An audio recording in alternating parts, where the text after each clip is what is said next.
Master Detective. Yes, it's another case for that most famous of all manhunters, the detective whose ability at solving crime is unequaled in the history of detective fiction. Nick Carter, Master Detective. This week's curious adventure is Murder in the Crypt. Or Nick Carter and the Jackal God.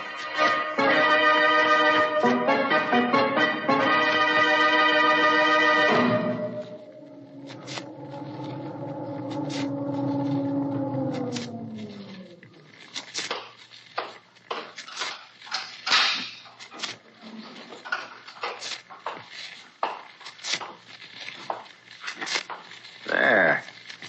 You'll never know that I came here this time any more than you did the other times I was here. Those footsteps. Coming this way. It's Anubis. Anubis. Oh, it can't be. I am Anubis, guardian of the dead. No. I must be dreaming. I am Anubis, the Jackal God. But you're not. No.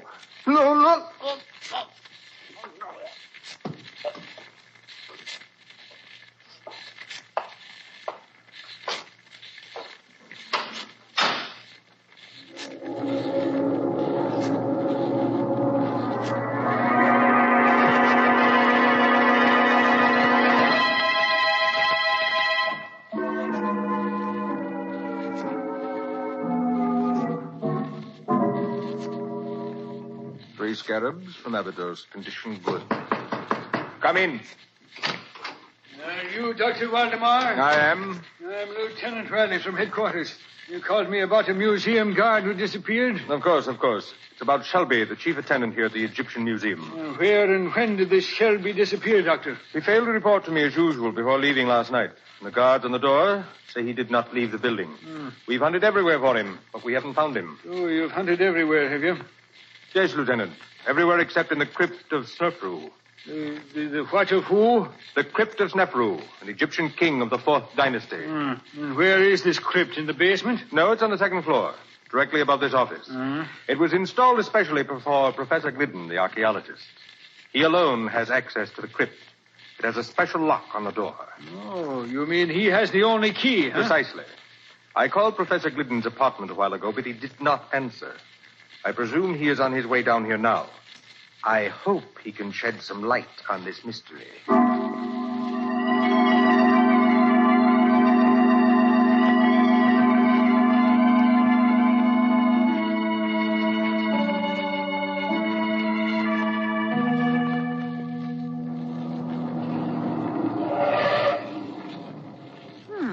Nick, isn't this the Egyptian Museum across the road? Yes, Patsy, it is. Never been in it? Looks too much like a mausoleum for me. Are we going in to look at the mummies? That, Patsy, depends entirely upon Professor Glidden. Who's he? That bearded man who was beckoning to us from the doorway of the museum. Oh, I see him. Is he a client of yours?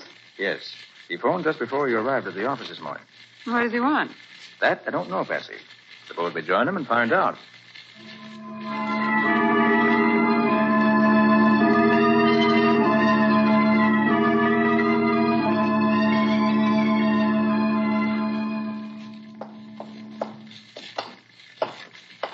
And you say, Professor, that the Archaeological Society gave Dr. Waldemar the money to complete the museum. Yes, Mr. Carter.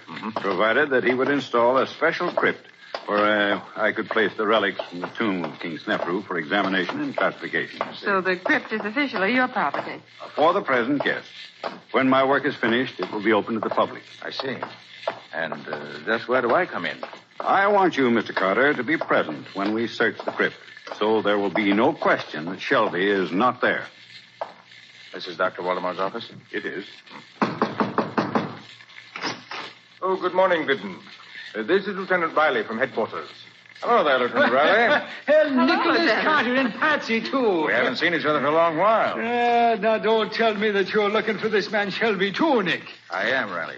At the request of Professor Glidden. Oh. So since Dr. Waldemar has asked you to perform the same service, Riley, why don't we work together? We're glad to, Nick. Fine.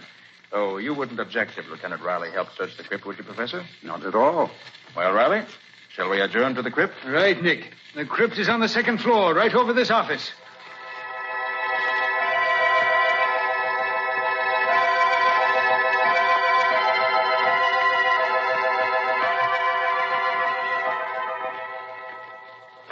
Come, Glidden, unlock the door.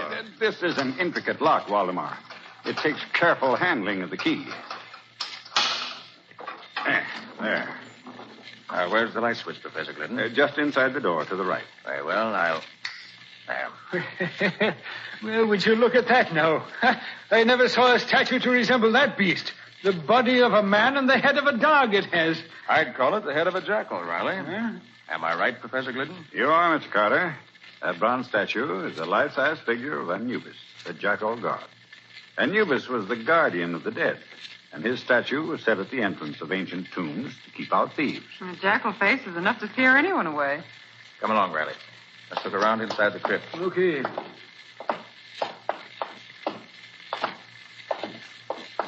Well, here's a mummy case, which I suppose contains old King Snefru in person. Quite right, Mr. Carter. Yeah, now here's the old boy's throne. It looks like the original Morris chair. Let's see. There's nobody hiding under it, Riley. Okay, Nick. Here, now look over there. In the alcove over behind the statue. Now, what is it? An ancient Egyptian bathtub? That, Riley, is a sarcophagus. A stone coffin. The one that once contained the mummy case we just saw. Gosh, now, it's a big thing now, ain't it? What's all this crazy writing on the front of it? Those are hieroglyphics, Riley. Inscriptions about old King Snefru. Oh. What's inside this thing, Nick? Oh, probably nothing now, Riley. Just the big open. What is it, Nick? This sarcophagus is not empty, Riley. Huh? Shelby's in it. Oh. And he's dead.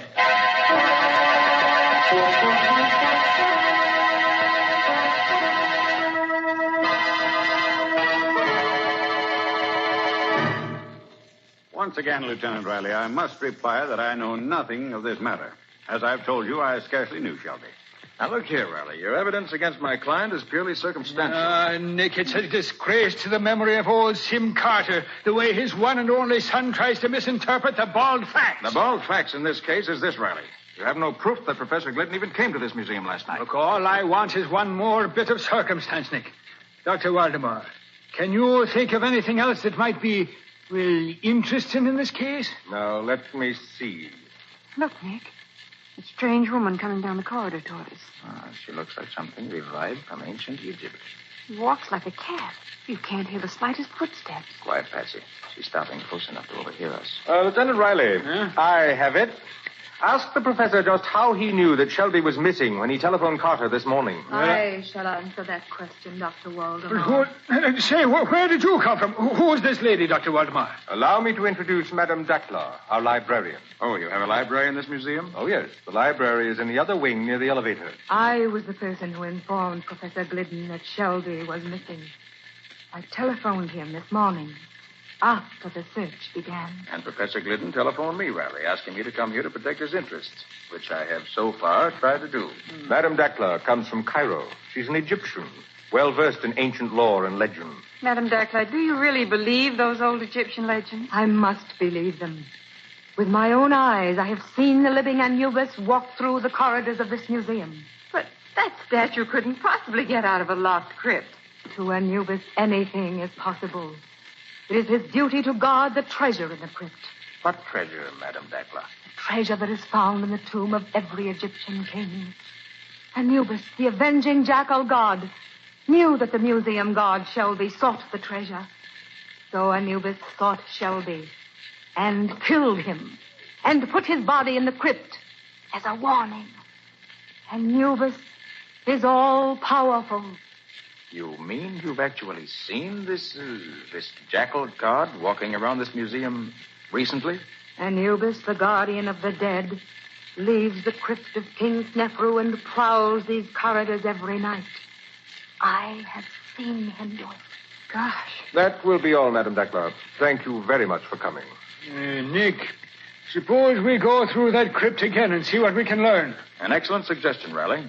Patsy, suppose you go around and wait in the library with Madame Dackler. We'll join you there later.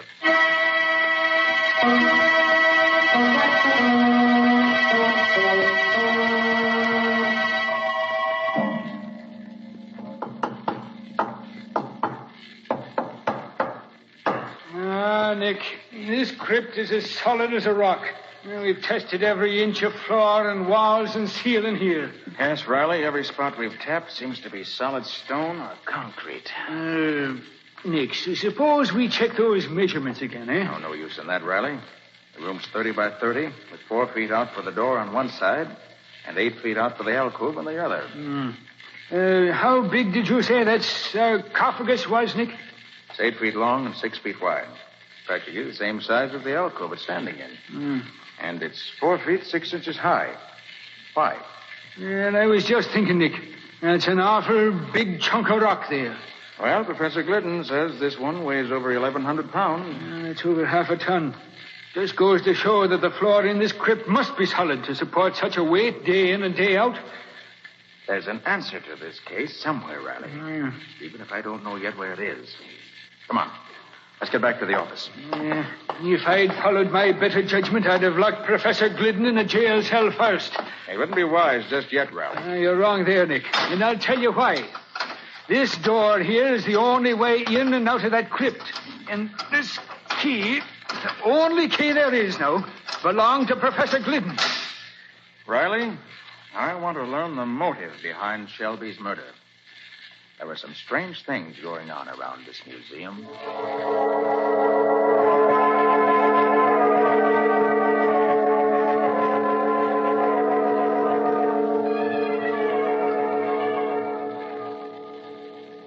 Three ancient anklets, one jar of perfume. Come in, come in. Oh, it's you, Mr. Carter. Miss Bowen. Yes. Well, are you convinced that only Glidden could have entered that crypt upstairs? I never like to accept the obvious, Dr. Waldemar. Oh, there goes the closing bell. I must put these Egyptian relics back in the vault. Oh, go right ahead.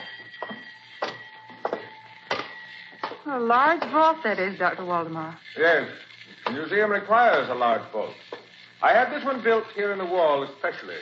Was it included in the original plans for the museum? Well, no, not exactly.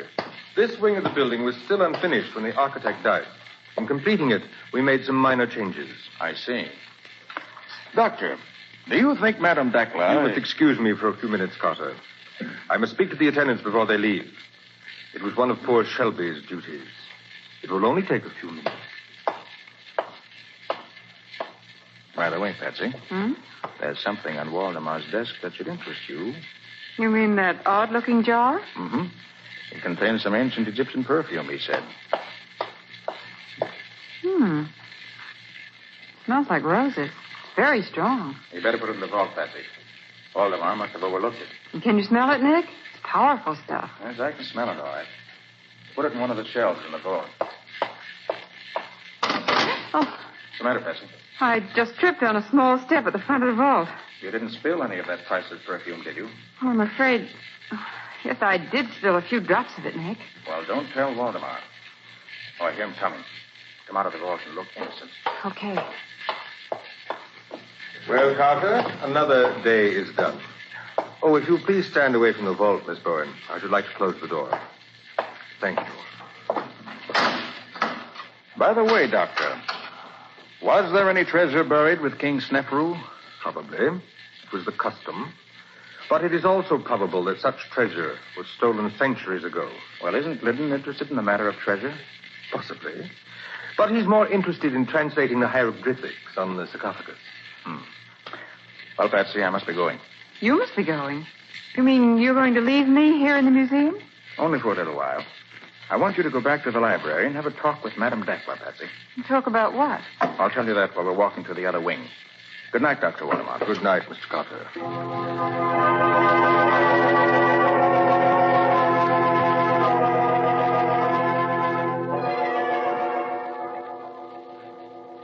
Mr. Carter isn't interested in ancient manuscripts, Madame Dakla. He wants to see the architect's plans for this museum. Oh, but he should ask Dr. Waldemar for those. I don't think Dr. Waldemar has them. Mr. Carter wants the original plan. I shall be glad to see if I can find them for you. I shall try the file cabinet by the door.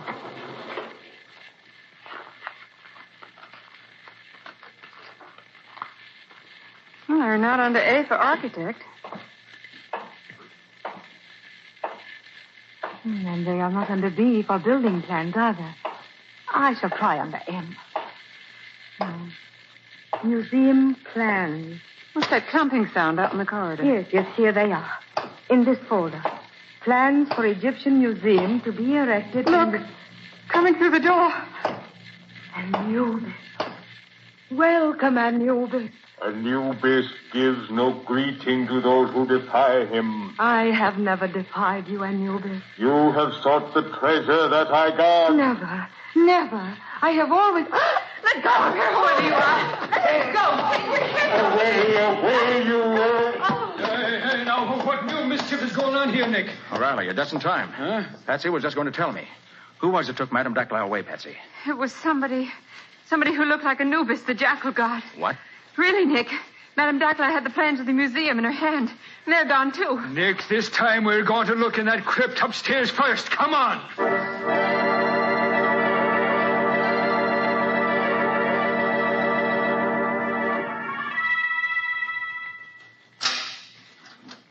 All right, find that light switch now, Nick. Right, Riley. Yeah, there she is, laying right at the feet of that creature Anubis there. You mean the statue of Anubis, Riley? It may be a statue now, Nick, but I am near to believing that the thing comes alive when it chooses. Madame Dakla alive? She's still breathing, Patsy. What do you make of it, Nick? She's been drugged, Riley. Quick, get her over to the door where the air's pressure. Yeah. That's right. She's coming around now. Where am I? You're all right, Madame Dakla. Oh, but I am in the crypt now. And the last I knew, I was in the library. I knew it.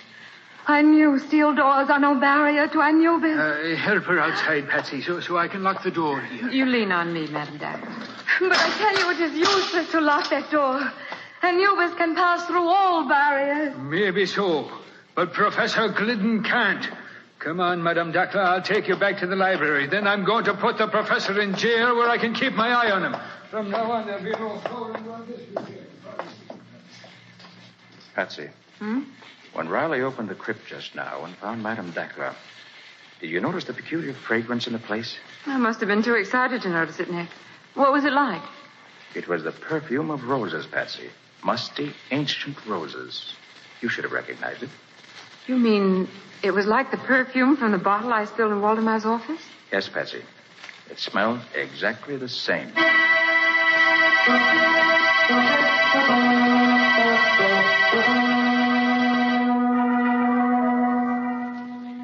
I admit nothing, Lieutenant Riley.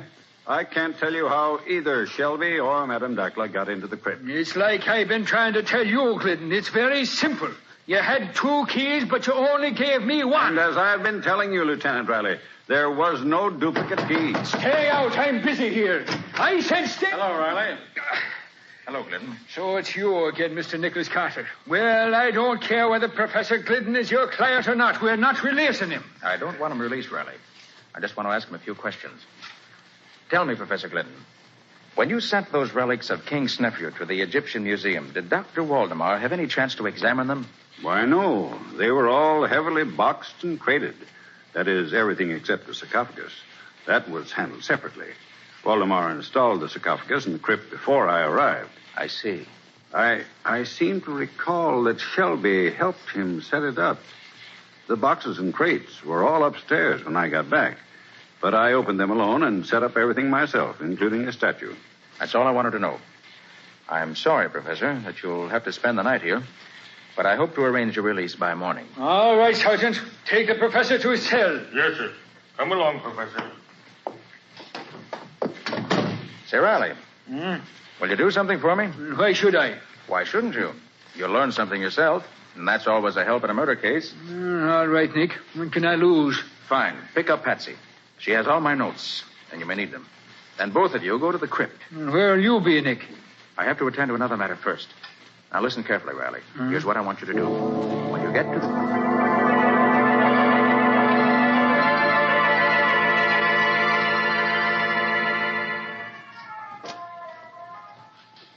How long have we been in this crypt, Lieutenant Riley? Oh, it's about 15 minutes, Patsy. If you didn't have a luminous dial on your watch, I'd say it was hours. Why did Nick say that we should stay here in the dark? You'll have to ask Nick that when he gets here, Patsy. Where did Nick say he was going? Well, no. It might be that he's calling on Madame Dacla. What? Oh, just a questioner, you understand. Oh, Riley, of all the ridiculous notions. Well, Dacla's boyfriend Anubis is right here beside us, Patsy. Do you see it? The statue of Anubis must be solid bronze, Patsy. If nothing happens here, something will happen when I find Mr. Nick Carter.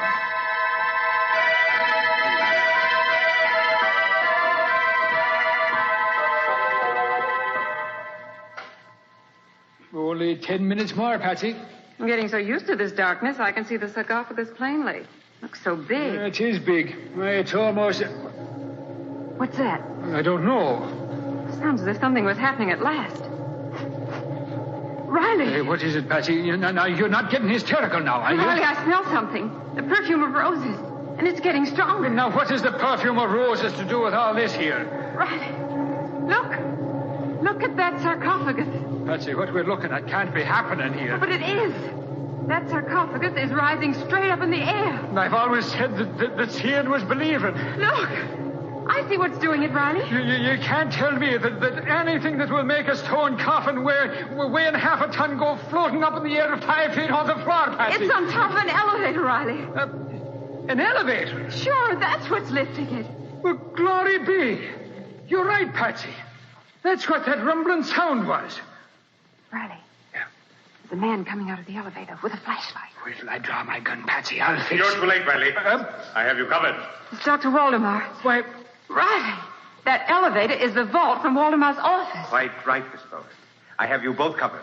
Don't try anything, either of you. Well, what would you be trying, Waldemar? There will be 2 new victims in this vault, Lieutenant Riley. 2 fools who, like Shelby, found out too much. But I'm sorry it isn't 3. Nick Carter would be a welcome addition. You really mean that, Waldemar? Nick, where are you? Carter, how did you get here? I've been waiting for you in King Snefru's sarcophagus. And now if you... I'll kill you first, Carter. I doubt that. Okay, Patsy. Look out, Patsy! He's knocking over that statue! It's falling over!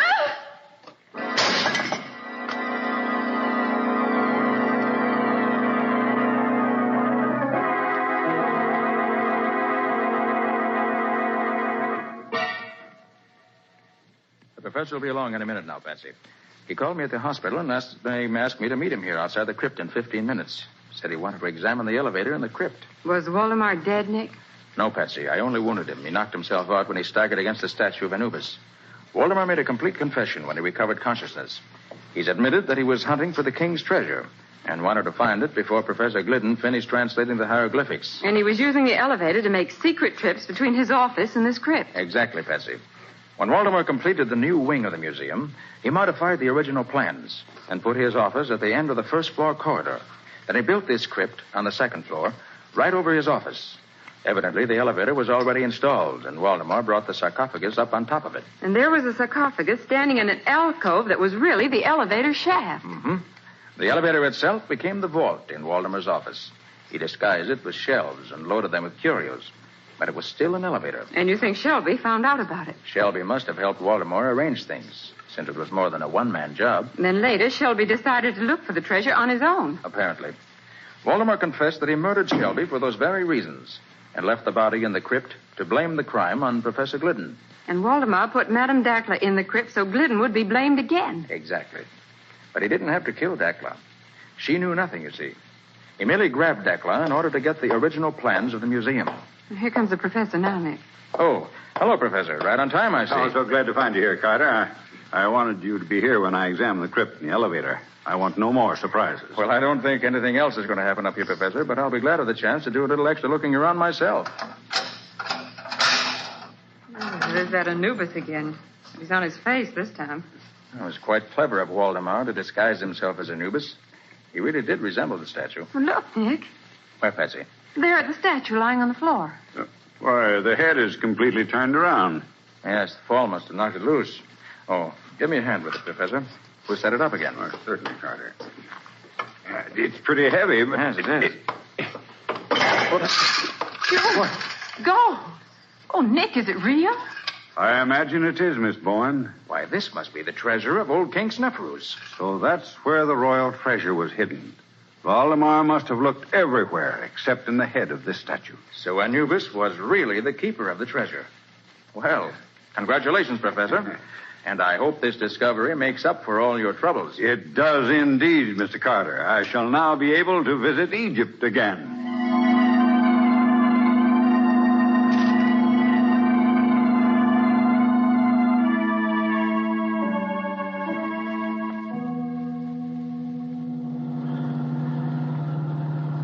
Well, Nick, there's just one problem that still bothers me. And I suppose, as usual, that the problem represents the crux of the whole case. It does. When I put that jar of perfume on the shelf, did you already know that the vault was an elevator? I did, Patsy. The elevator floor wasn't quite level. That's why you tripped as you went into the vault. But of course. But, Nick, what made you think it was an elevator in the first place? Quite simple, Patsy. There had to be an elevator to take the sarcophagus up to the crypt on the second floor. But, Nick, there's an elevator in the other wing of the museum. They could have taken the sarcophagus up that way and wheeled it across to the crypt. Patsy, how large is the sarcophagus? Why, it's 8 feet long and 6 feet wide and 4.5 feet high, didn't you say? Mm-hmm. And how wide is the door to the crypt? 4 feet, according to your measurements. Exactly. Now, Patsy, do you think you could put a sarcophagus 4 feet 6 inches high through a door only 4 feet wide? Of course not, Nick. Of course not, Patsy. Not even Dr. Waldemar could do it. Up through the alcove was the only way. Waldemar probably hoped that no one would think to compare the size of the door to the size of the sarcophagus. And nobody did, except Nick Carter.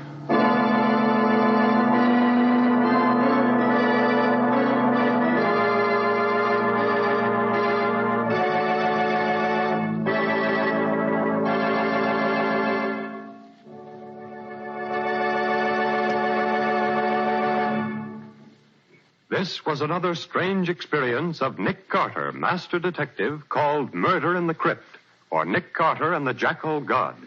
Another of the curious adventures of Nick Carter, which are brought to you regularly by WOR Mutual.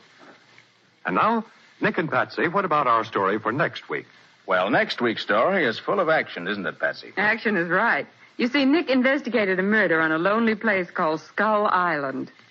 Yes. And there were only 4 people on the island who could have committed the crime. But it took a model of a clipper ship and a sea serpent to find out who the murderer was. It also took Nick Carter and a smart piece of deduction on his part to work out the answer. But what did a sea serpent have to do with the murder? Well, we'll tell you all about that next week. In the meantime, I'm glad I don't have to say sarcophagus again. So long. So long, everybody. And so long to you, Nick and Patsy. In the strange adventure you have just heard, Nick Carter was impersonated by John Clark, Patsy by Helen Choate. The story was written for Nick Carter by Walter Gibson. Original music was played by Lou White. The entire production was under the direction of Jock McGregor.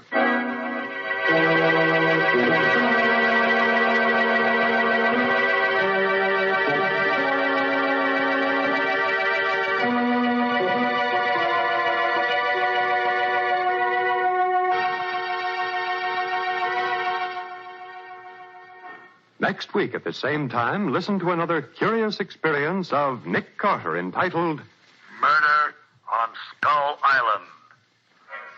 Or Nick Carter and the Mystery of the Sea Serpent.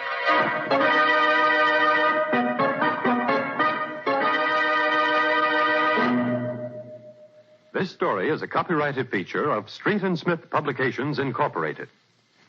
The Return of Nick Carter is produced in the studios of WOR and is broadcast over most of these stations every Monday evening at 9:30 Eastern Wartime.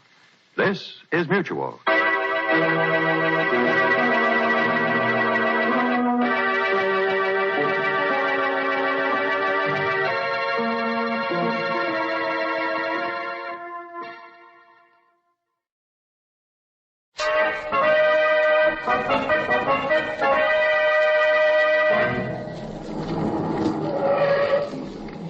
All right, Patsy, out you go. This is it. This is what, Nick? A studio of magnificent pictures, of which Joseph Stone is the owner and director. Well, there goes another illusion. I thought movie studios were all bright lights and glamour. This place looks like a stage set for the deserted village. Well, it's been locked up for the past 10 years or so. Oh.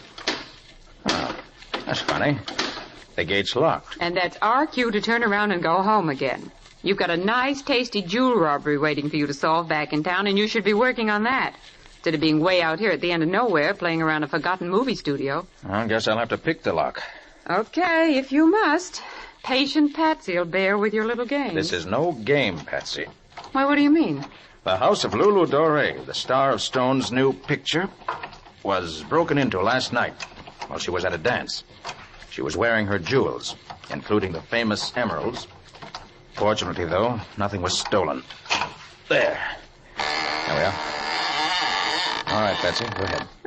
It's funny there isn't a gatekeeper around. It does, doesn't it? Well, I guess they haven't got a full staff for the studio, considering they moved back from Hollywood just to do this one show. Why did they do that, Nick? Oh, Dore had a run-of-the-pay contract for the show she's doing on Broadway and couldn't go west. Hey there, where do you think you're going? Oh, so there is a gateman. I'm looking for Mr. Stone's office. Well, you can't see him. I'm afraid you don't understand. I'm Nicholas Carter. Mr. Stone's expecting me. I'm taking my orders from Lieutenant Riley of the Metropolitan Police. He says to admit no one. Riley? What's he doing here? Investigating a murder. Murder? I thought you said robbery, Nick. What murder? Come on, get out of here. I got my orders. Come on, Patsy. Let's find Riley or Joe Stone. Hey! You can't do that. Come back here. It's all right. I'll explain to the police. Hurry, Patsy. Hurry. What is this, Nick? That's what I plan to find out right now.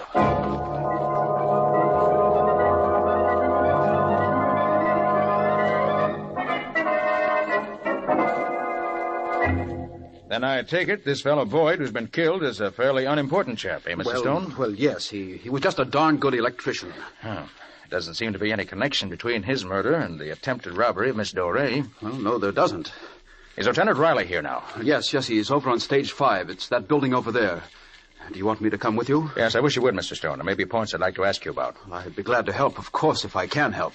There's one thing I don't understand, Mr. Stone. You say Boyd was shot in the back with a poisoned arrow from a blowgun. It's an odd weapon. Should be fairly easy to trace. You don't have to trace it very far, Mr. Carter. The blowgun and the arrow were mine. Yours? Yes, you see, 11 years ago, I tried to do a picture about a voodoo witch doctor. We used the blowgun in it. I don't suppose you remember the picture, Mr. Carter. It was called The Voodoo Curse. Oh, yes, I do. You had a bit of trouble over it, I believe. A bit of trouble. It practically drove me into bankruptcy. I'd imported a real voodoo witch doctor from Haiti, and he put a curse on the whole studio. Oh, come now, Stone. You don't really believe that. I don't know what I believe anymore. 11 years ago, we had fires, we had explosions, we had mysterious thefts, we had just about everything. It got so that everybody was scared to work here. I had to close the studio, and now we have a murder. Why should the witch doctor put a hex on you? Oh, I had an argue with him, for a salary of some sort. He swore he'd break me, and he almost did. Well, here, this is stage 5 here. Well, Nicholas Carter. Hi, Riley. And Patsy. Hello. Well, what might you be doing here? He's come to help you, Lieutenant. Well, that's very obliging of him, I'm sure. Say, was that a crack? Why, of course not. Well, let's get to work. Riley, where was the body found? Right over there by that door, Nick, where the chalk marks are. I wonder what he was doing way over here. He was setting up the stage, as I told you. But all his equipment's over there, clear across the set. Riley, how was he facing when he died? He was lying on his face with his head towards that door, Nick. Shot in the back, wasn't he? Yep. We figured from the angle of the arrow that the blowgun fella must have been sitting up there on that catwalk when he killed him. Mr. Stone, what's behind that door that Boyd was heading for? Well, special electrical equipment, I believe, for special effects. Would Boyd have known that? Well, yes, of course. He worked on this stage years ago. He probably would have remembered. That's it, then. He was going into that room to see if he could find some special equipment he needed. That accounts for his being way over here. And you think there was something in there the killer didn't want him to see, Nick? Right, Riley. Let's go in. The door's locked, Nick. Oh, Stone, give me your keys, will you? Keys? I have no keys for these rooms. Well, did Boyd have any? Well, I believe he had borrowed the caretaker's set. Riley, did you search the corpse? Of course I did, Nick. No keys? No keys. I can get a locksmith out from the village. What? You have no duplicates? Well, the place has been locked up so long. I never expected to come back here. Was trying to sell it, as a matter of fact. Pick the lock, Nick. This seems to be your day for doing that. Just what I'm going to do, Patsy. I'll get you more light. Oh, he doesn't need light. He can see in the dark, practically. No, you don't have to see to pick a lock. There. And there. That's it. Now we'll get a look at what your killer didn't want Boyd to see. Here's the light switch. Oh, wait. Don't crowd in like that. Uh-huh. Look. Footprints. Footprints in the dust. Golly, Nick, there goes your theory. Boyd was here before he was killed and took out whatever it was he wanted. Well, it was a cute theory while it lasted. Maybe it's still a cute theory, as you call it. All we have to do now, Nick, is to measure the prints and see if they're Boyd's or not. They're not. How do you know? Yeah, you haven't even seen the body. These prints were made by leather-soled shoes. Right, Riley? Well, yeah, you're right, but... And Boyd was wearing rubber soles. How do you know he was, Nick? Correct me if I'm wrong, Stone. Don't all technicians on a sound stage wear rubber-soled shoes to kill any noise that the soundtracks might pick up? Well, you're right, Carter, they do. Now, those leather-soled prints mean that it wasn't Boyd, but our friend the murderer who used the keys he took from Boyd to get in here. They lead to that crate. Let's see what's in it. Now, don't walk on the footprints. We need them as evidence. I'll wager you'll find the crate empty. The murderer didn't just walk over to it, look in, and walk out again. Oh, no. He took away everything he didn't want Boyd or anyone else to find. You're right, Nick. The crate is empty. Shall we search the room, Nick? Well, what's the point in that? If there was anything here, it's gone by now. Murderer seen to that. I wonder what was in this crate. I wonder if... Help! Help! No!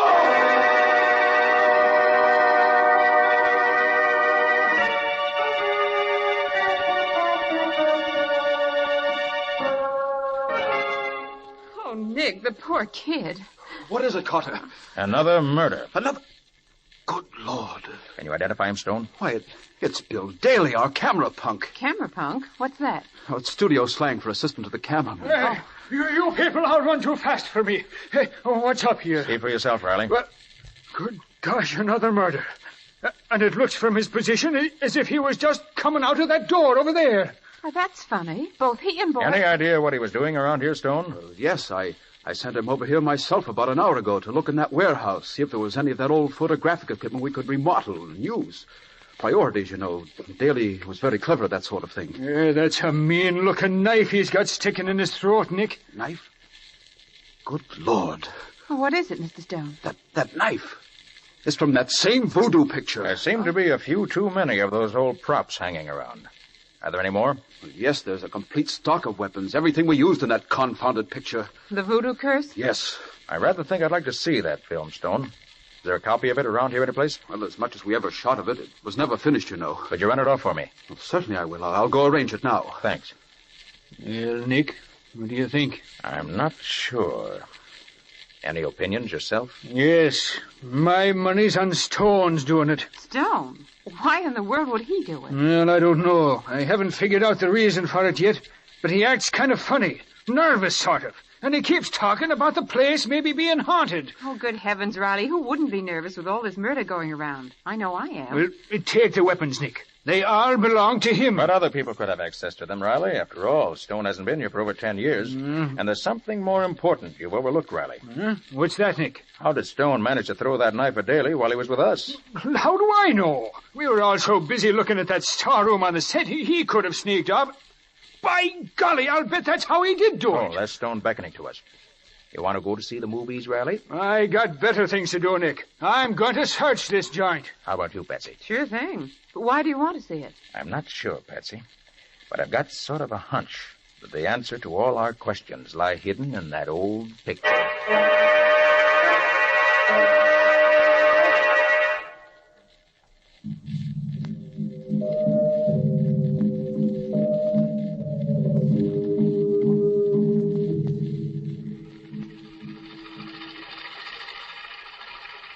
Did all movie projectors make this racket 10 years ago?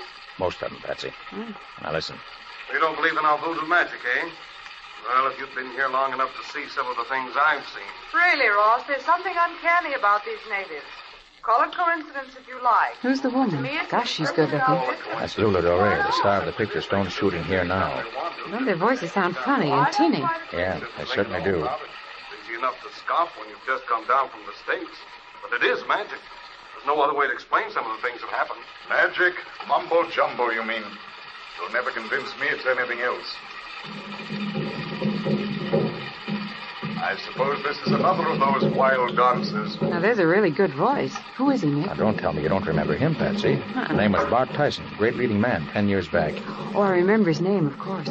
This is rather better than most of the dances I've seen. Patsy, I've heard that voice very recently.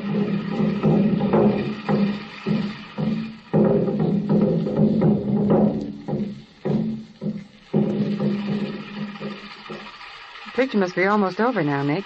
Have you discovered anything? I'm not sure yet. Gosh, they had some pretty fancy photography in those days. I thought all that underwater swimming stuff was comparatively new. Oh, no. Stone was the first person to use it. Well, how did they do it? Look at that man swimming. It couldn't be faked. It isn't. It was taken through some sort of a glass tank. That native has been underwater for 20 minutes. No human can hold his breath that long. That's what I've been telling you, Ross. They're magic, these natives. Magic. Maybe you're right. Maybe you're right. That voice. I've heard it somewhere before myself. I never heard Tyson act before. Hey, don't we see the ending? Nope. That's all they made, Patsy. The picture wasn't finished. Well, did you find out what you wanted to? I'm not quite sure. Well, Mr. Carter, did you like the picture? Oh, very interesting, Stone. Oh, that Lulu Dory certainly is beautiful, isn't she, Mr. Stone? I've never seen her in pictures before. Has she done anything else? No, nothing. Until now that she's starring in my new show on Broadway. That's funny. To think with her looks and her voice, she'd be a sensation. That's what I've always claimed, but, well, she got scared off after all these things happened during the filming of this one, and, well, she's stuck to Broadway ever since. And when Tyson, her leading man, was hurt, she rather felt... I was wondering what happened to Tyson. From what I could gather from this show, he should have been a natural for talkies. Oh, he was. But we had a bad explosion, and his whole face was terribly scarred. That's why we could never finish this picture. He never could act in pictures again. Oh, what a shame. Well, Stone, thanks for showing us the film. Mind if we scout around after Riley? Oh, no, not at all. If you need me, I'll be on stage 3. We're going to start shooting soon. Good. It's funny about Doré. She seems to be cropping up in our lives all over the place. Yes, she does, doesn't she? Patsy, if you find a telephone, get hold of Scubby. Mm-hmm. Find out what you can about Bart Tyson and what's happened to him since the accident. Okay, Nick. Where'll you be? If I don't see you before, I'll meet you at Stone's office at noon. Right. Oh, Nick! Nick Carter! Oh, Riley. Just looking for you. You found anything yet? Yeah, we found all the weapons from that voodoo movie. All except the ones we'd already found, that is. How'd you know you found them all? Stone had an inventory. We checked on it. Well, if your theory about Stone's correct, Riley, he could have falsified that inventory. Well, why should he? Well, perhaps he had a couple of weapons hidden somewhere and doesn't want us to know anything about them. Nick, the more I think about it, the less I like that guy. Find anything else? No, not a blessed thing. Searched the whole lot, have you? All but stage 9 over there. That's locked up tighter than a drum. And I can't pick locks the way the great Carter does. Okay, I'll take care of those. Riley, why don't you go on down to stage 3? They're going to start shooting the picture pretty soon, and I'd feel a lot more comfortable if someone were on guard there. We've had enough murders for one day.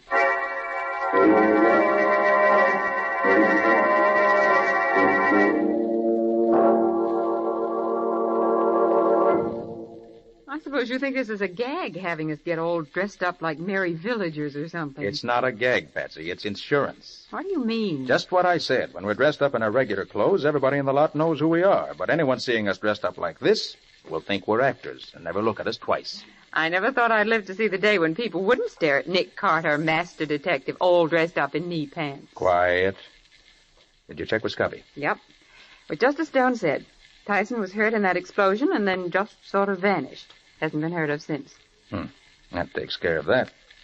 Well, here's stage 9.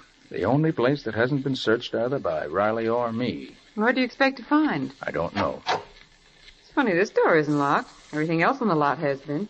Yes. Riley distinctly said it was locked when he tried it. Well, keep your eyes open. There may be a reason for it being open now. Golly, it's dark inside here. Here, take this flashlight. Okay. I've got another. Hey, Nick, look. There's an old makeup table. I wonder what kind of makeup they used in those days. Patsy, we haven't time to stop for you Nick, to look at make. Look here. Why, this makeup isn't old at all. What's that? No, this is the very latest type of movie makeup, and it's all new stuff. Well, good for you, Patsy. Yes, there's something funny about this. Definitely, Nick. Well, this panchromatic makeup wasn't developed until Technicolor came in. They didn't use this type of makeup back in the days when this studio was in use. Somebody must have been here since. And none of the actors are making up way over here. Right, Patsy. I'll make a detective out of you yet. Now let's see if we can find anything else. Oh, I'm getting the creeps, Nick. I don't like it here. Patsy, I think we're getting warm. This is one of the first real clues we... Hey. Recognize that? Wait. Well, that must be the glass tank they used to take that swimming sequence in the voodoo movie. Right you are. I wonder why they left it half full of water this way. When they finished taking that scene, they probably just walked off and left it here. Maybe. Don't forget they closed this place in a hurry. What are you doing? Patsy, this water is fresh. What? It'd be stale if it'd been here 10 years. Stale and smelly. Say, I'm beginning to think maybe Stone's right and there is a hex on this place. Too bad that voodoo picture wasn't in Technicolor. Those colored stones at the bottom of the tank would have showed up beautifully. They are beautiful, aren't they? Yes, you bet. Hey, Patsy. What? Look here.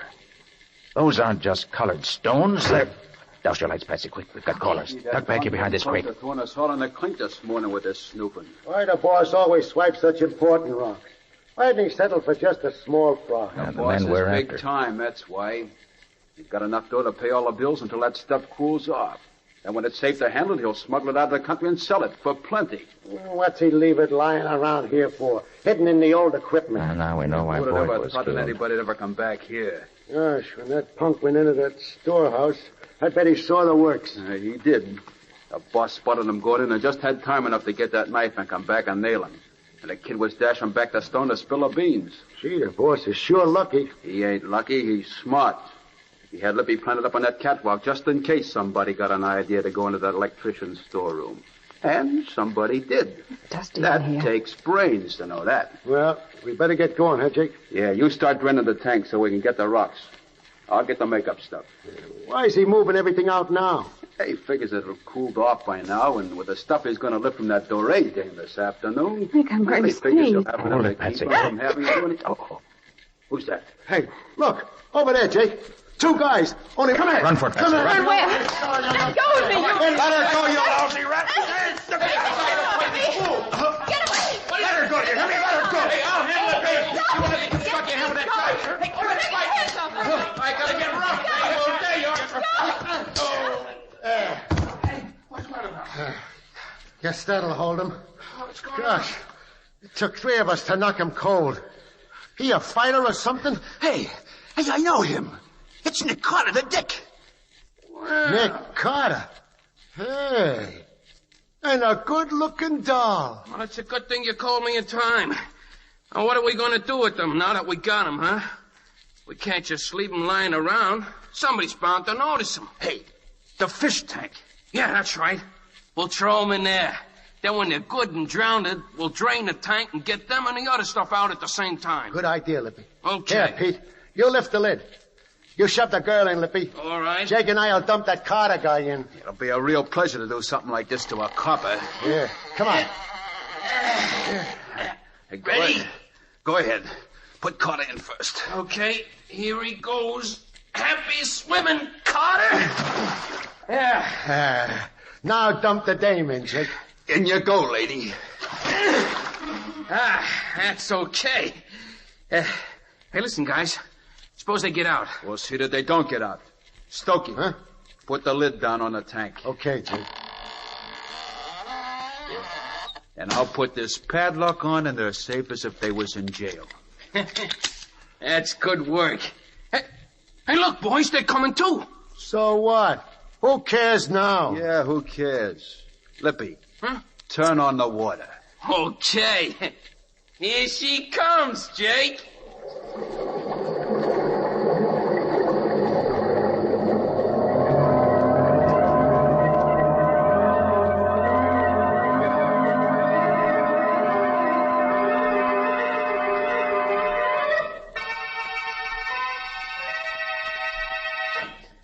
Get those two baby spots set up there, will you? This what you want? That's better. Now, open number 2 a little more. Okay. This is the take. Ready? Ready. Lights. Camera. Right. Action, Miss Dory. It was when I first opened your letter that I knew at last. As I opened the No, envelope... no, Lula, darling. Mean what you say. Remember, your lover has returned. Now, this is your big moment. Now, relax. Take it easy. Now, come on. Once more. Right, action. Come on. It was when I first opened your letter that I knew at last. As I opened the envelope, even before I read the words that you'd written there, I realized that what I'd hoped for so long had at last... Oh! Hey, what's the matter with those lights? Why aren't they... Turn on those lights. I'm in charge here. There'll be no confusion. Quiet, everybody. Quiet. The masked man. Who are you to tell me I'm the director on this Stone. This is a holdup. A holdup? Oh, this is Look here, you. You can't pull a holdup. Quiet, I said. Quiet if you don't want a bullet in your teeth. Quiet. Quiet. The man's mad. That's better. Now, nobody will get hurt if you just keep quiet and do as you're told. Turn on that spotlight. Okay, boss. That's it. Now, all of you, line up against the wall there. Come on, get moving. I don't want to shoot, but I will if you make me. And shut up. You can't tell me to shut That up. order includes you too, Riley. Oh. Now, don't forget that although you can't see me with this spotlight shining in your eyes, I can see you very clearly. Now, each one of you in turn will step forward and put your valuables on that table in center stage. And don't try to hold out on me or it'll be bad for you. All right. We'll start with the star performer, Miss Lulu Doré. Please, Miss Doré, if you think I can't see you trying to hide behind the drapes over there, you're wrong. You're in this, too. Your jewels, please. No, not my emeralds. Surely you won't... Surely I will. It's those emeralds I'm particularly interested in. You don't think I care for the little wristwatches and pocketbooks I'm going to get from the rest of these people, do you? But you can't mean to take my One emeralds. more word out of you and I'll come after them myself. And if I do it... Stand where you are, Tyson. I've got you covered. Nick Carter! Nick, praise be. Is that you? Come and get me, Carter. Watch him, Riley, if you can. Turn the lights on, Patsy. Right, Nick. Here they are. There he goes, Nick. God, I missed him, darn it. Did you see where he went, Nick? There he goes, Mr. Carter, climbing up the catwalk. Tyson, come down from there or I'll shoot. You haven't got a gun, Nick Carter. Yours is too wet to shoot after your little swim. But I've got my gun. Here. You missed me, Tyson, but I won't miss you. You may not know it, but my guns are absolutely waterproof. Oh! Nice work, Carter. You shot the gun right out of his hand. And now your gun's gone, Tyson. Come on down. Yeah? Come up here and get me. You haven't caught me yet. So long. Oh, look at him run. He should make a misstep or lose his balance up there. He'd fall off and get hurt. Tyson, stop. Look out, you don't slip there. Nick, he lost his balance. Watch out, Tyson.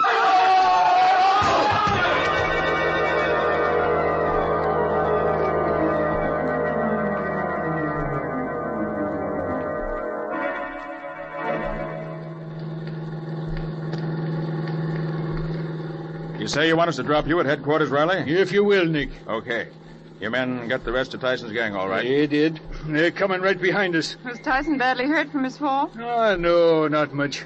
Just a broken ankle. He'll be all right. All right, that is, until he gets to the electric chair. Oh, Nick, when I think of how close we came to drowning, I'm scared all over again. Hey, how did you say you got out of that tank, Nick? Believe it or not, Lieutenant, he cut a piece of that heavy glass with a diamond in his ring. Well, what do you know? But look, if it was as easy as all that, well, what took you so long doing it, Nick? I had to wait until the thugs got out of the room. Then I just cut a nice little circle out of the glass right beside where the padlock was, reached out, and picked the lock. All very simple. Simple for you, maybe, not for me. And you say you found the jewels Tyson had stolen in the bottom of the tank, eh? Yes, Riley. What Patsy and I had thought were pretty colored stones turned out to be all the jewels Tyson had stolen during the last 10 years, all unmounted and dumped in with the pebbles in the tank. But what made you first suspect Tyson, Nick? Well, Patsy, it was his voice first. Remember I told you after we saw him in the movie that I knew I had heard his voice somewhere very recently? Oh, so that's why that voice sounded so familiar. Can you imagine that? A movie star turned crook. Then there was the fact that Tyson had faded so completely out of sight after his accident. That looked fishy to me. No great star would have let his career be ruined without bringing a suit of some kind. Unless he had some plans of his own. And from what I learned from Scubby, we realized he never had brought suit. Yes, and a suit like that would have made all the tabloids. But how did you know Tyson and the watchman were the same? I didn't, Patsy. Until you found that makeup kit. That panchromatic makeup is often used to cover scars. And then I remembered the scarred gateman. It fitted. So did his voice, and the fact that he had the only remaining set of keys to the lot. And, of course, he had all the opportunity in the world. But I bet you didn't realize that the murders were tied up with the robberies. Not until we heard those crooks talking, I mean. Well, the makeup kit told me that, too. Remember, Patsy, how you always claimed that all those robberies were done by individuals? Not a gang? Yes, but I still don't see Well, Tyson was a consummate actor, and he had complete knowledge of makeup. He disguised himself as a different character, I imagine, for each robbery. Evidently, he played his role expertly, since he succeeded in giving the impression that different people were committing the various thefts. But say, if that makeup was so good, why couldn't he have gone back to the movies instead of turning thief? Well, Riley, it was good enough for dim lights, but not for the sharp eyes of the camera. Oh, I see. Poor fellow. What an end for a great star. Yes. The explosion probably injured his mind, too. One more thing, Nick. How did he get to be caretaker? Oh, I asked Stone that. He said he felt sorry for the man and had given him the job out of kindness. Oh.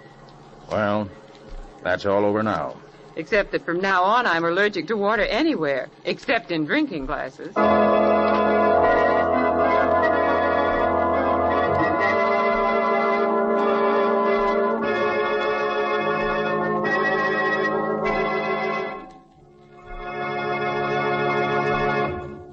This was another strange experience of Nick Carter, Master Detective, called The Glass Coffin, or Nick Carter and the Mystery of the Voodoo Curse. Another of the curious adventures of Nick Carter, which are brought to you regularly at the same time by WOR Mutual. And now, Nick, will you tell us something about your story for next week? Well, next week we leave this part of the country and are going out west to the mining districts of Montana. Did you go too, Patsy? Yes, I went along. But Nick and Scubby did most of the work and had most of the excitement. I just stayed in the hotel and waited. Yes, that was the first case that Scubby and I really worked out together. And before they were through with it, Scubby very nearly went crazy, literally. And Nick just missed being buried alive. You see, it started out to be a case of robbery, but it ended up with at least 2 murders and more excitement than I've had in a long time. Well, I hope it's as good as it sounds. It's better. But more of that next week. So long. So long, folks. We'll be seeing you. And so long to you, Nick and Patsy. In the strange adventure you've just heard, Nick Carter was impersonated by Lon Clark, Patsy by Helen Choate. The story was written for Nick Carter by Nancy and Gene Webb. Original music was played by Lew White. The entire production was under the direction of Jock McGregor.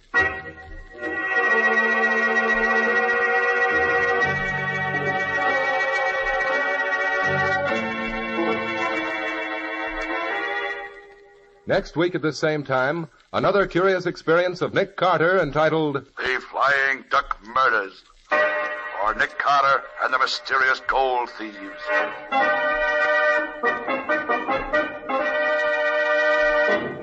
This story is a copyrighted feature of Street and Smith Publications, Incorporated. My name is Humphrey Davis. I've been playing the part of Lieutenant Riley in tonight's show. Just now, though, I'm speaking as myself. Actors, you know, appear at many war bond rallies. We like to know that what we can do may help in selling more bonds. But after all, selling more war bonds is everyone's business. You can talk to your friends about the Third War Loan Campaign just as any speaker might. You know the reasons why we must buy extra bonds. You know how purchases of extra war bonds back the attack. You know that they're a great investment. And you know that giving up something you were planning to buy for yourself and buying war bonds instead isn't really any sacrifice. And as you think of these things, how about doing more in this third war loan yourself? Because you can't do too much for the men who are fighting for us every minute somewhere in the world. The Return of Nick Carter is produced in the studios of WOR and is broadcast over most of these stations every Monday evening at 9:30 Eastern Wartime.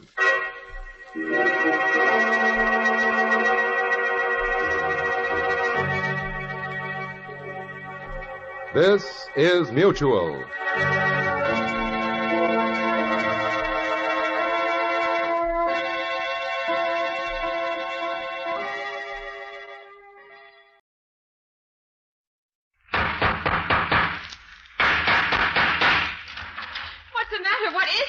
Another case for Nick Carter, Master Detective.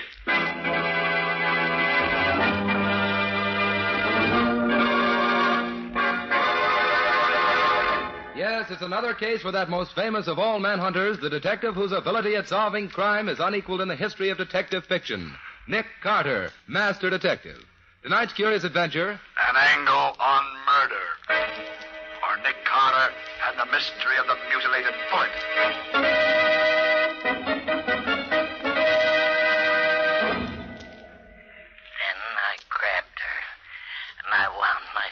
fingers around her throat. I squeezed her windpipe tight. Tighter and tighter. What's the matter, Patsy? Oh, Nick, put the lights on. All right. And I said I wanted to hear the recorded confession you made of that mad murderer who killed his wife. I didn't think I'd have to listen to it in the dark. Well, that's the way we got him to confess in the first place. Oh, I'll take it, Patsy. Okay, Nick. Nick Carter's office. I'd like to talk to Mr. Nicholas Carter. This is Nick Carter speaking. Oh, hello, Nick. This is John Hamill, the banker's associates. Oh, hello, John. How have you been? Nick, I'm in trouble. I can't discuss it over the phone. How soon can you meet me? Where? On West Street, around the corner from the Greystone building where my offices are. Please get there as fast as you can. All right, John. I'll be there in 10 minutes. Thank you.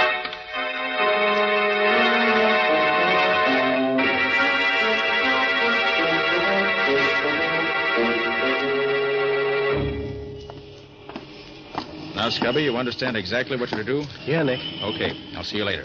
I've got a date in this corner. Okay, Nick. I'll be seeing you. Hey, look at that car coming up the street, would you? Hey, Nick, watch out. That car is headed right at you. Jump, Nick.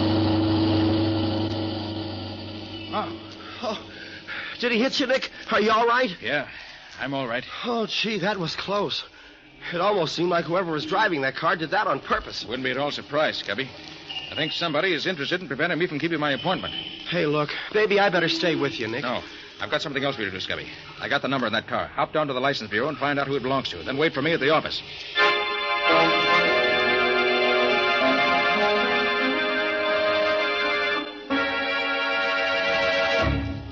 Oh, Nick. Sorry I'm so late. Oh, hello, John. I've been on this corner waiting for you for 20 minutes. Where have you been? Trying to get here without anyone seeing me. Well, why all the mystery? What's up? Wait a minute, Nick. Here, get back in this doorway, quick. Don't let him see us. Well, who was that? Somebody trailing you? I don't know. I never saw him before. Well, then why'd you want to dodge him? You haven't done anything wrong, have you? No, Nick. Absolutely nothing. Now, listen. I don't want the police in on this just yet, if I can help it. A banking firm like mine can't stand any unnecessary notoriety. Well, yes, I know, John, but what's this all about? Well, let me explain. I wanted to tell you out here where I can be sure no one will hear us. You see, Nick, several days ago I discovered there's a serious shortage on our books. Somebody has been taking money from the accounts, and I'm almost sure I know who it is. I've called a meeting of my 4 partners. They're upstairs in my office waiting for me right now to have a showdown before the stockholders find out. That's why I asked you to come over here, Nick. You may have to make an arrest tonight. Well, you don't want a detective, John. You want a cop. No, you're wrong, Nick. I want you. Please come along. Well, perhaps you better wait down the lobby while I go up and see if everything's all right. That is safe for you to come on. No, Nick. There's no need for that. All right. I want to be in on the showdown. Come on. Anything you say. And if you really feel that something dangerous is in the wind, I think I should go up there first and look around. Then if everything's okay, let you know. No. I want to go up now and get it over with. Well, you insist. I do, Nick. Oh, I know it's pretty late, but I waited purposely till the offices were closed to avoid any publicity. This whole business requires the greatest secrecy.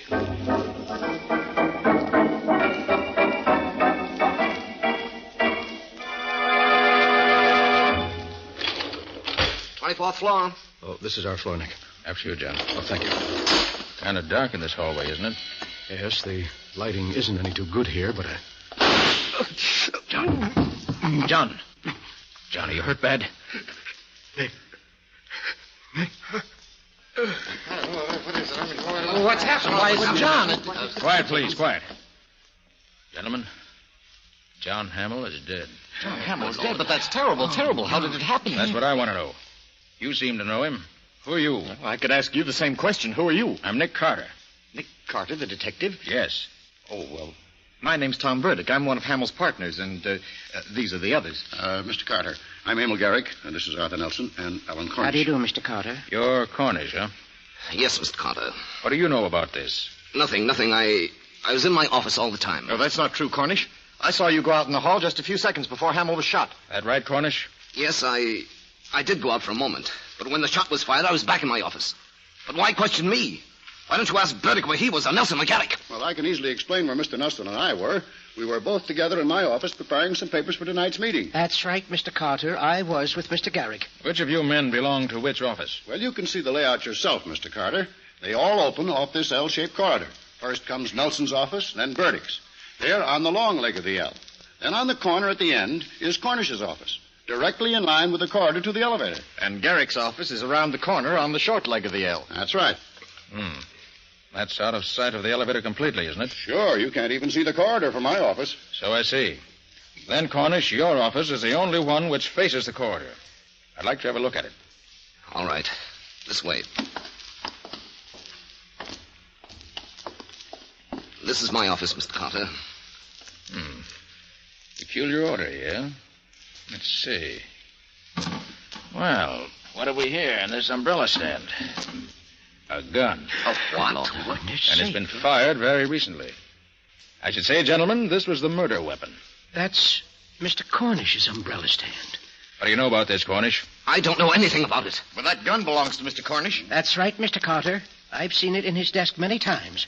I recognize that fancy handle. Say, what are you fellows trying to do? Well, sure, it's my gun, but I haven't seen it for 3 days. Someone stole it out of my desk, Mr. Carter. Why didn't you report it to the police?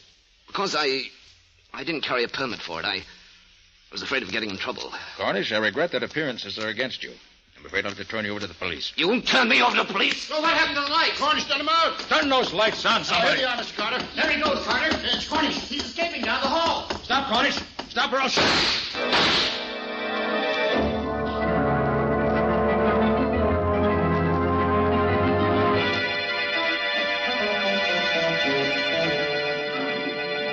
But you see, Patsy, I was right with Hamill when he was murdered. What I can't figure out was how he was shot when there was no one else in the hall with us. Don't ask me, Nick. And here's something else. I heard only one shot fired.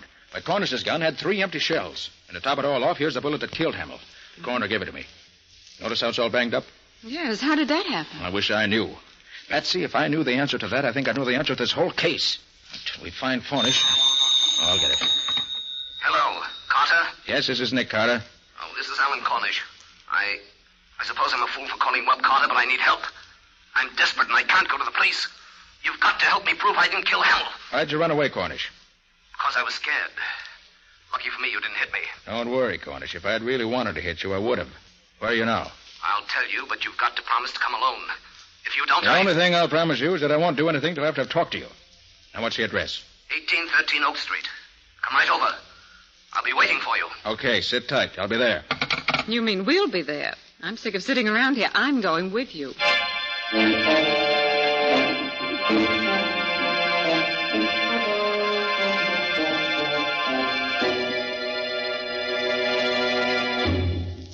"1813 Oak Street. This is it, Betsy. Gosh, what a creepy-looking place. Certainly not very attractive. Well, come on, let's go in.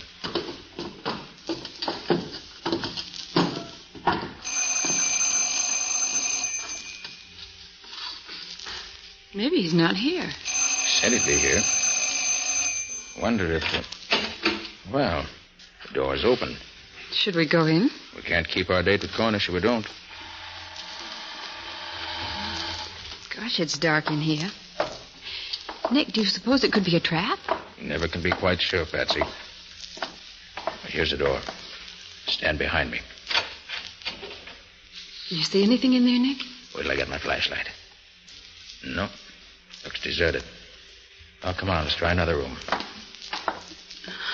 Gee, this place gives me the jitters.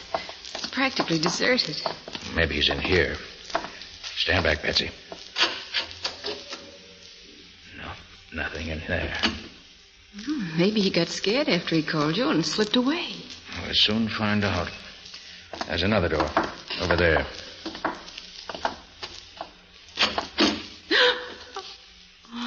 Look, Nick. Is that... Yes. He's hanged himself.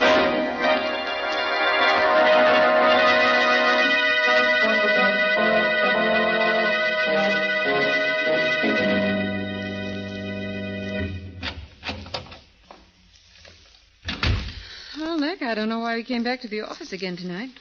Cornish is dead. I guess that closes the case. Patsy, I'm not satisfied. When I talked to him on the phone, he certainly didn't sound like a man who was going to kill himself. When a man wants to prove himself innocent, he doesn't commit suicide. No, Patsy, there's something about that hanging that's bothering me, and I can't lay my finger on it. You probably figured that was the best way out. To kick over the chair and end it all. Patsy, remind me to give you a raise. And what did I do? I've got it. Look, Patsy. Cornish was a short man. Well, so what? Patsy, Cornish couldn't have hanged himself. Well, why not? Don't you remember, Patsy? The only furniture in that room was a bed. And Cornish was so short he never could reach that noose from the bed where it was. Of course, Nick. The bed was on the other side of the room. Patsy, Cornish was murdered, which eliminates him as a suspect. Probably he was killed by the same man who killed Hamill. Oh, but who, Nick? Who? Wish I knew. Hiya, Nick. Hiya, Patsy. Well, if it isn't the missing link. Scubby, did you find out anything about that car that nearly ran me down this afternoon? Oh, you bet, Nick. Good. But what a time I've been having. Wait till you hear what I have to tell you. Well? I had to get the license commissioner out of bed to get it, but, oh, boy, it was worth it. Hey, do you know who that car belongs to? Tom Burdick, Hamill's partner. Good boy, Scubby. Did you get his address, too? Yeah, some deserted neck of the woods out in Long Island. I've got the address here somewhere. Fine. Come on, Scubby. You and I are going to pay him a visit.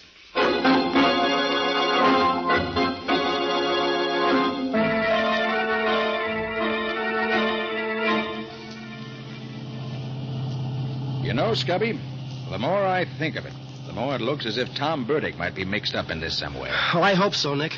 Otherwise, we're using up a lot of gas in this jalapia mine for nothing. Hey, have you noticed anything funny, Nick? You mean that car that's been trailing us for the last few minutes? That's it. What do you make of it, Nick? I don't know, Scubby. But I think we'll be finding out quickly enough. They're overtaking us. Better step on it. Okay, Nick. Here we go. How are we doing? Not so good, Scubby. They're still gaining on us. Can you give her any more gas? I'll try. There. They still coming up? Yes, Scubby. And fast. Duck, Scubby. They're shooting at us. You're telling me? Watch it. Here they come. Well, I've done all I can, Nick. This old bus won't go any faster. Well, let's try no stick, Scubby. When they get close to us, slam on your brakes and pull over to the side of the road. Yeah? They won't be expecting that. It may throw them completely off balance and spoil their aim. Okay, Nick. You say when. Now, pull over.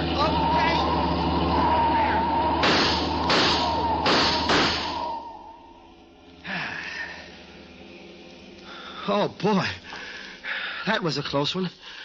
Are you all right, Nick? Yeah. Well, we won't see them anymore for a while.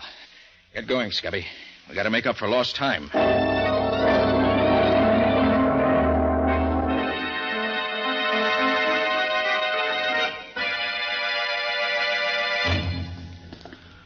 Well, Nick, I've got to hand it to you.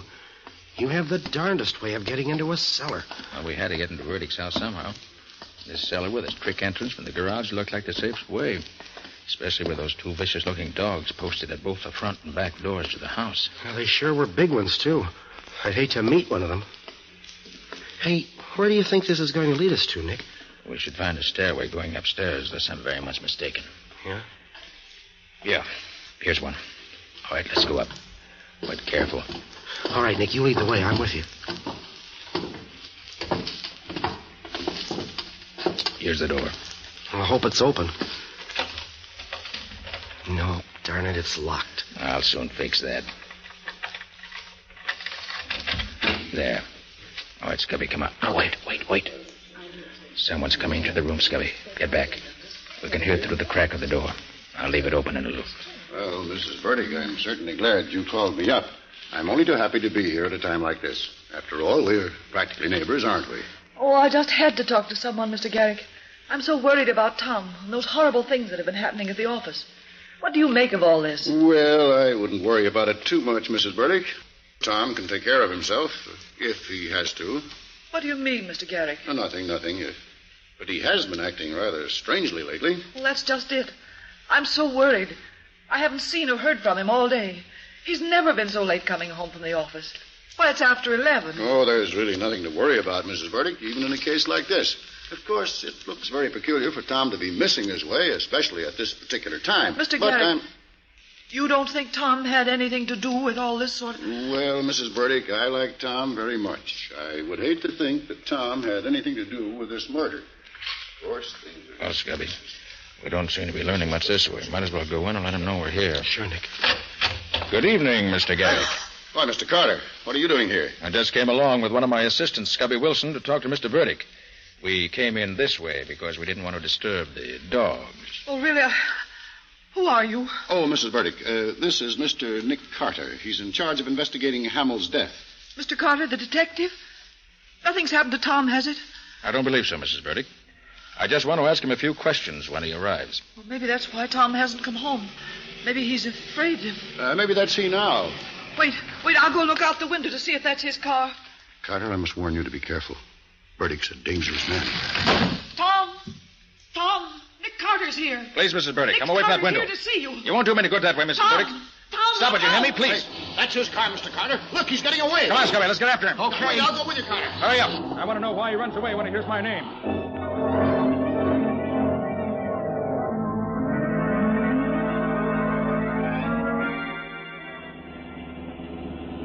I hope this car of yours stays on the road, Carter. Don't worry about it, Mr. Garrick.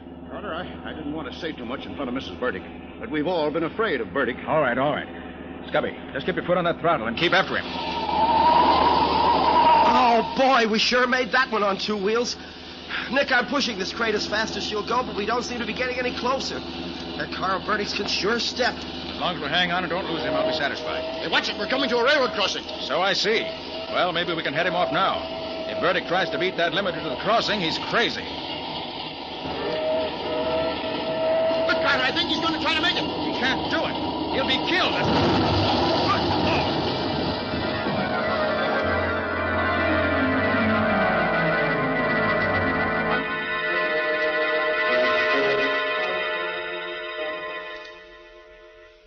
Oh, Nick, that nurse that just came out of the operating room is signaling you. Oh, yes. She wants me to go into Burdick. You wait for me here, Scubby. Okay, Nick.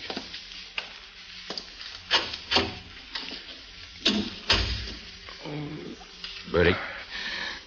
Burdick, can you hear me? Yes, Carter. I can hear you. Carter, I'm a dying man. Yes, I know. I swear to you, I didn't kill Hamill or Cornish. Then why did you try to run me down with your car this afternoon? Carter, I didn't do that.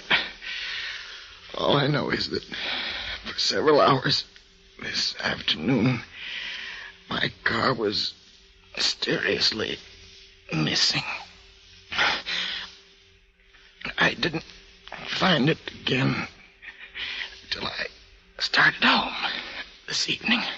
Burdick, why did you run away from your home tonight when your wife told you we were there? And how about the securities we found on you after the wreck? It wasn't you. It was securities. I took them so that... Yes, Burdick? Why did you take them? I took them so I could keep him from stealing them. Who? Burdick, who? Burdick, who's he? Carter. Front office. Bottom drawer of desk. Something will lead you to murder. Yes, Burdick? Who's the murderer? He's... Burdick. Burdick. Oh, poor chap. If you'd spoken sooner, you might have lived longer.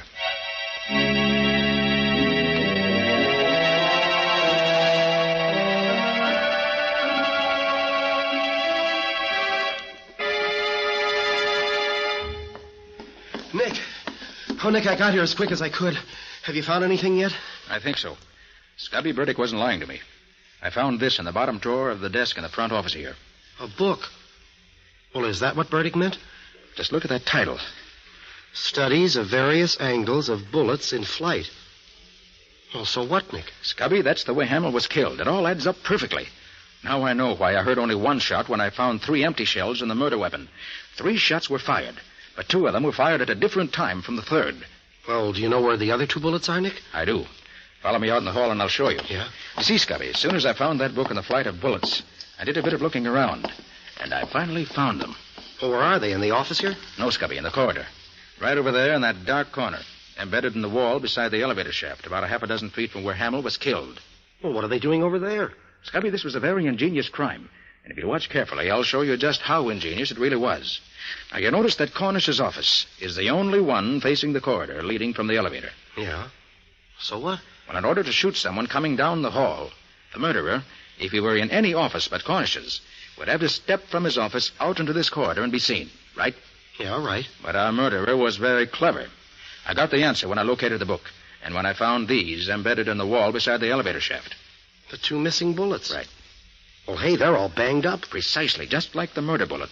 And that's what gave me the answer. You see, Scubby, the murderer never left his office. He stood inside the front office, the one around the corner, on the lower leg of the L-shaped corridor, and aimed at that steel pillar built into the wall over there. When the bullet hit the steel face of the pillar, it was deflected into Hamill's lungs. Look here. You see these marks in the face of the pillar here? Where? Oh, yeah. Those are the bullet marks. Oh, well, gosh, Nick, that's fantastic. Hey, are you sure you're right? Positive. Don't you see, Scubby? That explains the other 2 shots that were fired. They weren't fired at Hamill, and they weren't fired at the time the murder was committed. They were practice shots used by the murderer to be sure he had the correct angle from which to shoot Hamill. Gosh, Nick, I've certainly got to hand it to you. Yes, but we still have to get the murderer. But how? And who is it, Nick? I rather think that if we step back in the office and wait, we'll find out soon enough, Scubby. Well, what do you mean, Nick? I mean that whoever it is will be in this office within the next few minutes, because after my discoveries, I made a couple of phone calls. And I invited the 2 remaining partners to meet me here. Shh. Here comes someone now. Oh. Oh, how do you do, gentlemen? Oh, hello, Garrick. I got your phone call, Carter, and I got here as fast as I could. Garrick, have you seen this book before? Studies of various angles of bullets in flight. Why, yes, now that I think of it, I think I have. Does it belong to you? No, it doesn't. But I remember that one day when I was with Mr. Nelson, he stopped in front of a bookshop and looked at it. Rather closely, now that I think of it. Yes, I'm sure it was Nelson. Very interesting. Now tell me, Mr. Garrick, when the murder was committed, are you positive that you and Mr. Nelson were in this office together? That's right, Mr. Carter. Can you show me exactly where each of you stood at the time the shot was fired? Well, now, let me see. I was here, facing the window, and Nelson was, standing right about here by the door. Mm-hmm. I see. Did you notice in which direction he was facing at the time? Yes, I remember. This way, facing the corridor. In other words, the way he was standing, you could see him only in profile. That's right. Well, there's no question that that's how it was done, Scubby. The murderer planted himself in this office so that he could establish a strong alibi. He then took the gun from his pocket, unseen by the other person in the room, who could see him only in profile, and then fired it at that steel pillar. Then as he ran into the corridor with the rest, after Hamill was dead, he dropped the gun into the umbrella stand in front of Cornish's office. Well, Carter, do you mean that Nelson is the one How do you do, gentlemen? Did I hear my name mentioned? Yes, Nelson, you did. Why did you kill Hamill and Cornish? Please, Garrick, don't be ridiculous. Oh, Nelson, does this book look familiar to you? This book? No, I can't say that it does. You sure you've never seen this book before? Now that you mention it, I may have glanced at it in a bookshop at one time or another, but then I look over a lot of books. I like to browse. I see. Nelson, see how you approve of this story of Hamill's murder. Yes? The killer knew of Cornish's criminal record, and he figured he could embezzle some of the firm's money and pin it on an innocent man. Then when he found out that Hamill was becoming suspicious and was having the accounts checked, he became panicky and afraid that it might not work out the way he had planned. So he decided to kill Hamill. Then when he happened to overhear Hamill's conversation with me over the telephone, he hurriedly borrowed Burdick's car without Burdick's knowledge and tried to get rid of me. That's an interesting way out, Mr. Carter. Have you also a theory as to who the killer is? I have. By the process of elimination, it has to be either you or Mr. Garrick or an unknown. And I've already proved that I didn't do it. It must have been an unknown then, Mr. Carter. I certainly didn't kill Hamill. I had nothing to do with the murder. When the shot was fired, I was right here in this room with Mr. Garrick. He can testify to that. He has already, Mr. Nelson. In fact, Mr. Carter, I was standing right here facing the window when the shot was fired. Oh, no. That's where I was, Mr. Carter. Standing there at the window. Now, please, Garrick. Please, gentlemen, please. You don't have to argue about it. I know who was at the window, and I know who fired the fatal shot. Scubby, take a look at the flyleaf of this book. Well, what are they, Nick? They look like the scribbles that some guys draw when they have nothing else to do. Oh, doodles, they call them. Exactly. While I was looking through the various offices, I found some papers with these same doodling marks on them in one of the desks. And these marks were made by the murderer. Garrick, I arrest you for the murder. Watch out, Nick, he's got a gun! Well, Scubby, pick up the pieces. Oh, boy. There's the murderer, Garrick. He's also the man who tried to murder you and me last night on the road to Burdick's home. Well, I'll be... You see, Scubby, Burdick has his suspicions about Garrick. That's why we found those securities on him. He took them so that they wouldn't fall into Garrick's hands. He'd suddenly found out that Garrick was an unscrupulous crook, and that was the reason he ran when Mrs. Burdick called him. He saw Garrick at the window and was afraid of him. Well, Nick, I must say he had me fooled when he said that Nelson was standing at the door of the office here when he was really there himself. Yes, in telling us who was in this office, our clever murderer just reversed the positions in which he and Mr. Nelson were standing when the murder was committed. But once I saw the marks on that flyleaf, I knew who stood where. And that's why I had Nelson come up here, to force Garrick's hand. Well, Nick, one way's as good as another as long as you get results. And you always seem to do that.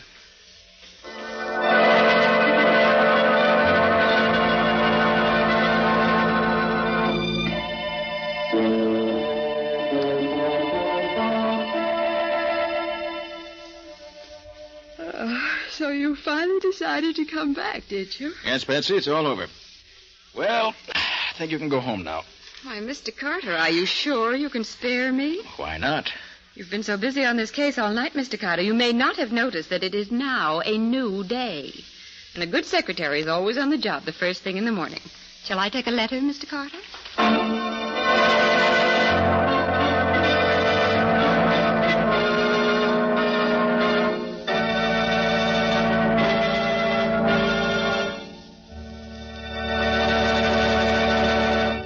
This was another strange experience of Nick Carter, Master Detective, called An Angle on Murder, or Nick Carter and the Mystery of the Mutilated Bullet.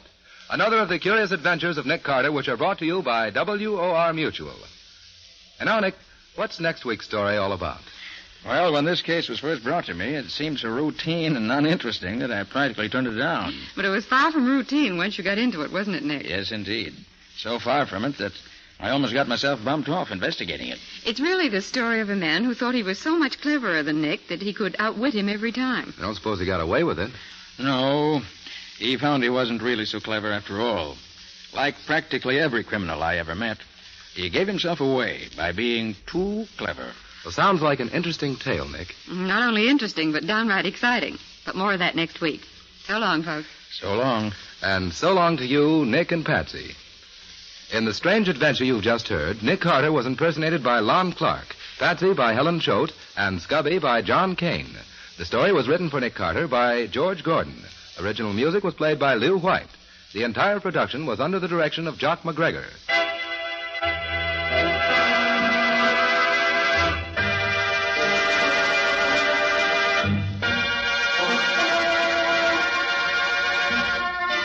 Next week, listen to another curious experience of Nick Carter entitled The Body on the Slab, or Nick Carter and the Mystery of the Missing Husband.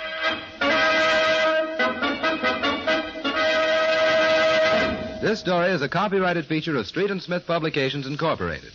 Beginning Wednesday, November 3rd, The Return of Nick Carter, which is produced in the studios of WOR, will be broadcast over most of these stations on Wednesday evenings at 8:30 Eastern Wartime. Remember the new time, Wednesdays at 8:30 Eastern Wartime, beginning Wednesday, November 3rd. This is Mutual.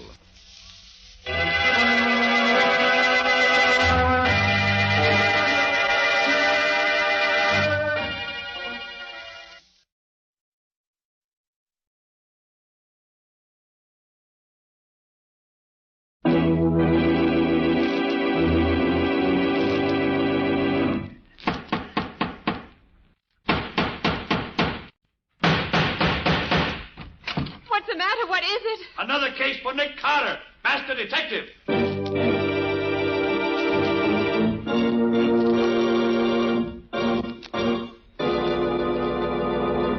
Yes, it's another case for that most famous of all manhunters, the detective whose ability at solving crime is unequaled in the history of detective fiction, Nick Carter, Master Detective. Tonight's curious adventure, The Body on the Slab, or Nick Carter and the Mystery of the Missing Husband.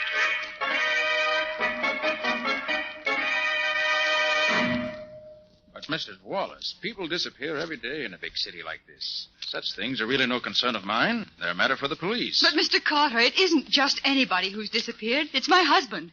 I'll pay you anything to find him. Well, I suppose it can do no harm to listen to the story. All right, Mr. Burnett. Where was the last place you saw him? In a sort of saloon gambling house on West Street, down by the waterfront. A two-story house. Very run down. Wait a minute, Burnett. That wouldn't be the place that's run by a one-legged soldier they call Bill. Oh, so you know it, do you? Certainly do. By reputation, at least. Here. I want want you to look at this picture. You recognize it? Yes, that's the place I'm talking about. I thought so. Mrs. Wallace, I'll take the case. Oh, Mr. Carter, I knew you would. Yes, I have a score to settle with that old rat with a wooden leg, and this may be my chance to do it. All right, Mr. Bennett. Let me have all the details. Well, Vernon, that's Vernon Wallace, my friend, Vernon and I had been making a night of it, and we ended up at this Bill's place. How did you happen to go there? Well, Vernon had heard that it was a great place for a fast poker game, and he was determined to try it. I'd heard it was a pretty tough place, and I attempted to talk him out of it, but I couldn't do it. So about 1:30 or 2 o'clock this morning, we went down there. We were the only ones there. To make a long story short, Vernon and that old guy who owns the place got into a game, and no matter what the old guy did, Vernon won. I was afraid for him in a dive like that, and I tried to get him to quit and go home with me. But he refused. He told me to get out and leave him alone. And Vernon hasn't been home since then. And he hasn't been seen anywhere since then.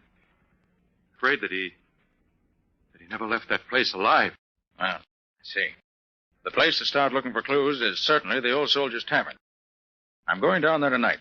I know enough tricks with cards so that I can be sure of winning. And maybe old Pegleg will try to treat me as he treated Vernon Wallace.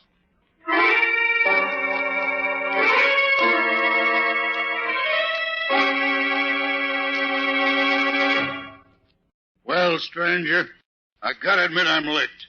You broke the bank. Yes, luck's been with me ever since I sat down here. Well, it's getting late. I've got to be getting home. How about a drink before you go, stranger? You'll not refuse me that. Why, no. I'll have a drink with you. But only one. Sure. One'll be okay. Hey, Mike, 2 beers and make it snappy. Yeah, coming up. You won all my money tonight, stranger, but I don't harbor no ill feelings. Nice of you. You won fair and square, and that's all there is to it. Here's your beer. Here you are, stranger. Drink hearty. Excuse me, stranger. I'll be back before you can shake a stick. Well, that's all right. I'll enjoy my drink while you're gone.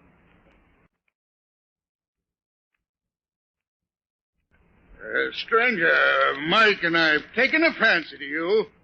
We don't want no harm to come to you. Look, why don't you stay here all night?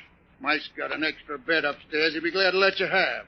Then tomorrow you can go home and nobody'll bother you. Well, if you let me pay for the use of the room and bed, I believe I will stay. Good, you're a smart man, but we couldn't take no money for doing you a favor. Here, Mike, show the gentleman his room. Yeah, sure. Will you follow me, mister? Sure. Go ahead. I want to get to bed. I'm tired all of a sudden. Give me your arm, mister. No. I'm all right. I don't need any help. Well, I'll come along just to be sociable. I don't want to be sociable. I just want to go to sleep. Well, here's your room, mister. I'll leave a candle on the table for you. Okay. Thanks very much. Good night. There you are, stranger. Sleep tight. Yeah. We'll see you later. Yeah, we'll see you later. Yeah, I'll see you later. Good night. I gotta go to sleep. I'm awful tired.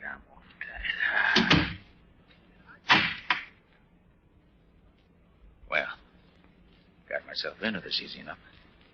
Hope I'll find it as easy to get out again when the time comes. No light, but a candle. One it'll do to give me a look around. Instead of this bed. It doesn't look too comfortable. But... Oh. Blood. Let's see. The man were lying on this bed. That blood is just about where a dagger would go through his heart. If the man were drunk enough or had been drugged, he'd never know what hit him. Let's look around here. I wonder what's in this closet. Locked. Well, that won't keep me out long. Not as long as I still have my keys with me. Try this one. Nope. This one does it. Well, this is interesting. Old clothes. Here's a vest with blood on it. And here's a shirt and a jacket. Both of them bloody. Unquestionably, these came from some of the victims. Well, nothing to do now but wait for that one-legged scoundrel and his pal to make the next move. And I guess I'll be safe if I merely sit on the edge of the bed now. Oh, yes, I won't need this candle anymore either. now to wait for them. Ah, there they come. Sorry you get there, but He's asleep, all right. I can hear him snoring. well, with the slug I put in his beer, he'd have to be either sleeping or dead. All right. Easy does it. Is he still asleep? Yeah. You hold this light while I... Get your hands up, both of you. Well, I'll be... And drop that knife you got in your hand, Bill. How can you be awake when we... Really very simple, Bill. Keep those hands up. I just poured that drink you gave me on the floor instead of down my throat. What are you going to do with us? I'm going to turn you over to the police. The evidence of the bloody clothes in the closet and what other evidence they'll undoubtedly find when they search this place, you both should have an interesting time of it. Why don't you kill us now and be done with it? Because I want some information first. Why should we tell you anything? Because if you do, I shall probably be able to get your sentence reduced somewhat. If you don't... I got you. What do you want to know? Last night, a young man won all your money. He hasn't been seen since. You mean that fellow with the little mustache? I do. You murder him the way you tried to murder me? I didn't do nothing with him. Maybe I wanted to, but I didn't. Isn't it a fact that this chap's friend tried to get him to leave you and go home? Yeah? And when he wouldn't go, the friend finally went off without him? No, that's a lie. They left here together. What? You trying to tell me one of them didn't leave before the other? No, they went out together. You know where they went? How should I know? There was a taxi waiting right outside the door here. Seemed to be waiting for them to come out. Then the guy with the money gets inside, and his friend sits in front with the driver. Oh. His friend sat in front with the driver, huh? But you know that cab if you saw it again? Sure, it had a big dent in the back of the body. Painted with red lead. I've seen them around this part of the city before. I see. Well, Bill, as soon as I can turn you and your pal over to the law, I'll have Penny find that taxi with the dent in the back. Trail seems to lead direct to him.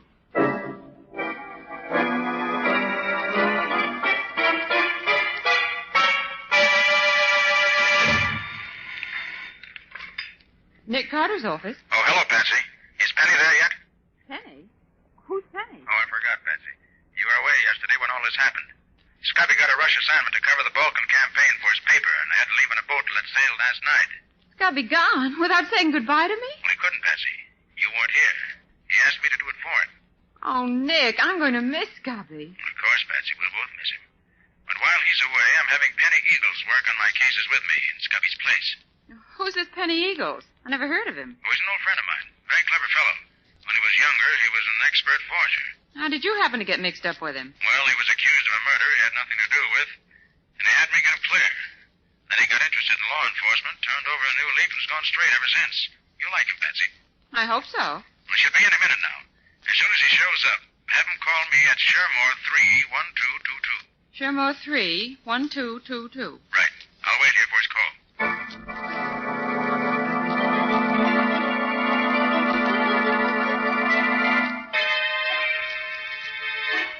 You're right, Penny. That's the taxi we're looking for. And I know that driver. You do? Yes. John Hagan, ex-convict and confidence man. Friend of yours? Hardly. Seen him in court several times, but he's never seen me. What's he been doing since you've been watching him? Well, all afternoon and the early part of this evening, he's acted like any other cabbie. Taking whatever fares he could get. But the latter part of the evening, he's been fussy about who rides in his cab. How do you mean? Well, I've seen several parties try to take his cab. But all he's picked up in the last 2 hours were 2 drunks, and oh, were they pie-eyed. I see. I think I know what he's looking for, Penny. And I'm going to give him just the kind of a passenger I think he wants. Wish me luck. But, Nick, what are you going to do? Well, so long, old fella. I gotta be getting home now. I'll see you tomorrow, maybe, huh? Okay.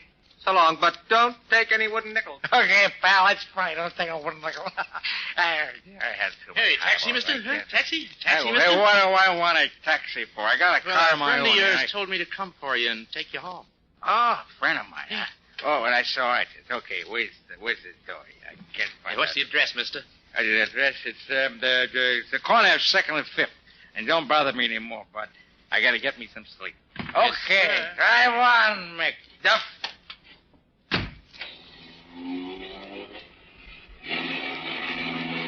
And now where? I'll wager it won't be towards 2nd and 5th. Wait a minute. What's that smell? Perfume? I know. That's ether. So that's the stunt. Picks up drunks who are too far gone to know what's happening, then doses them with just enough ether to put them soundly asleep. Well, it won't happen to me. If I open one of these windows a little bit, that'll keep the air clear. There. Now, Mr. Hagen, the next move is up to you.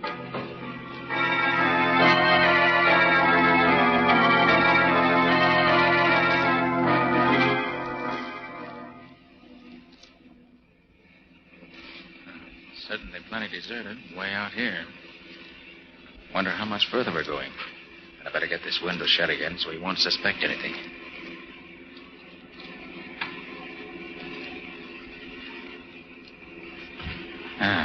So we're near the end of our journey, huh?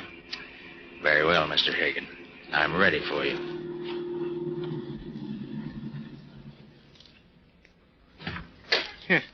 Sleeping like a babe, ain't you? Well, let's see what you got in your pockets. Then I'll dump Make you a out. move, Hagen, and I'll blow your brains out. Who the deuce are you? I'm a detective. See this? Oh. Well, what you want with me? I wanted to find out what your scheme was, and I found out. Now I want you to tell me about the man you picked up at Peg Leg Bill's Tavern down on West Street last night about 3 o'clock. Well, I don't know nothing about it. Oh, no? Look, you waited for him outside of Bill's place. He rode in back. His companion rode up front with you. During the ride, you gave him ether through that devilish device you've rigged up in this taxi of yours and made him unconscious. Yeah, if you know all that, why do you ask me, huh? Because there are two things I don't know. And if you want to avoid further trouble, my friend, you'll tell me. Now, first, who was the man who rode up front with you? I don't know. No? No. Well, I've done a few odd jobs for him in the past, but I don't know his name. They call him the captain. He made a deal with me early last night to be outside of Bill's place about 2:30 this morning. Can you describe him? He's sort of an ordinary guy. About my size, maybe. Well, he's kind of good looking if he didn't have a hunk out of one ear. Burnett. Now, what did you do with the man who was in the back? After I quieted him, we took him to a friend of the captain's, other side of town. What was the address to which you took the body? Hey, there wasn't no body. He was just as alive as you or me. Now, we took him to 14 Wanton Place. Left him. All right. Get back in your cab and drive me to 2nd and 5th. Then I'm through with you, unless you've lied to me. If you have, keep out of my way, or you'll go to jail for life.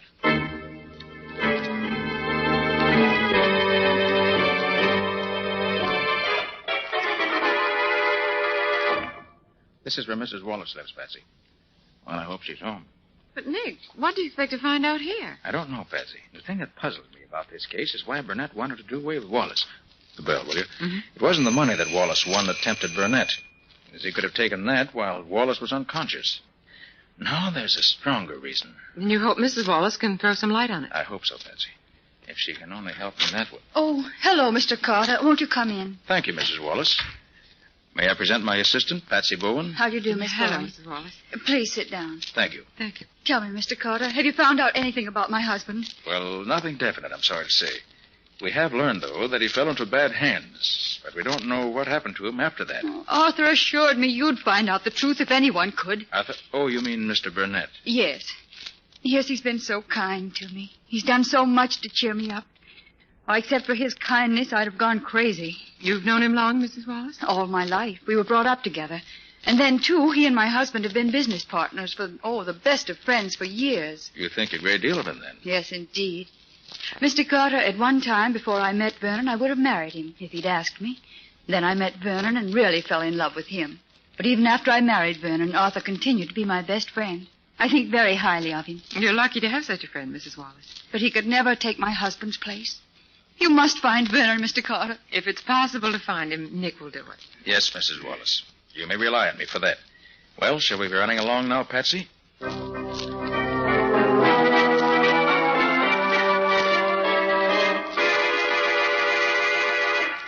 Where did you say you're calling from, Penny? I'm at a pay station near the house where Hagen left Wallace that night.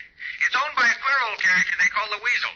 He works in a crematory about a mile down the road. I see. Well, Hagen's story seems to be straight enough. A couple of guys in a saloon near here says they saw the Weasel and another guy carrying a man-sized bundle into the Weasel's place about daybreak a couple of mornings ago. And it hasn't come out again, as far as I can find out. Well, did you learn anything about the firm of Wallace and Burnett? Yeah, I picked up a lot of rumors, Nick, but not many facts. Here's how it goes. Burnett ruins the firm and throws the blame on Wallace. And those who know don't think that Burnett lost much money when the firm failed, but Wallace did. So I was right. What else? Well, Burnett was the one who started Wallace gambling and drinking. Wallace is a nice guy, but he seems to be the weak sister. But nobody seems to know what Burnett's got against him. Well, by putting together what Mrs. Wallace told us and what you've learned, Penny, I think I begin to see the answer. I think that... Hold it, Nick. The guy who looks like Burnett is going into the Weasel's place. Good. Don't let him get away from you, Penny. I'll meet you there as soon as I can.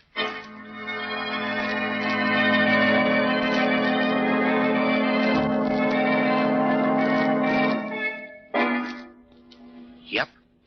You're right. You're right, Nick. They did bring that casket here to the crematory. I thought they would. But I wish I could get closer and see what they did with it after they carried it inside. Look, Nick. That window over there is open a little. Huh? Maybe we could hear something from there. Good idea, Penny. Come on. But quiet. Yeah. But, Weasel, are you sure they won't be suspicious? Not a chance, Captain. That's why we're doing this tonight. The owners of the crematory are going to make a test of a new heating fixture tomorrow morning. And they told me to have the ovens hot by 10 o'clock. I'm just getting them hot a little ahead of time. What do you use when you make a test like that? Well, they sent me the body of a dead calf. It's over there in the closet. Yeah, but the test we're going to make tonight will be even better, eh, Captain? Yes.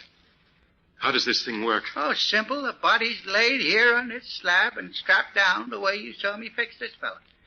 In the next room, there's a lever attached to the slab. When the lever's pulled, the slab slides into the oven. The door closes behind it, and the destruction of the body begins. Do we have to watch it burn? You can't see the slab nor the ovens from the room where the lever is. How long does it take to reduce the body to ashes? 6 or 8 hours. It'll be all over by daylight. Even if the body isn't... You mean even if the body ain't dead yet? Yes, that's what I mean. And Wallace is still alive. Well, it's a little unusual to cremate a live body, but it works just the same. You'll never know what happened. It'll be all over in an instant. Well, we got nothing more to do here. Might as well go in the next room and wait for the ovens to get hot enough. Then you can pull the lever and slide the body. You mean I have to pull the lever that sends him into... Sure. He's your friend, ain't he? Come on, Penny. There's no time to waste. We have to work fast.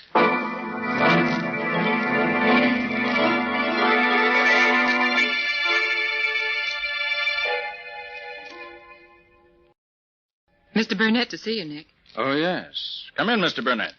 I just want to take enough of your time to tell you that Vernon Wallace's body was found last night. Really? Where was it? Floating in the river. Mrs. Wallace has identified it by a ring and certain other articles found on the body. Oh, must have been a terrible blow to her. She's badly broken up, naturally. But I hope to be able to console her, in part at least, for her great loss. I'm sure you will. Will this repay you for your trouble? Oh, amply, Mr. Burnett. And thank you. Good. Good day, Mr. Carter. Good day, Mr. Burnett. But if you think I'm going to drop this case now, Mr. Burnett, you're crazy.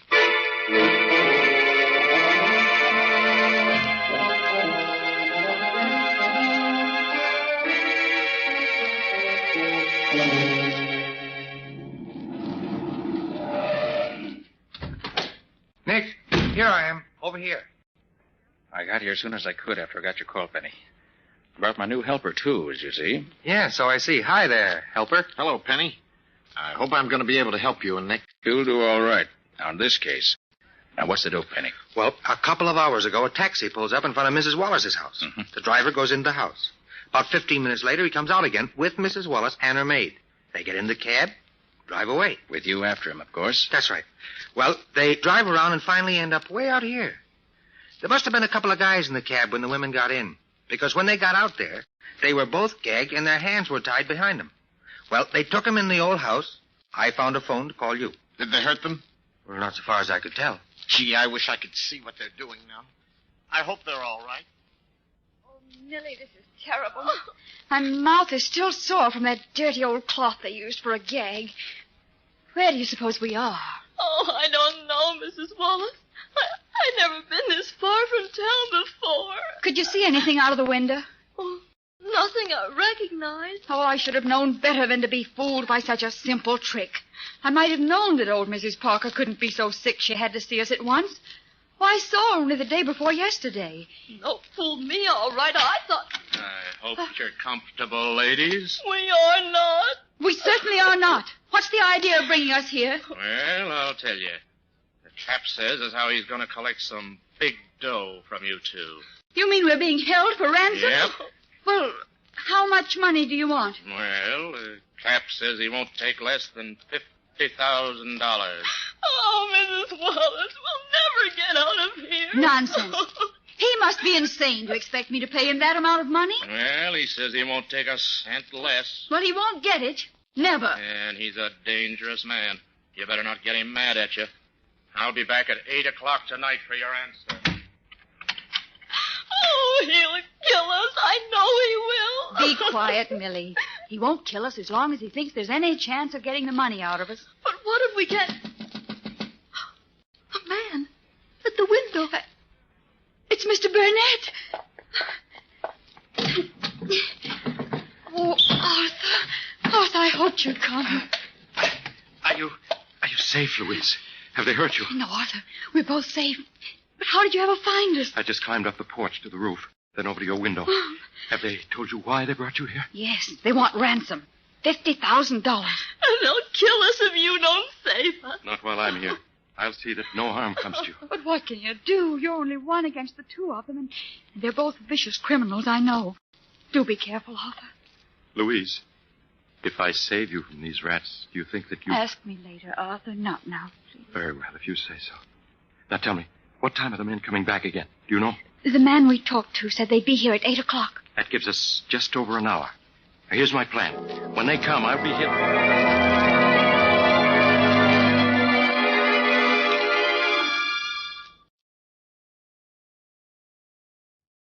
Now, you each know what you're supposed to do, don't you? Sure, Nicky, sure. You know, this ought to be fun. I haven't played cops and robbers since I was a kid. Same here. This should be good. Well, I hope you two aren't disappointed. But you can't tell about these things. So watch your step, both of you.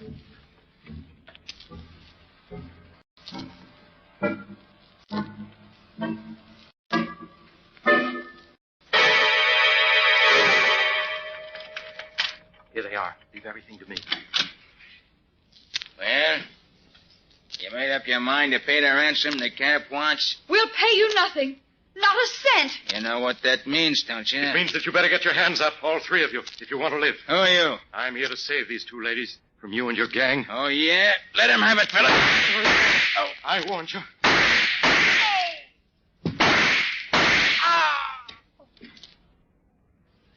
Arthur, you've killed them all. It's their own fault.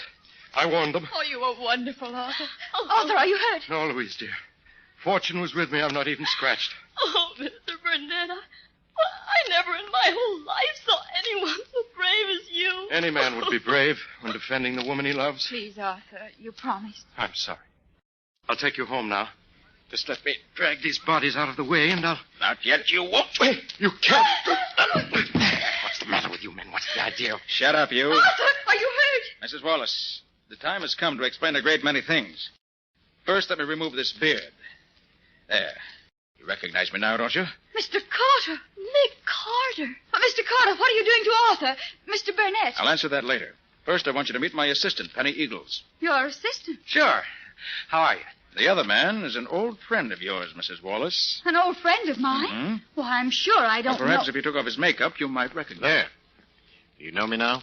Vernon. Oh, Vernon. Louise, my darling.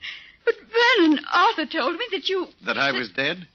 Oh, yes. Arthur Burnett told you a great many things that were not true. But, Vernon, he showed me your ring, your lodge pin. He said he took them off of your dead body that the police found in the river. Burnett took those articles from your husband's body, right enough, Mrs. Wallace. But it was while your husband was still alive. And it's no fault of his that I'm not dead now. You don't mean that Arthur... That's exactly what I do mean. He's been lying to you for years, Mrs. Wallace. It was he who ruined your husband's business and caused him to lose so much of his money. It was he who first induced your husband to drink and gamble. And it was he who was responsible for your husband's disappearance a few days ago. That's a lie. Oh, no, it isn't. As a matter of fact, Louise, dear, if Mr. Carter hadn't fooled him by putting a dead calf in my place on that crematory slab, Arthur Burnett would have been my murderer. Oh, no. No, that can't be true.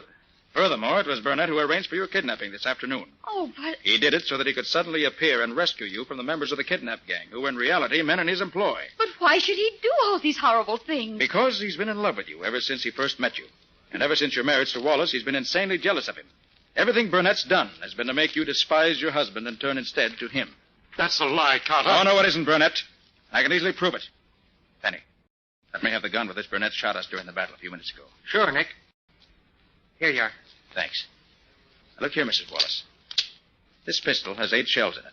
Burnett fired 5 shots at us, but there are still 3 shells left. And here they are. Why, those are blanks. They couldn't hurt anybody. Exactly, Mrs. Wallace. And the shells in the pistols that his men were to use in the fights were blanks also. And if I were a beautiful woman in distress and a man came to my rescue with his pistol loaded with blanks, I think I should find it extremely difficult to believe that he was being on the level with me.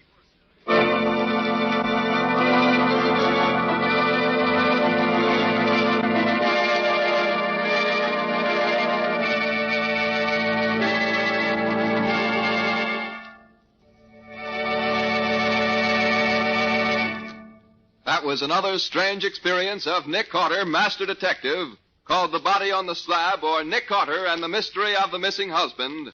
Another of the curious adventures of Nick Carter, which are brought to you regularly at the same time by WOR Mutual. And now, Nick, how about a few hints on next week's story? It's a story of a body which was washed up on the beach, tied up in a sack. And the only identifying mark on the body was one of Nick's cards. I had to solve that murder to prove I didn't do it myself.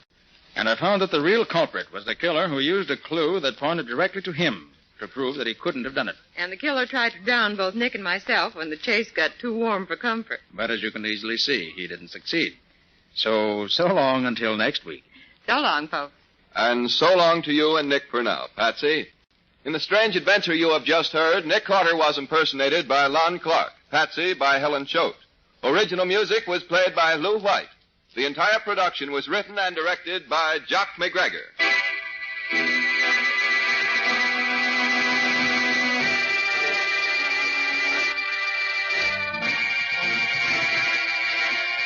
Next week at the same time, listen to another curious adventure of Nick Carter entitled The Drug Ring Murder, or Nick Carter and the Mystery of the Left-Handed Killer.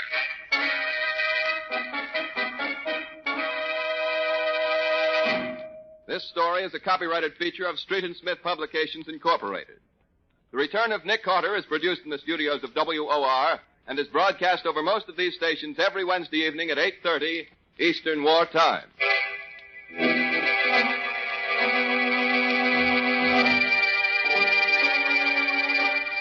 This is Mutual.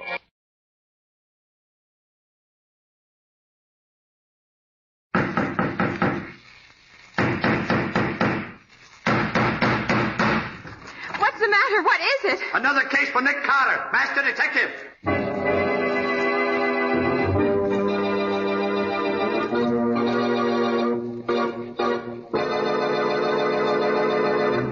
Yes, it's another case for that most famous of all manhunters, the detective whose ability at solving crime is unequaled in the history of detective fiction, Nick Carter, Master Detective. Tonight's curious adventure, The Drug Ring Murder, or Nick Carter and the Mystery of the Left-Handed Killer.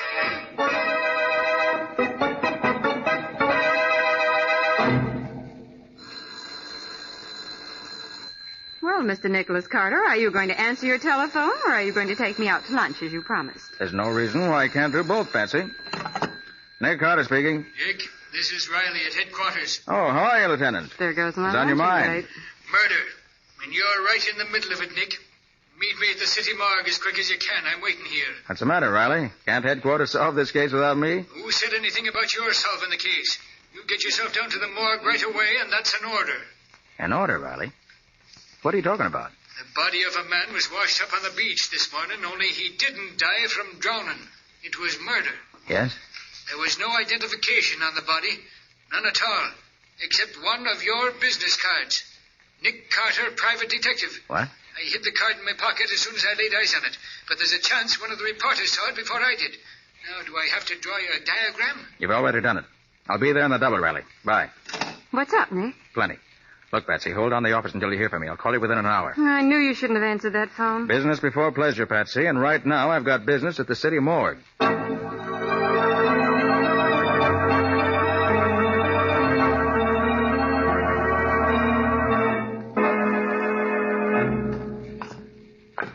Where have you got him, Riley? On a slab out here? or you- He's on ice, in the box at the end of the room there. And I'm telling you one thing, Nick Carter. It's lucky for you that I was here when he was brought in. Now, look, Riley, surely you aren't trying to pull me into this thing just because the fellow was carrying one of my cards. Why, there are probably hundreds of people I never heard of who carry my name in their vest pockets. Well, if you'd rather be explaining to the captain how your card got on a corpse... Oh, now take it easy, Riley. You know what it means for an officer of the law to conceal evidence, Nick. How do I know one of those reporters or photographers isn't telling the captain right now that... Let's worry about one thing at a time. You said the body was washed up on the beach on the north shore of Long Island? Yes, it was. Stuffed in a gunny sack with every bit of identification removed. Everything was ripped out except a concealed pocket. Yes, I know, with my card in it. Yes. Here we are. Last box here. Now, take a good look, Nick. Yeah, did you ever see him before? Oh, yes. That's Stanley Phillips. Huh? Dr. Stanley Phillips. He's a research chemist. Sort of an eccentric. Oh, balmy, huh? No, just strange. He's assisted me in a few investigations. But for the most part, he was pretty much of a hermit. Didn't like to mix with people. Yeah, that don't make sense. People who mind their own business don't go around getting themselves murdered. Where did he live? There's a big house on Long Island Sound, but his laboratory was on his yacht. It was anchored about half a mile or so out from the house, if I remember correctly. Laboratory on a yacht? Mm-hmm. Oh, he was balmy. Hey, Riley, look. Here in his neck. Well, what did you expect? I told you he was strangled. The autopsy showed he was dead before he was put into the gunny sack and thrown into the water. I know, but that isn't what I mean. Here, look at the prints in his neck. Closely, look at him. Yeah, well... Unless I miss my guess, Riley, he was murdered by a left-handed killer. Say, maybe you've got something there, Nick. I'll phone the fingerprint expert. Now, wait a minute, Riley. Let me hit the phone first. I gotta be on my way. Hey, now, don't be forgetting you can't take long on this, Nick. The captain will be wanting to question you about your card being found on the body. I can't hold off more than a few hours. Give me those few hours, Riley, and I'll wrap the murderer up in wax paper. Nicholas Carter's office. Oh, hello, Patsy. We got work to do. Yes, Nick? I want you to go through the files and dig out all the stuff we have on Dr. Stanley Phillips. That queer duck who did some work for you once? Yeah, that's the one. Research chemist. Uh-huh. Get all the dope on him and meet me down in front of the office in 10 minutes. I'll pick you up. All right, Nick. That's all. Yeah, where are you headed for, Nick? The Phillips estate on Long Island Sound. Meet me there as soon as you get the report on the fingerprints in Stanley Phillips' neck.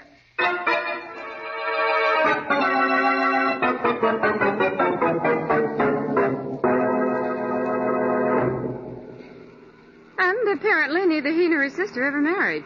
After the parents died, they continued to live in the big manor house.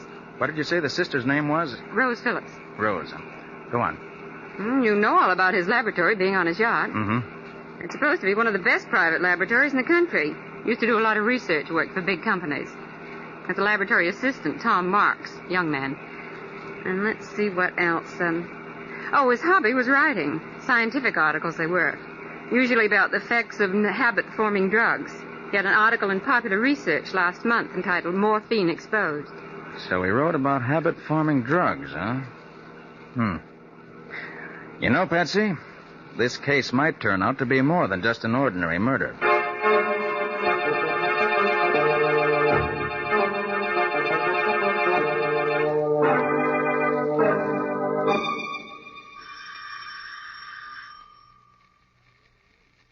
I guess nobody's home, Nick. You're wrong about that, Patsy. Saw the curtains at the window move.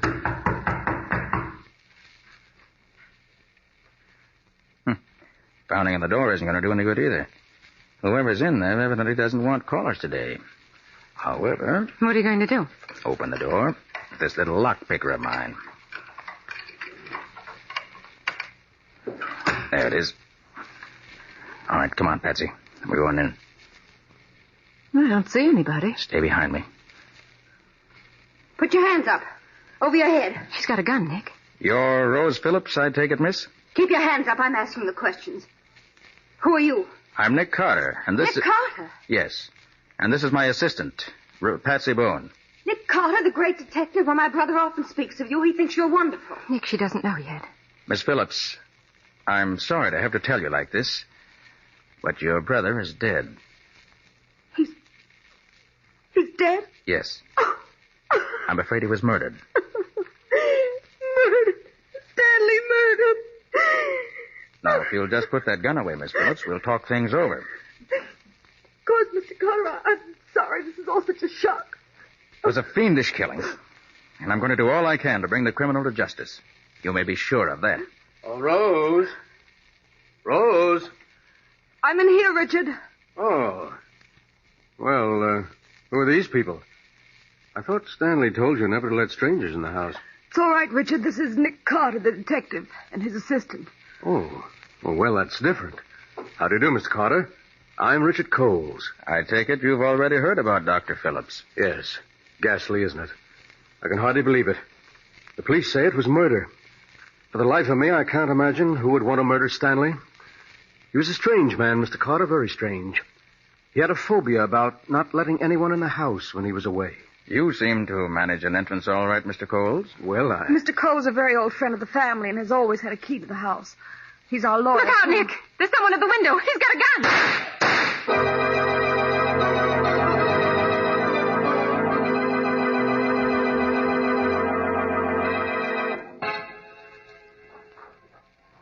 I can't get over it, Nick. You don't seem to be surprised that you were shot at back there in the house. I'm not, Patsy. That's why I was standing beside that suit of armor. That protected me by deflecting the bullets.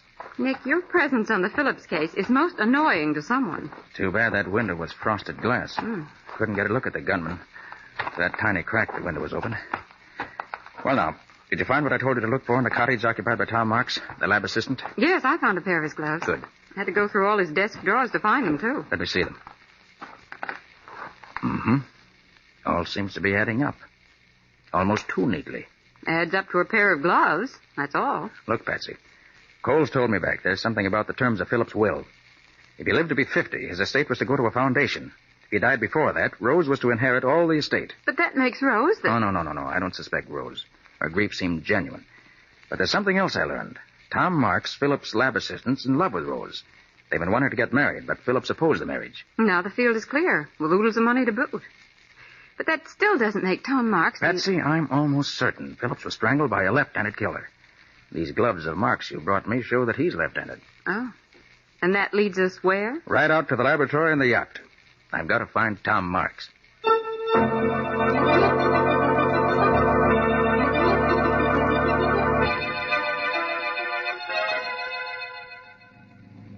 Nick, why in the world do you suppose Dr. Phillips had his laboratory way out here in the middle of the Sound? There's no mystery to that one, Patsy. Told me why once. Well, why? So people couldn't bother him. I'd have used his technical knowledge a lot more often on cases myself if it'd been more accessible. Well, here we are. This is the Phillips yacht. I'll tie up here. I've never climbed up a rope ladder before. And you're not going up now either. Not until I look around the boat myself. Oh, Nick, am I helping you on this case or not? You are, but I don't want you taking unnecessary chances. Nick, please. Now, quiet a minute, Patsy. Let's see if we can raise somebody from here. Hello up there! Hello aboard the Phillips yacht. It's funny. Tom Marks is aboard. He's keeping quiet about it. Well, we'll find out right now. You better stay here in the motorboat. And let you solve this case alone? Not a chance. Okay. But stay directly behind me, remember? Phew. Climbing this rope ladder's no cinch. I'm glad I'm not a sailor. Can you make it? I'm coming. What do you think you'll find, Nick? Tom Marks, I hope. Here. Let me give you a hand over the rail. All right. Oopsie daisy. Oh, thanks. Well, there's nobody to lay out the welcome rug on the deck of this floating laboratory. Well, that doesn't mean we're alone, Patsy. Come on. We're going down this companionway. Okay. I'm not mistaken. It leads to Phillips' laboratory.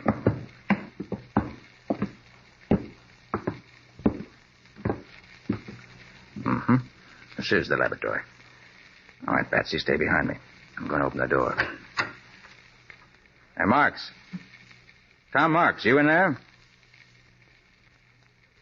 All right, Patsy. We can go in. Tom Marks seems to have vanished, but he's certainly left a mess behind him. Yes. Overturned retorts. Bunsen burner knocked over. Look here on the floor. Broken bottle. Sulfuric acid spilled and eating into the floor. Yes, this is where Dr. Stanley Phillips met his death, all right. And when the killer came at him, he was sitting at this desk writing. Well, how do you figure that? That bottle of ink tipped over. Wonder if he has any papers here that'll tell us what we want to know.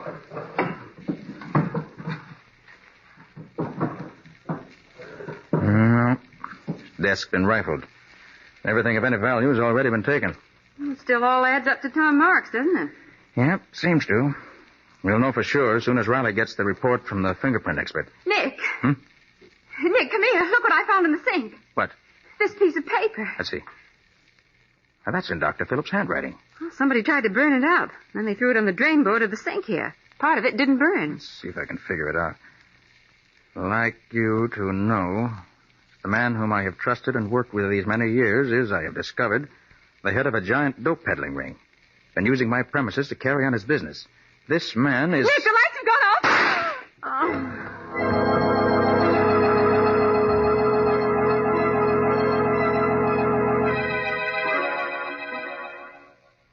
Patsy. Patsy, where are you? Patsy. Nick, You all right, Patsy? my head. Somebody hit me. Stay where you are till I find the switch. Do you have your flashlight? Yeah, I'll find the switch in just a second. Oh, the lights won't work. They must have been turned off at the master switch in the engine room. And that means there's more than one person on this boat besides us. One of them turned off the lights, and the other one shot at us in here. You were right when you said you felt everything wasn't okay on this yacht. You able to get up, Patsy? Oh, sure. I'm all right now. Just a big hen's egg on my head, that's all. Okay. Come on.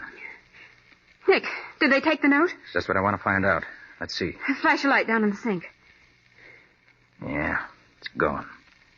Yeah, but wait. What are you going to do? Clean up the sink a little. Ashes don't look well scattered around on a white sink. Carefully now. A little bit. There we are. Now we're ready. Ready for what? To search this yacht from stem to stern.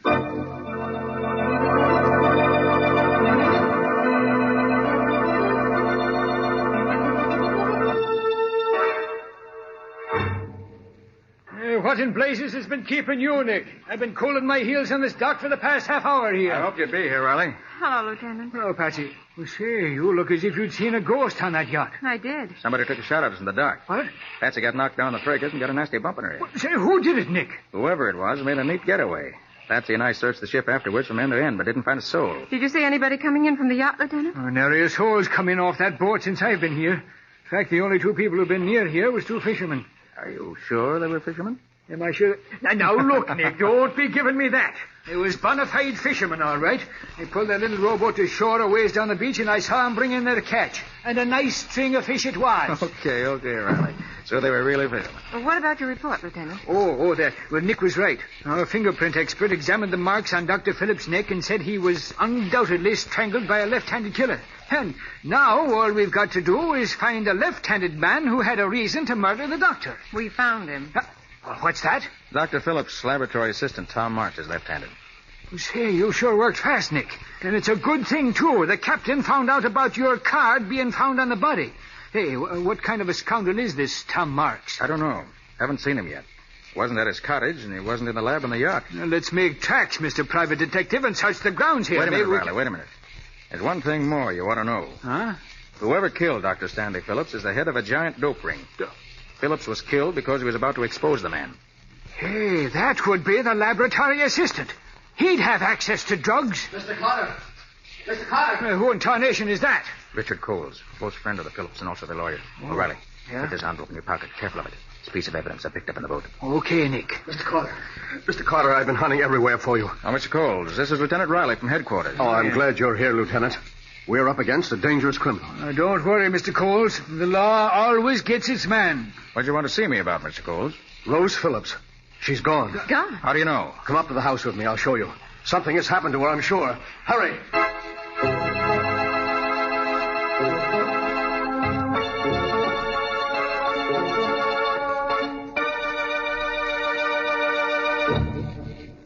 Here. This is Rose's bedroom, Lieutenant. Well, somebody was making a fast getaway, all right. Yes. Just look at the room. Clothes strewn all over. One of her suitcases is gone, and this suitcase, half packed, was left behind. She and the laboratory assistant must have been in on this together. If she wasn't guilty, she wouldn't have run away. Oh, she must have been out of her mind. Of course, Rose was in love with Tom, and... Nick, What's the matter, Patsy? What are you frowning at? Rose Phillips didn't run away. What, didn't run away? What are you saying, Patsy? No girl would run away voluntarily and leave all her makeup behind. Well, look at that dressing table. Nothing's been touched. You're right, Patsy. Say, do you suppose... Oh, no. What is it, Mr. Coles? Do you suppose that Tom could have forced her to leave? You mean kidnap her? Yes.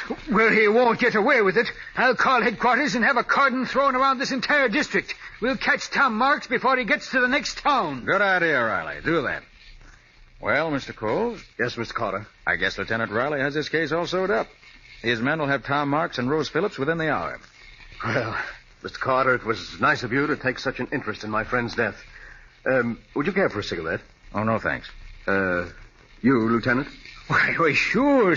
I don't mind if I do. Of course. Light? Yeah, thanks. Well, good day, Mr. Coles. Goodbye. Carter? Come along, Patsy. Hey, where's the telephone, Mr. Cole? There's one right over here on the table. Hurry up, Patsy. We got work to do. I thought you said the case was finished. Not by a long shot.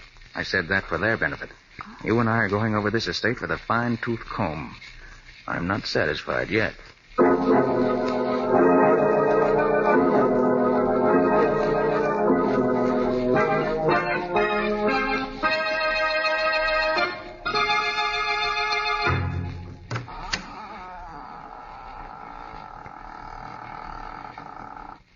You see anything, Nick?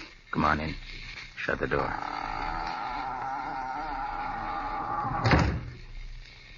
Do you think anyone saw us headed for this boathouse? I hope not. Oh, be careful here. Don't step off in the water. Nick, there's a small speedboat in the water. Wouldn't you think they'd put it in dry dock so late in the season? Depends, Patsy. Look up there, mounted in the bow. A machine gun? Mm-hmm. This boat was used for business. Gee, who'd ever think a quiet little chemist like Dr. Phillips kept a mounted machine gun on a speedboat? I believe this setup down here was news to Dr. Phillips, too. Hold on to my arm. We'll look around. Oh, Nick, don't step on the fish. String of fish, huh? Well, Nick, those fishermen Riley saw must have come in here. Patsy, this catch isn't fresh. What? Those men used this string of dead fish just to fool Riley. And those were the men who made trouble for us on the yacht. Yeah, they must have been. There are plenty of life preservers stacked up in here. Yeah, that's strange. Here, Patsy, take the flashlight and play it on this one. Okay. Well, what are you doing, taking it to pieces? No, just examining it. Aha! There we have it. What? A small waterproof pocket's been sewn in here. Yes, and it extends all the way around inside this life preserver. Pretty clever. Look, Patsy. What is it? These secret compartments are filled with dope. I bet every one of these life preservers is filled with drugs. Nobody would ever think of looking in a life preserver for evidence. I think Dr. Phillips did. And that's why he was murdered.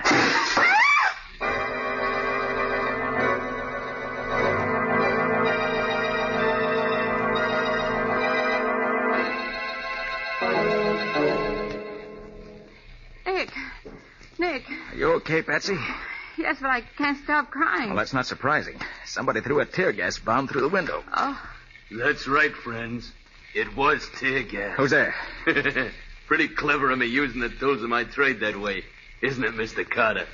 But Tom Marks is always clever. So you're Tom Marks, huh?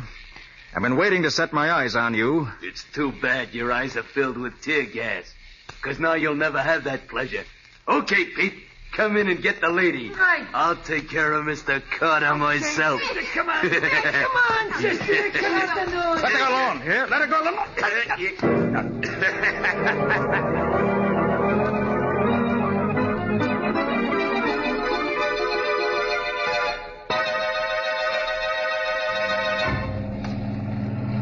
You got those iron weights in the bag, Pete? Sure, both of them. This guy'll never be washed up on a beach like the doc was. Good. See you tied a bag good and tight. You know, I think he's passed out. He ain't moving none. I did a job on him before we put him in the bag. Listen to that dime, will you? Sounds like a hoot owl with a cold in the head. Shut up. Oh, no. Oh, tighten the gag, Pete. Okay. Hey, that'll do it. Hey. Say, Carter ain't dead. What does it take to kill that guy? I choked him like a rat and he's still talking. All right, speak your piece, Mr. Carter, because you don't have much longer. You're not going to get away with this. You hear what he said? I'm telling you. I doubt it, Mr. Carter. You're going straight down to Davy Jones' locker. You'll pay for this. I'll have you behind bars within 24 hours. Listen to him. What do you fellas think you're going to do with Patsy Bowen? He's worrying about a dame when he's going to lose his own neck. Go easy with her, I'm warning you. Come on, let's get rid of him. Okay. It's dark enough now. All right. You got him? Yes. All right, lift him up. That's it. I'll get you fellas for this. 2, 3. Let her go.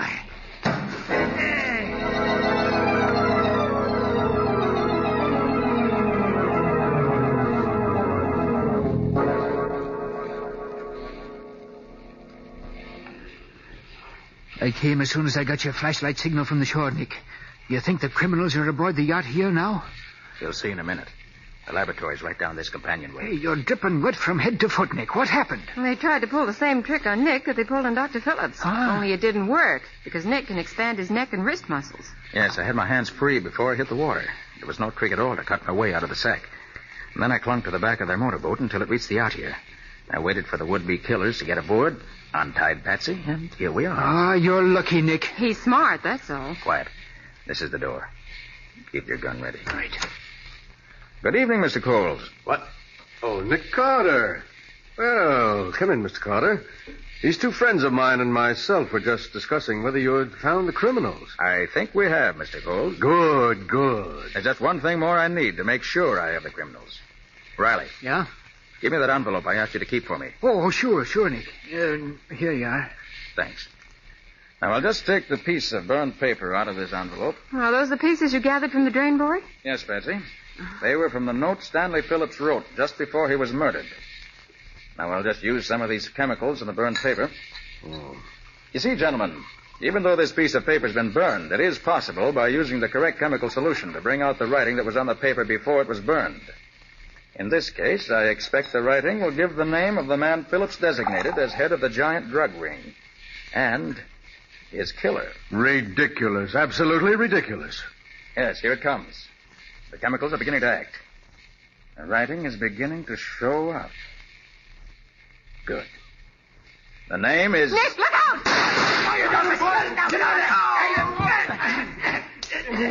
And I got these two thugs, Nick. Knocked them out cold. Sorry I had to plug you in the shoulder, Coles, but I had to put you out of action. Now, Riley, there's your murderer. So it was Coles who did it. You're right, Carter. I killed him. The powers be praised, Nick. I thought Tom Marks was the killer. Coles had me fooled too, Riley, until this afternoon when he came running down from the house. And then I noticed his feet were wet, as if he'd been in waiting. Then he was one of the men on the yacht. One of the fishermen Riley saw. Right, Patsy. And another thing. The man who strangled me in the boathouse claimed to be Tom Marks. But Tom Marks is left-handed. The man who tried to strangle me used his right hand. And you knew Phillips was murdered by a left-handed man. That's right. I knew I was after a left-handed murderer. O'Reilly. Huh? Did you notice that when Coles lighted your cigarette for you this afternoon in Rose's room, he used his left hand? Gee, by golly, he did. Then he's left-handed, too. Right. When I saw him do that, I knew he was the killer. But I had to make him prove it. Oh, you did that all right. That business about making the writing stand out on a piece of paper after it's burned is a new one to me, Nick. Nick, can you actually do that? Well, it can be done under ideal conditions. But this time I was just putting on an act for Mr. Coles' benefit. You mean you didn't actually make any writing appear on the burned paper? Not a word, Mr. Coles. And I fell for it like a sap. Nick. What's that? Well, I'm not sure, Patsy, but I have a hunch. It's locked, Nick. Oh, Patsy, since when did a locked door ever stop Nick Carter? Quite right, Riley. When did it? This is no time for it to start. So, this one ought to do the trick. There we are. Nick Carter. Oh, thank heaven. Rose. This man with you is Tom Marks, Miss Phillips? Yes, I am. They were going to kill us, Mr. Carter. They tied us up and threw us in here. We heard them planning to throw us overboard. Have you been imprisoned in here all this time, Mr. Marks? No, not quite. I got a telephone call last night summoning me into the city to pick up some chemicals Dr. Phillips and I needed in an experiment. I was slugged as I stepped out of the car. And when I came too late this afternoon, I was in here, and so was Rose. That Coles was a smart one. Throwing suspicion on you and then trying to get rid of you in order to make it look as if you'd run away. Smart, but not smart enough for Nick. Well, Riley, you've got your murderer. I have that. And Rose, you and Tom are safe. Yes, thanks to you. And I guess that's that. Oh, no, Nick. You still have to solve my case. Well, what's that, Patsy? That luncheon date you promised me. Oh. Where are you and I going to have lunch at this hour? Why, well, say, that's easy, Patsy. I know a swell place in town, right across from the morgue. Come on.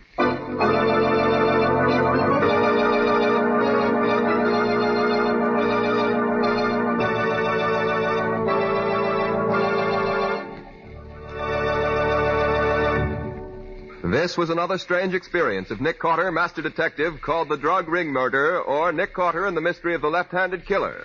Another of the curious adventures of Nick Carter, which are brought to you regularly at this same time by WOR Mutual. And now, Nick, what can you tell us about next week's story? When a young man who was a very good friend of mine arrived in town to claim his bride, he suddenly became aware that she was not the girl to whom he'd become engaged. You mean she wasn't his fiancée? That was the question that started off the whole case. Yes, indeed. Because we couldn't be sure whether the girl he loved was really the girl he loved, we prevented 2 murders and saved a gigantic fortune from disappearing. But you didn't save me from disappearing, Nick. Oh, quite true, Patsy, but after all, you weren't gone very long before we found you. But I'm sure glad you found me when you did, or I might not be here now.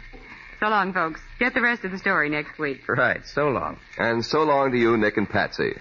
In the strange adventure you have just heard, Nick Carter was impersonated by Lon Clark, Patsy by Helen Choate. The story was written for Nick Carter by Barth Conry. Original music was played by Lou White. The entire production was under the direction of Jock McGregor.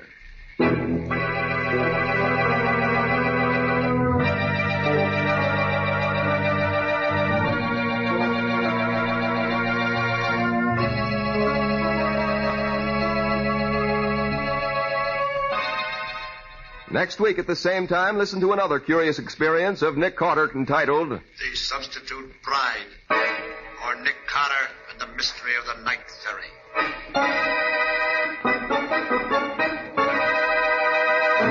This story is a copyrighted feature of Street and Smith Publications, Incorporated.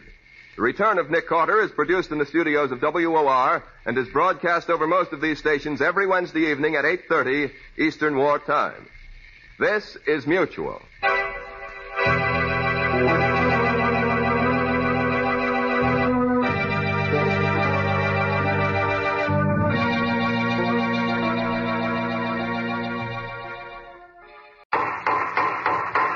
What's the matter? What is it? It's a case for Nick Carter, Master Detective.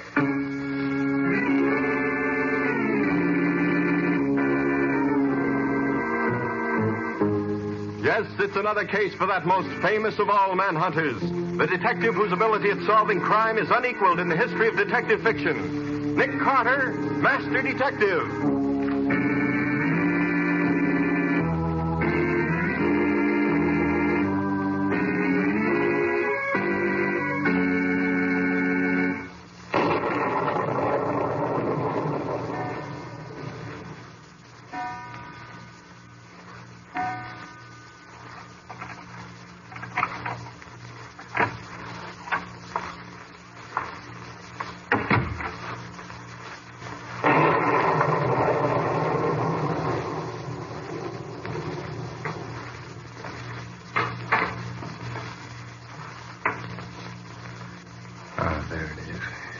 What are you doing in my safe, you thief? Give me... Oh!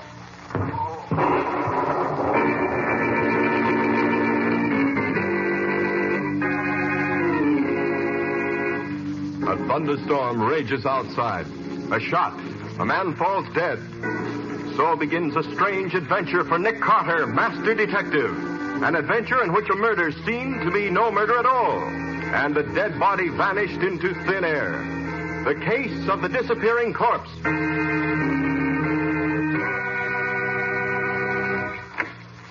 Morning, Matty. Oh, how are you, Nick? What brings you down here to headquarters so early in the morning?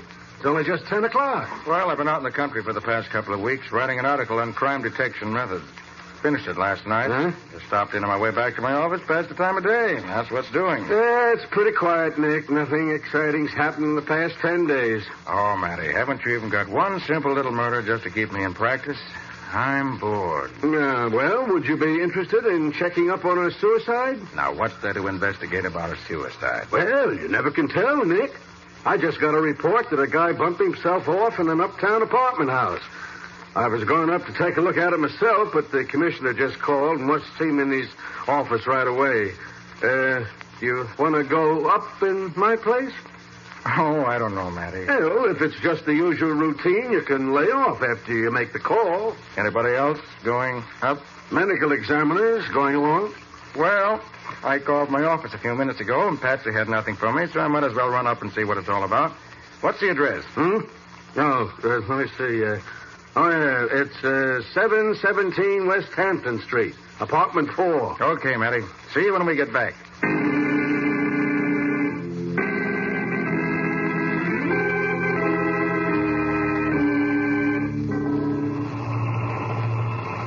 Well, this is West Hampton Street. What was that number, Doc? 717. Ought to be just ahead, Nick. Oh, yeah, 695, 701, 709. There it is, 717. Oh, that's a pretty swanky place, Nick. You can't live here on a white-collar salary.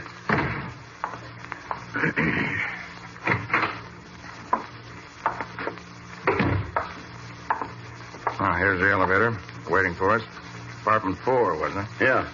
Get in and push the button.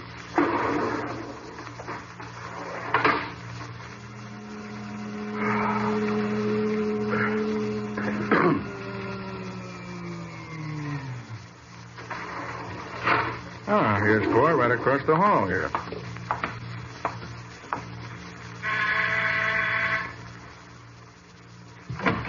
Yes, sir. Police department. You report a suicide? Oh, yes, sir. Won't you come in, please? Thank you. The body's right in the living room there, to your left. Oh, yes. I see it. Well, doesn't seem to be much of a question about its being suicide. You're the butler? Yes, sir. My name is Jordan. What do you know about this, Jordan? Very little, sir. Mr. Warner, he's Mr. Miller's nephew, came in about an hour ago and found his uncle lying there in the middle of the floor. I hadn't come down, but he called me and I reported it to the police. I've touched nothing since. Where's Mr. Warner now? Is he here? Yes, sir. He's upstairs in the library. He'll be down in a moment. I see. This dead man? Mr. Miller? Yes, sir. Mr. Anthony Miller. This is his apartment. His niece and I live here with him. Where's his niece now? She's dressing, sir. She'll be down with you shortly. This is a duplex apartment, isn't it? Yes, sir. Reception hall, living room, dining room, and kitchen on this floor. Library and 3 bedrooms on the second floor. Pretty swank, I'd say. Pretty stuffy, I'd say. Well, thank you, Jordan. Well, as soon as the others come down, bring them in here, will you? Yes, at once, sir. Well, Doc, how's it look? Pretty cut and dried. Pistol in his hand, a hole in his head with powder stains around it. Looks like suicide, all right. How long has he been dead? Must have been killed about 3 o'clock. Beg your pardon, sir. Here's Mr. Warner, Mr. Miller's nephew. Oh, how do you do, Mr. Warner? I'm Nick Carter. Nick Carter? Yes. I'm acting for Sergeant Matheson of the Metropolitan Police. Oh, by the way, Jordan. Yes. I left word for my 2 assistants to meet me here as soon as they could. When they arrive, will you let me know, please? Of course. At once, sir. Mr. Warner, I understand you found your uncle's body. That's right, Mr. Carter. I did. Will you tell us about it? Well, of course. When I was here last week, I left my camera here. I wanted to take some pictures this morning, so I dropped in here about 9:30 to pick it up. Who let you in? No one, Mr. Carter. I have my own key to the apartment. I came into the living room here, saw my uncle lying there on the floor, obviously dead. So I called Jordan, who came down immediately and phoned the police. That's about all. Was the outer apartment door locked when you came in? Yes. Both the regular safety lock and the regular lock were on. Mm-hmm. Are there any windows opening under the fire escapes? They were all fastened securely, sir. I checked them myself to make sure. Then no one could have come in from the outside. No, hardly. Not with the door and windows all locked as they were. I see. Mr. Carter, what's the idea of all these questions? It was suicide, wasn't it? Just purely routine, that's all. Has anything in this room been touched since the body was found? No, not a thing. Good. That your uncle's pistol in his hand? It looks like it, yes. Here, let me take it. You recognize it? Well, no, don't touch it. There may be fingerprints on it. That's why I'm holding it with my handkerchief. Yes. Yes, that's my Uncle gun, all right. There's no question about that. Yes, sir. It's Mr. Miller's gun, Mr. Carter. I've seen it often. Mm-hmm. And one of the shells is empty. And one shot been fired. Well, that's all it took to kill him. Hey, wait a minute. Well, what is it? This is unusual, to say the least. There's an empty shell in the chamber, but the pistol barrel is clean. What's that, Nick? You see? Either the barrel has been cleaned since the shot was fired, or the shot wasn't fired from this gun. Then this can't be suicide. Can't be suicide. No, it's definitely not suicide. It's murder. Murder, sir? Where's the old man's niece? Say she lives here? Yes, sir.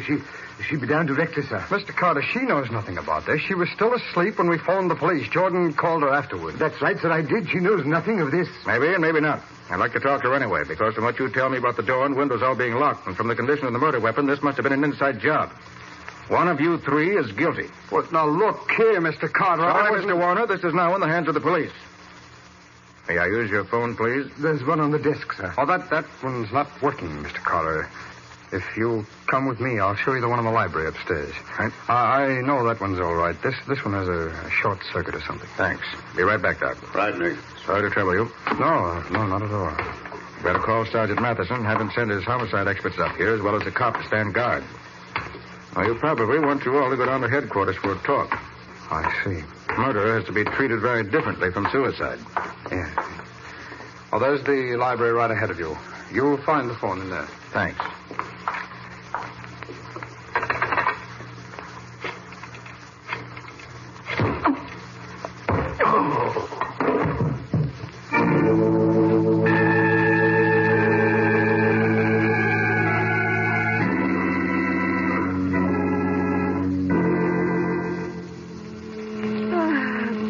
Scubby. Must cost a fortune to live here. Yeah.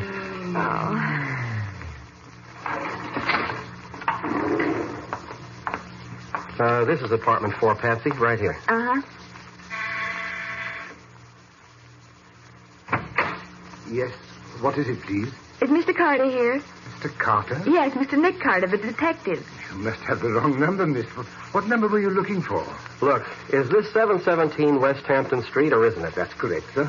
And is this apartment 4, or isn't it? That's quite right, sir. Okay, then where's Nick Carter?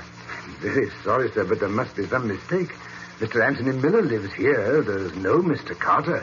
Well, didn't the man kill himself here last night? Oh, my goodness, no, miss. You're all mixed up. Well, Scubby, did Sergeant Matheson tell you the name of the dead man? No, said whoever phoned didn't give it to him. Well, we must have the address wrong, Patsy. Maybe. Could we use your phone? Why, of course, miss, if you'll step into the living room. There to your left. There's a phone in there. Thanks. Come on, Scubby. You can give the sergeant a buzz and see what's wrong. Right there, sir, on the desk. Righto, thanks. If you'll pardon me for a moment, please. Well, sure, go ahead. Police headquarters. Let me speak to Sergeant Matheson. One moment, please. Oh, I wonder how it would be to live in a place. Homicide, Sergeant Matheson. Oh, Matty, this is Scubby. Yeah, what's on your mind, Scubby? Oh, Nick must have given us the wrong address when he told us to follow him uptown to this suicide place. What is the address? Just a minute. Here it is. It's 717 West Hampton Street, apartment 4. But that's where we are, Matty. And they don't know anything about it here. What's that? No, the butler tells us there's been no suicide here. What? Hey, that's the address they gave us this morning when they phoned. Well, have you heard from Nick or the medical examiner? Hey, come to think of it, I have it. And that's a funny thing, too. It's over 2 hours since they left here. They ought to be back by now. Hey, why didn't they call and say they got the wrong address? There's something mighty funny going on, Scubby. Yeah, looks like it. Well, we'll see what we can find. Maybe it's an address that sounds like this one. We'll call you in a little while if we don't find anything. Okay, I'll tell the boys to watch out for Nick and Doc. Right. So long. You know any more than we do? No. He hasn't heard from Nick or the doc since they left headquarters about 2 hours ago.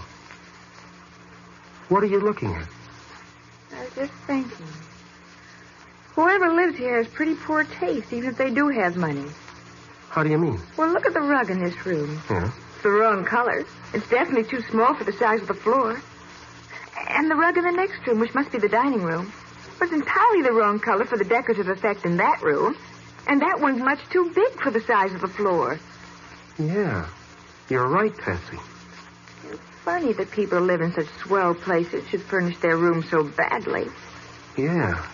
It almost looks as if these two rugs have been switched around, doesn't it? Patsy, maybe that's just what did happen. Maybe... Here, let me get a look at the rug under that dining table. Uh-huh. I'll shove the table over to one side and have a good look. Okay. What are you looking for something, sir? You're darn right I'm looking for something. You better hope I don't find it. I have to ask you to stop moving that dining table. If you try to stop me, I'll put a gun between your ribs. I'll call the police. Go ahead, call them if you dare. There. Gabby, look, right in the center of the rug. A big blood stain. That's what I thought. And I'll bet my last $1 that you'll find a blood stain that same size and shape in the center of the living room floor. Then someone was killed here. Yes, Patsy. And Nick and the doctor were here, too. This whole business about there being no killing here is a frame-up. Now you talk, and talk fast. What have you done with Nick Carter?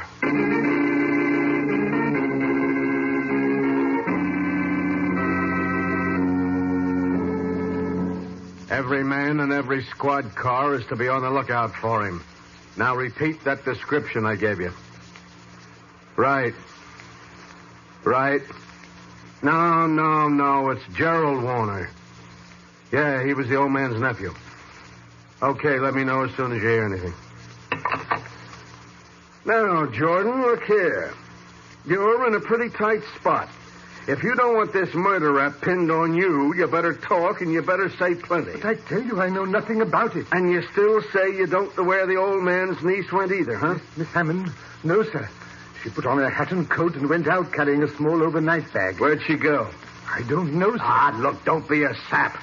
The butler always knows everything about a killing. And most of the time, the butler done the murder himself. But I assure now, you, look, sir, we've proved that the blood-stained Scubby and Patsy found was human blood.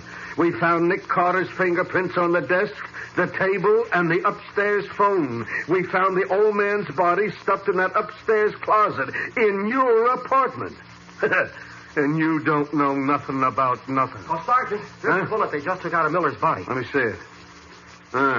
Well, that's an ordinary .32 caliber slug. Yeah, but it was big enough to kill him. I know that. What I mean was... Sergeant, your detective squad is back from searching Gerald Warner's apartment. Oh, yeah? They find anything? Nothing very valuable. Oh, they did find a telephone number for the niece, Frances Hammond. Uh-oh. There were 2 numbers in Warner's small directory. One was her home, and the other, according to the chief operator, is at 62 East Pine Street. Now, what the deuce would that be? Well, maybe she's got a girlfriend there. That's it, Scubby. Patsy, this is a job for you. Uh-huh. Go to this address and see if Frances Hammond is there. If she is, tell her you're a reporter. Find out how much she knows. Get as much of the story out of her as you can. And if she's not there? All right, maybe you can find out where she is. But go on, get going and hurry. Right. Maybe you can dig up something that'll tell us where Nick is.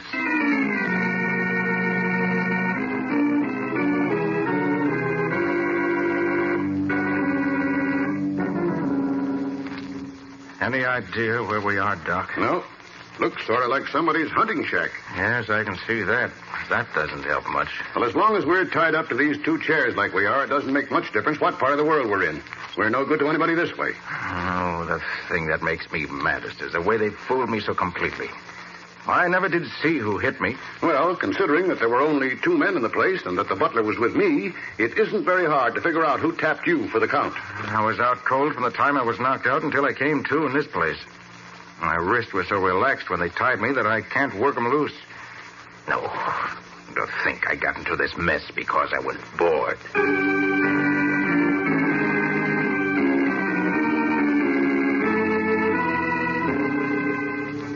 Well, I don't understand how you found out where I was staying, Miss Bowen. Your cousin told me, Miss Hammond, but it was he who suggested that I come here.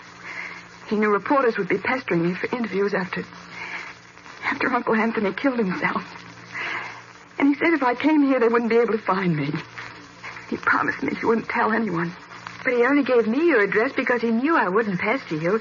He and I have been friends for years. Oh, I hope he doesn't tell anyone else. I'm sure he won't. And now, may I ask you a question or two? I suppose so. I really don't feel much like talking about it. I know, Miss Hammond.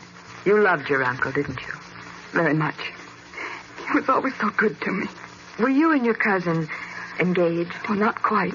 Uncle wanted us to get married. In fact, he made a will leaving me all his money because, well, he thought that would keep Gerald more interested in me.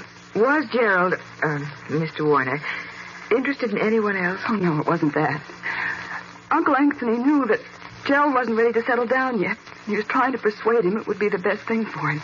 Do you know where your cousin is now? No, I don't. Why do you ask me where he is?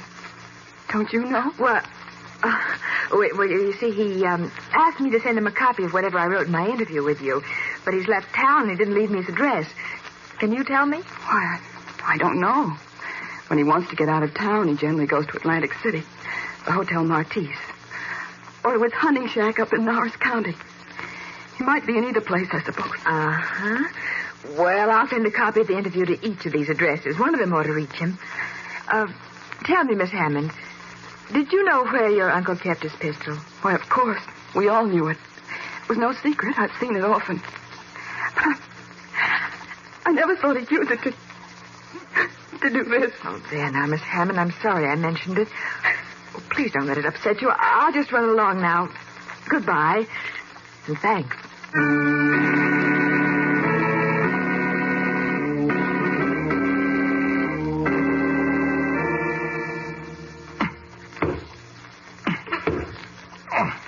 Trying to get across the room by moving your chair like this when you're tied up in it this way isn't the simplest thing in the world. And I can't make my chair move at all.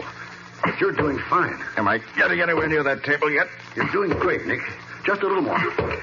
I'm moving backwards this way. It's hard to tell where I'm going.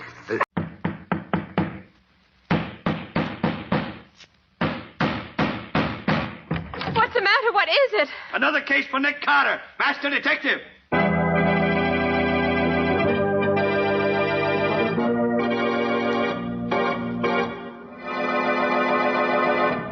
Yes, it's another case for that most famous of all manhunters, the detective whose ability at solving crime is unequaled in the history of detective fiction, Nick Carter, Master Detective. Tonight's curious adventure... The Substitute Bride, or Nick Carter and the Mystery of the Night Ferry.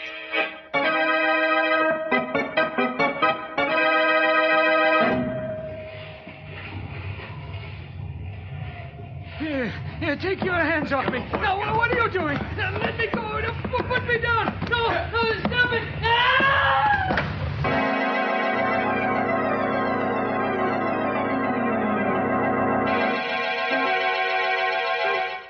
Nick, there's a young man here to see you. Says he's an old friend of yours. Well, hello, Nick. Ellen Marvin. Well, Ellen, it's good to see you again. And what brings you to this part of the country? I came east to get married, Nick. Well, congratulations. Now, wait a minute. I'm afraid your congratulations are a little premature. What's the matter? I don't know. I can't find her. Can't find her? Well, what on earth do you mean by that? Well, look, it's like this, Nick. Alice Evans and I have been engaged for about 4 years. But for the past 3 years, she's been living in South America with friends of her family. She was due back in this country yesterday on the Gallia, so I came on from Chicago to meet her. Her boat got in ahead of schedule, and my train was late, so we missed connections. I'd already told her I was coming, but in spite of that, she was gone by the time I got to the dock last night. Didn't she leave any message for you? No, not a word. That's odd.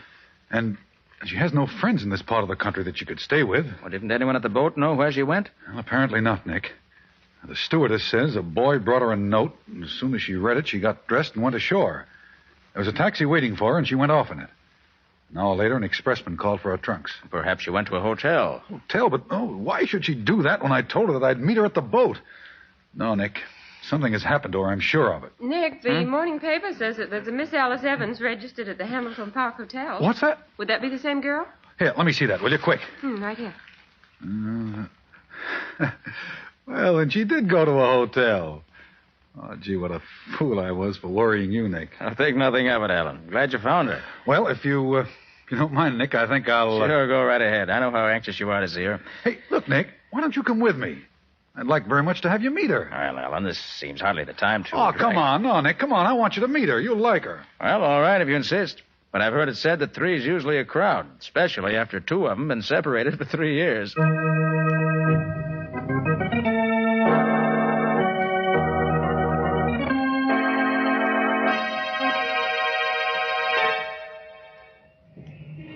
Taxi! Taxi!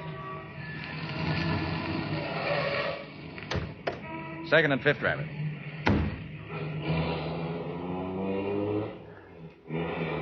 Well, Ellen, I gather that you feel that our visit to the young lady was not a complete success. Nick, something's wrong. I don't know what. So I noticed. That's why I stayed until you left. I tell you, she's changed. I can't put my finger on it, but she's different somehow. Well, 3 years is a long time, Ellen.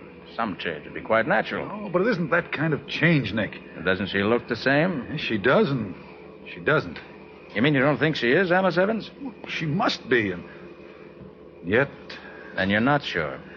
I wish her father were here. He'd know immediately whether she's his daughter or not. Where is he? Chicago? I don't know. He told me he was meeting the boat, but as far as I know, he hasn't shown up. She said she hadn't seen him. Well, he probably was delayed in getting away. Look, you don't suppose anything could have happened to him, do you? You know, like so many rich men, he always carried several $100s with him. Well, it's possible, of course, Ellen. Was there anything distinctive about his appearance? Well, he was a shortish man, stout, white hair. Oh, yeah, he wore old-fashioned side whiskers. Well, those should make him easy to identify. I'll have Lieutenant Riley get in touch with the Chicago police and see if they know anything about him. Oh, good. Then I'll have Patsy make the round of the hospitals here in town. I'll send Penny to the terminal and the ferries to see if we can pick up any information about him there. Mm-hmm. Well, we ought to find out something that way. And I think my next step will be to visit the Galliard or dock. See what I can learn there.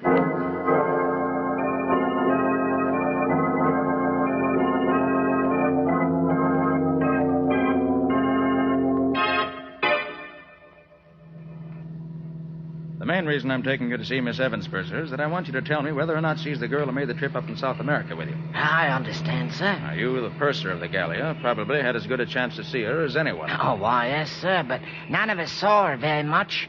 She took ill right after we sailed and stayed in her room almost the entire trip. But you say you'd be able to identify her positively. Oh, yes, sir. I have an excellent memory for faces, and she was a real looker, she was. Here's her hotel. Come on. Righto, sir.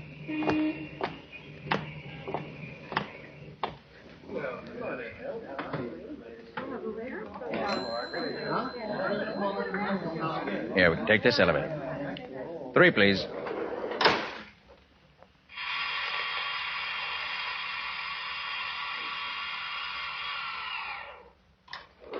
This is her floor.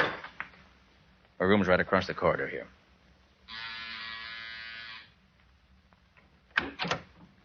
Oh, come in, Mr. Carter. Thank you, Miss Evans.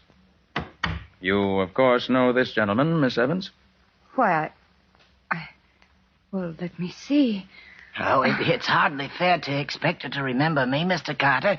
She was so ill every time I saw her that I doubt if she'd ever really got a good look at me the old voyage. Oh, why, of course. Now I know who you are.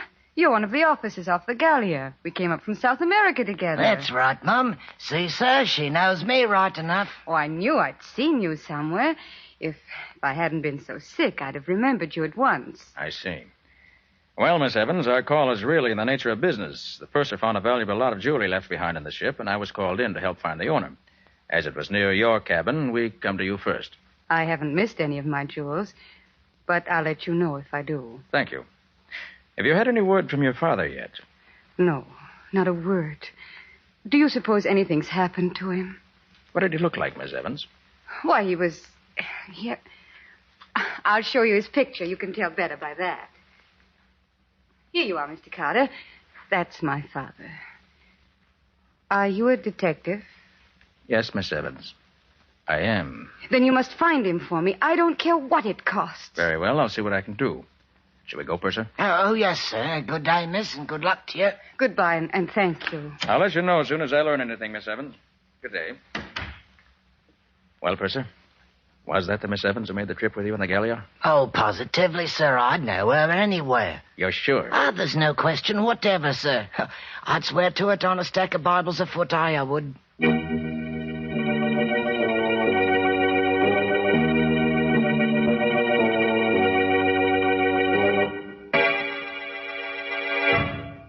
I couldn't find a thing, Nick. There's nobody in the hospitals who answers to the description of Mr. Evans. I hardly expected you'd find anything, Patsy. But we had to be sure. Well, did the Chicago police know anything about him? Riley said they had no report of anything having happened to him there. What did Penny find? Well, Penny hasn't come in yet. Oh, hey, Nick, I couldn't find any traces of the old boy at the terminal, but I did find something at the ferry. What'd you find?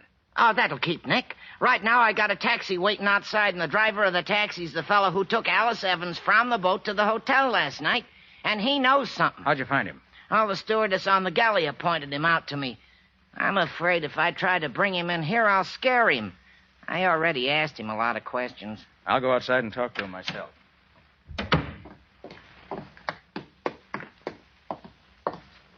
Oh, driver, I'm Nick Carter. So what? I ain't interested. But I am. I'm interested in what you can tell me about a young lady you picked up at the Gallia last night. You took her to the Hamilton Park Hotel, didn't you? All right. So what if I did? Look, you'll save yourself time and trouble if you'll answer my questions. You picked her up about 8 o'clock, didn't you? Yeah, about that. How long a drive is it to the hotel? About a half hour. Maybe if the lights was against you, 45 minutes. And how does it happen that you didn't register in at the hotel till nearly 10 o'clock? Well, Where'd you go between the time you left the Gallia and the time you reached the hotel? I stopped over the house on 22nd Street for a while. Did Miss Evans leave the cab? Yeah.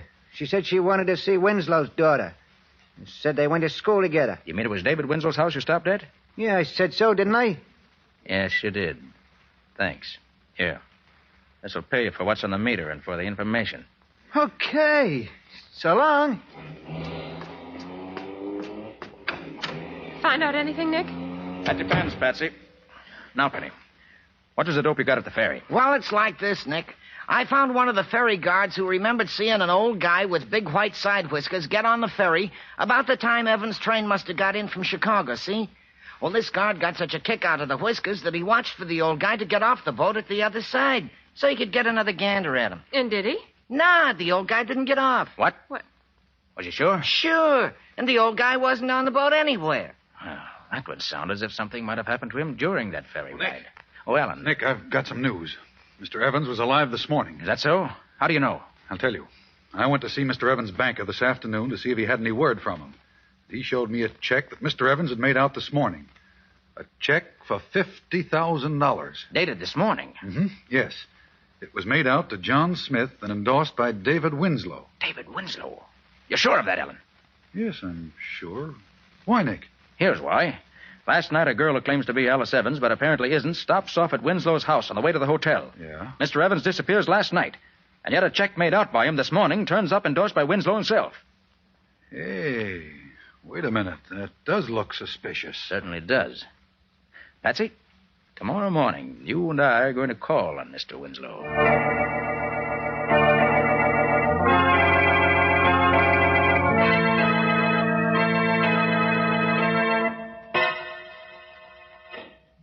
Very good of you to see me, Mr. Winslow.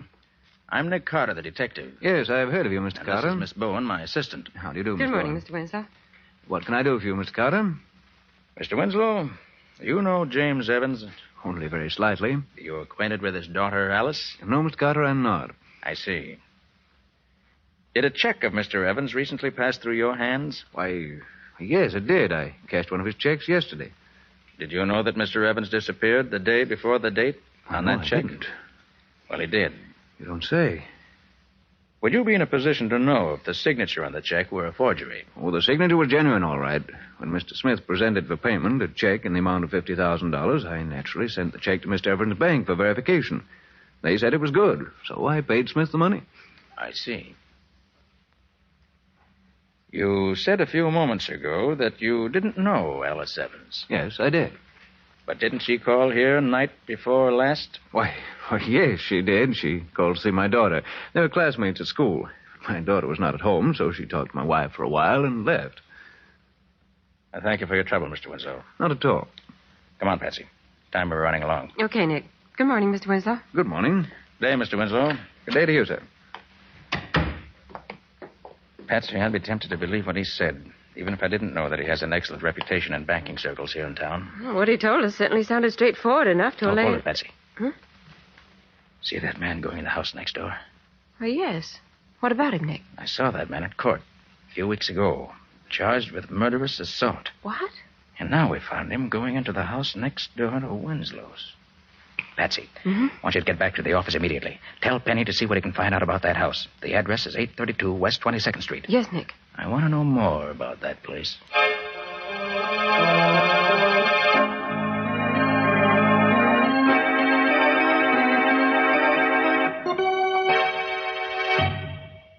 Talk plainer, Nick. What did you say that address was? 832 West 22nd Street, Riley. Well, now, Nick, that's a curious thing. One of the boys picked up a bum this morning, and when we searched him, we found a slip of paper in his pocket with that same address on it. Swell, Riley. Hold him. I'll be right down.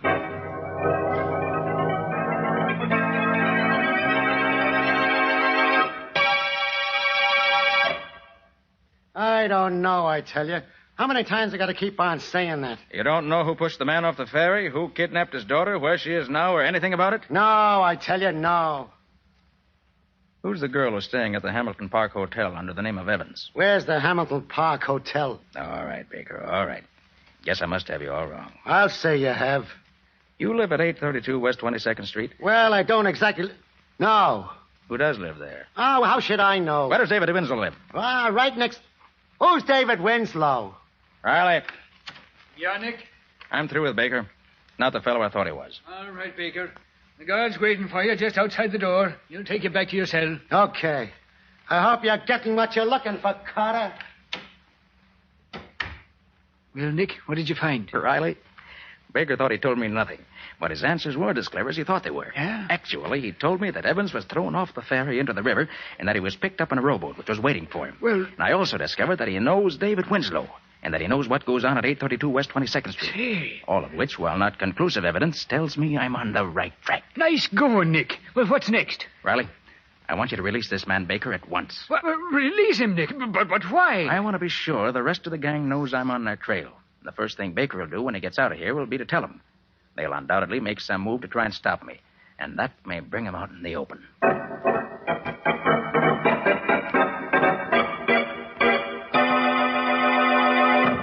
Penny, what'd you find out? Well, I'll tell you, Nick. Whoever's running that gang's keeping it pretty secret. None of my old pals know anything about it. All I could find out is that the address is the hideout of what they call the Secret Six. Yeah? An ex-convict, they call the butler, takes care of the place during the day and keeps it cleaned up. That would be the man Patsy and I saw. What about David Winslow? Nobody connects his name with it nowhere. He must be extremely clever. Or I'm extremely much of a dope. You're no dope, Nick. No. Hey, where's Patsy? She asked me to bring her back some peanuts. Oh, she went to see that girl who's posing as Alice Evans at her hotel. Hey, wait. I didn't realize it was so late. She should have been back by now. Found this note at her desk when I came in about lunchtime. Yeah. And dear Nick, girl who calls herself Alice Evans just called to say she had information on her father's disappearance. When I told her you weren't here, she asked me to go over and she'd give it to me and I could get it to you. We'll take a run over to the hotel and see what she wants. See you at the office when I get back, Patsy. And that was almost 5 hours ago. Say, look, should we go over there and have a look-see? Well, first I'll phone Miss Evans. Hamilton Park Hotel. That's, Shermore, 32423. Gee, if that bunch of crooks has tried anything on Patsy... Hamilton Park Hotel. Good afternoon. Miss Alice Evans, please. Miss Evans, I'll connect you. Thank you. You know, I ain't known Patsy long, but she's a pretty swell kind of dame for... I'm sorry, Miss Evans does not answer. Thanks. Nobody home? No, Penny. And I don't like it. I think we better get going and... Wait a minute. Nicholas Carter's office. Nick Carter? Yeah? Who's this? If you want to see your girlfriend Patsy again, Carter, keep out of the Evans case. What do you mean? If you make another move to try and find out what happened to old man Evans or his daughter, you can kiss your girlfriend goodbye. It'll be curtains for her.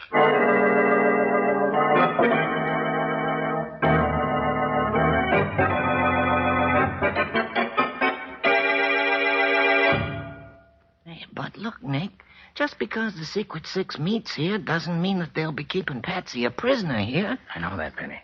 But we saw a couple of members of the gang go in here a few minutes ago, didn't we? Yeah, sure we did. Well, if I can't make them tell me what they've done with Patsy, my name isn't Nick Carter. Oh, whatever you say, Nick. You say that man they call the butler is upstairs on the first floor now? Yeah, he's writing in the back parlor. Then let's get into the basement. Quick. Oh, but the door's locked, Nick. It's got a special Townsend lock on it. Well, that won't be the first door with a Townsend lock on it. My little pick lock is opened. There. Quiet now. Wonder where this door goes. Oh, that leads into the basement of the house next door, Nick. Then I'm right. That's the basement of the house where that banker Winslow lives. He is in on this. Hey, Nick, sounds like somebody's coming down here. You're right, Penny. Here, quick. There's a storage closet. Get in here. I'll leave the door open a crack so we can watch him.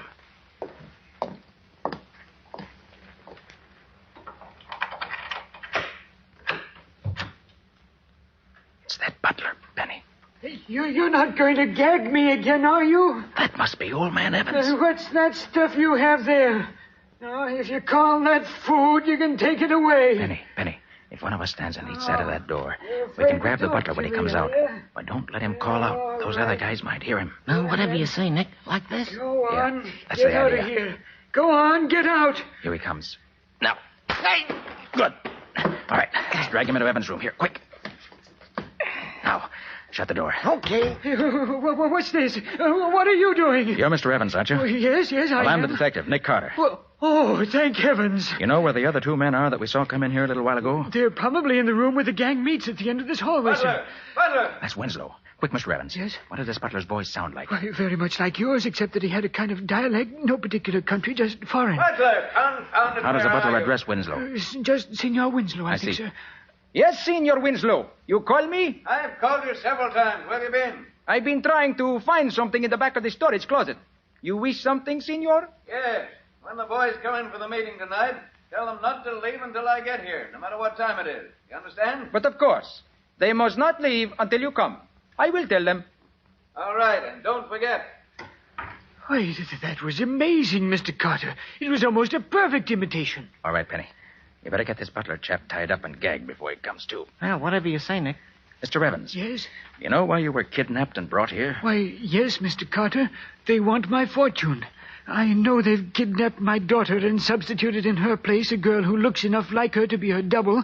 They plan to have her get possession of everything she can, sir. Then they forced you to write that check for $50,000, didn't they? Yes, but, Mr. Carter, do you know where my daughter is? I'm sorry, Mr. Evans, I don't. But I expect to know very soon. Oh. Come on, Penny. Let's get down the hall and let those thugs tell us where Patsy is. Whatever you say, Nick. What do I do then, boy? Yeah, all right. Hold it, Benny. I'll turn the knob on the door very gently. Then when I give the word, we'll rush them, just in case there may be more than two in there. Whatever you say, Nick. Easy now. Yeah, all right. Get your hands up, all of you. What is it? Oh, nice shooting, Nick. He should have known better than to pull a gun on you. All right, you get up. Get sewn to your wrists, that's hurt. Come on, get up. Now drop your guns on the floor. Come on, let's have 'em. Now then. What have you crooks done with my assistant, Patsy? You heard what I said. What have you done with her? We don't know nothing about her. No? Well, maybe you don't know it, mister, but when I get mad, I can be dirty and mean, and somebody gets hurt. Now, where is she? I tell you, we don't know anything. Butler! It's Winslow again. Penny, keep a gun on these two. If they open their mouths, let them have it, and shoot to kill.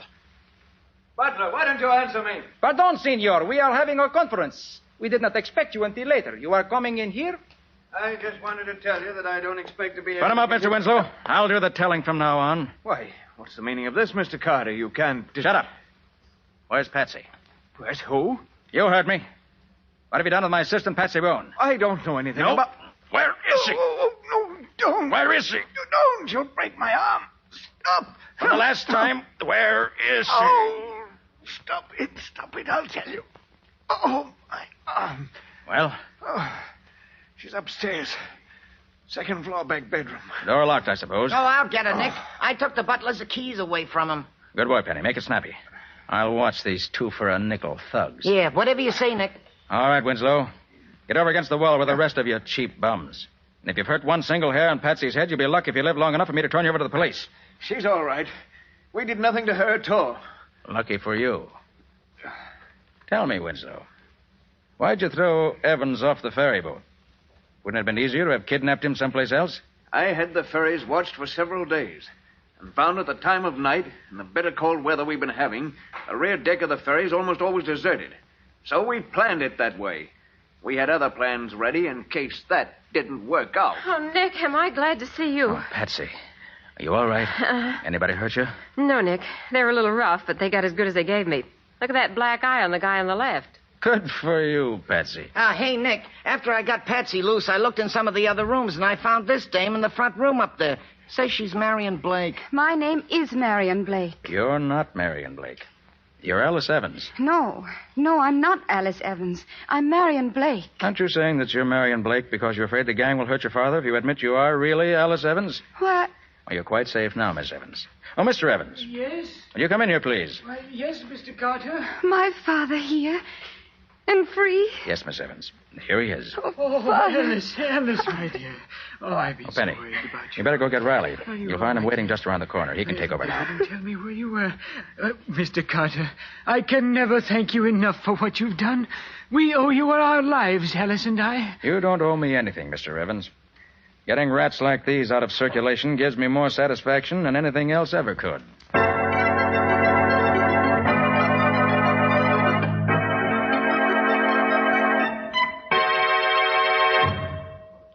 This is your room. You two wait here till I call you. Come in. Good morning, Miss Evans. Oh, good morning, Mr. Carter. Have you discovered anything about my father? I was about to ask you the same question. Have you heard from him? No, Mr. Carter. Nothing. Well, let me be the first to bring you the good news. Good news? Yes. Your father has been found. He's been found? Yes. He was kidnapped and imprisoned by some crooks who were trying to steal his fortune. Oh, my poor father.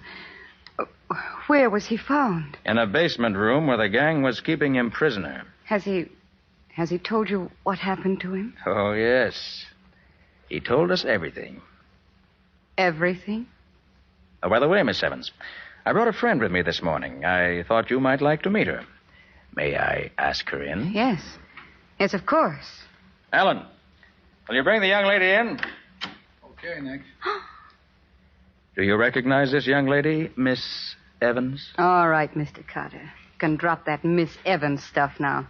I see you know the whole story. Practically the whole story, yes. Oh, Alice, have you met the real Marion Blake? No, I haven't. My goodness, she does look like me, doesn't she? Yes, but you didn't fool me, dear. No, I suppose I was crazy to believe that I could fool a man who was as much in love with you as he is, Miss Evans. Resemblance is certainly close enough to fool almost anyone else, though. Why, she even sounds like me. Miss Blake, whose idea was it to substitute you for Alice Evans? My husband's. He was the head of a Chicago gang. Saw a picture in the paper, and the idea came to him. Her coming back from South America seemed to be the ideal setup for carrying out the scheme, so we came east to do it. We knew Winslow from a couple of jobs we did for him in Chicago. Didn't it occur to your husband that when you threw my father off the ferry, he might get pneumonia in the icy water and die? We didn't worry about that. We knew he'd live long enough for what we wanted.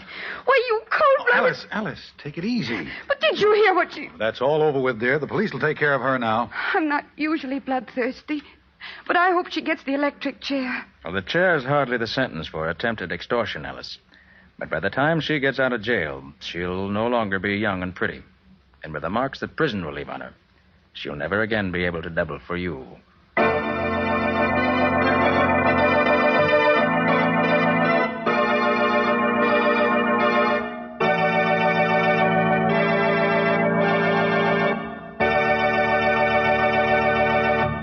This was another strange experience of Nick Carter, Master Detective, called The Substitute Bride, or Nick Carter and the Mystery of the Night Ferry. Another of the curious adventures of Nick Carter, which are brought to you regularly at this time by WOR Mutual. And now, Nick, what strange adventure are you and Patsy going to tell us about next week? Next week, I want to tell you about a case that never seemed to be twice the same. What do you mean by that, Nick? Well, what Nick means is this. The case started out as a suicide, turned into a murder, and then disappeared entirely. And I disappeared with it. Well, all this sounds very screwy to me. Are you sure you're talking about next week's story? Nothing else but. But I'm afraid that if you want any more details, you'll have to listen to the story itself. And if you're wise, you won't miss it. It's one of our best. That it is. But for now, so long, folks. So long. And so long to you both until next week. In the strange adventure you have just heard, Nick Carter was impersonated by Lon Clark, Patsy by Helen Choate. Original music was played by Lou White. The entire production was written and directed by Jock McGregor.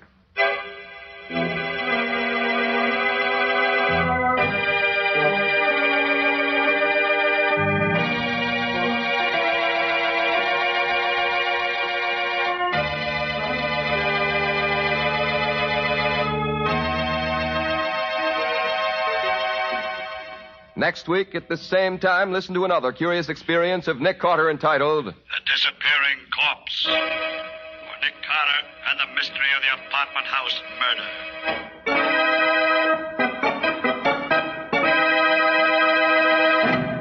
This story is a copyrighted feature of Street and Smith Publications, Incorporated.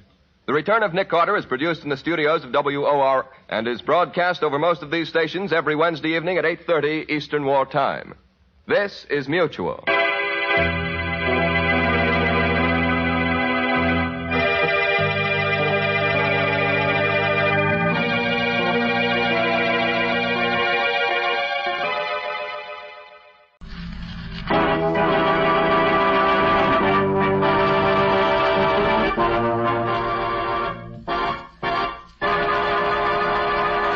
Yes, it's another case for that most famous of all manhunters, the detective whose ability at solving crime is unequaled in the history of detective fiction, Nick Carter, Master Detective.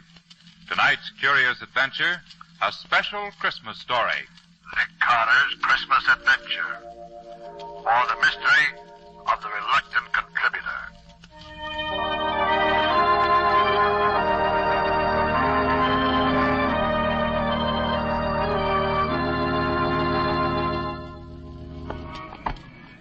Well, Nick, we've been pretty lucky so far, haven't we? Yes, Guppy, we have. Which is another way of saying that folks are usually willing to contribute to your settlement house Christmas party every year, Nick. You know, Guppy, I was just thinking about this last name on our list. Yeah? Rasper. I don't know him personally. Do you? No, I don't, but somebody must have thought he was rich enough or interested enough in the work to make a substantial contribution. Oh, here's the... Hey, is this... Hey, Nick, what's that address again? 576 Milton Avenue. Yeah. Yes, that's right. And there's his name on the door plate. Well, let's take a look, Scubby. Well, gosh, this doesn't make sense, Nick. A guy with dough doesn't hide away in a place like this. Well, knock on the door anyhow.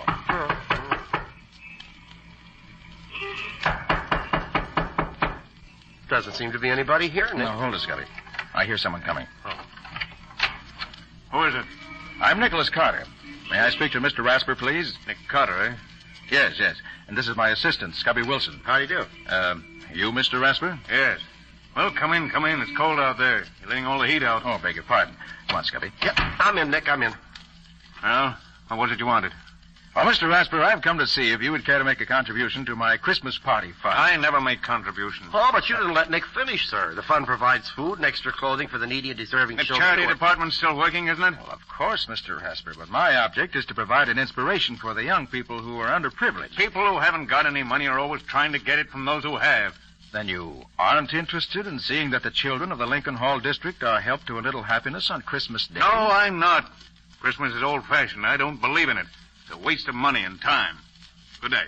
Oh, well, Mr. Rasper, it's always been a lot of fun for me personally, and I must say that I've always felt better for celebrating it. And I'm inclined to agree with Scubby, Mr. Rasper. Christmas has always been a bright spot in my life, and I feel sure that if you knew the good it has done throughout the world, it'd make you change your mind. Rubbish. Well, in any case, a Merry Christmas to you. Good day to you. Merry Christmas, indeed. It's a lot of nonsense. Come on, Nick. Let's get back to civilization. You know, Scubby, that man's wealthy, no doubt about that. And yet he's soured on Christmas. And everything that it stands for. You said a mouthful, Nick. You know, Scubby, there must be a reason why he thinks that way. And I'd like to find out what it is. Yeah, but you haven't anything to work on, Nick. Oh, no, Scubby, I haven't. Not yet. But look here. I can finish up whatever has to be done this afternoon. Suppose you hop down to the newspaper office and go through the files there. There might just be something we could learn about Rasper that way. Okay, Nick, I'll be glad to. Then I'll have Riley check through the files at headquarters. It's a long shot, but something might turn up. Sure, and maybe Patsy has run into something while she's been working down at the settlement house. She might know somebody who knows something about Rasper. Yeah, she might have that. I'll ask her about it. Okay. And maybe with all of us working together on it, we may learn why Rasper's so dead set against Christmas. I'd certainly like to find out.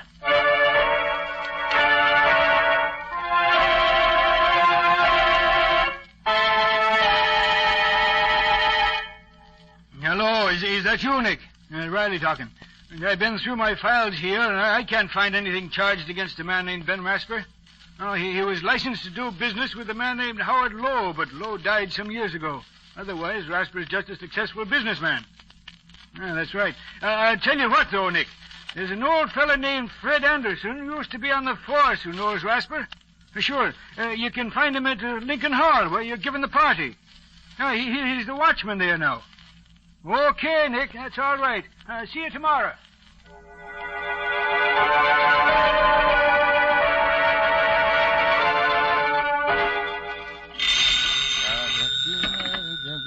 Hello. Oh, yes, Scubby? Oh, you did, huh? Sports remoter, huh? Well, well. What was that name again? Chris Baum. Why, yes, I recall. Oh, no, I'll be there in about an hour, so I want to call Patsy first. Right. And thanks, Scubby. Bye. Jingle bells, jingle all the way. Oh, what fun it is to ride in a horse open sleigh. Jingle bells, jingle all the way. Oh, what... Hi, Patsy. How's everything, huh? Oh, fine. I'm coming down to the hall. Is there anything you want me to bring along? Uh-huh. Why, sure, I can do that. But will that be enough, though? Okay. Yeah, Scubby just called. Oh, he found out something about Rasper. What? You did, too? How old is he? Named Jimmy, huh? And he's coming to our party? Oh, fine, Patsy. Okay, I'll see you in a little while. Bye.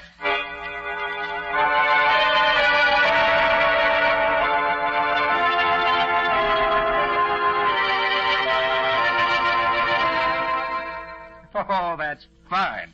We've collected enough to do this year's party up right. Now let's get organized. Riley, your job will be to get the kids and the needy persons rounded up. Oh, sure, Nick. I'll take care of it. I got your list and the list from the social worker and from the church down there. And there are plenty of others who'll need a lift this year, believe me. I know it, Riley, and I'll depend on you. Scubby, it's your job to see that the tree and decorations and gifts are taken care of. Don't worry, Nick. Decorating is my middle name. I'll make Lincoln Hall look like $1 million in cash. Good boy. And Patsy, you'll see to it that there's plenty to eat and drink for the party, so I won't have to worry about that. I'll take care of the bills, and you have the letters of credit the stores gave us. You know how to do that. Sure thing, Nick. I've been through it with you often enough before. I ought to know what you want by this time. What are you going to be doing, Nick? Me? Well, Riley, I'm going to do a little detecting. I'm going to look into those tips you, Patsy, and Scubby gave me about those people who know Ben Rasper. And by the time I'm through, I hope to find out why it is that he hates Christmas the way he does. And then, well, then, maybe I'll be able to do something about it.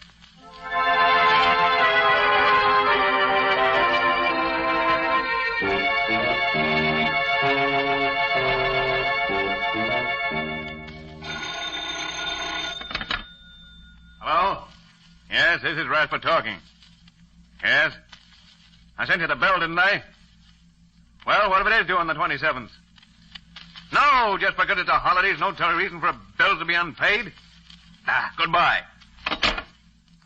Darn fool nonsense, that's what it is. There's a lot of foolish... Still talking big, ain't you, Rasper? Who's that? What do you want? Don't you remember me, Rasper? No, I don't remember you. Who are you? They used to call me the Kid. Chris the Kid. Chris? Sometimes known as the Human Flash. Chris, you? Oh. Well, it's been a long time, Rasper, hasn't it? How'd you find me? Who sent you here? A fellow named Nick Carter told me I'd find you here in your office, even if it is Christmas Eve. Nick Carter?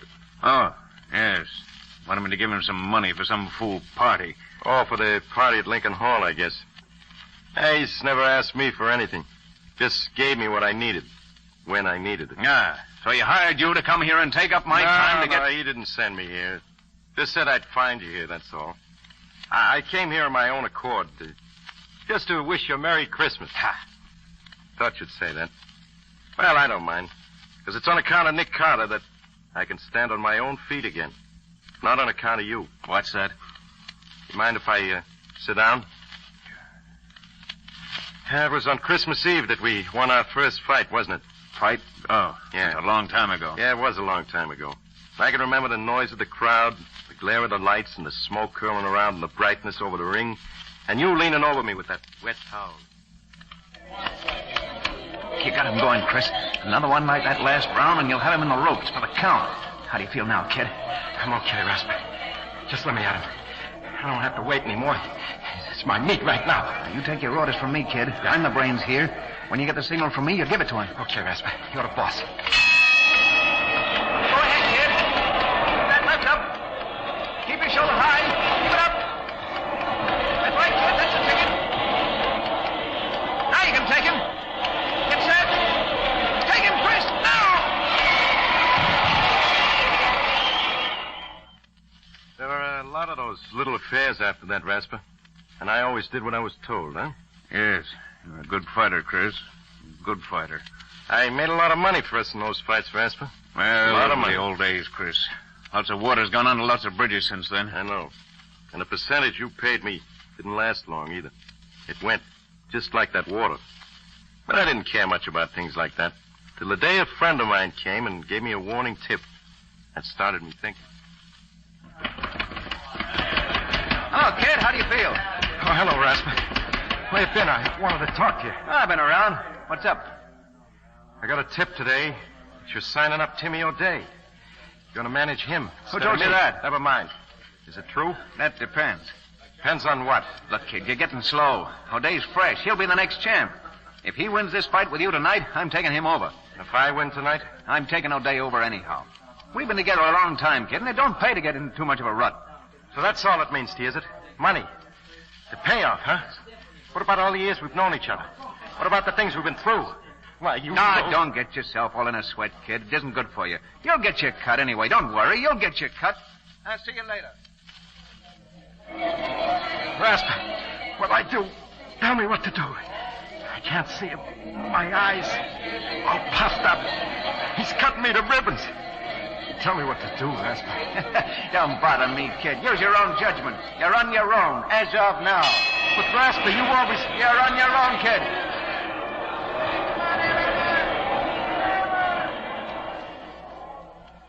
I can still see you sitting there in the ring corner, laughing at me. But that was the last thing I saw for a long time. O'Day saw to that. You must have coached him pretty thorough about my style. And then you really cashed in. Well, I haven't got much myself, but I'm still able to wish you a Merry Christmas, Rasper. Although I don't think you'll ever have one. Chris, I got some things to do, Rasper. Carter asked me to pick up some things for the party at Lincoln Hall tomorrow. We always have a swell time at Carter's Christmas parties. Too bad you can't enjoy anything like that anymore. Well, as I said before, Rasper, Merry Christmas.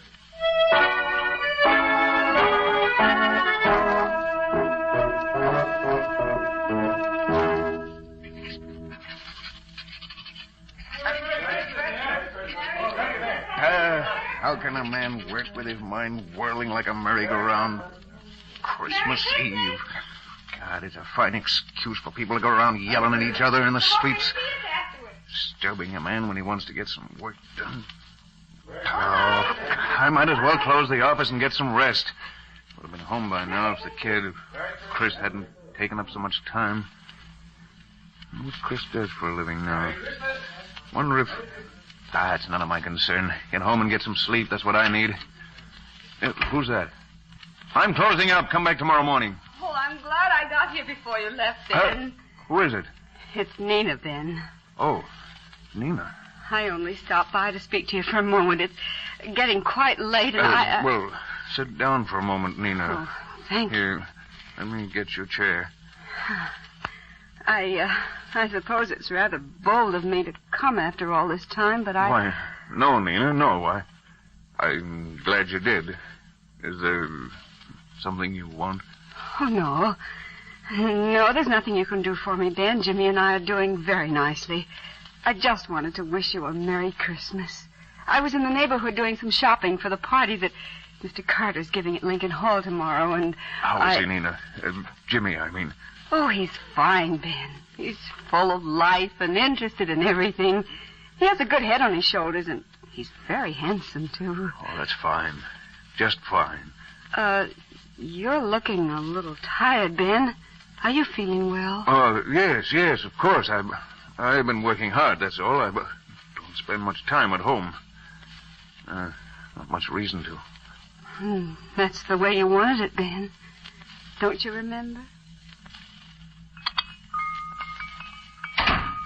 Nina, where are you? Oh, Jimmy, there's Daddy. Now, wait here for Mommy like a good boy, won't you? I'm coming, Ben. I've been keeping your dinner warm for you. I hope you'll... What's the matter, Ben? You look as if That's nothing, Nina, nothing. I'm in a hurry, that's all. Well, you're always in a hurry, aren't you? Never have time for... Where's my dinner? Sit down, Ben. I'll have it for you right away. This plate is hot now. Be careful that you don't burn yourself. I won't. Salt, please. Here you are, dear. Ben, when you've finished, won't you take time enough out of your business to help me get the tree decorated? I know Jimmy's too young to know much about it, but I'd love to have his Christmas all ready for him in the morning. Look, I'll put him to sleep right away, and then we can start. See, I have some holly and mistletoe for the fireplace, and some I ribbon won't and have paper time on for that, Nina. But, Ben, it's Christmas Eve. Surely you I have have to get back to the office. I'm putting on a championship match for O'Day in January, and the things have gone haywire. Something that can't wait till tomorrow. I have to get it organized right away, that's all. Ben, this is Christmas Eve. Tomorrow will be Jimmy's first Christmas. Doesn't that mean anything to you? You and Jimmy celebrate Christmas any way you want to, Nina. I've something more important to do. Business is more important than sentiment. You certainly can see that. Yes, Ben. I can see that. I've been seeing it more and more during the last few years. I thought that when Jimmy came, maybe you would... No, I was wrong, wasn't I, Ben? You'd even let your love for business break up our home. Break up our... Oh, don't be melodramatic, Nina. I'm not being melodramatic, Ben. I'm trying to be very calm and quiet about it. I've had a lot of time to think when I've sat alone here night after night. And those days on end when you've been away, attending to your business. And what has come out of all this thinking you've done? Just this, Ben. I'm not going on any longer. Either you belong to your family, or your family will get along without you. I have to rush, Nina. Good night. Not good night, Ben. It's goodbye. Jimmy and I are leaving tonight. Look, I haven't time to talk about it with you now, Lena. By the way, this will probably take most of the night. Good night. Goodbye, Ben, and Merry Christmas.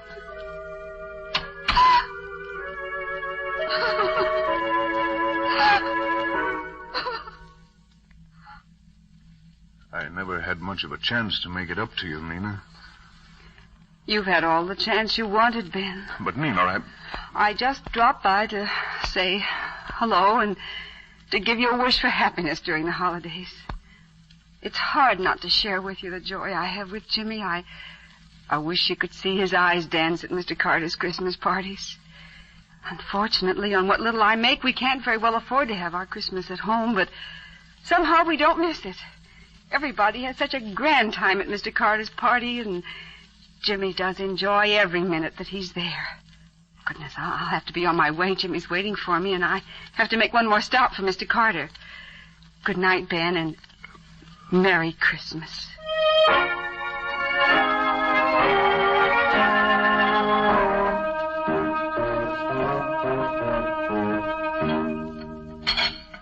This stuff doesn't taste like anything. Nothing at all.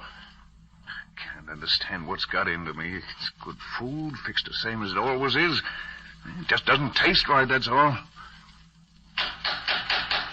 What's that? Someone at the door this time of the night? I'm coming.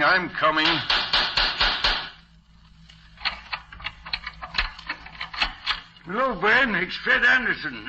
Glad I found you at home. I'm always at home this time of night. Yes, I suppose you are, Ben. Can I come in? Of course. I brought your package, Ben. Nick Carter sent me around with it. Said you'd probably be here alone tomorrow, and he'd like you to have it. Carter? What's Carter sending me? You might open it and see, Ben. I'm no mind reader. Can't see any reason why Carter'd want to... Bottle of port wine. Let's see the card. Merry Christmas from Nick Carter. What's the idea? You know anything about this, Fred? No, but Nick Carter's a funny duck. Does lots of things people don't expect him to. Why, I don't even know the man. Only saw him once, and then... You want a glass of this wine, Fred? Don't mind if I do, Ben. Seeing as it's Christmas Eve, I don't mind at all. There's some glasses here somewhere. Say, how do you open this thing? Here, I'll do it for you, Ben.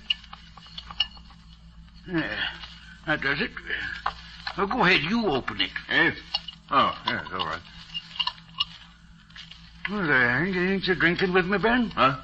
Oh. Yes, I will. That's the ticket. Well, here's Merry Christmas for you, Ben. Yes, Merry Christmas.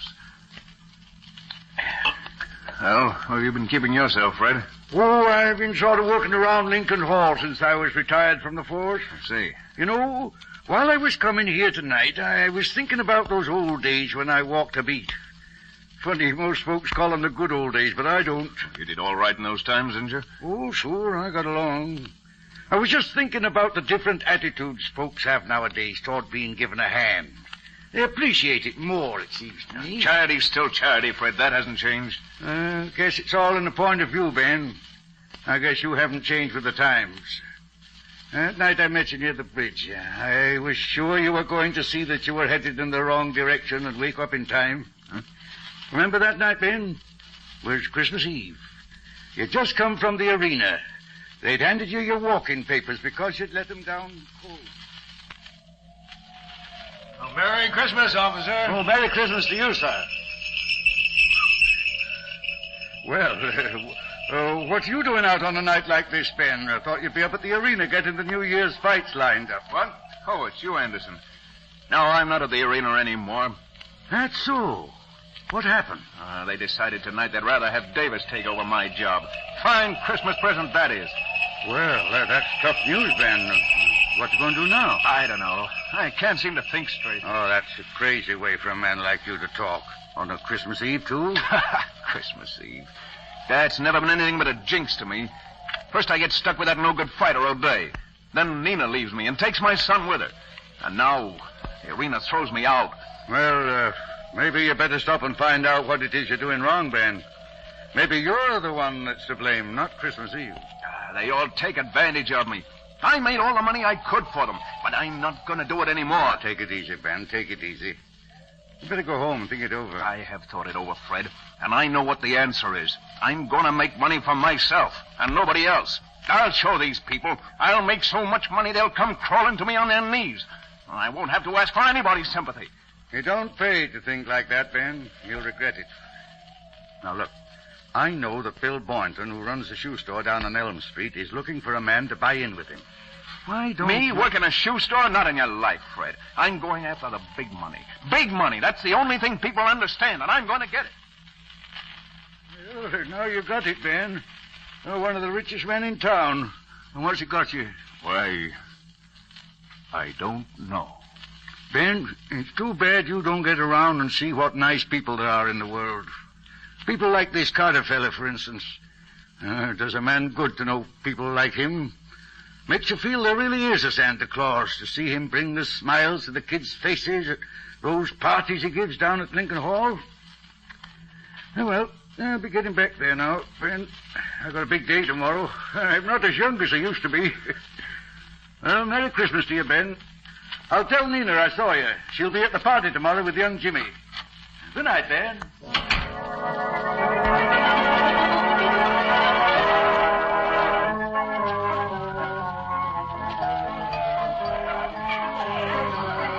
Okay, everybody, quiet now. Come on. That's right. We'll have 4 tables later on.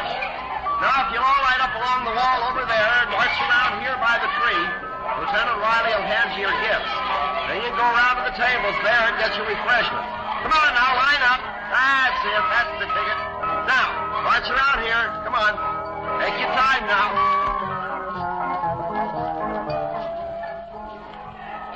Well, Patsy, how's it going? Oh, Nick, it's wonderful. They're having a grand time. Oh, that's fine, Patsy.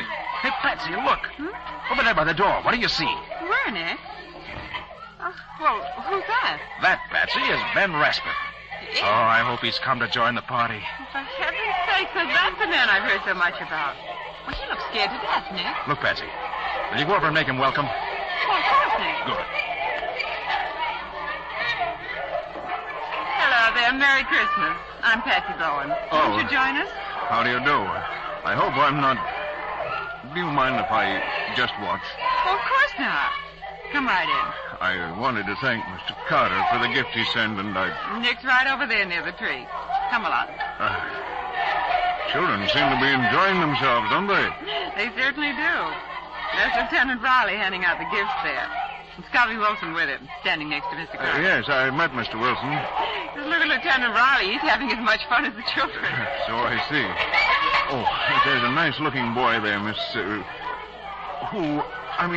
what's his name? Where? That one over there. Oh, that's Jimmy. He's a nice boy.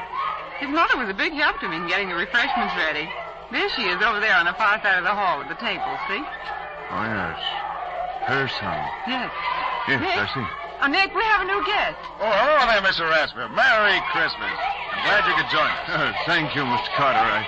I came to express my appreciation for the gift you sent me. I hardly know how Make to... nothing of it, Mr. Rasper. Your being here is thanks enough for me. Mr. Carter, that little boy coming along the line there, Jimmy, I think his name is. Do you think I might give him... I mean, could I hand him his gift, do you think? Why, certainly. Riley. Mr. Rasper here wants to lend a hand. Can you use him? Sure thing, Nick. Come along, Mr. Rasper. Thank you, Mr. Go ahead, Carter. Well, you just hand them these packages as they come along, Mr. Rasper, and enjoy yourself, man. I will. There, little girl. Merry Christmas. Oh, thank you. Say, she liked it, didn't she? Well, they all appreciate a little kindness, Mr. Rasper. Now, here's a gift for that little boy there. Oh. Hello. Jimmy? Here you are. And a Merry Christmas, son.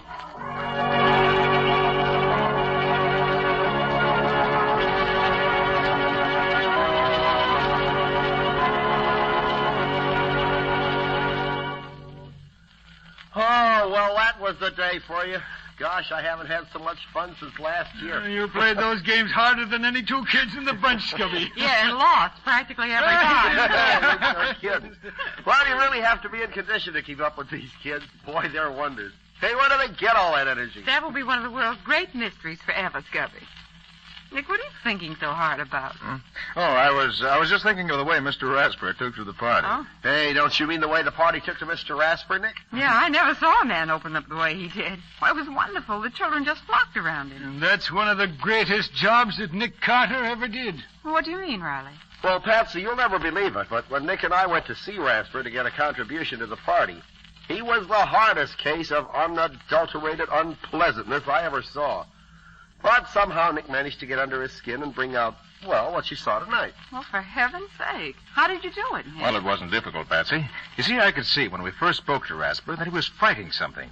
But I didn't know what it was. But from what Riley, Scubby, and you told me, I found that 3 different times Christmas Eve had brought him bad luck. First, the fighter O'Day. Then Mrs. Rasper had left Rasper on a Christmas Eve, taking his son Jimmy with her. And third, he'd lost his promoter's connection at the arena, also on Christmas Eve. Well, the whole thing added up. Rasper associated Christmas Eve with a list of unfortunate incidents and fought anything that suggested the holidays to him. He made a lot of money, but it never brought him happiness. The big thing for me was to make him realize that people and Christmas meant good and not evil. And from what I saw this afternoon, the Rasper family and the whole neighborhood, for that matter, is going to benefit by his awakening to that realization. Oh, Nick, that's wonderful. You deserve a kiss for that. Oh, thanks, Betsy. I'm glad you feel that way, too. You know, I'm happier this evening because of Mr. Rasper than I would be if I'd solved 20 murders.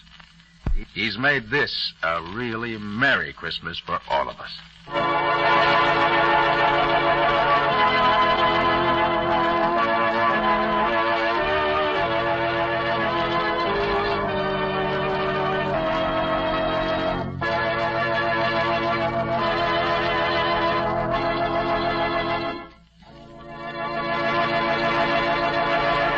This has been another of the strange adventures of Nick Carter, Master Detective, which are brought to you regularly at this time by WOR Mutual. What's your story going to be about next time, Nick? It's a little different from the usual story, because it started out with Nick himself being the victim of a holdup. Yes, and the men who held me up turned out to be innocent after all. Sounds a trifle complicated to me. It was. Complicated, but interesting. And it gave me plenty of trouble before I found the solution. Including a sore throat that almost finished Nick Carter. A sore throat? Why should that be dangerous? Because it was the kind that you get from a rope around your neck. Hey, wait a minute. You mean... All the rest of the story you get 2 weeks from tonight, not now. So long, everybody. So long. So long, both of you. In the strange adventure you have just heard, Nick Carter was impersonated by Lon Clark, Patsy by Helen Choate, and Scubby by John Kane. The story was written for Nick Carter by Humphrey Davis. Original music was played by Lou White. The entire production was under the direction of Jock McGregor.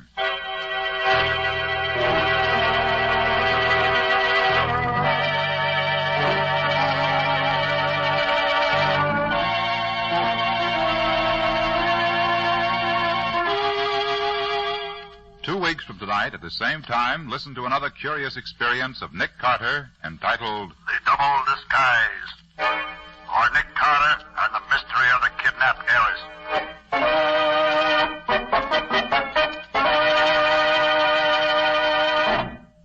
This story is a copyrighted feature of Street and Smith Publications, Incorporated. The Return of Nick Carter is produced in the studios of WOR and is broadcast over most of these stations Monday evenings at 9:30 Eastern Wartime. This is Mutual.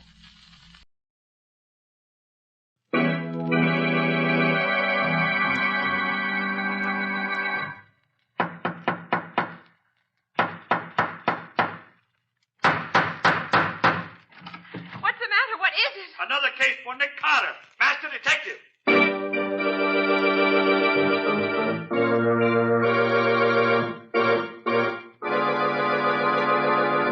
Yes, it's another case for that most famous of all manhunters, the detective whose ability at solving crime is unequaled in the history of detective fiction, Nick Carter, Master Detective. Tonight's curious adventure, The Double Disguise, or Nick Carter and the Mystery of the Kidnapped Heiress.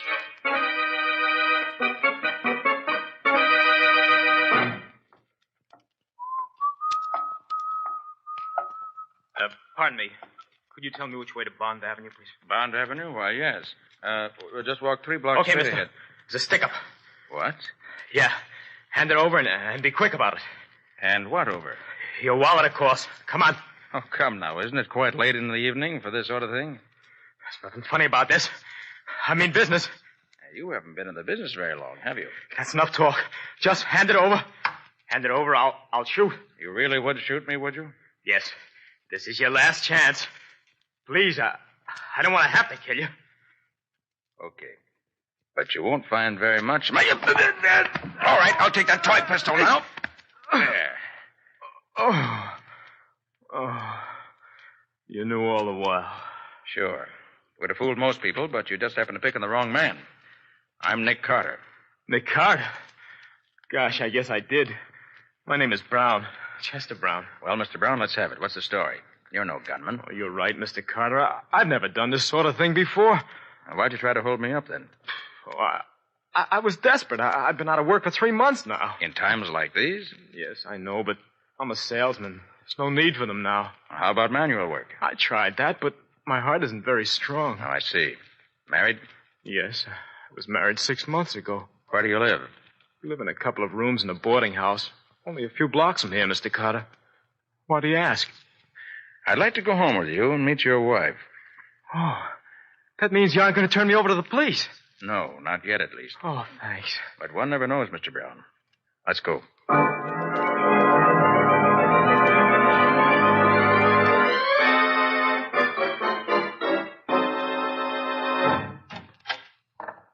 Right this way, Mr. Carter. Stella? Oh, Stella! Stella! That's strange. She isn't home. Maybe she went out for a while. At this time of night? She'd be back by now. What does it mean? Well, it probably doesn't mean... Oh, wait a minute. Here's a note. Perhaps this will explain things. Here, let me have it. Dear Chet, I'll be gone for a few days. Don't worry about me. All our troubles will soon be over. We're coming into a fortune. I can't explain any more now. You're Stella. Well, congratulations. Ah, look what's enclosed. $100 bill. May I see it, please? Oh, here you are. Gosh, I can't believe it. It's too good to be true. Tell me, Mr. Brown, is your wife any rich relatives? Rich relatives? Never heard her speak of any. Mother and father no longer living. Well, she has an uncle, a man by the name of James Spear. He lives somewhere out in Colorado. Maybe it's he. Yes, maybe. What are you doing, Mr. Carter? Just checking the number on this bill against the list I have here. But why? What is it? Mr. Brown, I'm afraid my congratulations were a bit premature. What do you mean? Have you read the evening paper? No, I haven't seen a paper all day. Why? Michael Stillfield, the banker, was murdered last night. $10,000 was stolen from his private vault in one of the cleverest safe-cracking jobs seen here in years. Yeah, what's that got to do with this? The stolen money consisted of $100 bills. So what? The bill your wife left for you was one of those stolen by the murderer. Oh, but Mr. Carter, she had nothing to do with that. I feel sure of that, Mr. Brown. Well, then why should you want to... Suppose you went out tomorrow morning and tried to spend that bill. What would have happened? Why, Oh, I see. I'd have probably been arrested as the murderer. Exactly. But why did she leave that bill for me? Because she's as much the victim of this frame-up as you are. Brown, if my hunch is correct, someone's trying to make trouble for you and for her. Oh, but Mr. Carter, Now, look, why Brown, should... Don't ask questions yet. Just listen to me. Pack up a bag and get out of here tonight.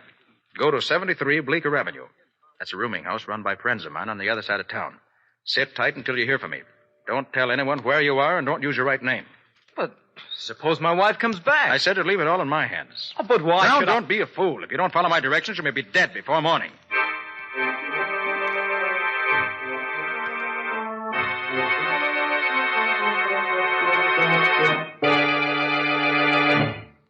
So you don't think either Brown or his wife had anything to do with the murder, Nick? No, Patsy, I don't. Too obvious a frame-up. A frame-up? Yes, don't you see? The murderer persuades Mrs. Brown to go somewhere with him on some pretext or other and gives her one of the stolen bills to leave for her husband, who's sure to be arrested if he tries to spend it. But why should the murderer want to pin the job on Mr. Brown? That I don't know the answer to, Patsy. Except that for some reason or other, he wants to get Brown out of the way. Hello? Hello, Nick. I'm glad I found you in. Oh, Riley, what is it? You still say you're not interested in this Tillfield killing? Well, as a matter of fact, Riley, something's happened since you spoke to me about it. I've changed my mind. Oh, so you've heard already. Heard? What? About the big Postal Express robbery down on Front Street. That's where I'm calling from. I know, that's news to me. What do they get, Riley? $40,000 in negotiable bonds. Right out of the vault, Nick. Not bad. Yes, and this is the interesting part. Yeah? Do you know who those bonds were being shipped to? Michael Stillfield. Stillfield? Okay, Riley, thanks. I'll be right down. Well, Patsy, this thing gets more interesting by the minute. Let's go.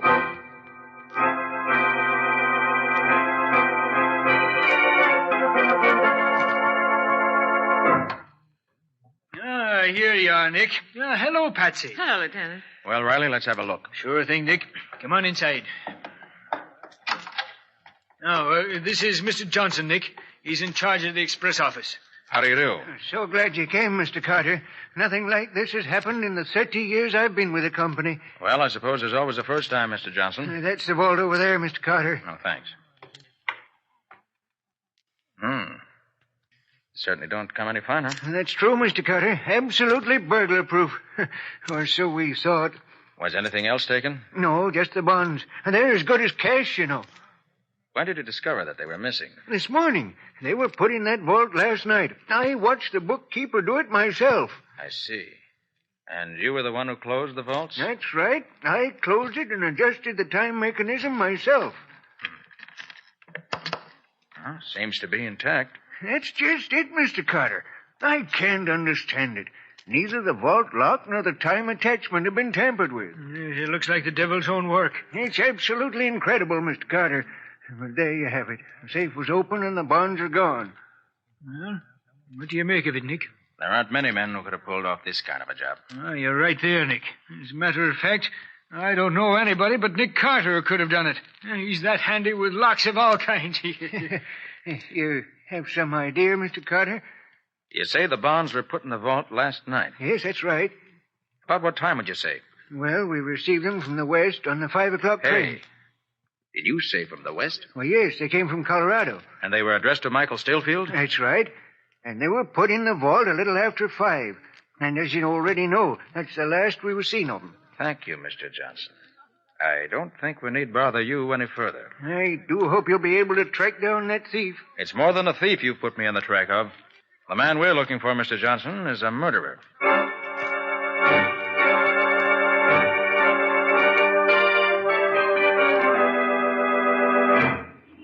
Hey, what was that stuff you were giving Johnson about looking for a murderer, Nick? That's exactly what I meant, Riley.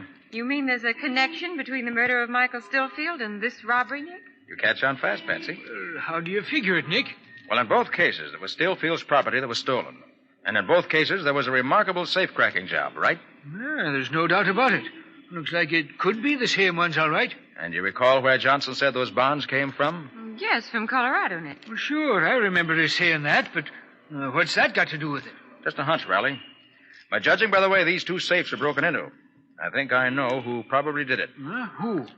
Clint Bartow. Clint Bartow? Oh, you're having me believing the dead come to life again, Nick. Why, don't you remember? He was reported dead 5 years ago up in Canada someplace. Yes, but where Clint Bartow's concerned, I don't have much faith in that kind of a report. He's the most dangerous and resourceful criminal on the continent. Riley, I wouldn't be surprised that he had that report circulated purposely. Well, no, I hadn't thought of it that way. Furthermore, I suggest you make a thorough check on the background of Michael Stillfield, the murdered banker. An idea there may be some interesting facts turned up. Okay, Nick, it's as good as done. When you get the information... Wow. What is it, Nick? We're being followed. Huh? Well, not for long we won't be. Now just let me... Wait a minute. I want to handle this my own way, Riley. You continue on the way you're going. Patsy and I'll turn up this side street. Okay, Nick. I'll be seeing you. So long. So long, Riley. All right, Patsy, come along this way. Is he still following, Nick? Yeah. He's hanging on, all right. Mm-hmm. Here. Into this doorway here. Okay. Now what? Well, just wait. He'll be along. Yeah, here he comes now. Stay here, Patsy. Be careful, Nick.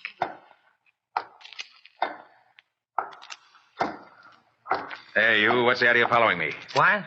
Who? Me? Yes, you. You've been tailing me ever since... Oh, no, you don't. Hey, hold it. Let go of me. I ain't done nothing, mister. No, not yet you haven't. Now talk, my friend. And let's hear something interesting. Okay. I was tailing you. That's what I thought. What's your game? Oh, not my game. It was some bloke I met near the express office. Yes? What about this bloke? Well, he says there's a 10 spot in it for me if I keep an eye on you all day. You know, see where you go and what you do. Well, then what? Well, that's all, mister. And I was supposed to report back tonight at 8 with a dope and get paid. I see. Where were you supposed to report back? Beach Street, opposite the railway station. What did this man look like? Oh, you can't miss him, mister. He's about 6'6", dark hair, and he has a long curved nose. Wow, so he's the one. Oh, you know him, huh? Yes, I think I do. You were offered $10, you say? Here's 20. What for? For forgetting all about reporting back, see? Oh, I get it. Sure thing. Thanks. Wait a minute. Yeah? I want to get a good look at you. Huh? Mm-hmm. Yeah. Okay, I shan't forget what you look like in a hurry. Now beat it, and remember, stay out of my way. Okay, mister. All right, Patsy, come on. What now, Nick? We're going back to the office.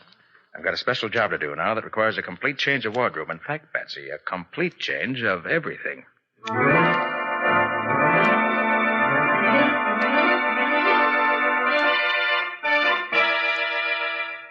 There, that does it. Hand me that mirror, will you, Patsy? Mm-hmm. Here you are, Nick. Not bad. Well, Patsy, do you think I look like the man who was following us? Simply perfect, Nick. I positively couldn't tell the two of you apart now. Now the voice. Okay, lady, thanks. Well, I guess I better blow it. The mob's waiting for me. Nick. Yes, what is it, Patsy? I'm afraid of what you may be letting yourself in for. No, don't worry. I'll be watching my step. You better. Make one false move with Bartow. Yes, Patsy, I know the kind of man I'm up against. Oh. Hello? Oh, yes, Riley. Oh, you did, huh? What'd you find? Mm-hmm. I see. Yeah, well, that's fine, Riley. Oh, no. I've got a plan of my own. Yeah, I'll do that. All right, Riley, thanks. Bye. What is it, Nick? Patsy, my suspicions were right. The report came through on Michael Stillfield. He proves to be none other than James Spear. Spear? You mean Mrs. Brown's uncle? Right. Seems he made his money out west many years ago, then got into some difficulties there. Changed his name and came east. And he never got in touch with his niece? Apparently not. Well, then that fortune Mrs. Brown spoke about in her note is true. Yes. According to his will, she becomes sole heir to the entire estate, being his only surviving relative. Well, not bad. If she lives, Patsy. If she lives? Why shouldn't she live, Nick? Well, the person she left home with last night must be the same person who killed Stillfield. The $100 bill she left her husband proves that. And you think that... I think that if that person is Bartow, she's in very real danger. Steelfield owned the fortune and was killed. Now Mrs. Brown owns it, and she may very well be next on the list. Oh, I see what you mean. What time is it now, Patsy? 7:30. Okay, I better be off. I'm going to keep my 8 o'clock date. You will be careful, Nick. Yes, of course I will. You know what you're to do. Yes, I'll do just what you told me. Good.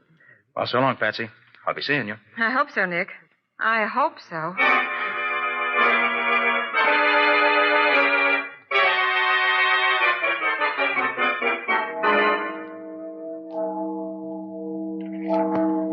Now, 8 o'clock. And this is the corner, all right. But nobody seems to be sure. Wait. Uh-oh. You waiting for someone, Bud? Yeah. I was supposed to meet a guy here at 8. Okay, I guess you're the one. Follow me. Where are we going? I'm taking you to the boss. Where's that? You'll find out. Come on.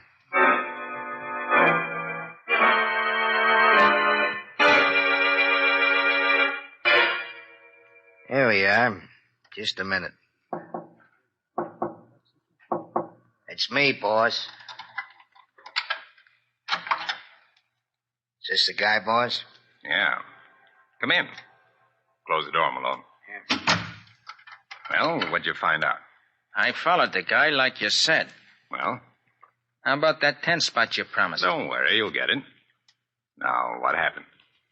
Nothing. What do you mean? I tailed the guy to a house on Elm Street. He went in. I didn't see him come out all day. I see. Well, okay, you did a good job. Here's the tent. Anything else, mister? I could use more dough. And I ain't particular how I make it. If you get what I mean. Yeah, I get what you mean. You see, I figure you must have some kind of a racket, mister.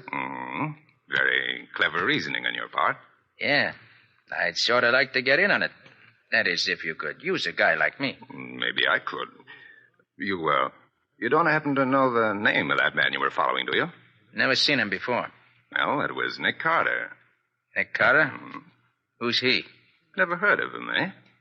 Well, he's just about the greatest detective this side of the Atlantic. Hey, this Carter must be quite a guy. Quite a guy is right. With quite a bag of tricks.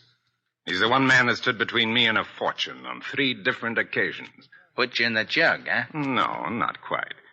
But on account of him, I've had to lay low the last 5 years. Now I've got another fortune within my grasp, and he's not going to stand in my way again. No, sir. I'll see to that. Yeah, worked out a scheme, huh? Yeah. Beautiful one. Beautiful and simple. He's going to be hoist by his own petard. Come again? One of his own great tricks is going to be his undoing. I don't get you. All right, Nick Carter. You can come out from under that trick voice now. Keep him covered, Malone. Yeah, right. Well, congratulations, Bartow. I was sure I had you fooled. It was a neat job, Carter. Your resemblance to Trigger is absolutely uncanny. Trigger? Yeah, one of my own men. Oh. It was all a frame, and you fell for it. Knowing you and your tricks, I figured that's exactly what you do. And now that I'm here, what do you propose to do? Something I should have done a long time ago. This is the end of the road for you, Carter. Bartow, I think you're bluffing. Oh, you do? Yes, I do. Why'd you have to go to all this trouble? You could have had one of your men shoot me in the street. No, Carter, I had a special reason for wanting to bring you here alive. Yeah? What's that? I wanted to see the look on your face when I opened the door to this inner room and you saw this. What? Chester Brown? Yeah. And I assure you he wouldn't be sleeping so peacefully if he knew what I was planning for him. And for you. Hey, you, wake up. Wake up. You've got company. You gave him too much of that dope, Malone. You might have killed him. So what, boss? Ain't that what you want? Yeah, but I want him to wait until Mr. Carter could keep him company. I want them to go out together. Come on, you. Wake up. What's all of... You may not believe it, Brown, but this tough-looking thug is really our old friend Nick Carter. Oh, so it's you, Mr. Carter. I thought I told you to hide away at that address I gave you. I did. These guys found out where I was. Did you tell anybody where you were? No, nobody. I just gave my address to my old landlady so she could forward my mail. Right boy, isn't he, Carter? Well, now that I've got you both here together, I'm going to hang you both together. Trigger. Yeah, boss? Come in here. Help Malone tie this great detective up while I keep him covered. It'll be a pleasure, boss. Hello there, detective. And thanks again for that 20. Don't mention it. You want this other guy too, boss? Yeah, get him up on his feet. I want to watch them dance together. Yeah. Come on, you. Come on up, sonny boy. And you. Okay, boss. All set. Did you frisk him? Yeah, he's clean. Here's his gun. All right, then. Mr. Carter, what are they going to do? Looks as if they mean to hang us. No, they can't do that. You can't. I haven't done it. You squeal like a stuck pig. Be like Carter. He isn't saying a word. I still don't believe you're going through with this, Bardo. No. Get Carter's rope over the rafter at this end. Put Brown's rope over the other end. No. Come on now, up there. There you are, boss. Good. Now a couple of chairs for him to stand on. See here, Bardo. You've nothing to gain by murdering us in cold blood this way. You've killed one man already. You've stolen $50,000. What more do you want? $50,000? That's pin money. Stillfield is worth $5 million. And what about it? That fortune's going to be mine, every cent of it. And you're the only man that might stop me, so I'm taking no chances. I know you're clever, Bardo, but I can't see how you're going to get your hands on Stillfield's money now that he's dead. On the contrary, Carter, that's what makes it all so simple. Because it makes Mrs. Brown his sole heir. And Mrs. Brown has been led to believe, by something that I said, that I'm a lawyer. And she's already turned over to me all the credentials necessary to claim her uncle's fortune. I'm sure my own wife will have no trouble at all convincing the real lawyers that she is Mrs. Brown. The real Mrs. Brown, poor woman, won't be with us very long, I'm afraid. Oh, you Fiends, you devil! you. Oh. So that's your devilish scheme, is it? Yes, and it's a scheme that I'm sure is going to pay off. I don't think so, Bardo. What do you mean? You really don't think I was foolish enough to come up here without taking certain precautions. Such as what? The police know exactly where I am. I'm afraid the laugh's on you, Bardo. Yeah? Look out of the window, Trigger. Okay. I don't see nothing. Hey, wait. Say, there is a cop across the street. What's he doing? Just stand there. Hey, maybe there's something to it, boss. Let's get this thing over with and beat it. Okay. Maybe what you said was so, Carter. It isn't going to help you much. Get them up in the chairs, boys. Right. Come on. Up you go. Come on, up you go. Yeah, that's it. Are the ropes tied fast, Malone? Yeah, boss. Both of them are okay. Well, goodbye, Mr. Brown and Mr. Carter. No, you can't. Okay. In the street. Kick the chairs away, boys. No, you can't. Dance, Carter, dance. All right, boys. Let's get back to the hideaway.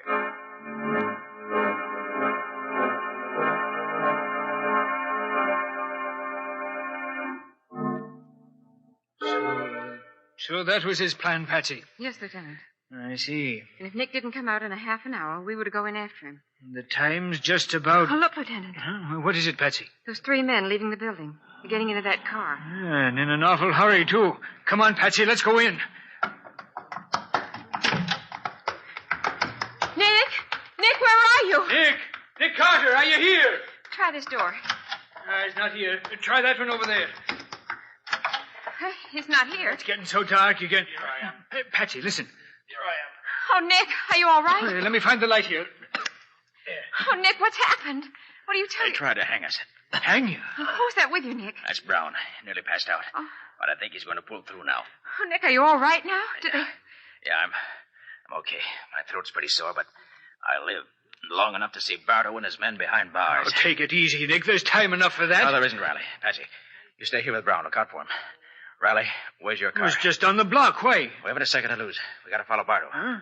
Every minute counts now, and a woman's life's at stake.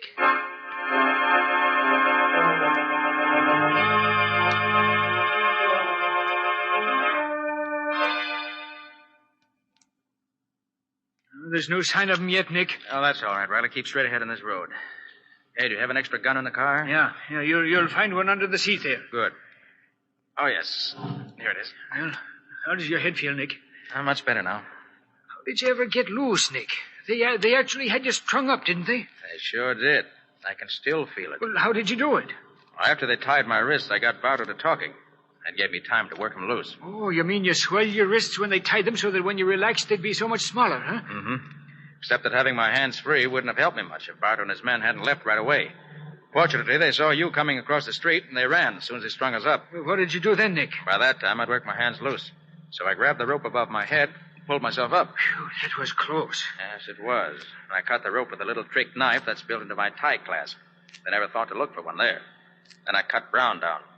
Poor fellow, he was almost gone. Well, thank heavens you outsmarted them, Nick. As for Bartow, that dirty, murdering, no-good scoundrel... Oh, look, I Riley. Huh? There's a car ahead of us. Oh, was that the right one, Nick? Let me see. So much dust on that. 3J20R7... Is that last... Oh, 6. Yes, that's the car. All right, now take it easy, Riley. I don't want him to get suspicious. Right. Yeah, they're turning up that dirt road there, Nick. Shall I follow them? Say, I know where that hideout is now. You do? Yes, must be the old Fairbanks Cave, not far from here. Bartow used it before. You stop the car here. If luck's with us, this is the end of the trail. And the end of Bartow.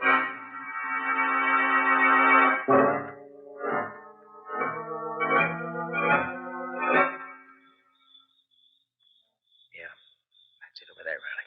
See it now? Yeah, we got him cornered like rats, Nick. All we have to do now is sit tight and wait for him to come out. No, that won't do. They've got Mrs. Brown in there. We've got to get in before it's too late. Hey, Nick, there's someone coming out. It's Trigger. Come on, Riley. This is our chance. Quiet now. We'll creep up on him. I'm right with you, Nick. You get behind him.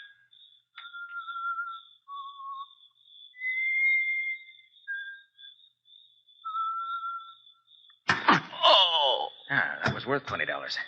Now for the boss himself.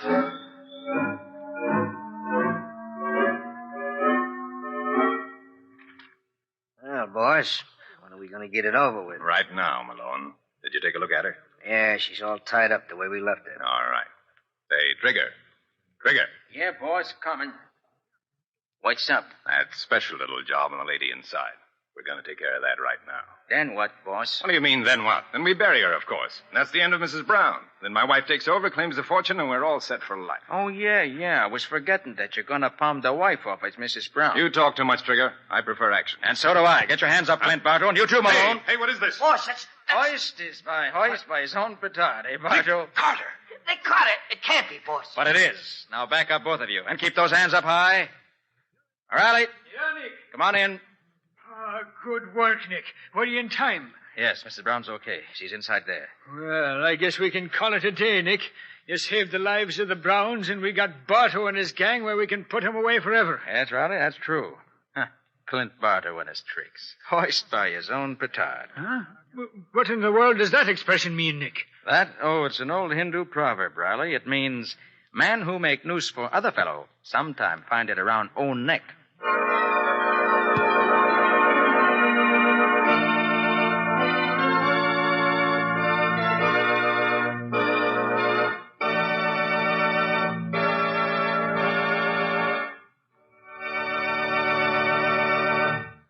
This has been another of the strange adventures of Nick Carter, Master Detective, which are brought to you regularly at this same time by WOR Mutual.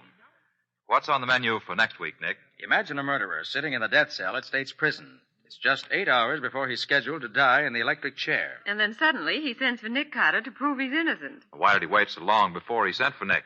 Well, that's all a part of the story, Joe. But I want to tell you that the next 8 hours are about the busiest 8 hours that Nick ever spent. And was he innocent? That's also a part of next week's story. In other words, Mr. Ripley, we're just not telling anymore until next week. So I see. But I think when you've heard it, you'll agree that it's a story well worth hearing. So long. So long, folks. So long to both of you for another week. In the strange adventure you have just heard, Nick Carter was impersonated by Lon Clark, Patsy by Helen Choate. The story was written for Nick Carter by Ralph Berkey. Original music was played by Lou White. The entire production was under the direction of Jock McGregor.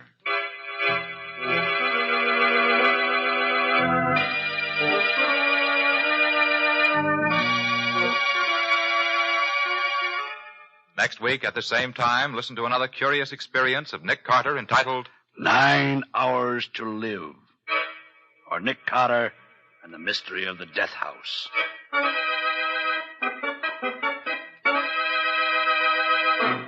This story is a copyrighted feature of Street and Smith Publications, Incorporated. The Return of Nick Carter is produced in the studios of WOR and is broadcast over most of these stations every Saturday evening at 7 o'clock Eastern Wartime. This is Mutual.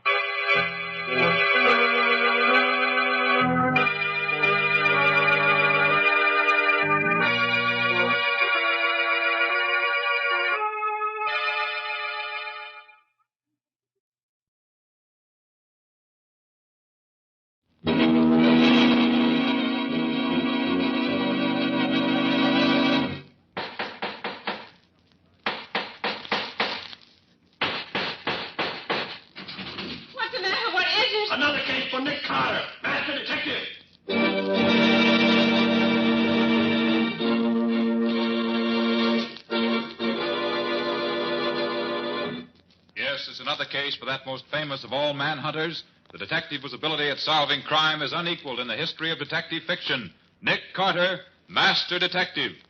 Tonight's curious adventure, 9 Hours to Live, for Nick Carter and the Death House Mystery.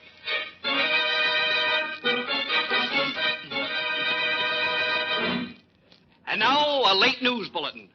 9 hours from now, at the stroke of midnight, Johnny Waldron, the blonde-faced killer convicted of the murder of Mrs. Cornelius Fielding, will go to the chair.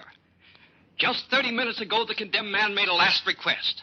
But Johnny Waldron did not ask for a sumptuous last meal in the tradition of the condemned, nor did he ask to see his nearest and dearest relative, his wife, Laura. No, Johnny Waldron's request was for something much more dramatic. He asked to see the great detective, Nick Carter. Now, just what this last-minute conference means is anybody's guess. Perhaps a reprieve for Waldron. Perhaps a clue as to what happened to the Fielding jewels, which up to now have not even been found.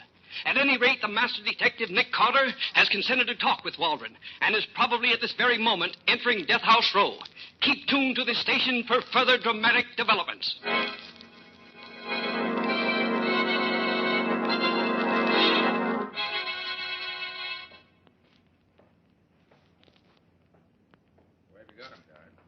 He's in number 1.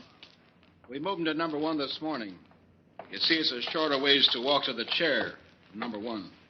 You all ready to go? Yeah, the barber was in and shaved his head and legs about an hour ago. How's you taking it? Oh, there ain't been a peep out of him.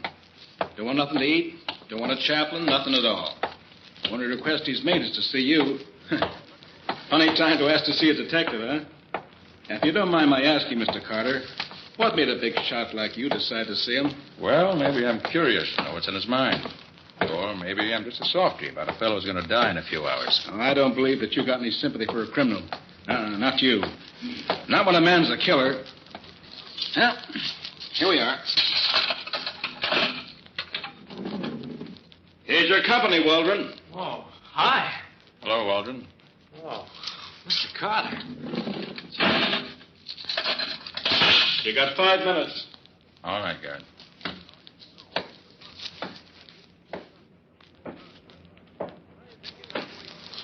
Well, Johnny? Oh, so you did come. Gosh, I was afraid you wouldn't. Well, I must admit I was surprised when the warden called me and said you wanted to see me. Yeah, I imagine you were. Gee, it was sure nice of you to come. Let's skip the formalities, Johnny. Time's too short for chit-chat. Come to the point. What's on your mind? Mr. Carter, you think I'm guilty, don't you? Well, didn't follow your case too closely. But you had a fair trial. You were found guilty. What would you have me believe? I'd like to have you believe that I'm innocent. Pretty late in the game to convince anybody of that, Johnny. Oh, I'm not looking for a last-minute reprieve. That isn't what I asked you to come out here for.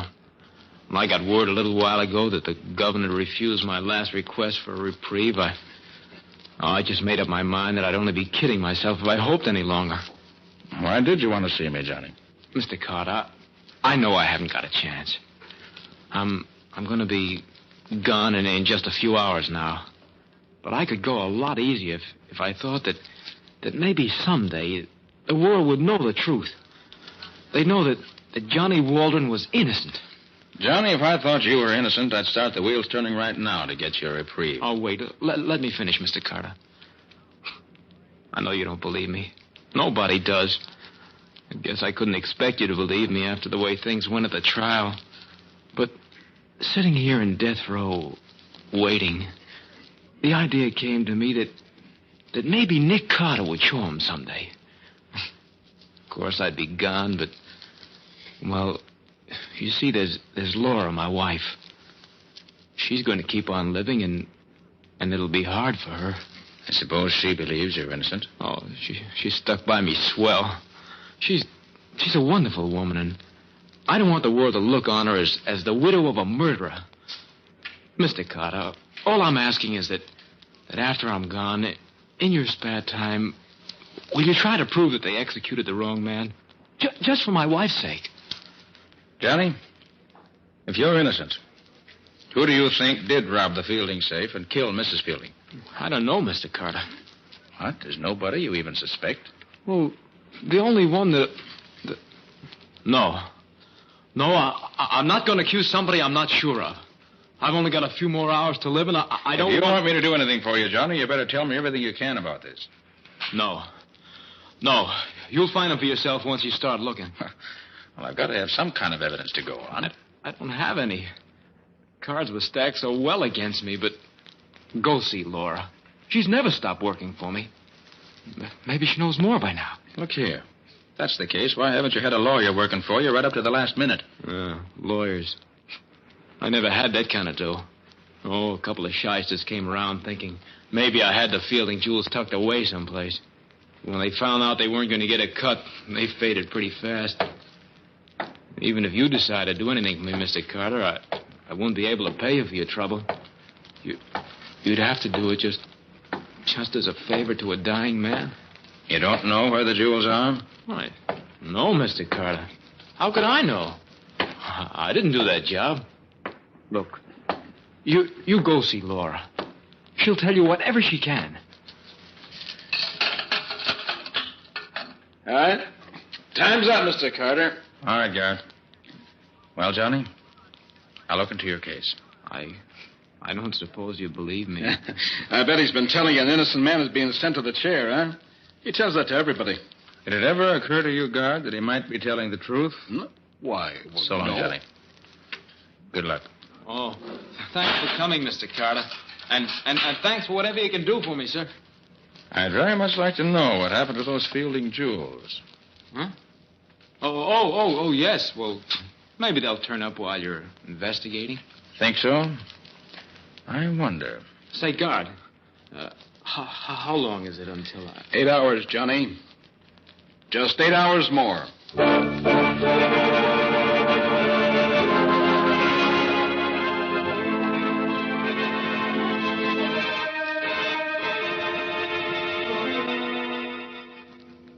Hello, Nick Carter's office. Oh, Patsy, this is Nick. Oh, Nick, thank heaven you called. This place is a madhouse. The office is filled with reporters. The newspaper and broadcasting companies have been telephoning.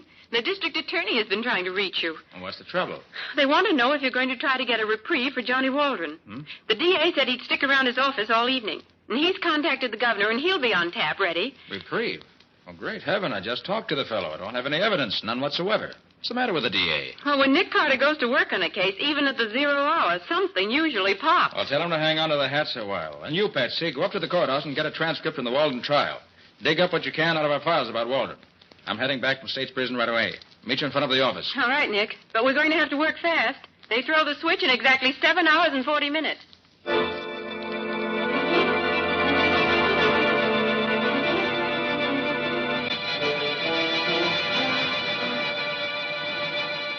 Waldron was really hired as a chauffeur. It was brought out of the trial that he ingratiated himself with the old lady every chance he got. Oh? You know, Mrs. Fielding was an invalid. Waldron used to carry her up and down stairs and waited on her and all that sort of thing. He was inside the house a great deal. Then, let's see now. Oh, the gun was traced to Mrs. Fielding's stepson, Tom Fielding. But the prints on the gun were Waldron's. Her stepson lived there with her? Yes, just the two of them. Waldron and all the other servants slept out and reported for work in the mornings at 8. When was the body found? On a Thursday night at 10 o'clock, the library of the house. Tom Fielding came home from his club and found her.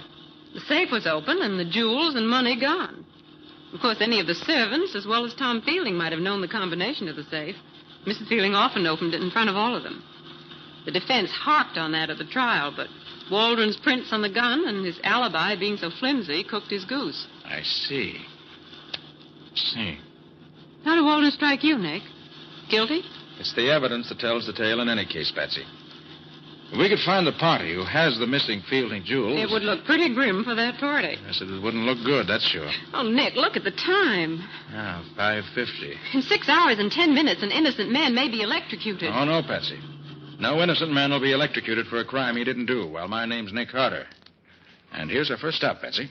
His old tenement house. Laura Waldron lives here.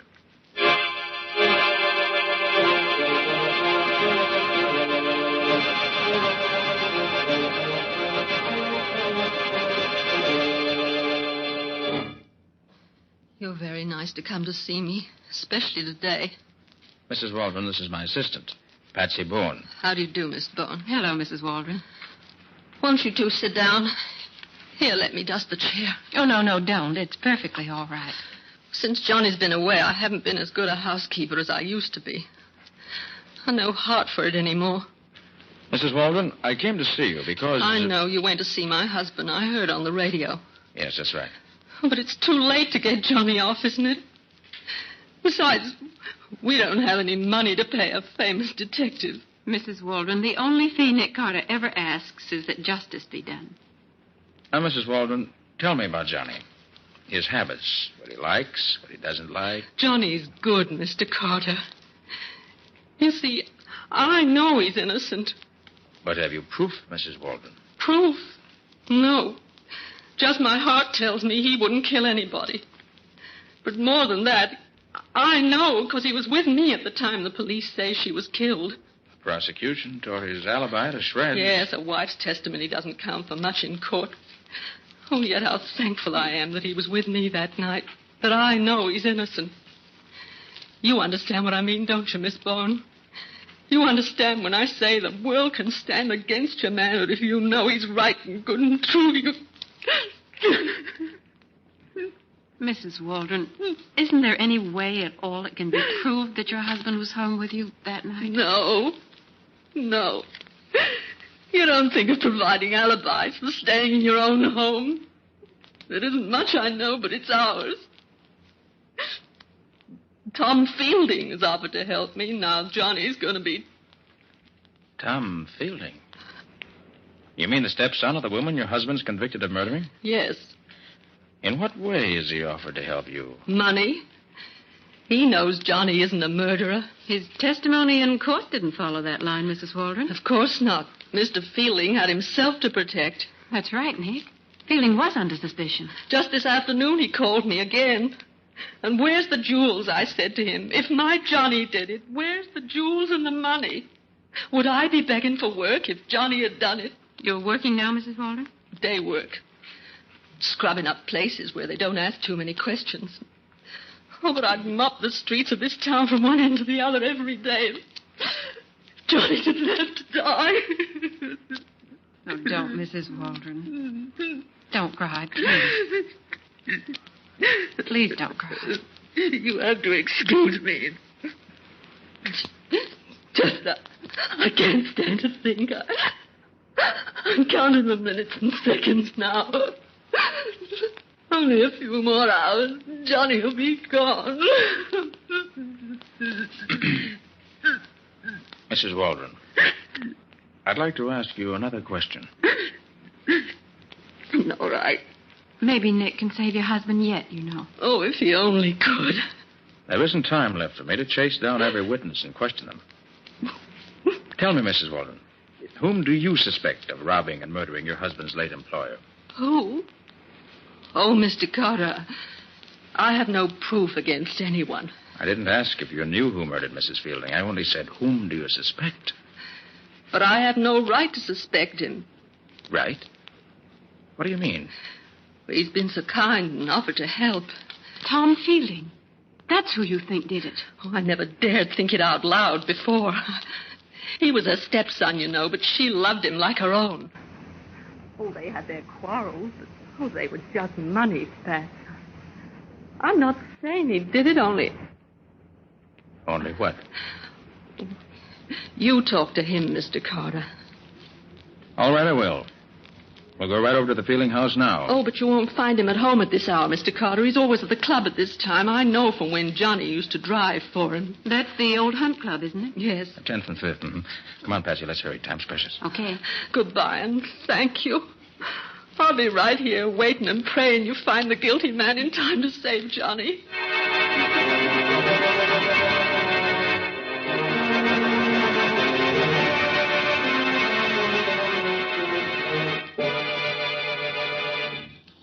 Nick, there's something puzzling you. What is it? Didn't you think Mrs. Waldron's story made sense? Well, it did, and it didn't.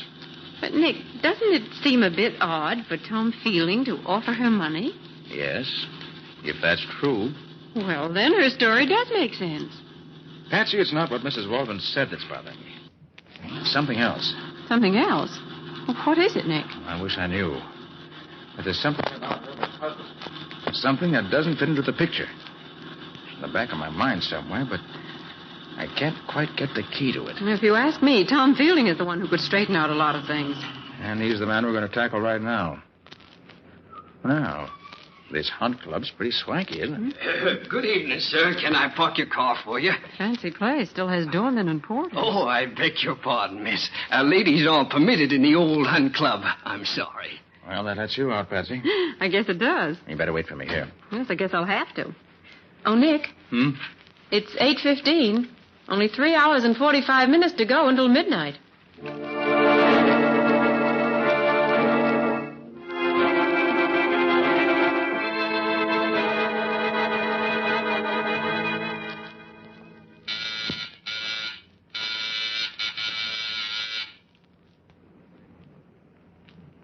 Ring again, Nick. Fielding wasn't at his club, so he's got to be home here. Your womanly intuition isn't working right tonight, Patsy. Not a light in the whole house. I don't think anybody's home. Oh, Mr. Fielding, if you only knew how much time we've wasted looking for you.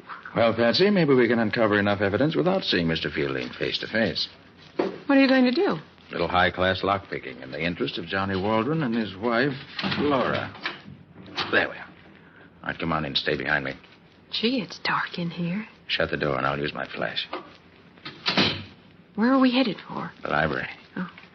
That's the room Mrs. Fielding was killed in, wasn't it? Mm-hmm. Now, let's see. These old houses, the library is usually back this way, off the center hall. Come on. All right.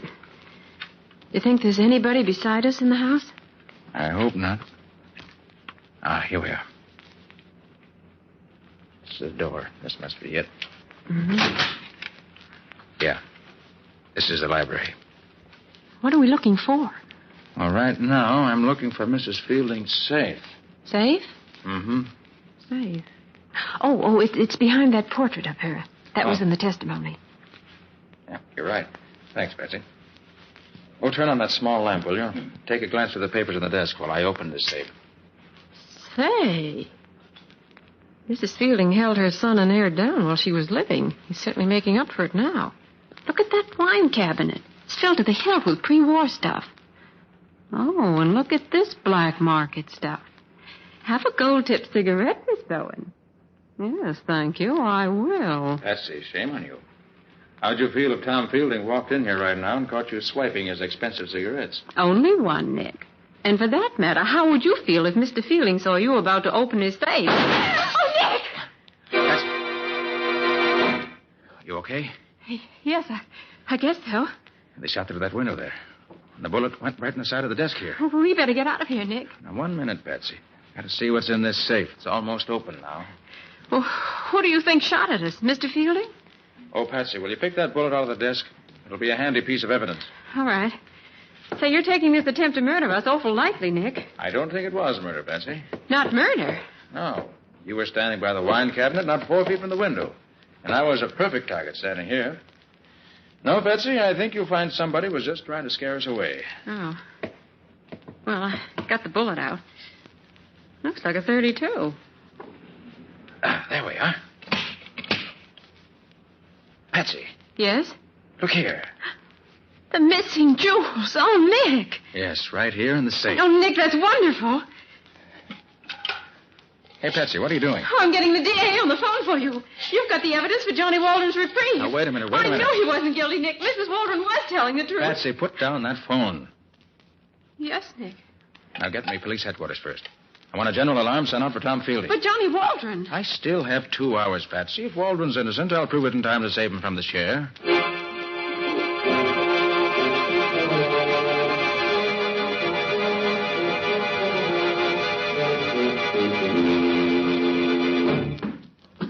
Nick, why should you want to talk to Mrs. Waldron again when you haven't asked for the reprieve?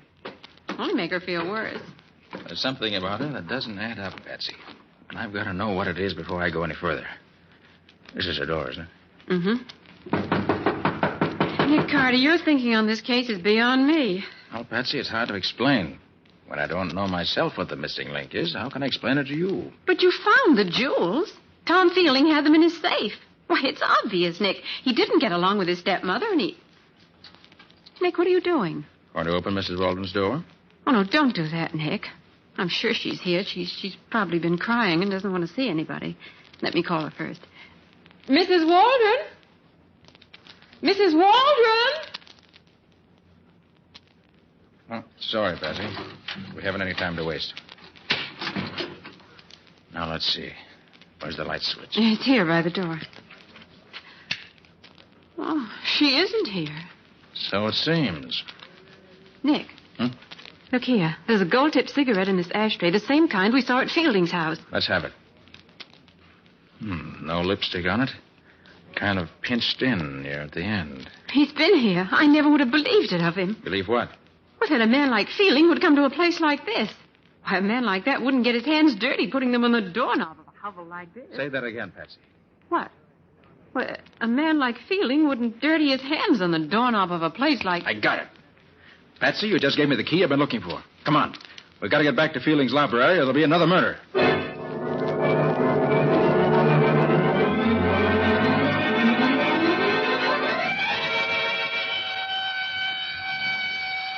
You know, Patsy, there are times when having a siren on this car comes in handy. And tonight's one of them. Hope we're in time. Do you think the police have picked Fielding up yet, or do you think he'll be at his home? He's at home. I'll bet my bottom dollar on that. Nick, do you know what time it is? Stop worrying about the time and come on. I'm right with you. The place is still dark. There's a little light shining in the hallway. He's here, all right. Watch your step, Patsy. Don't worry about me. I slipped the latch on the front door when we left. Let's see if it's been bolted. No, still open. All right, come on. Where do you think he is? The library, probably. Oh, I hear someone, Nick. Yeah, they're both here. Oh, that's Mrs. Walden's voice. Open the door, Nick. No, it's locked. I'll try to pick it. Oh, Nick, hurry. I am hurrying. Stay away from me! Help! He's killed her. There. Oh, Mrs. Waldron. Oh, thank heaven you came. He was just going to shoot me. I got the gun away from him and... Oh, You shot him. Yes, Mr. Carter. But it was self-defense. Anyone can see that. Oh, I'm so sorry for you, Mrs. Waldron. It was worth it. It was worth it. Now Johnny will be safe. He won't have to die in the chair. Nick, you've only got 7 minutes to call it. 7 minutes to 12. Hurry, Mr. Carter. Just a minute. Calm yourself, Mrs. Waldron. Here, have a cigarette. A cigarette? All right. May I light it for you? Thanks. Wait a minute till I get my cigarette holder out of my bag. So, you do use a cigarette holder. I thought so. Nick, the time is getting awfully short for your call to the DA. I'm not going to make that call. Why, Nick. Not going to make it. No, Mrs. Waldron. It was a nice frame-up you and your husband tried against Tom Fielding, but it didn't work. Frame up? Yes, frame-up. You and Johnny staged this whole thing to get him a last-minute reprieve. It was pretty clever, but you made a couple of mistakes.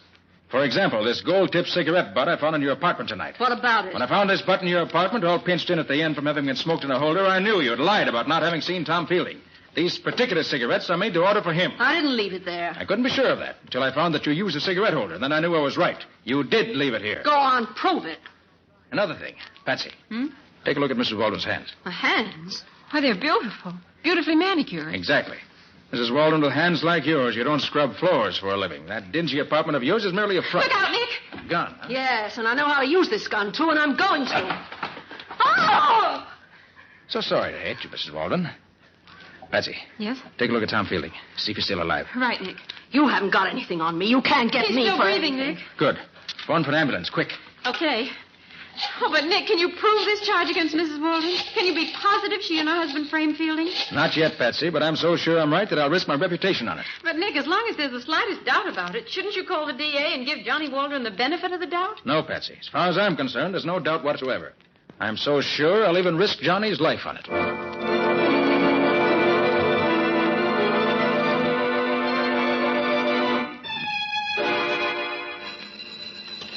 Hello, Nick Carter's office. Oh, yes, Lieutenant. Yes?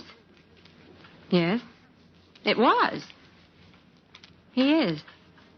I see. Well, thank you, Lieutenant. Yes, I'll tell Nick. Goodbye. Was that the report from police headquarters, Patsy? Yes, it was Lieutenant Riley. And you were right, Nick. That gun you took from Mrs. Waldron was registered in Johnny's name. And she lied about taking the gun away from Fielding and shooting him in self-defense. Fielding's fingerprints weren't on the gun anywhere, but hers were all over it. Did they check with the bullet when you picked out of that desk? The one that was fired at us? Yes, and it came from the same gun. Fine. What about Fielding? Did Riley say? He's going to live.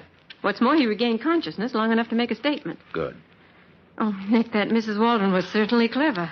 She was planting the jewels in Fielding's safe when he came in the room and caught her. So She held him at the point of her gun and knocked him out, bound his wrists and ankles, gagged him, and hid him away in another room. What? How did you know that? Very simple, Betsy. The marks where he'd been tied were still in his wrists when I examined him, and also there was a bump on his head. Nick, you're always holding out on me. And one other thing. What made you think Fielding's life would be in danger way back when we were in Mrs. Waldron's apartment the second time? Curious, huh? Well, Patsy, after your inspired remark about hands, I suddenly realized what it was about Mrs. Waldron that puzzled me. It was her hands. I knew that with hands like hers, she couldn't be earning her living scrubbing floors. Oh, I see. And if she were lying about that, it was very probable she was lying about everything. And the whole thing was a plot to make Fielding look guilty. But why should that make you suddenly afraid that something might be going to happen to Fielding? Patsy, if she and Johnny were so anxious to get Johnny a reprieve that they were willing to give up the jewels to make it look as if Fielding were really the guilty man, it was entirely possible that she might go further and kill Fielding and try to make it look as if he killed himself. But how would that help Johnny Waldron? Well, if it was done right, it would look as if he were remorseful at having let Johnny take the blame. And she almost got away with it. But she didn't, because Nick arrived in the nick of time. You're a wonderful detective, Mr. Carter.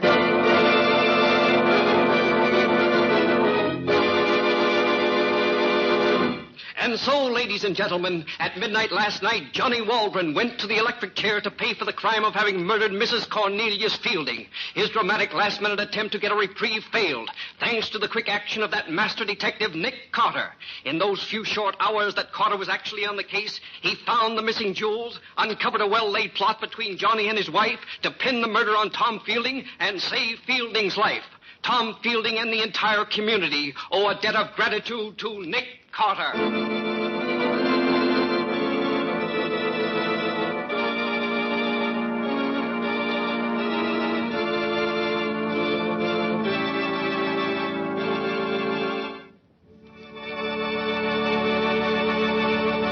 This has been another of the strange adventures of Nick Carter, Master Detective, which are brought to you regularly at this time by WOR Mutual.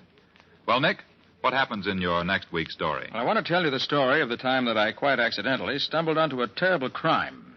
Or to be more correct, I stumbled onto evidence that a terrible crime had been committed. That doesn't sound like a very unusual thing for you to do. Except for one little fact, Mr. Ripley. We didn't know where or when the crime had been committed. In spite of the fact that we heard the story of the murder from the victim's own lips. As a matter of fact, we even heard the murder committed. And we were powerless to do anything about it. If you're trying to make me curious about it... We are. You're certainly succeeding. Well, it's as unusual a tale as I've had the pleasure of telling in a long while, I assure you. So until next week, so long. So long, folks. And so long to you, Nick and Patsy. In the strange adventure you have just heard, Nick Carter was impersonated by Lon Clark, Patsy by Helen Choate. The story was written for Nick Carter by Barth Conray. Original music was played by Lou White. The entire production was under the direction of Jock McGregor.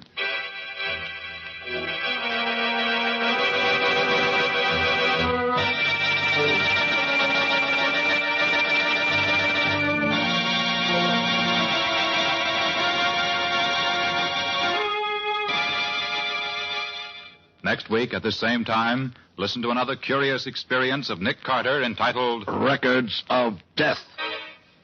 Or Nick Carter and the Mystery of the Unclaimed Box.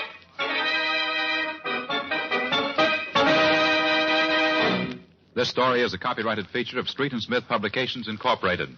The Return of Nick Carter is produced in the studios of WOR and is broadcast over most of these stations every Saturday evening at 7 o'clock Eastern Wartime.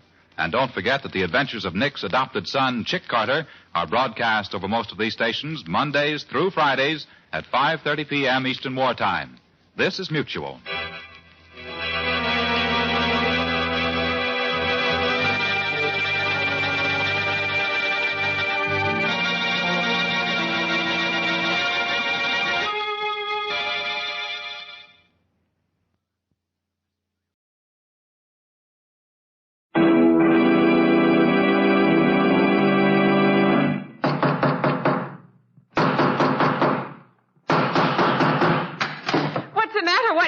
Another case for Nick Carter, Master Detective.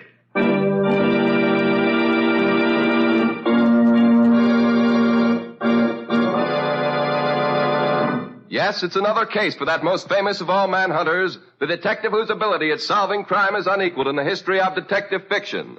Nick Carter, Master Detective.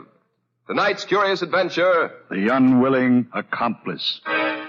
Or Nick Carter and the Mystery of the Society Burglar.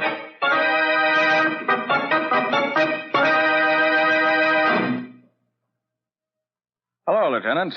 What's new and interesting? Well, if it ain't my old friend Nicholas Carter. Him that used to be a detective. Yeah, what do you mean, used to be? Sure, my boy, tell me. How does it feel to be old and retired? Oh, come now, Riley. I get it. You're a little peeved because I've turned down those few cases you've offered me lately. It's not a few separate cases, Nick.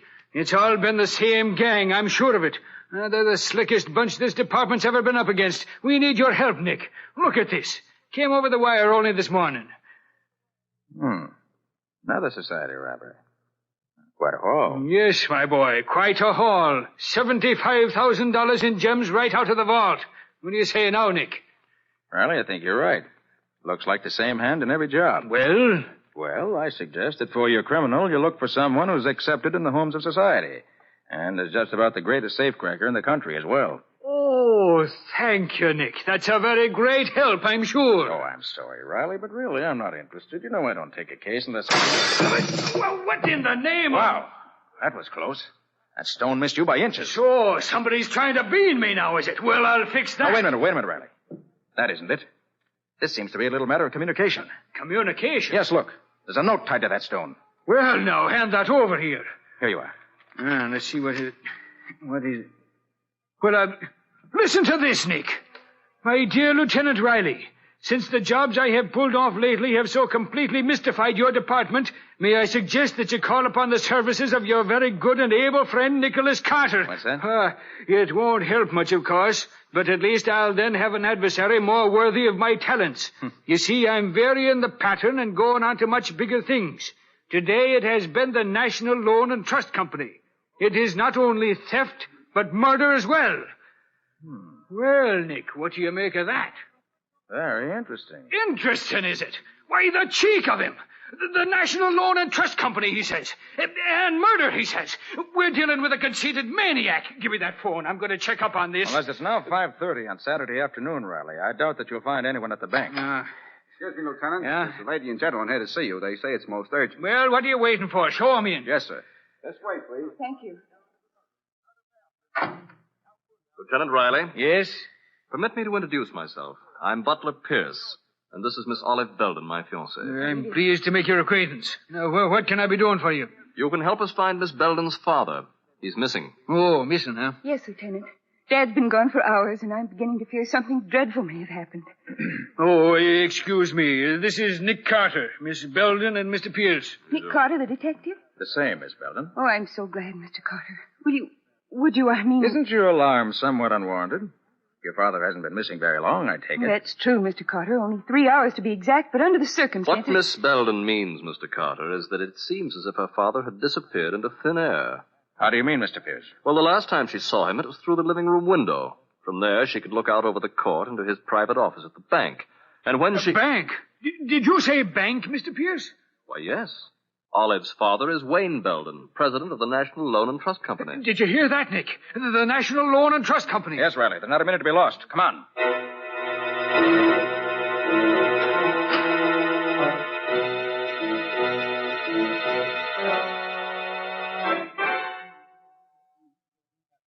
Now, let me get this straight, Miss Belden. You say your father came into his private office here through that special passageway that leads from the house to the bank. That's right, Mr. Carter. Father often spent Saturday afternoons here writing letters. I see. And there was no one else in the bank at that time? No. This is Saturday, you know, and it was after banking hours, of course. When was the last time you saw your father? About 1 o'clock, Mr. Carter. He was sitting at his desk here writing a letter. But when I looked through the window again a few hours later, he wasn't there. You're sure he hadn't returned to the house? Positive. I'd have seen him. The passageway opens right into the living room where I was reading. Well, what happened when you looked for him and he wasn't there? Well, just about then, Mr. Pierce called on me. I told him about Father's absence, and we both went to look for him. I see. About what time was that? Oh, about 4 o'clock. Mm-hmm. And so you both went into the bank as soon as you missed your father? Yes. We found Mr. Belden's office just as you see it now. Then we looked all through the bank. There wasn't a sign of him anywhere. Now, wait a minute, all of you. What was to prevent Mr. Belden from walking right out the front door of the bank? As easy as that. Well, that's not very likely, Lieutenant. He was wearing his house slippers at the time, and he had no coat or hat. Oh. And not only that, Riley. You see this letter here on Belden's desk? Huh? He was writing it when something interrupted him. You notice anything peculiar about it? Well, no, except that he broke off in the middle of a sentence. More important than that, Riley. He stopped in the middle of a word. Belden was interrupted very abruptly. Oh, that must be the cashier now. Hello, Mr. Cook. Come in. Hello, Miss Belden. I got here just as soon as I could. This is Mr. Carter and Lieutenant Riley. Good afternoon, gentlemen. Now, what's all this I hear about Mr. Belden disappearing? That's right, Mr. Cook. But I've an idea. He'll soon be found. What do you mean by that, Mr. Carter? I've asked Mr. Cook to come down here because as the cashier of the bank, he's the only one beside Mr. Belden who knows the combination to the large vault. And I want that vault opened. Immediately. But that's impossible, Mr. Carter. The large vault operates on a time lock. It can't be opened until 9 o'clock Monday morning. We can't wait that long. It must be open now. I'm sorry, Mr. Carter. That's impossible. Then I'll do it myself. But it's impossible, I tell you. Give me 1 hour and we'll see how impossible it is.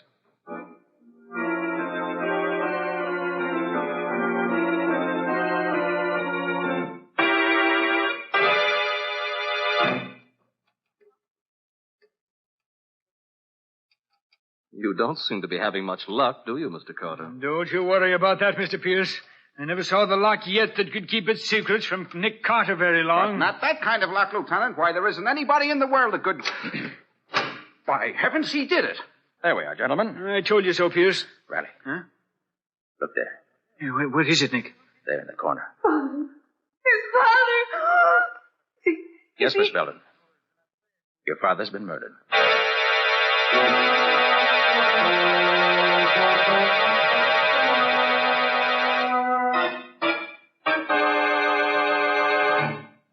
How's Miss Belden, Riley? Oh, she's all right now, Nick. Mr. Pierce took her back to the house. Good. Well, Mr. Cook, have you finished examining the contents of the vault? Yes, Mr. Carter, and you were right. There has been a robbery. $50,000 is missing. Well, I'll be just as the note said, Nick. Remember? Theft and murder. Yes, Riley. But the theft, I'm sure, was just an afterthought. Mr. Cook, did Mr. Belden have any enemies? Why, not that I know of. What can you tell me about Mr. Pierce? What do you mean? Well, was he friendly with Mr. Belden? Oh, yes, quite. They were very good friends. They'd known each other for years. And was Mr. Pierce in the habit of visiting Mr. Belden in his office at the bank? Oh, yes, very often. He had an account here, rather large one, I might add. Mr. Pierce, you know, is a very wealthy man. Oh, indeed? Yes, sir. Hey, what's that you've got in your hand there, Nick? Oh, this. It's part of a cufflink, Riley, with a very interesting stain on it. A fresh blood stain. Well, where'd you find it, Nick? In the dead man's hand. But there was no blood on the body. He was done in by a crack on the skull. There was no bleeding. Exactly, Riley. It's undoubtedly the murderer's own blood. Probably tore his hand on the broken edge of the cufflink in the scuffle. Do you want me for anything else, Mr. Carter? Oh, no, thank you, Mr. Cook. That'll be all. Well, good day. Good day, sir. Oh, Mr. Cook, one more thing. Yes? Tell me, is Mr. Pierce in the habit of wearing his gloves indoors? His gloves? Why, no, never. But, wait. Come to think of it, he was wearing them just now, wasn't he? Yes, he was. Well, thank you, Mr. Cook. Thank you very much.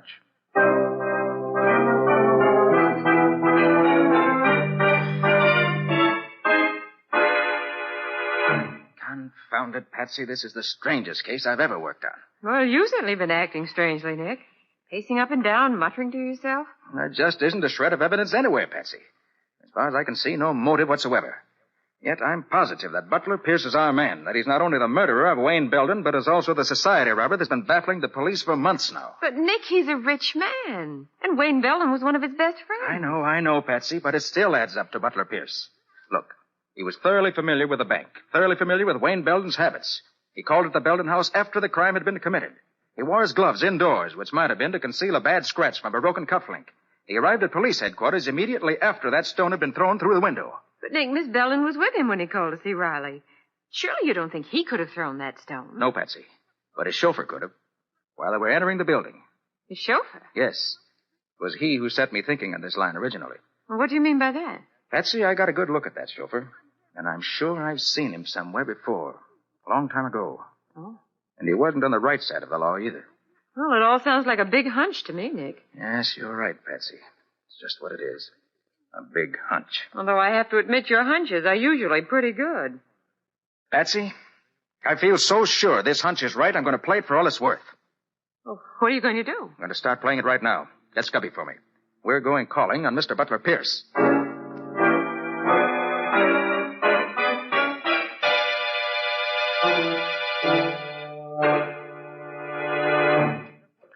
You're taking a long time opening that safe, Nick. Well, it's a tough baby, Scubby. But I've almost got it now. Well, I sure hope so, Nick. I don't think Mr. Pierce would like to come home and find us here in his library. Well, at this stage, I grant you, that would be a trifle embarrassing. But when I get through... I did it. Now, let's see what we have here. No, not there. Scubby, look at this. Why, it's full of jewelry. And it's the real stuff. Yes. Unless I miss my bet, every piece of it will answer the description of some stolen gem. Well, let's see what else now. Uh-oh. What's that, Nick? What does it look like? It looks like a package of bills. And all big ones, too. That's exactly what it is, Scubby. Let's see how much. 5, 10... Boy, look at those $1,000 bills. 20, 30, 40, 45, $50,000, Scubby. The exact amount stolen from the bank. Well, of course, it could be a coincidence, Nick. Yes, it could be, but I doubt it. This does it. Scubby, we don't have to speculate any further. No? This letter I found on the drawer here clears up everything. Listen to this. Yeah. Dear Butler, this is a warning to you to permit you to escape if you care to do so. I have definite proof that you're a thief, and on Monday morning I shall place that proof before the proper authorities. You have until that time to escape. Signed, Wayne Belden.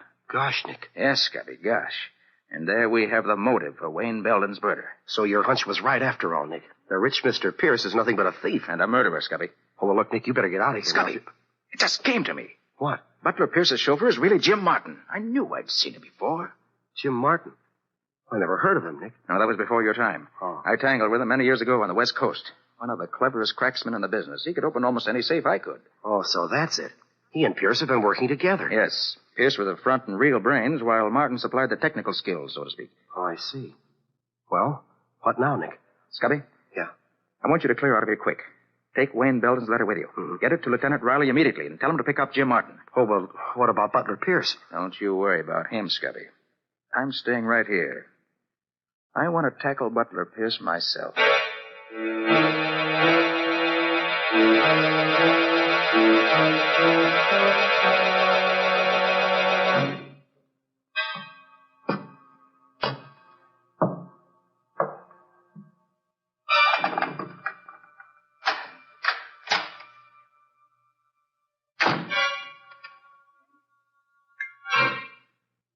Good evening. Nick Carter. What are you doing in my house? Waiting for you, Mr. Pierce. What do you want? I want you to be reasonable and not make any fuss. This isn't the water pistol I've got in my hand. Have you gone mad? What in the world are you talking about? It's no go, Pierce. You can drop the act. I took the liberty of going through your safe. Oh, so that's it. You're pretty clever at getting into safes, aren't you? Yes. As good at it as your pal, Jim Martin. Oh, I see. Well, I guess I underrated you, Carter. No, Pierce. You overrated yourself. Perhaps. What's your next move? My next move is to turn over to the law a thief and a murderer. Turn around. Get your hands behind you. Uh-huh. So there is a scratch on your wrist, just as I expected. There. Guess those handcuffs ought to hold you for a while. Sit down in that chair. And stay there.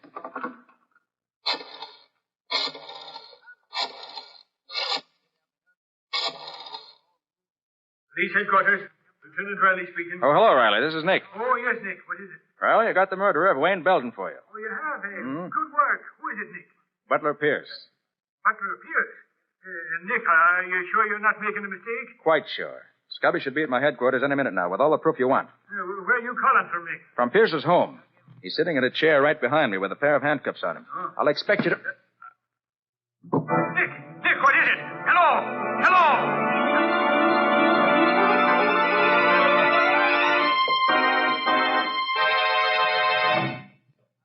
Nick. Oh, Nick, are you all right? He's coming to now, Patsy. How do you feel, Nick? Oh, I'm all right, I guess. Brother, my head. Yeah, that was a nasty bump you got, my boy. Oh, well, take it easy, Nick. Here, give me your hand. I'll help you up. you go, Nick. There, easy. I'm so now. sorry. Can you stand up all right, boy? Yeah, I guess I'm okay now. What happened? Your guess is as good as mine, Patsy. All I know is that I had Butler Pierce in my hands, and now he's gone. That's too bad, Nick. Hey, look at the safe. It's empty. Well, naturally it would be. You couldn't leave all that evidence lying around. Well, it's a good thing we got that letter at least. Yes, but the important thing is to find Pierce. He must be pretty clever, Nick, getting away from you like that. Yes, Patsy. He's all of that and more. He got away this time, but I'll bring him to justice if it's the last thing I ever do.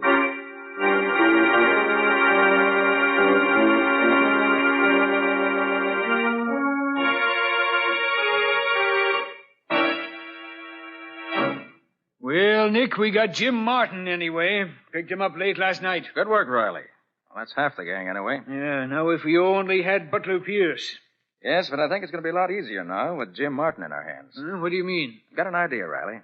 If it works, it won't be long before we catch up with Wayne Belden's murderer.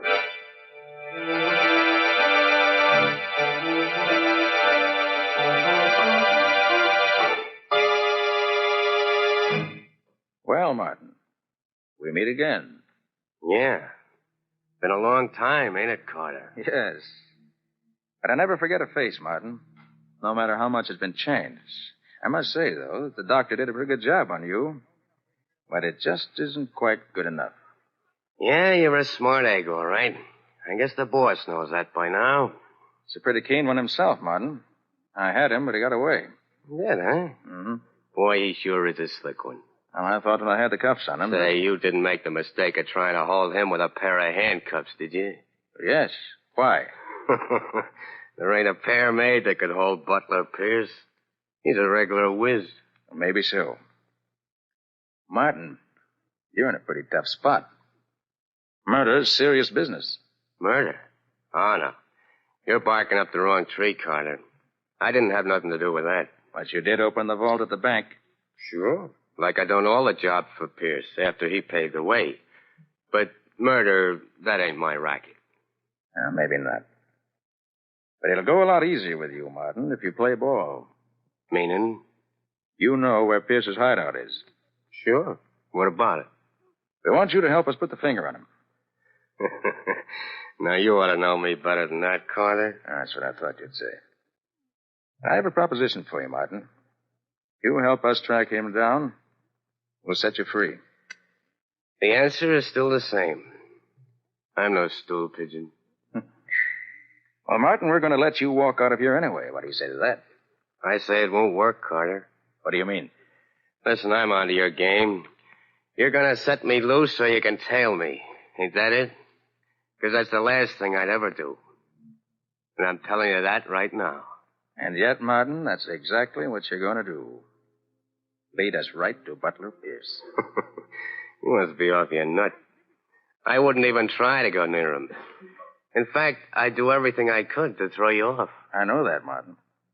And yet, in spite of yourself, you're going to help us catch Butler Pierce.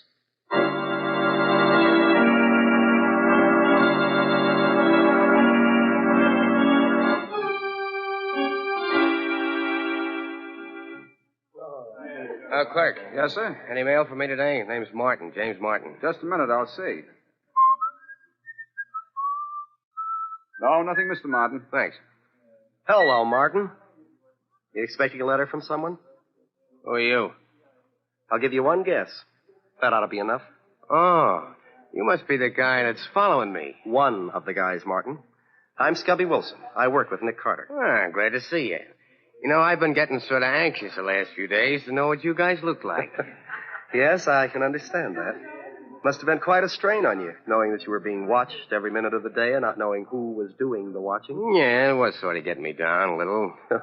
Well, that's what Mr. Carter was figuring on, I guess. Oh, yeah? Mm-hmm.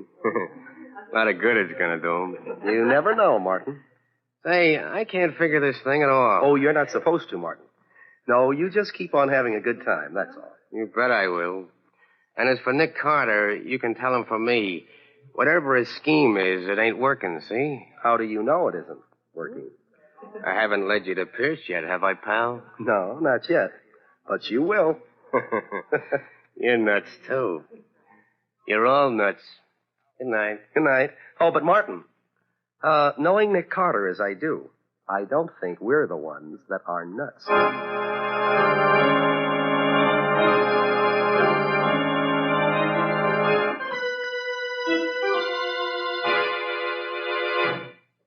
Well, Nicky, you don't look like that little plan of yours is going to pay off, does it now? Be patient, Riley. Just a question of time is all. But Martin's been on the loose now for over 2 weeks. How much longer are we going to wait, Nick? As long as necessary. Oh, are we now? Yes, Riley, you agreed. Yeah. I'm positive that what we're doing is the one sure way of getting on Pierce's trail. It sure don't seem very positive to me. You've got plainclothes men and detectives out looking for him, haven't you? Well, sure. We set out a general alarm just as soon as Pierce got away from you. Have they brought him in yet? Well, no. See what I mean? My way's slow, Riley, but it's sure. Well, Nick, all I can say is I wish I was as sure of that as you are. If we don't get Pierce this way, they're going to laugh me right out of the department, using up valuable men and time just keeping an eye on his counter that should be behind bars this very second. He will be, Riley. Just as soon as we get Pierce, too. They keep him company. Police headquarters. Lieutenant Riley speaking. Yeah, he's here. For you, Nick. Yeah. Thanks, Riley. Oh? Oh, yes, Scubby. Yeah? Oh, you did it? Okay, that's fine, Scubby. Good work. So long, Scubby. Well, Riley, it looks like this is it. Yeah? What happened? Did Martin finally get in touch with Pierce? No, Riley. It happened as I expected. The mountain came to Mohammed. Huh? Who did what? Unless I'm very much mistaken, Pierce has finally got in touch with Martin.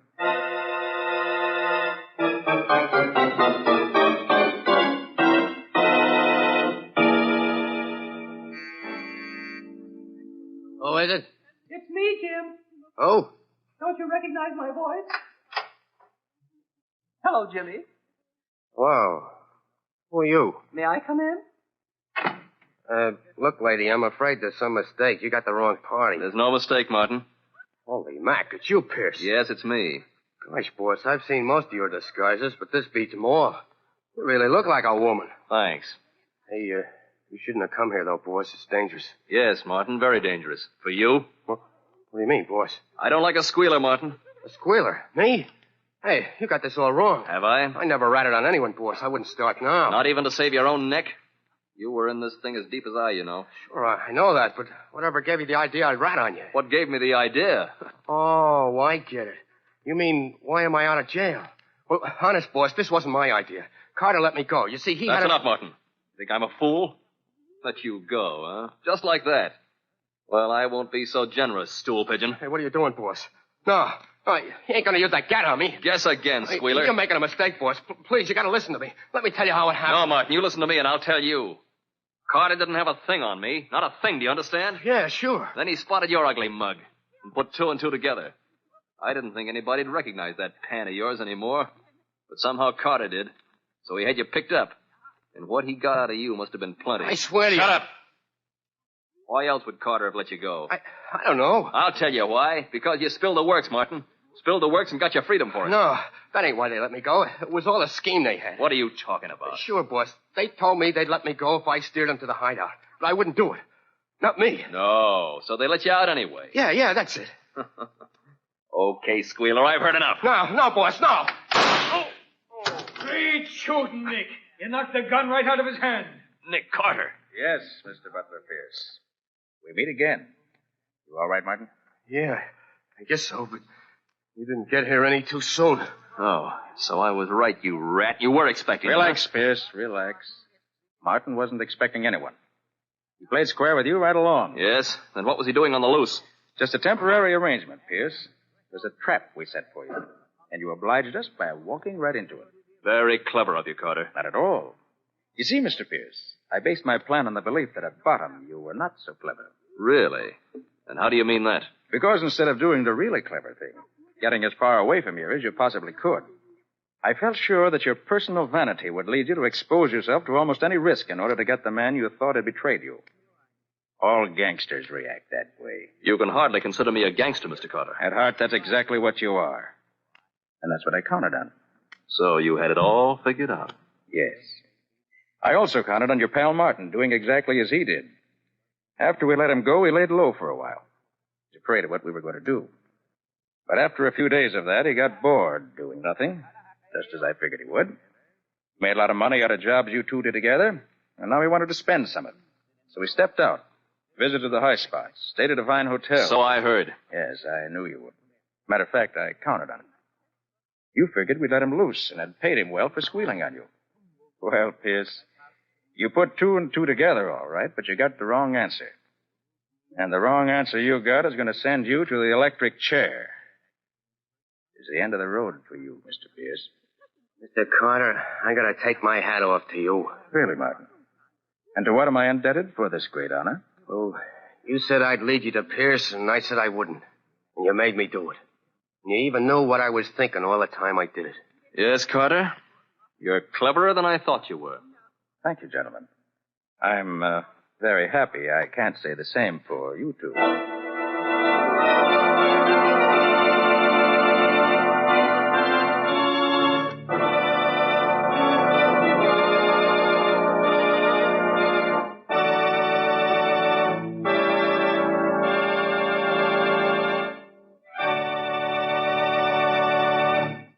This has been another of the strange adventures of Nick Carter, Master Detective, which are brought to you regularly at the same time each week by WOR Mutual.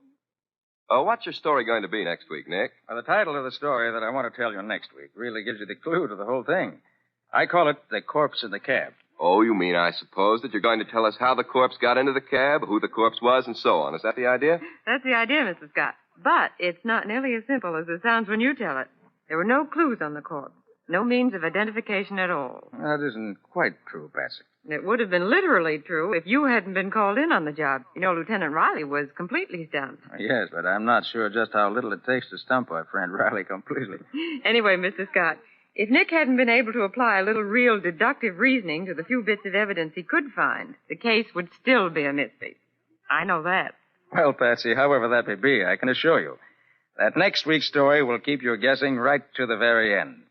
And until then, so long, folks. So long, everybody. And so long to you both, Nick and Patsy. In the strange adventure you have just heard, Nick Carter was impersonated by Lon Clark, Patsy by Helen Choate, Scubby by John Kane. The story was written for Nick Carter by Ralph Berkey. Original music was played by Lou White. The entire production was under the direction of Jock McGregor.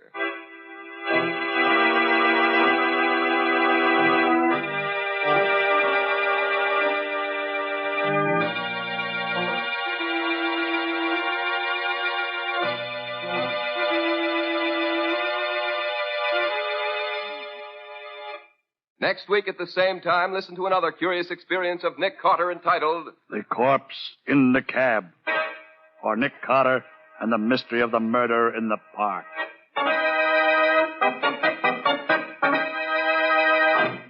This story is a copyrighted feature of Street & Smith Publications, Incorporated.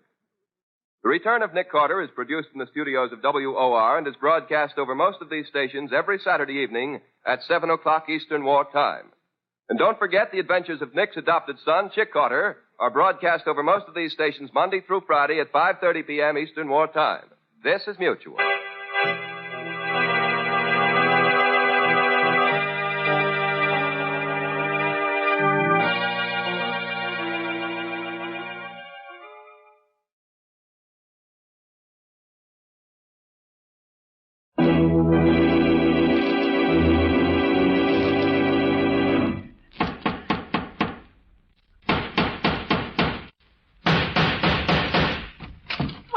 What is it? Another case for Nick Carter, Master Detective.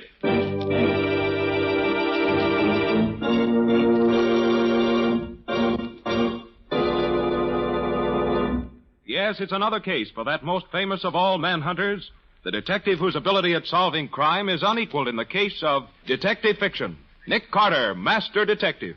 Tonight's curious adventure, The Corpse in the Cab, or Nick Carter and the Mystery of the Murder in the Park.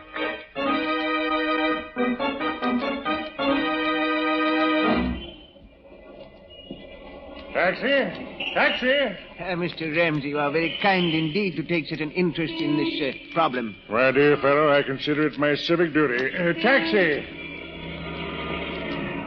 Here's a cab now. Yes.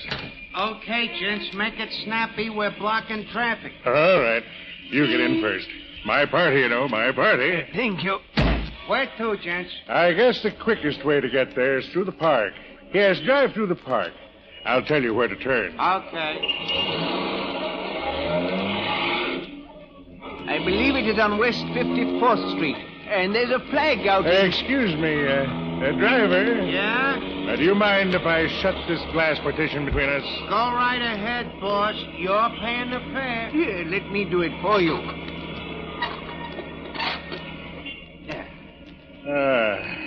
Well, that's better.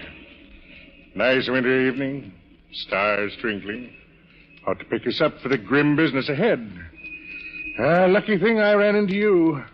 Lucky thing. Yes, indeed, Mr. Ramsey. It seems fate destined me to make your acquaintance this afternoon. Yes, lucky thing. Mr. Ramsey.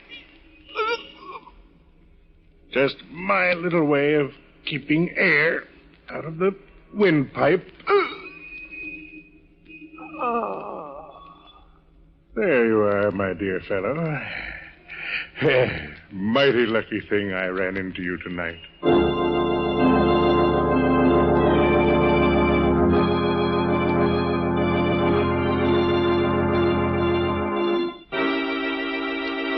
You gotta help me, Nick. You gotta. They'll slap me and stir. Now, take it easy, Shorty. Take it easy.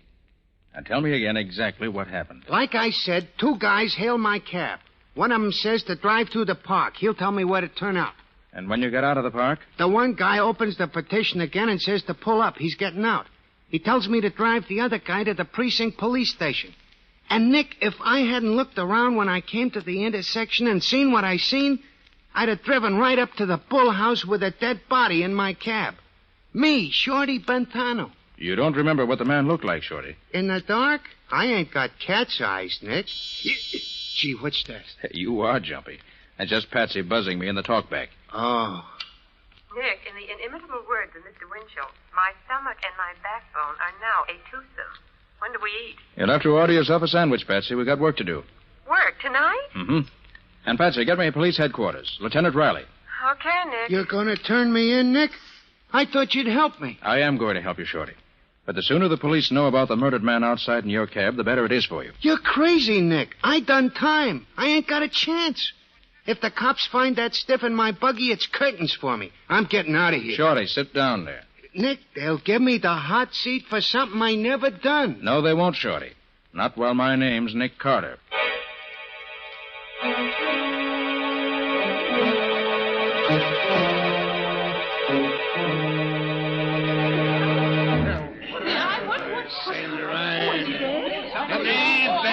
Stand back. Just a little accident, that's all. Get back on the sidewalk, buddy. Nobody gets through here. It beats all, Nick. Not one bit of identification on this body. No bullet trace, no knife, no nothing. Well, what did you want the murderer to do, Riley? Leave his calling card? I'm always getting stuck with one of these dud cases. It takes months to solve them. We don't even know who the stiff is. Now, Riley, flash your light inside here again. Oh, sure. Yeah. You see something? I'm just looking. You see, his pockets are turned inside out. The motive was robbery, all right. No, Riley, I don't think so. Huh? Doesn't look prosperous enough to rob. Nick, you're always looking for what's not there. That might mean something, too. Now, Riley, evidently the murderer didn't care to have his victim's identity uncovered too soon. Say, what are you looking at his hands for, Nick? Riley, have your laboratory analyze this white powder under the nail of his right index finger. Well, say, there is something under his fingernail. Yes. I have an idea. You'll find it's chalk. Chalk? Well, sure, you're a smart one, Nick. Yeah, with these lily white hands... Hey, this guy was a pool player. A professional, maybe, huh? Maybe. But don't bank on it.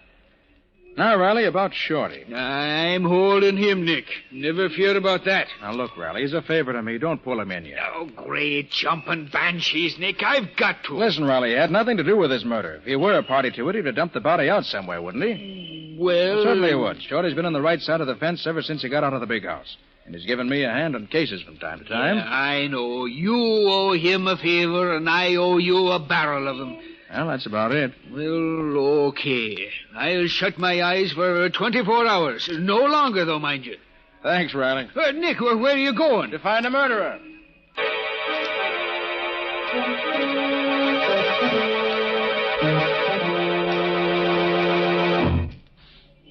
Boy, this is some buggy you got here, Nick. 4 speeds ahead, a siren, 2 searchlights. Anytime you need a chauffeur regular, I'll hire on. Like driving my car, huh? It's like handling a baby carriage. Uh-oh, we're turning into 54th Street now, Nick. All right, Shorty. Slow down a little. Now, what was it you heard your passenger say? One says the quickest way to get there is through the park. I'll tell you where to turn off. And then the other guy says it's on West 54th Street and there's a flag out. And then the other guy shuts the partition and I don't hear no more. Well, 54th Street doesn't run very far here on this side. I don't see nothing on this block. Flags. Usually in public buildings, aren't they? You think maybe this is going to be a clue, Nick? Shorty, everything's a clue when you don't have much to go on. Nick, look. Flagpole. Yeah, very handsome flagpole. Yeah, but it's a police station. A police station? Good. What's good about it? Let's get out of here. You're safe until tomorrow night, Riley keeps his word. You want I should keep going slow? Nope. I got the first link in our chain. You can put the speed on again. Where to now? To pick up Patsy. I sent her to the Bureau of Missing Persons on 30th Street. Ah, Nick, another cop house. I don't like them places.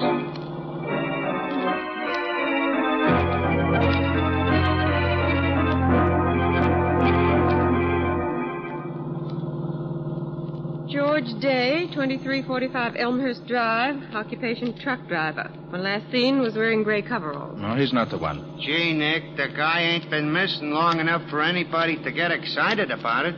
He's only been dead a few hours. I'm playing a hunch, Shorty. Oh. You want me to read the rest of the names on the list, Nick? Wait a minute, Patsy. Do you have a school teacher on the list? Yes. How did you know? Never mind. What did he look like? Well, let me see. Ivan Johnson. Number 2, St. Anne's Drive.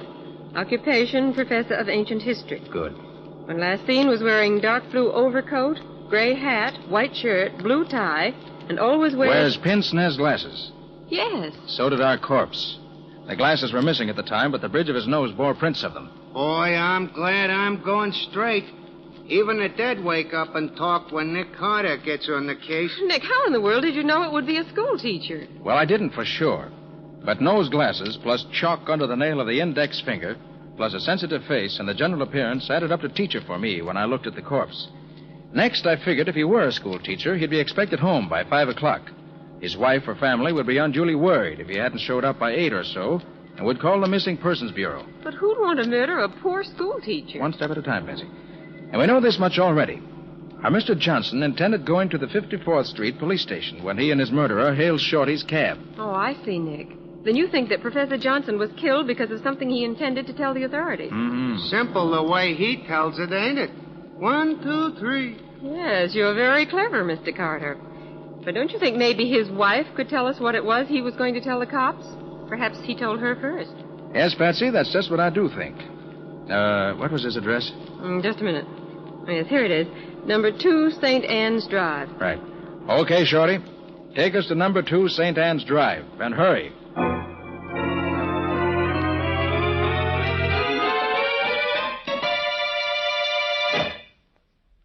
Mrs. Johnson, I'm Nick Carter. And this is my assistant, Patsy Bowen. How do you do? How do you do, Mrs. Johnson? Did the police send you, Mr. Carter? Did they find him? Did they find my husband? I'm only here to ask you a few questions concerning your husband. Oh, then they haven't found him. I really can't say. Now, tell me, did your husband mention whom he was going to see after school hours today? Ivan always comes right home after his classes. I thought that he might have had some special appointment today. Oh, no. Mrs. Johnson, how was your husband feeling when he left for school this morning? Oh, he was in such a mood this morning.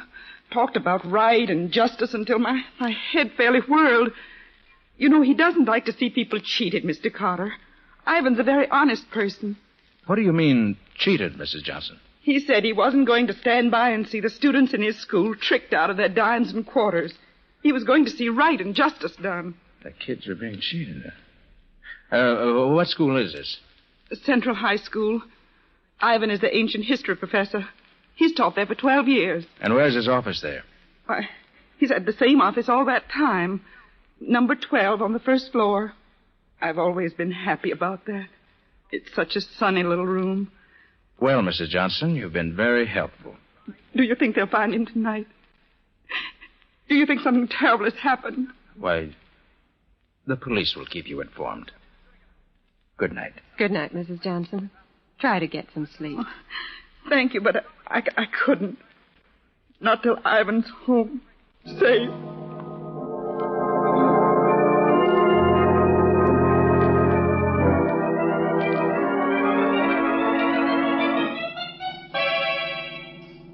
But, Nick, I thought you were going to the school where Professor Johnson taught.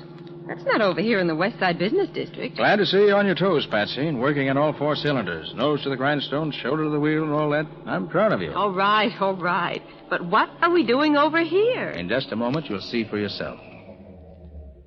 This is the place, Nick. Right, Shorty. All right, come on, Patsy. Want me to go with you, Nick? No, you stay here and keep your eyes open. Okay, and good luck. Come on, Patsy. We still got a lot to do if we want to keep Shorty out of Lieutenant Riley's foul clutches. I'm glad they didn't lock the front door in this office building tonight. Hey, that's funny. There's no night watchman here. There usually is. Well, Patsy, never look a gift horse in the teeth. No watchman, no trouble. Hey, it's spooky in here. There's one little light in this whole foyer. Wish we'd brought Shorty in with us. He'll do us more good, keeping watch outside. You really think this is where Ivan Johnson was this afternoon? We know Shorty picked him up in front of this building. And this is the only office building in this block. All the rest are warehouses. It's pretty deserted, if you ask me. Mm-hmm. And the elevators, of course, have stopped for the night. And this is a 10-story building.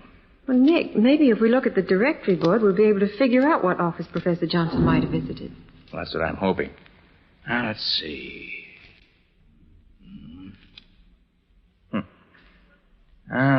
Doesn't seem to be a name on this directory that helps us out at all. There isn't, is there? Oh, Nick, what'll we do? Doesn't take much brain work to figure that one. Maybe we can tell if we have a look at the doors of the offices in this building. So, we'll just have to go from office to office. Now, come on. Let's start climbing.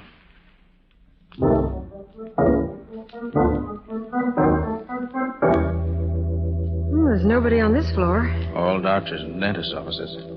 Don't think Johnson's business was with any of them today. Come on. Up we go.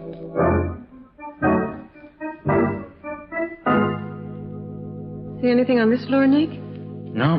Nobody or nothing to interest a school teacher.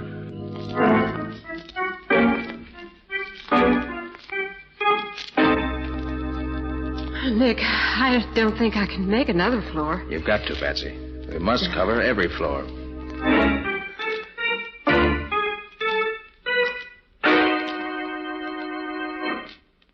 Well, this is the top.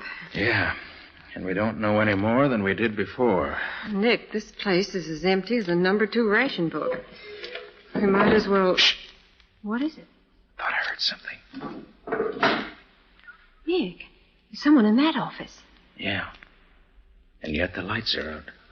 The name on the door says Gerald Ramsey, promotion counselor. Let's pay him a visit. Stay behind me now. To the left of my flash. All right. And who is flashing that pretty light in my office at this time of night? Mr. Ramsey? That's my name. And yours? Nick Carter. Surely you don't mean that you're Nick Carter, the great detective. That's who he is, Mr. Ramsey. Sorry to bother you, Mr. Ramsey, but my assistant and I were just having a look around this building. Oh, well, too bad the fuse is blowing out of my office here. Or you could have a good look. Who are you after? You don't happen to know of any business in this building that might have dealings with a school teacher, do you? A school teacher? Mm-hmm. Let me see. A school teacher. Why, no, there is. I never heard of it. But then there's such a lot I never heard of. Uh-oh. Oh, you knocked over that whole stack of packages. Oh, I'm so sorry, Mr. Ramsey. I dropped my handkerchief, and I was leaning over to pick it up. Anything breakable in them? Oh, no. It's quite all right. Oh, thank goodness for that. Yes, just some things a friend of mine left here until he came back. Just leave them there. I'll take care of them. No, at least let me pick them up. No. Never mind. Just leave them there. They won't mind staying where they are for a while, I'm sure. Well, all right, if you say so. Yes, I do. So you can just run along and continue your search for whatever it was you were looking for. Good evening. Good evening. Well, Patsy, if you're okay, we better be on our way. Sorry we disturbed your reverie, Mr. Ramsey. Reverie? That's good. Really? He was an odd specimen. You think he knows anything, Nick? Well, if he does, he isn't talking. Come on. Oh, gosh, Nick, all that climbing up and downstairs just for nothing. I'm worn out. Maybe it wasn't all for nothing, Patsy. You mean you found a clue somewhere here? I don't mean anything yet. Oh, but Nick. I hope you can still walk well enough to get down the 10 flights of stairs ahead of us, Patsy. I don't feel quite like carrying you just now. I guess I can make it under my own power. Where to now? Central High School. Time's a-wasting. And we still haven't uncovered a clue to the murder of the man in Shorty's cab.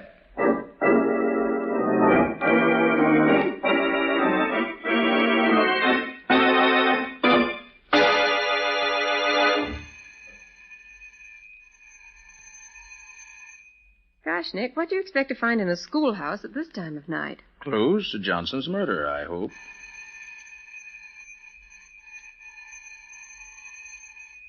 Well, it's no use, Nick. The janitor's not here. I'll have one more try.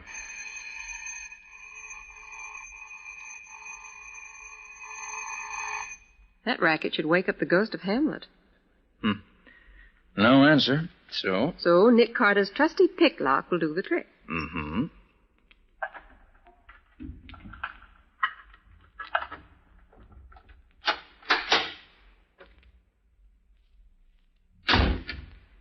Ooh, it's black as pitch in there. Stay right beside me. Seems to me I heard that one before tonight. And look, Nick. Hmm? I barked my shins in the dark in that character's office. And so if you don't mind, this time I'd like to see where I'm going. Okay, Patsy. I'll use my flash and keep it down low. Shin height. No, that's better. Now, come on. Better hurry or our friend Shorty's going to be sitting in the clink with a murder rap pinned on him. Okay. She said his office was on the first floor, didn't she? Yes, number 12. All bright and sunny. Here we are, Nick, number 12. I wish it were bright and sunny in here now. This time we'll just dispense with the formalities of announcing ourselves. Well, the door's open, Nick. Yes, so it is. Come on. Snap on the light, Patsy. Switch is right behind you. Okay. Hey. Well, looks like somebody else has given Mr. Johnson's room a going-over. I'm afraid we got here too late. Papers all over the floor, window wide open. What do you suppose they were looking for? Same thing we are, Patsy. Clues. Except for a different reason. You think it was the murderer? Could be. Wow. What are you reading, Nick? This poster on the wall here. Oh. $1 buys a destroyer, high school students. Subscribe just $1 to the High School Victory League and help buy a destroyer. That's the second time tonight I've seen something like that. Oh, where's my hanky? Need any help? No, I've got one right here in my pocket. There. Hey, wait a minute. Why'd you get this? What? The sticker that came out of your pocket with a handkerchief. Well, I don't know, Nick. Why? Why? It's got the same legend stamped on it that poster has. Victory League. Well, so it has. Did you buy this sticker? No, I buy my destroyers by buying war bonds. Well, think, Patsy. Where did you get it? It was in your pocket with your handkerchief. Well, I don't know, Nick. I never put anything in this little pocket except my handkerchief. I can swear that this sticker was... Look out, Patsy! See anybody? No. No, nobody here now. Are you okay, Patsy? Why, I guess so. What happened? I just happened to look up in time to see a man poking a gun through the open window. So that's why you pushed me out of the way so fast. Yes, there was no time to be polite. Thanks, Nick. Did you recognize the man at the window? No. Too bad. But he got away. Gee, Nick, you certainly shot that light out fast. Well, if he can't see us, he can't shoot us. A very logical deduction, Mr. Carter. Hey, Patsy, give me that sticker you picked up tonight. Do you think it means something to this case? You bet I do. I've just remembered where I've seen one like it. Oh, where, Nick? Never mind now.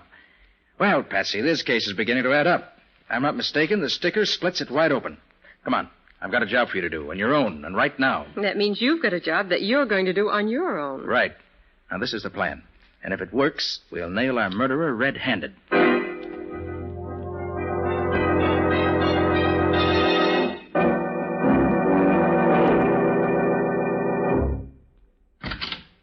Boss, you in here? My dear fellow, you know I'm in here. Did you get the fuse fixed? Yeah, and while I was fixing it, I got something else, too. Come on in, you. Here, snap on the light and see what I picked up snooping around down the basement of this building. See? Nick Carter. Well. Mr. Carter, back again. Still looking for the same thing? No, I found what I was looking for. Oh, good. Good. It's very fine. I already lifted his rod, boss. What'll I do with him now? Huh? You've had your chance, my dear fellow. Now it's mine. You know, I have a general impression you men don't like me very well. Oh, sure, Mr. Carter. We love you. But we'll love you a lot better when you don't talk no more. Put very bluntly, Mr. Carter, but that is the idea. Now, Mr. Ramsey, just what do you think I could say that would harm you?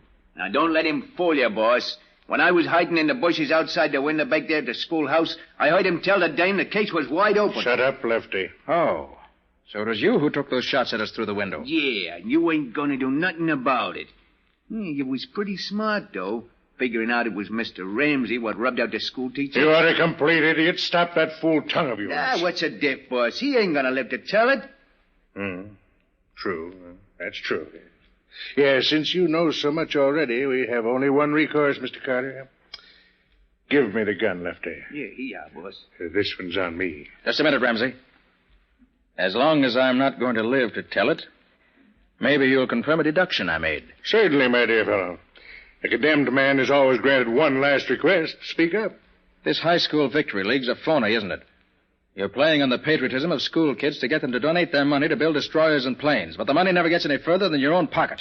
Isn't that it? Oh, yes, Mr. Carter. Since you put it bluntly that way, I am forced to admit that you're entirely correct. But may I ask what it was that led you to believe that I was behind the league? Yes. When I was at Professor Johnson's office, I saw a poster on the wall advertising your dirty league. Oh, please, Mr. Carter. I mean just that. Swindling high school students out of their few dollars in the name of a patriotism that you never knew the meaning of is about the lowest form of stealing that I know of. Boss, just let me take a poke at him, will you? No. We can afford to be good-natured. Mr. Carter hasn't much time left, you know. Do go on, Mr. Carter. As I said, I saw the poster on the wall advertising your dirty racket. And then Patsy found one of your stickers in her handkerchief where she'd picked it up off your floor. I recall then seeing that each of the packages she knocked over in here had a sample sticker pasted on it. It was easy enough then to put two and two together and get the required 4. It's too bad that your undoubted excellence in mathematics can't save you. And all because one little school teacher suspected his kids were being cheated. Poor Professor Johnson. It is too bad for him that I found him wandering around this building, looking for the offices of the high school victory league. He told me he suspected it was a phony outfit, and he was going to see right and justice done. I offered to take him right to the police station, and I did. Although I wasn't with him when he got there. Very funny. Yes. Hurry up, boss. We got work to do. Yes. Well, Mr. Carter, this is it.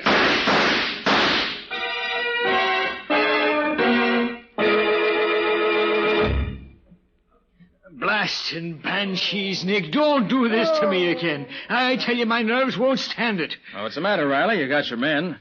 They're lying on the ground here, howling like stuck pigs. Yeah, sure, but what if I hadn't hit him when he aimed at you, Nick? What if I'd missed? Oh, Nick, your plan worked beautifully. The whole thing. Getting yourself found by Ramsey's henchmen and my getting Riley up here to hear the confession and everything. Yeah, Patsy, but you don't run such a split-second chance of life and death again, Nick. My heart won't stand it. Well, it was worth it. just to see Ramsey walk into the trap like a bear looking for honey. Hey, Nick. Oh, Shorty, come on in. Take a look at our handiwork. Gee, so that's the bum who tried to frame me to the hot seat. He'll be getting it himself before long, thanks to Nick Carter. Riley, I want to tell you something. Of all the criminals I've tracked down, catching Ramsey gave me the most pleasure. A fellow like that, trading on the patriotism of school kids, is about the lowest rat in the world. Why, bad as the Nazis are, a guy like this is worse. You're right, Nick. You said it, Nick. Well, Riley, you've got all the evidence you need. Mm-hmm. The package of posters in the next room, the package of stickers here, and the confession. Right, Nick. We can take over from here. Thanks. Okay, Riley. So long. So long, Nick. So long, Patsy. So long, Lieutenant. Well, Patsy, come on. Chin up. Carry on and all that sort of thing. It's not my chin that's worrying me, Nick. It's having to walk down those 10 flights of stairs again. That'll be the 4th trip tonight. Why, Patsy. And at your age, too. Look, Nick, can't we just sit here on the top step for the next 6 hours? You think you'd be rested enough then to walk down the 10 flights? I think that by then the elevators will be running again. And what a wonderful invention the elevator is.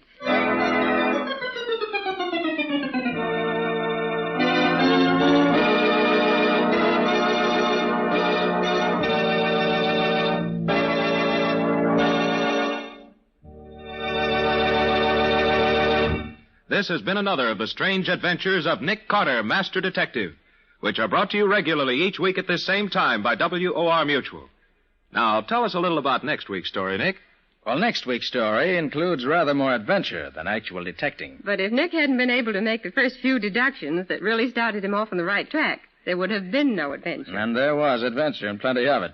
I came nearer to meeting my match when I met Dr. Donaldson than at any other time in my career. This Dr. Donaldson was a specialist in secret and dangerous poisons, and he tried one of them out on Nick. But in the end, I managed to get the better of him and solve a mystery that had the police completely stopped. We call it the empty coffin because it was an empty coffin that gave us the first clue.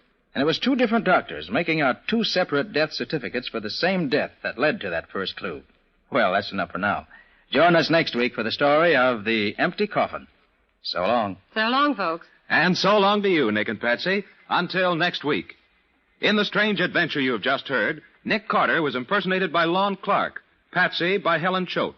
The story was written for Nick Carter by Barth Conray. Original music was played by Lou White. The entire production was under the direction of Jock McGregor.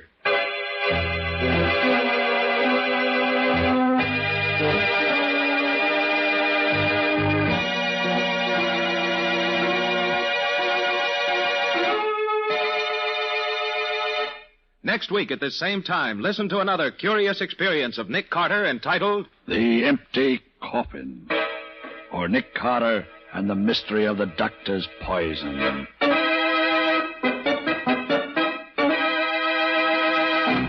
This story is a copyrighted feature of Street and Smith Publications, Incorporated.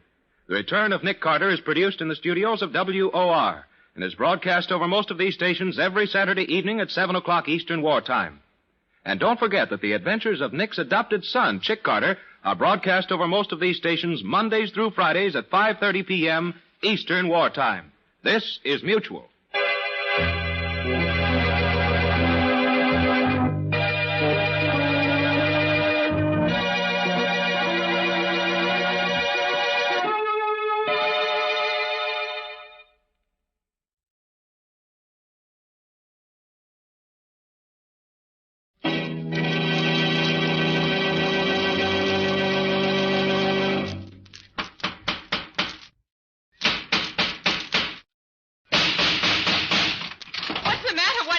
Another case for Nick Carter, Master Detective.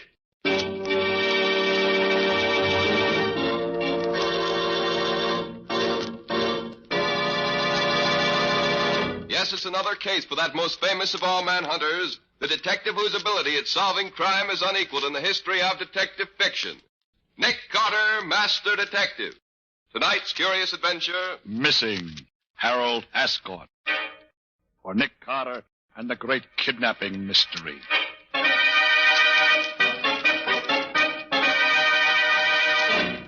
And here's Nick Carter himself to tell you the story. As you've probably already noticed, I'm not going to tell you the story that I announced last week. Instead, I want to tell you a rather different kind of tale. One which started as Patsy and I rang the doorbell at the rather magnificent home of Mrs. Philip Ascot, just off the upper end of the park at about 10:30 one morning. Yes? I'm Nick Carter. Mrs. Ascott's expecting me. Yes, Mr. Carter. Won't you come in, please? Thank you. If you and the young lady will go into the living room, I'll tell Mrs. Ascott you're here. Certainly. Gosh, Nick, the Ascotts must have more money than they know what to do with. Just look at this place. Yes, Patsy. The Ascotts belong to one of the oldest families in the city. Old and conservative, rich but never ostentatious. So I see. Gee, I wish I could have quiet. put... I think I hear Mrs. Ascott coming. Oh, Mr. Carter, I want to thank you for coming so very promptly. I know how busy you are, but I really am in trouble, desperate trouble, and I don't know who else to turn to but you. Why, Mrs. Ascott, I'll be very happy to help you if I can. This is my assistant, Patsy Boone. How do you do? You do. Now, what's wrong? It's my son, Harold, Mr. Carter. He's been kidnapped. I found this note inside my newspaper this morning. Well, what does it say, Nick? It says we've got your son. If you want him back, don't call the cops. We'll tell you what to do later. There's no signature. Can you tell anything by that letter, Mr. Carter? Of course, the handwriting is obviously disguised. Half printing and half writing. Paper is good bond paper. There's a watermark that looks like a dragon's tail. The top of the sheet of paper's been cut off. A pair of scissors, apparently, as the cut isn't quite even. Why do you suppose they did that? Well, there was probably a letterhead on it, and the writer didn't want the paper traced, of course. But they didn't cut quite all of the printing off. Can't read what's left, but later on it may help to identify it. It looks like hotel stationery, doesn't it, Nick? Yes, Betsy, that's what I was thinking. I'll have Scubby make a round of the hotels and see if he can find the one it came from. Oh, Mr. Carter, do you think you can find my boy? Well, I certainly hope so, Mrs. Ascott. And I'll do my best. But in the meantime, just sit tight and wait until you hear from me again. Or until the kidnapped gang makes its next move.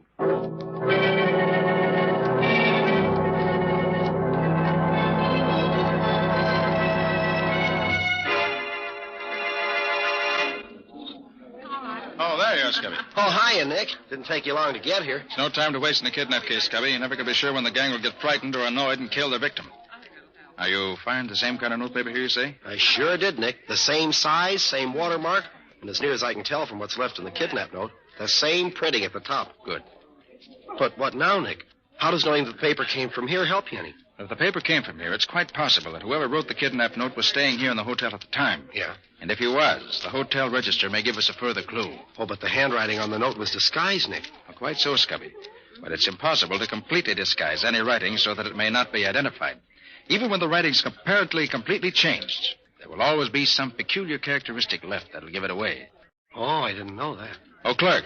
Yes? Do you mind if we look at your register a moment? Not at all, sir. Here you are. Now, let's see.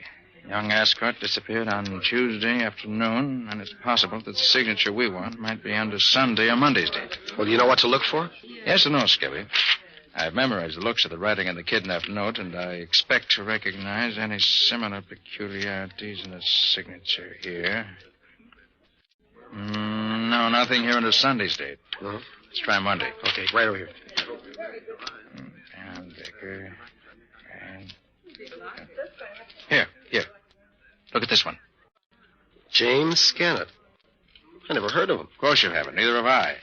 But look at that S. Yeah? And the J. Note how oddly they're made? This signature, like the kidnap note, is half written and half printed, too. Evidently the work of a man who learned to write late in life, and a man who never writes easily. Oh, I see what you mean, Nick. No question, Scubby. This is our man. Clerk, Yes, sir. is this James Scannett in the hotel? James Scannett? No, sir. He checked out this morning. I was afraid of that. You recall what he looked like? Oh, medium height, sandy-haired, little mustache. He had a crooked little finger on his right hand. I remember him because he asked a lot of questions last night. Thanks, clerk. Well, do you know him, Nick? Why, yes, Scubby. But I sent that man up the river 3 years ago for a 5-year stretch. Oh. Well, maybe he's out. Maybe. I know a man who can tell me. I'll give him a ring and see. Come on. Well, whom did the description fit, Nick? Sounds like Jack Vincent, Scubby. Yeah? Forger and a con man. An old-timer at the business. I can't see for the world how... Oh, pardon me for a minute. Oh, sure, Nick. I'll wait here.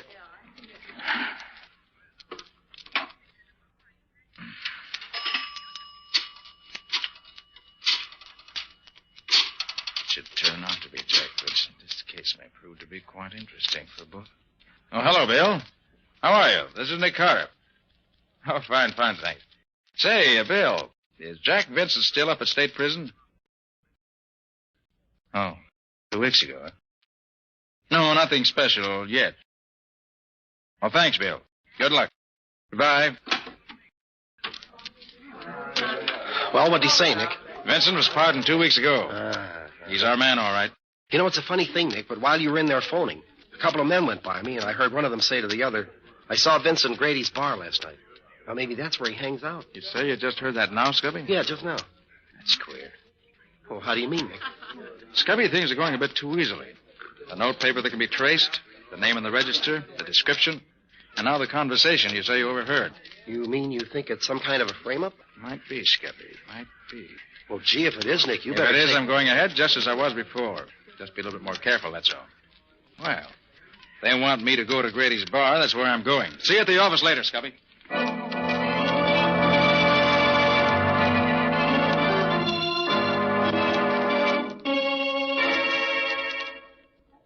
And he fell for it, Jack. Hook, line, and sinker, just like you said. I gotta hand it to you. And you told him where he could find me? I said it real loud, right beside that stooge of his. I said I'd seen you in Grady's place here. He's coming here now? Yeah. I beat it on the head to let you know he was coming. Good. We'll take care of him when he gets here. Gee, you're awful smart, Jack. Ain't no wonder I kind of go for you. Yeah, but don't forget I owe him one, too. He sent my pop to the chair for bumping off that old rat of a watchman last winter. I ain't forgot that, you betcha. Okay, Gertie, cut the gab. Huh? Looks like Carter's coming in now. He can't see us where we're sitting. Yeah, that's him. Hey, do I look okay in this apron I borrowed from Pete? Sure, you look like a regular waiter, Ben. Hey, got a tray? Yeah, right here. You sure he don't know you, Ben? Nah, he broke up my racket last year, but he never seen me. Gee, we all got it in for him, ain't we? You bet we have. And here's where I pays off. Watch me.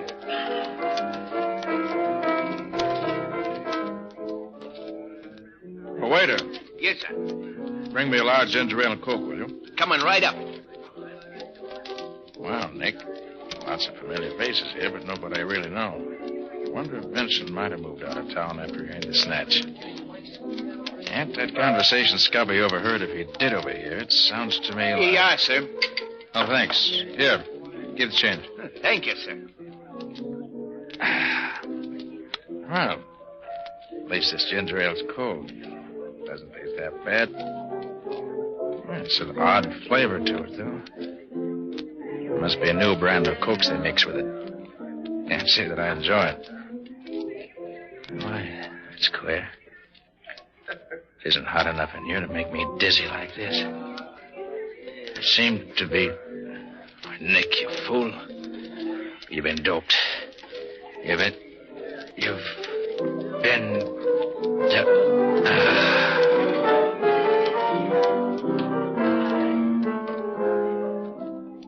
Yeah, look it. He's out cold. Gee, Ben, you must have made it strong. You bet I did. I ain't taking no chances. I put 3 of them in. Now go on, Gertie, and get the car and make it fast. I don't want none of Carter's friends to come looking for him before we can get him out of here. Okay. This is the day I've been waiting for 3 years.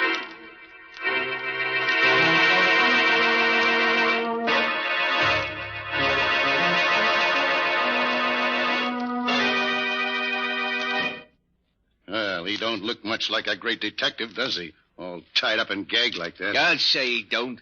He looks more like a trussed-up chicken. Or a dead duck. And that's what he's going to be as soon as he wakes up. A dead duck. You mean you ain't gonna kill him now? Nah, there's no fun in killing him when he don't know who's doing it. I want him to look me in the eye when I send a bullet into his brain. Oh, gee, Jack, I thought you'd let me kill him. Nothing doing. This is my party.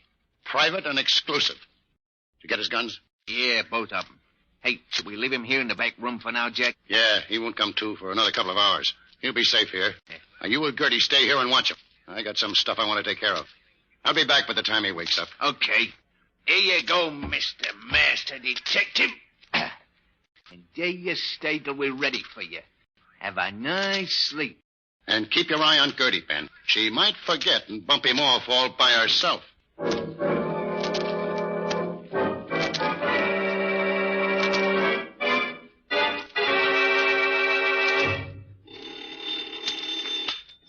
Nicholas Carter's office. Well, this is Mrs. Ascot speaking. Is Mr. Carter there? Why, no, he isn't. Has something else come out? Yes. Yes, I've got another note from the kidnappers. They want $100,000 immediately. Good heavens, $100,000. Oh, what shall I do? Mr. Carter nothing until I heard from him. Oh, I've no idea where he is. He should have been back here long ago. You better just do nothing, as he said, until we hear from him. He's bound to call me pretty soon. Unless something's happened to him.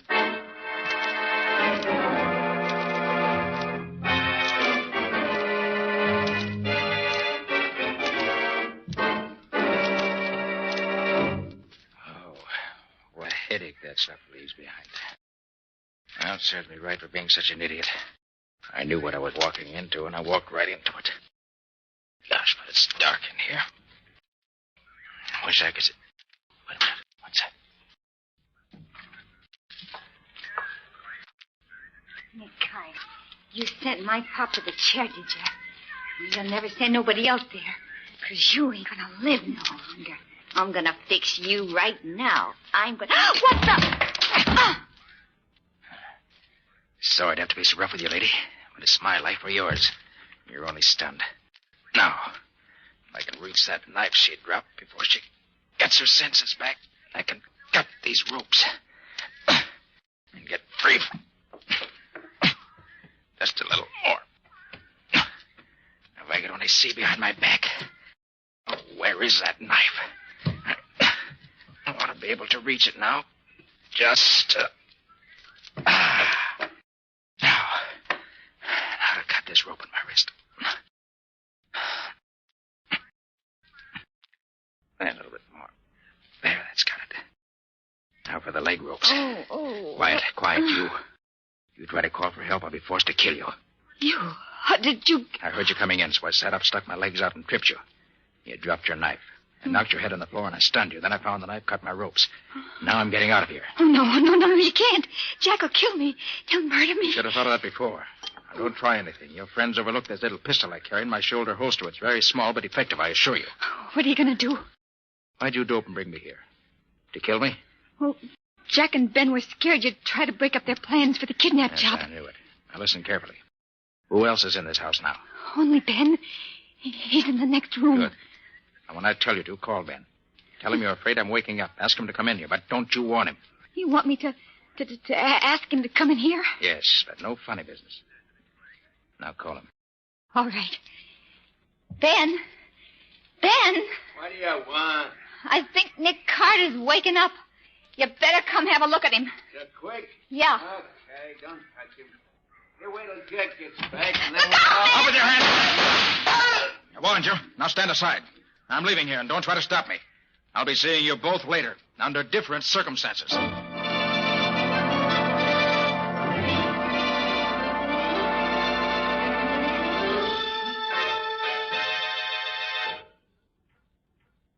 do you do, Miss Boone? Nick, where in the world have you been? We've been waiting for you for hours. Sorry, Patsy. Anything special been going on? Anything special? I should say so. Mrs. Ascot has called 5 times. She got a note from the kidnappers telling her it would cost her $100,000 to get her son back. And she's going crazy, waiting for you to tell her what to do. Hey, Patsy, have you heard anything From me, Scubby? Well, Nick, what happened to you? Jack Vincent laid a trap for me, and I walked into it. Did you learn anything? No, Scubby, I didn't. Except that it all has to do with the kidnap case we're working on. Well, did you have any trouble, Nick? Well, depends on what you call trouble, Scubby. More of that later. Now, what about Mrs. Ascot? Well, she wants you to call her as soon as you come in. I'll get her for you. All right, Patsy. We got to move fast. Maybe too late even now. My being there and getting away doesn't help any. Mrs. Ascot, just a minute, please. Here she is, Nick. All right.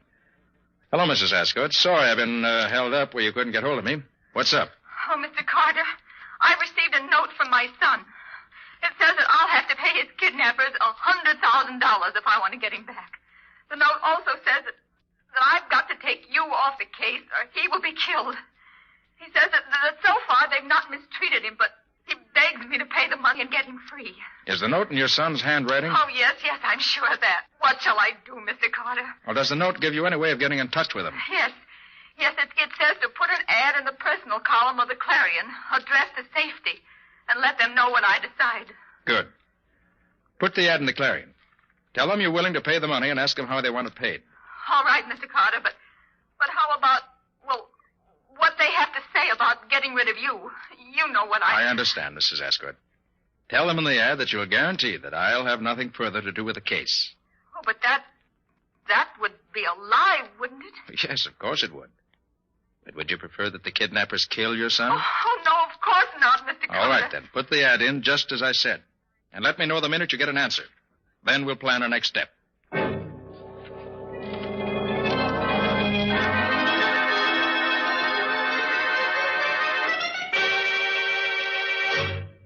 Oh, Mr. Carter, I'm so glad you come. An answer to the ad that I put in the paper just came in the morning mail. Here it is. Thank you. On Route 77B, 5 2/10 miles north of Route 31, is a large single oak tree right beside the road. It's the only tree around. Make up a bundle of $10, $20, and $50 bills, $100,000 in all. Throw the bundle out at the foot of the tree this afternoon at 5 o'clock sharp. Drive by at not less than 25 miles an hour, and do not stop. Your son will be sent back to you tomorrow morning. He'll be alive if you follow directions. He'll be dead if you don't. Gosh. Mm-hmm. Patsy. Where's that map I asked you to bring along? Here it is, Nick. Well, I still don't know how you could tell what section of the state we're going to need a map of. Well, Patsy, when I went back to the gang's hideout yesterday afternoon, it was deserted. The only things I could find that interested me were a rough draft of the original kidnap note made in the back of an envelope addressed to Jack Vincent. Mm-hmm. And also a timetable showing trains running to a certain part of the state. And what part was that, Nick? The part I asked you to bring the map of. Very simple. Very simple. To you. Well, where is it? Here. Now, let's see.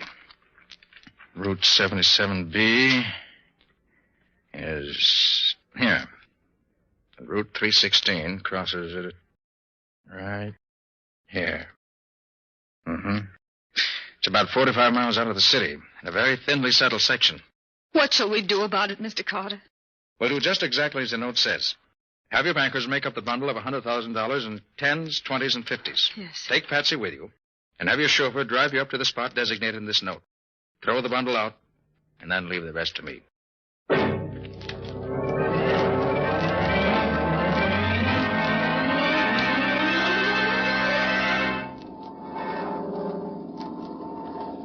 Well, I'm sure glad it's clear today. Otherwise, we'd be out of luck. See anything, Scubby? No, not yet. Hey, Nick, do you suppose anything has gone wrong? No, I doubt it. I have entire faith in Patsy's ability to follow instructions. Gee, sure is sort of deserted around here, isn't it? Yes. Only a few scattered houses and very little traffic. Oh, here, Scubby, suppose you take over the controls of the plane for a while I take the glasses and have a look around. Oh, sure, Nick. Here you are. Thanks. Got the stick? Yeah. All set. These glasses are really high-powered, aren't they? Hey, I think I can... Yes, there they are. And right on time. Are you sure this is the right road, James? Yes, Miss Ascot, this is the right road. Oh, I'd feel so much safer if Mr. Carter were here. Why, if any little thing were to go wrong, it might mean my boy's life. That's why I'm here, Mrs. Ascot. Just to see that nothing does go wrong. The place you want is about a half a mile ahead, Mrs. Ascot. Oh, dear, so soon? Oh, I'm all of a jitter, Miss Bow, and you'll have to throw the package out. I just can't do it. Now, don't you worry, Mrs. Ascot. I'll take care of everything. Slow down just a little, will you please, James? Yes, miss. I wish I knew how Nick is planning to get the money back. The gang could go anywhere from here, and we'd never know where it was. Oh, I hope Mr. Carter won't do anything to interfere with my getting my boy back. He's worth all the money I have. You can trust Nick to do the right thing. There's the tree, just ahead. Oh. Now, help me up with the package. All right. That's it. Careful now. I'm going to let it go out the window. Here it goes. Well, that's that. Oh, you're wonderful, Miss Bowen. Did you see anybody? No, nobody. Not a soul around here anywhere. I still can't see anybody. The bundle is still right by the side of the road where it fell. Oh, heck, this curve cuts off the view entirely. Well, at least we've done our part. Yes, we've done our part. The rest is up to Nick.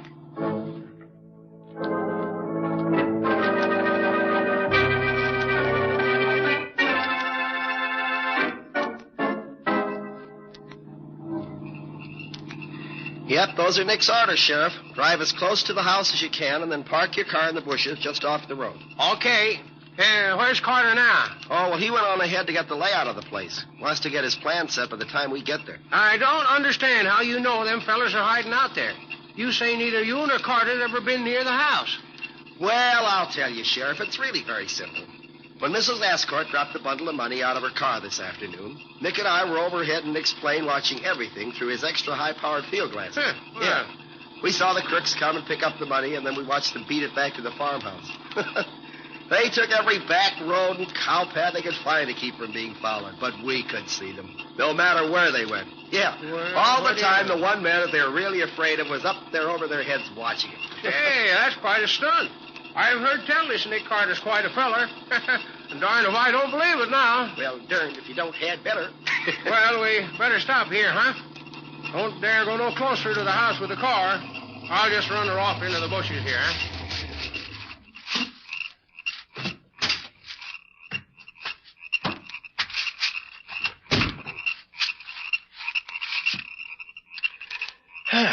Well, I wonder where Nick is. He ought to be here any minute. Yeah.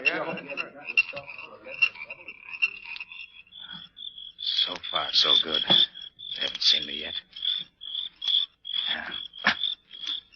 Yeah, this is the window where the boy should be, if I'm right. Too dark to see what's inside the room. I'll have to take a chance and climb through the window and see for myself.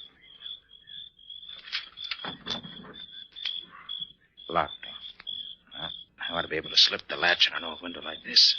This knife will do it, I think. There. Hope my luck holds it all while longer. I guess it's safe to use my flashlight here. Yeah, there he is. Oh, Harold. Harold. Oh. Quiet. Not a sound. Keep absolutely quiet. You all right? Yeah. Caught a pretty bad cold yesterday, though. But who are you? You're not one of the kidnappers. No. I'm not one of the gang. I'm Nick Carter. Nick Carter? Yes. Gee, I've heard of you. You're going to save me, huh? That's just what I'm going to do. I'll get these ropes off your arms and legs first. There we are. Feel better? Gosh, yes. Now see if you can stand up. Well, it's not very easy yet, but I'll be all right. Good boy. Now, we got to get you out of here pronto before one of the gang comes up to have a look at you. All right. How do we get out? Out of the window, same as I came in. All right, come on now.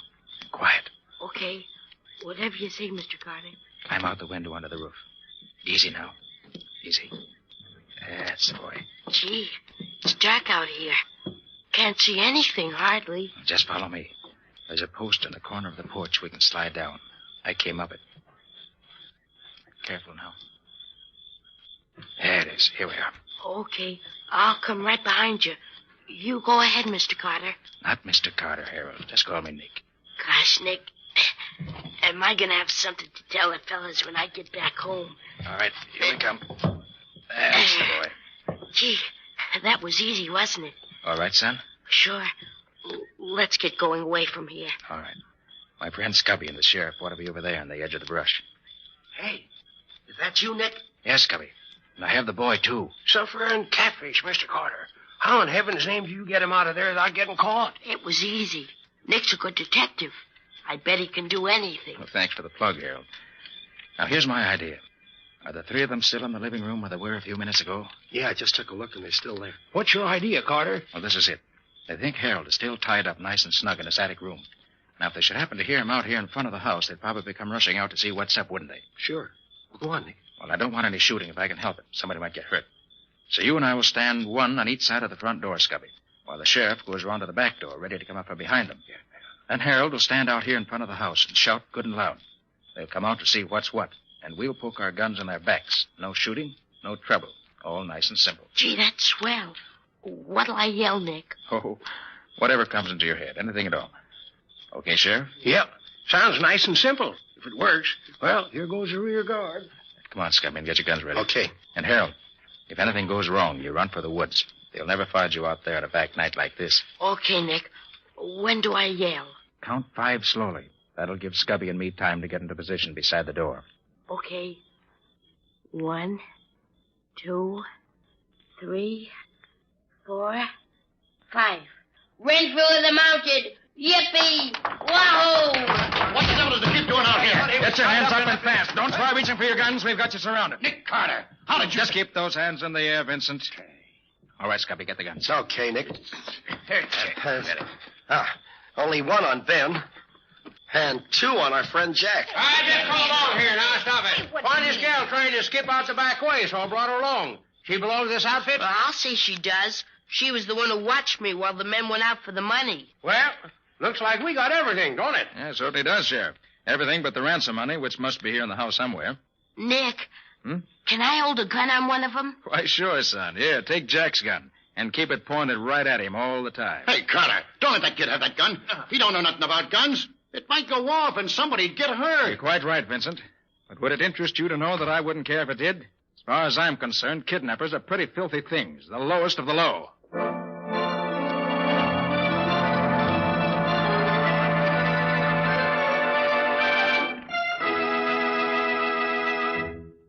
Oh, Mr. Carter, how can I ever repay you for what you've done for me and my boy? Well, I'm very happy that we were able to get the boy back for you, Mrs. Ascot.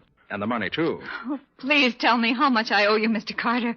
I want to send you a check at once, a big one. You owe me nothing, Mrs. Ascot. Oh, but Mr. Carter... If you really want to repay me, I suggest that you put at least an extra $10,000 into war bonds in this 4th war loan drive. And give the bonds to the Associated Boys Clubs of the city. I can think of no better way to spend money right now. Buying the bonds helps the boys who are fighting for us today. And giving the bonds to the boys' clubs helps the boys of tomorrow. It's a wonderful combination.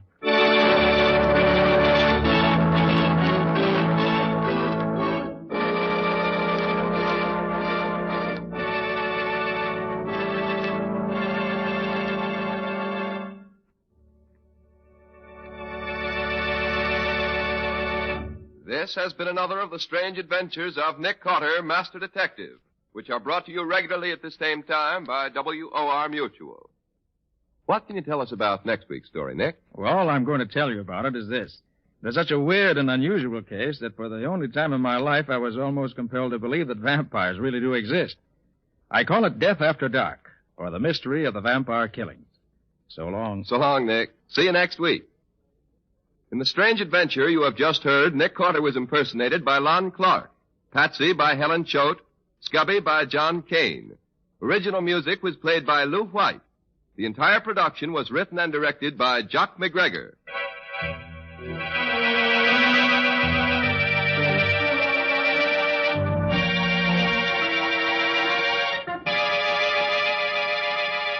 Next week at the same time, listen to another curious experience of Nick Carter entitled Death After Dark, or Nick Carter and the Mystery of the Vampire Killings.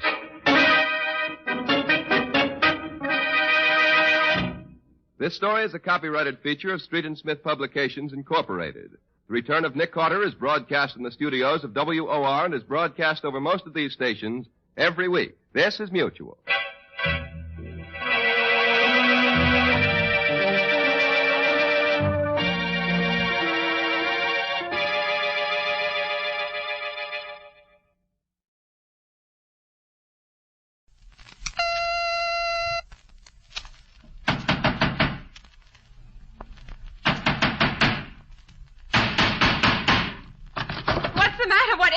Another case for Nick Carter, Master Detective.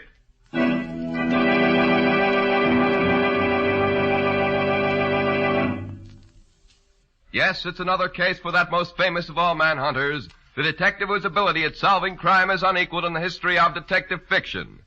Nick Carter, Master Detective. Tonight's curious adventure, Death After Dark, or Nick Carter and the Mystery of the Vampire Killings.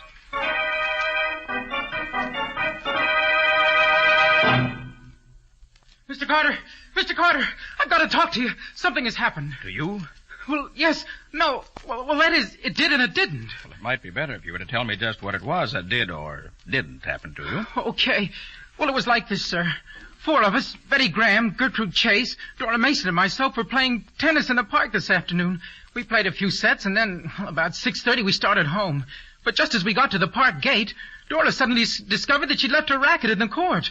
I offered to go get it for her, but she started after it herself. The rest of us sat down on the bench to wait for her. After about 10 minutes, Gertrude suddenly got up, said something about going to meet Dora, and then started up the same path as Dora had done. Betty and I sat on the bench talking and waiting for them until suddenly we began to realize it was getting quite dark. All at once, Betty said what was on my mind. I don't like this, Phil. The tennis court is only about 5 minutes' walk from here. They should have been back before this. Yes, I know. I was thinking the same thing. What do you suppose could be keeping them? I don't know. Don't you think we'd better walk up that way and see what's happened to them? Nothing's happened to them, Betty. But, well, if you want to walk up and meet them, why, okay. Well, I'd rather do that than keep sitting here. Well, come on, then. But I'll bet we meet them before we get to the court. But I judge from the way you tell it that you didn't find them. No, Mr. Carter, we didn't. When we got to the court, it was deserted. We called and called, but we got no answer. Then suddenly Betty saw something. Phil, look. What is it, Betty? Look, they're on the grass behind you. That's Dora's tennis racket. I know those colored strings. Well, that means that she never came back here at all. But where could she have... Betty, didn't Dora have a rose in her hair? Why, yes. She picked it up in the path just before she left us. I remember watching her tie a knot on the stem so she could put one of her hairpins through it to hold it in her hair. Why? Here, by the end of the net. A rose. You're right. And it's got a knot in the stem, too. And look, Betty, it's been stepped on. Phil! I'm afraid. Let's get out of here. Something happened. I'm afraid. And she started running across the grass toward the nearest gate. Weren't you scared, too? Well, yes, some. But I caught up with her and quieted her down a little. And you didn't see anything of the girls you were looking for? Well, by this time it was too dark to see much of anything. Betty took me by the arm and we made for the nearest gate. We weren't running, but we weren't lingering either. Oh, maybe you just imagined... Wait a minute, I just haven't finished. Before we got to the road leading to the gate, we had to go through a patch of thick woods. I'd gone that way before, so I didn't think much about it. But Betty was still pretty scared. It's dark here, Phil. I can hardly see anything. Let's hurry. I want to get out of here. If we try to go any faster, we may fall over something. Just take it easy and keep going, and we'll...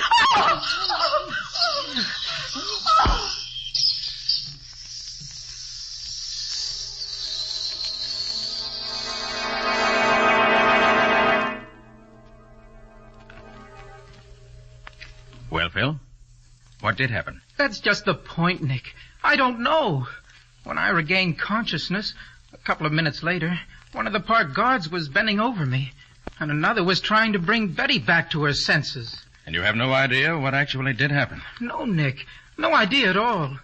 Except that a lot of creatures seemed to drop down on us from out of the trees. You say creatures? Why do you use that word? Why, that word seems to just be about the only word to use. You couldn't see them at all? No. It was so dark. I could only see that there were a lot of dark forms around me. The thought flashed through my mind that we'd been attacked by a band of boy robbers. And they didn't say anything? No exclamations or anything? No, Nick. Nothing. Not a word. The only sounds I remember are a sort of hissing. It sounded like a lot of snakes. Then I got a blow on the back of my neck and it knocked me senseless. What happened to Betty? She'd been doped. She said something had been put over her nose, something that felt like a piece of burlap and smelled sweet. Then she lost consciousness. After the guards brought her to, I took her home and left her there. As far as I know, she was unharmed, except that, well, she was almost hysterical. What about the other girls, the ones who played tennis with you? Did they turn up later? No. I called both of them on the phone, but neither of them were home. And they hadn't been home since they were out with us. And our first job was to tell the girls' parents what we can and get their permission to take charge of the investigation. Then we'll start our investigating in the park.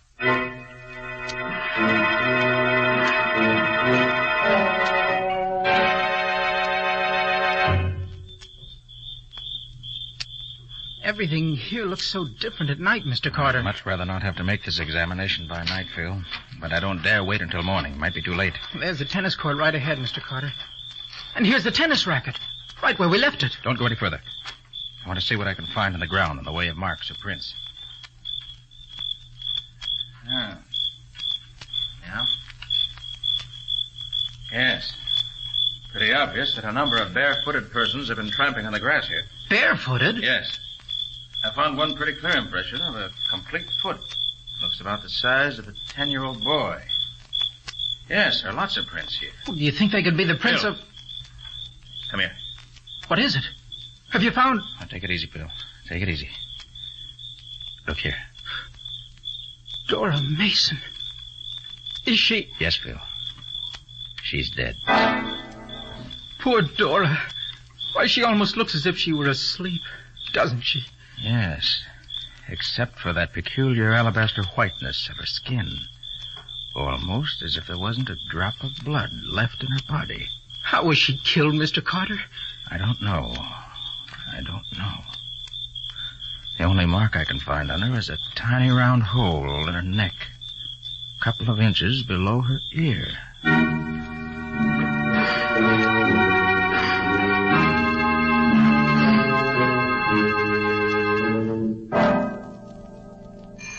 Well, it's pretty late, but I guess he'll forgive us when he knows why we've come. He may be in bed by now. I'm sorry if he is, but I can't let it go until tomorrow. I must find out tonight. Yeah? Oh, hello, Phil. What's up? This is Mr. Carter, Ed. He wants to hear the story about you and Ethel, how you were attacked in the park last week. Are you trying to kid me? No, Ed, we're quite serious. Phil and the girl who was with him were attacked in the same way this evening. The girl was killed. What? Who was she? Dora Mason. Dora? Gee, that's tough. Well, come in, won't you? Sure. Ed, we're afraid Gertrude Chase has been killed, too. Hey, what is this, a gang war? Did you think it was gangsters who attacked you, Ed? No, I didn't know what they were. They might have been small men or they might have been boys. How many were there? I should say maybe a dozen. I don't know. I couldn't see them. They seemed to drop down out of the trees. They were so quiet I thought maybe they weren't human. Not human? How do you mean? The only noise I heard was a sort of hissing. Hissing? When you were fighting them, did you hit any of them? Sure, lots of them. What did they feel like? They were small, not very strong. And they weren't dressed in regular clothes. I don't know what they had on, but it wasn't our kind of clothes. What did they do to you? They swarmed all over us. We both yelled for help, and then they put a piece of burlap over my face, which covered my eyes and nose. It smelled funny, made me dizzy. Then they knocked me out. How about the girl? Grabbed hold of her and put the same kind of cloth over her face. She said hers had a strange odor, sort of like oranges. It made her unconscious. But it didn't last long. Some park guards heard us, and the things disappeared as they came up. Were either of you hurt? I wasn't, but Ethel, the girl who was with me, was wounded in the throat. Hear that, Mr. Carter? Easy, Phil, easy. Ed, what was the wound? It was a little hole in her neck, about 2.5 inches below her ear.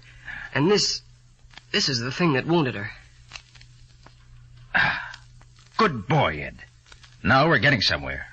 May I keep this? Well, of course, Mr. Carter. Does it help you? It does indeed. This is our first real step forward.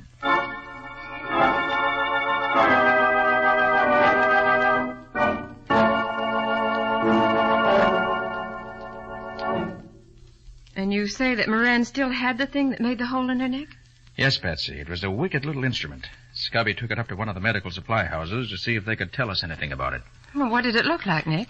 Well, it's about 3.5 inches long, I should say. Mm-hmm. About half that distance, it's the size of a lead pencil. Then it tapers down to a needle point. Mm-hmm. But just before you reach the point, there's a small swelling, like a little bulb, about 1/4 inch long. Well, what's the idea of that? Well, if I'm not mistaken, once the point of this instrument has been stuck in the flesh, the little bulb holds it there so it won't come loose. You know, something like the barb in a spear. In fact, that's how Moran happened to have this one. After he and his girlfriend had been attacked by these things, they found this still hanging in the flesh of her neck. Oh. Through the center of this needle is a hole. It's about the size of a hair at one end and slightly larger at the other. Well, what is this gadget used for, Nick? Injecting something into the blood? No, Patsy, I don't think so. I feel sure it was used for taking something out. Oh. Well, did you see that early this morning the police found the body of the other girl who was with Phil yesterday? Yes, I know. And she died exactly the same way Dora did. Patsy, the thing that puzzles me about this whole thing is this. The killers don't act like human beings, and yet they must be. Nick, this couldn't be a sort of repetition of Edgar Allan Poe's story, Murders in the Rue Morgue, could it? No, Patsy. There are no monkeys or apes in this. The killers must be human beings. Unless Unless what, Betsy? Well, there's one very obvious idea suggested by the fact that each body had a hole in the throat and that each body was practically drained of blood. That's true. Particularly as there was no blood found on the ground near the bodies. That's just what I mean. It certainly suggests... you can't help thinking of... Well... Vampires? Isn't that what you mean? Well, yes. Of course, I don't... Patsy, what is a vampire? Actually. Why, it's a sort of huge bat which kills its victims by sucking the blood from their throats. Mm-hmm. And have they ever been known to attack men? Why, I don't think so, except in stories. Could a bat leave footprints like a 10-year-old boy? Of course not. Bats have claws. Well? I know it's silly, Nick. I don't believe in them. I know there are no such things. It's just that... I know, Patsy. It's just that it looks so very much like what we've heard about vampires that it's an easy, if impossible, solution. But, Nick, these girls were murdered, so there must be an answer. Of course, Patsy, of course. But I refuse to believe in the supernatural. I feel sure that the answer must be that somewhere there exists a sect or creed that uses human blood in its rituals, religious or otherwise. You think the blood is the answer, not the killings? I do. I feel certain, Patsy, that these girls were not, in the strict sense of the word, murdered. Not murdered? No, Patsy. They died because, for some reason, the blood was drawn out of their bodies.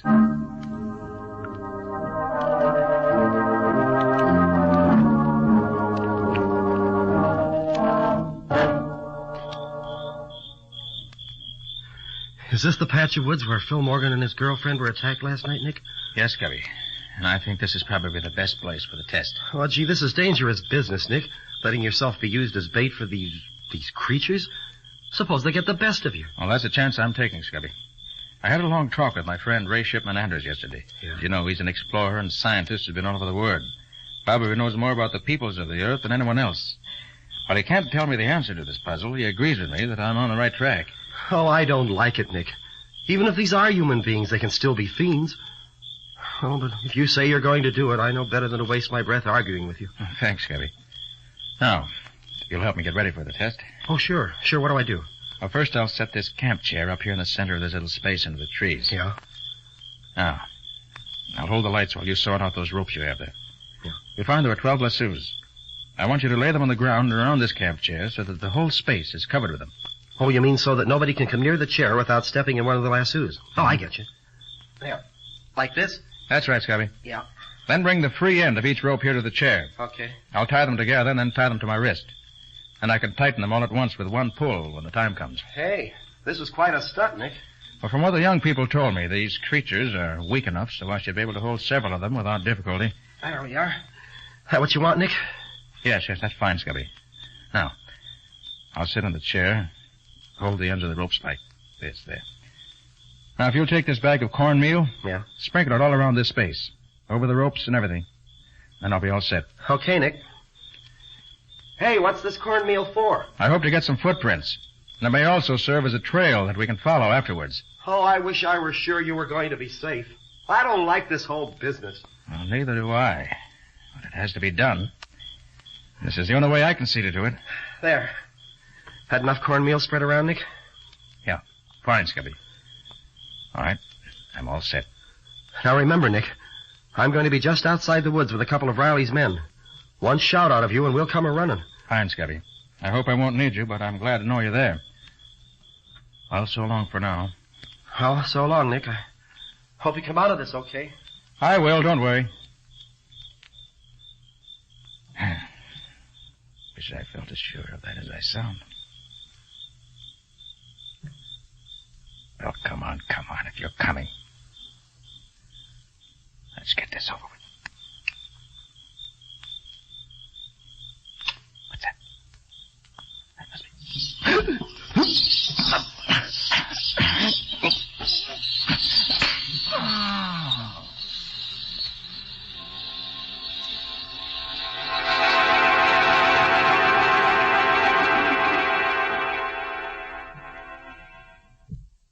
But what really did happen? Well, After Scubby left me, I waited a while. Nothing happened. I waited some more. Still nothing happened. Mm-hmm. Then I heard some funny noises overhead. Suddenly a swarm of somethings dropped on top of me out of the trees. I tried to fight them off, but in spite of the fact that they were weak, there were so many of them I could scarcely move. I tried to catch one of them, but I couldn't seem to get my hands on anything. Gosh, what a feeling that must have been. Yes, I should say so. And I felt a piece of that burlap over my face and smelled a strange, sickish sweet odor like oranges. I felt dizzy almost at once. Then something hit me in the back of the neck, and that's all I know.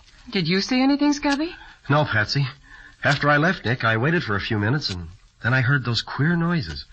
So I dashed in to find out what was going on. And what did you find? Well, Nick was flat on his back, the burlap over his face, footprints all over the cornmeal, and nothing else in sight. Did you try to follow any of the prints? Oh, no, they were all over the place. They seemed to go in all directions.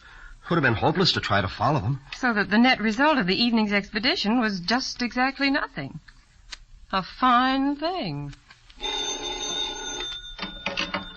Nicholas Carter's office? Oh, yes, Lieutenant. What? How long ago? All right, I'll tell him. Yes, thanks. Goodbye. Who was it, Patsy? That was Lieutenant Riley, Nick. He said that they just found a third girl in the park, murdered in the same way as the others. The same hole in the side of the neck and no blood left in the body. Now I know I'm right. These creatures don't want any blood except from women or girls. They won't touch men. That's why they did nothing to me after getting me completely at their mercy last night. Well, I'll try it again tonight. But with a different setup. How different, Nick? I'll dress myself as a woman. Oh, that's silly, Nick. If they want women's blood, they'll know fast enough you're no woman. And besides, there's another reason why you shouldn't do it yourself. What's that?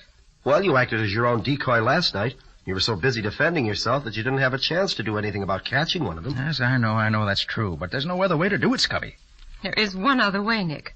A much better way. What's that, Patsy? Use me for bait.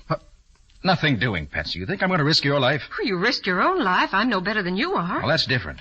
No, Patsy, I won't let you, and that's final. It's not final, Nick. 3 girls have been killed already, and 2 others attacked.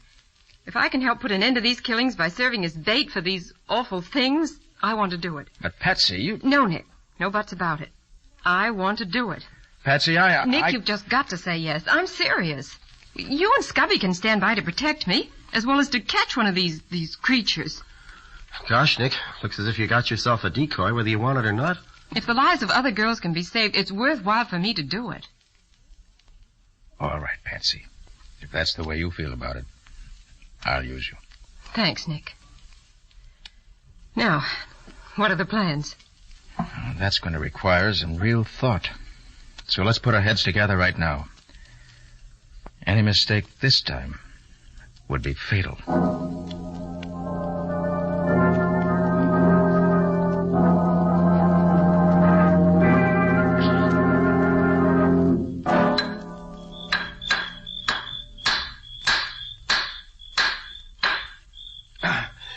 There. That's the last of the stakes you wanted, Nick. Good work, Scubby. Now we'll fasten 6 traps to each of the 4 stakes with this heavy wire. That'll keep them from dragging the traps away once they're caught in them. Won't the traps break their legs, Nick? No, Patsy, I think not. They're just about strong enough to clamp firmly on their ankles and keep them from getting loose without breaking any bones. Okay. And with the 24 traps in a double circle around you, one of them's bound to get something. How far away are you and Scubby going to be? Right at the edge of these woods, Patsy, only about 100 feet away. Mm-hmm. You don't think our being here will scare them off, do you, Nick? Well, your being around where I was last night didn't keep them away, did it? No, it didn't. You know, I don't think they're afraid of anything. They take what they want when they want it. And I'm going to be close enough so that I can reach Patsy and nothing flat when the time comes. There. Well, that takes care of all the traps, Nick. Now, anything else? No, I guess that's all. I will just have to wait. Nick? Yes, Patsy? There's just one thing that scares me a little. Listen, Patsy, if you'd rather not... No, Nick, no. Listen, what if one of those things should get that piece of burlap over my face before I could scream and let you know that they're here? How would you know I needed help? I've already thought of that, Patsy. And here's what I want you to do. Uh-huh. As soon as we leave you, start talking quietly to yourself. Recite poems, tell yourself stories, anything you want. But don't stop talking no matter what silly things you may have to say. Then, if for any reason at all we do hear you stop talking, we'll come rushing in after you. And that way, silence will be a signal that can't fail. Oh, Nick, you're wonderful. I might have known you'd have an answer. I feel better already. Anything else, Patsy? Anything at all? No, Nick. I'll be all right. The center of a circle of traps. I've got one of the watchman's big electric lanterns with me. And the instant we hear you scream or hear you stop talking, we'll turn the light on. Okay, Nick. You leaving now? Yes. Yes, we'll be going now. Good luck, Patsy. So long, kid. Have fun. So long. And I hope it will be fun. Better start talking, Patsy. Okay, Nick. Well, this is it. The sun that brief December day rose cheerless over hills of gray, and darkly circling gave at noon a sadder light than waning moon.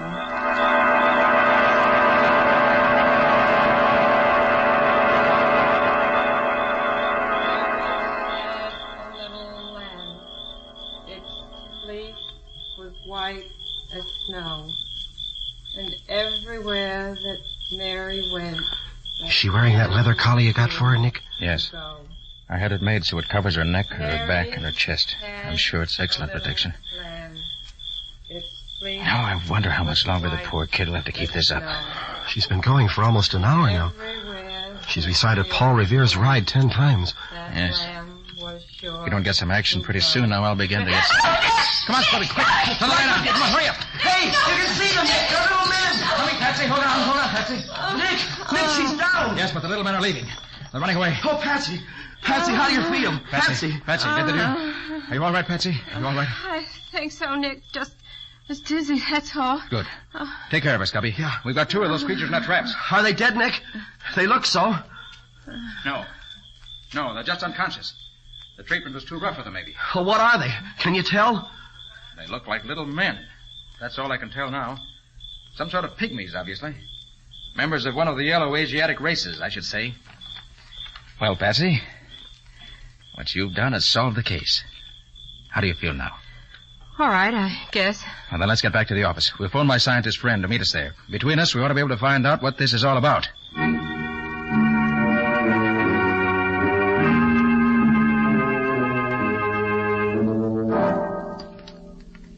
You feeling all right now, Patsy? Yes, Gabby.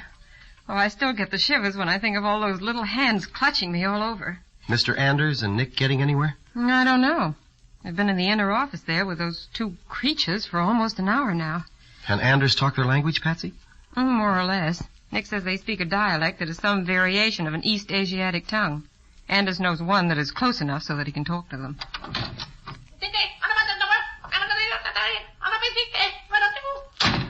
So they can talk.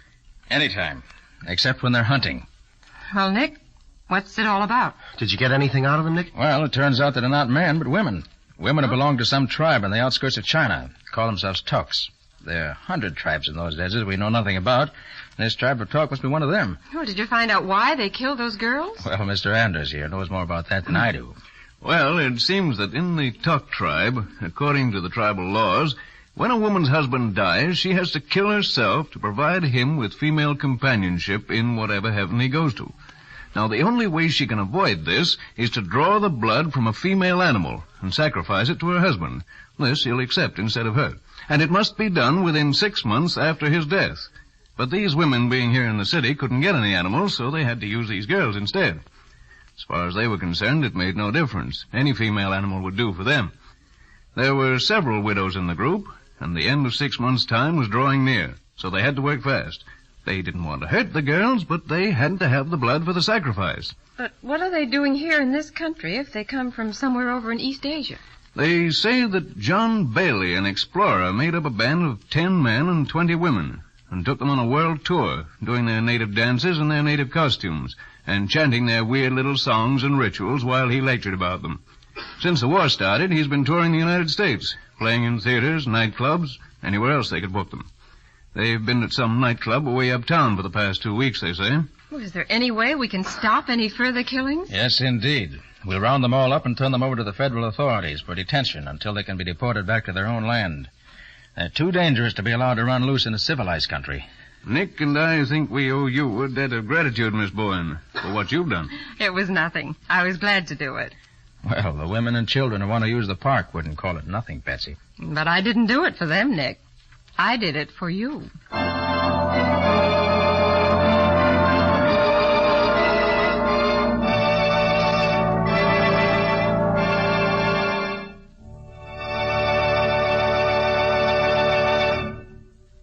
This has been another of the strange adventures of Nick Carter, Master Detective, which are brought to you regularly at the same time by WOR Mutual. What's your story going to be about next week, Nick? Instead of a preview of next week's story, I want to talk seriously for a moment about a problem that confronts every owner and driver of an automobile today. A gasoline black market. At the present time, there simply is not enough gasoline available to supply the needs of our armed forces and the unlimited wants of civilians as well. Gasoline is more and more necessary in prosecuting this war. Gasoline and its byproducts for every branch of our ever-increasing armed forces must be filled first. And gasoline rationing is the American way of seeing that each of us gets his fair share of that limited supply which remains after war needs have been satisfied.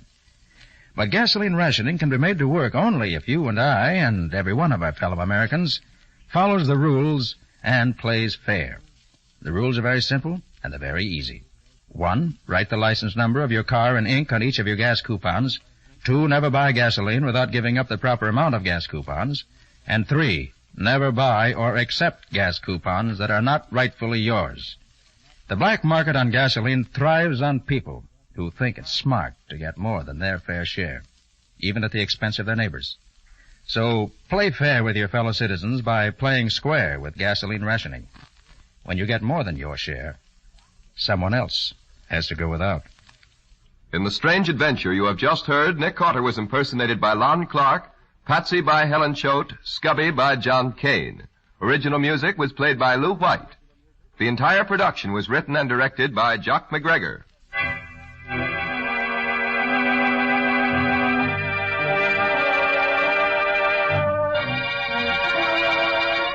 Next week at the same time, listen to another curious experience of Nick Carter entitled Murder Takes Time.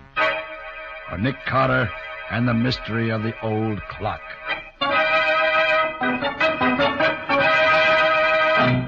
This story is a copyrighted feature of Street and Smith Publications, Incorporated.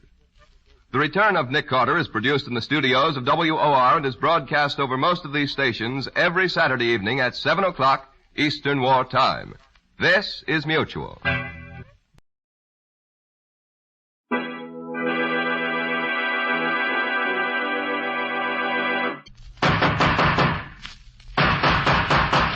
What's the matter? What is it? Another case for Nick Carter, Master Detective.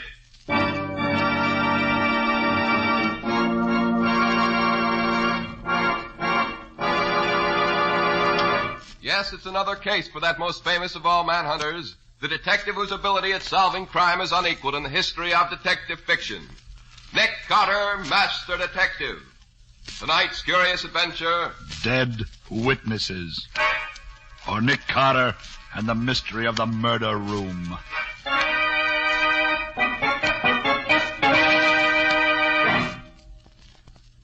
How about having me lunch with me in an hour or so, Pete? I haven't seen you in a dog's age. Oh, swell, Nick. Where can I meet you? Well, suppose we get... Nick, that guy across the street, they got him. Yes, come on. Maybe he's still alive. Well, maybe, but he doesn't look so to me. The way he's all crumpled up there. I'm afraid you're right, Pete. Here, help me turn him over on his back. Okay. Yeah. No. He's dead, all right. Hey, Nick, will you look at who he is? Oh, our old friend Louis Morelli, the gangster. Well, he'll never muscle in on anybody's rackets again. He certainly took care of that. Yeah. Now they can take his name off the blotter at headquarters. But, Nick, did you see who was in the front seat of that death car as it went by us? Yes, Pete, I did. Slug Barron. Yeah, Nick, Slug Barron in person. Do you realize what this means? We now have something we've been trying to get for the past 3 years. Evidence against Slug that will let us put him away. Why, every detective on the force, including me, has been trying to get something on that thug ever since he pulled his first job here. Right, Pete. This should be good news to the whole city. Pardon me, but is he dead? Yeah, very dead. You know him? No, I never saw him before. But I did see him shot by someone in that car that went by. And I think it's outrageous that such things can happen in this city. You say you saw him shot? Yes. I happened to look up as the car went by. And then I heard the gun shooting, and I saw him fall. You wouldn't be able to identify the man in the front seat of that car, would you? I'm sure I would. He was a mean-looking individual, and that big scar across his cheek was very plain. Why? Nick, this is too good to be true. Another witness. Hey, look, fella, would you be willing to testify against that guy when we catch him? I certainly would. Such men should be put away where they can't get out. Here's my card. Let me know when you want me. Okay, thanks. William T. Fletcher, 46 Main Avenue. Oh, boy. We'll call you all right, buddy. We've waited for this for 3 years.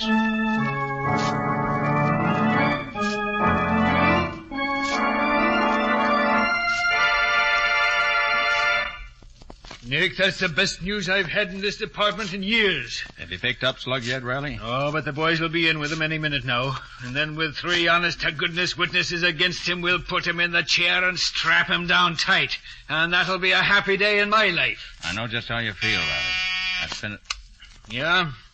Just got a report that a man was knocked down and killed by a truck over on the east side. About 2:30 this afternoon. Huh? Apparently an accident, although the body was pretty badly smashed up. I thought you'd like to know. And why did you think I'd like to know? Because the guy has been identified as William P. Fletcher of 46 Main Avenue. William P. Fletcher.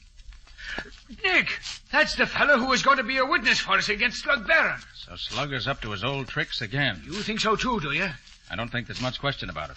Slug finds there's a witness. If witness can't be intimidated, witness disappears. Simple as 2 and 2. Hey, you'd better look out for a guy named Nick Carter, then. I've been doing that for years, Riley. This won't be the first time I've come up against Mr. Slug Barron. Hey, Chief. Huh? Look, we've combed this whole town from end to end, including up and down and sideways, and there ain't a guy assigned a Slug anywhere. What do you mean there ain't a sign of him? There's got to be. He ain't left town, has he? Well, I don't think so, but we can't locate him. Him or the death car, and nobody knows anything about him either. Well, if they do, they won't talk. Which is nothing new. Well, if Slug's still in town, Pete, and you guys don't bring him in the next 24 hours, you can turn in your badges. Okay, Lieutenant, I'll do my best. Your best ain't good enough. You gotta do better. Can you beat it, Nick? For 3 years, this Slug Barron has been head man in the city. For 3 years, me and him has been at it tooth and nail. He's been the head of every big racket we've had. Why, we've arrested him 20 times, and 20 times we've had to let him go because we couldn't prove nothing on him. And every time we let him out of here, he laughs in my face. Now he kills this Morelli, and 3 witnesses see him do it, and they're willing to testify, and suddenly 1 witness is killed, and we can't find Slug anywhere. Now, calm down, Riley. Your biggest job right now is to keep your witnesses alive until you do find Slug. We'll still hang it on him with you and Pete as witnesses, even if he did get rid of Fletcher. Now, look, Nick, wouldn't you like to get after Slug yourself? Why? You could call it self-protection, Nick. Don't forget you're a witness now, too. Okay, Riley. Since you put it that way, I'll do what I can to get Slug for you.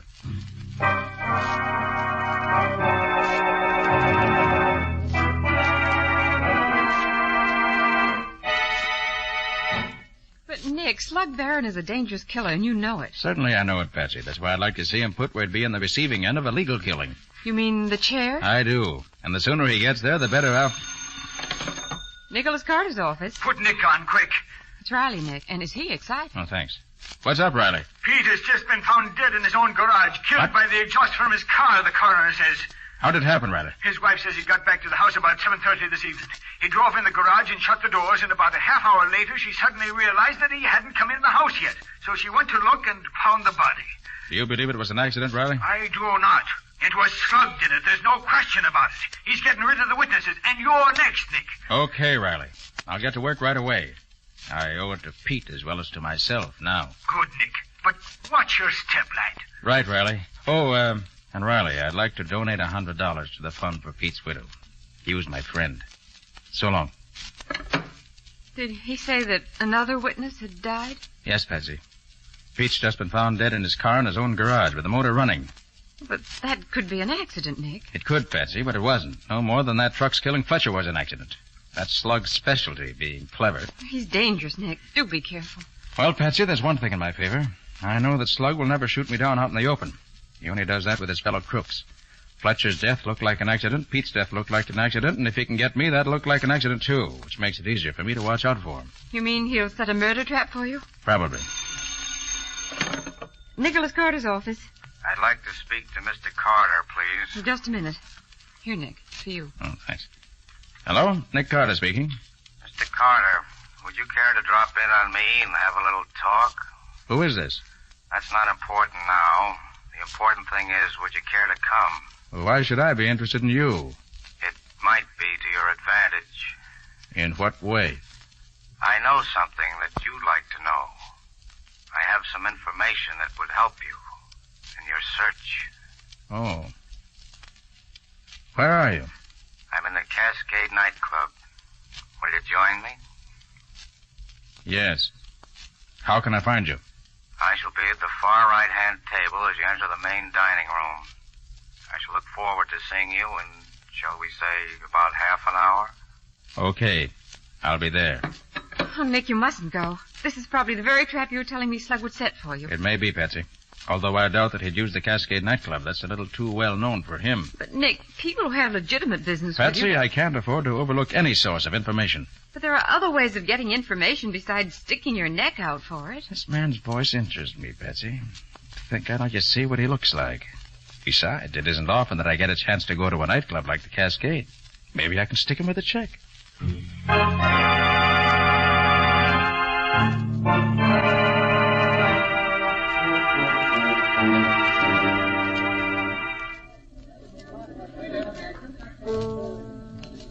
evening, Mr. Carter. You sent for me? Yes. Would you sit down? Thanks. Care for something to drink? No, thank you. Cigarette? No, thanks.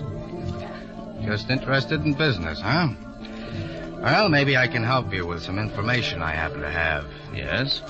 Mr. Carter, would you like to put your hands on Slug Barron?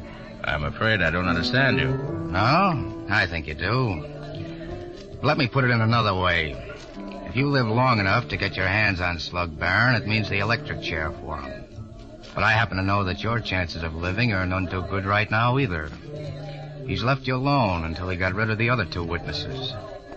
But now that they're gone, your turn is next. How do you know all this? That's not important just now. What is important is that you may die tonight, tomorrow, or next week. But whenever it is, you are going to die. You won't have a chance to do anything about it. You'll probably be dead before you even know what the bullet that kills you feels like. Well, all this is very interesting. I fail to see where it's leading you, Mr. The name is Morelli.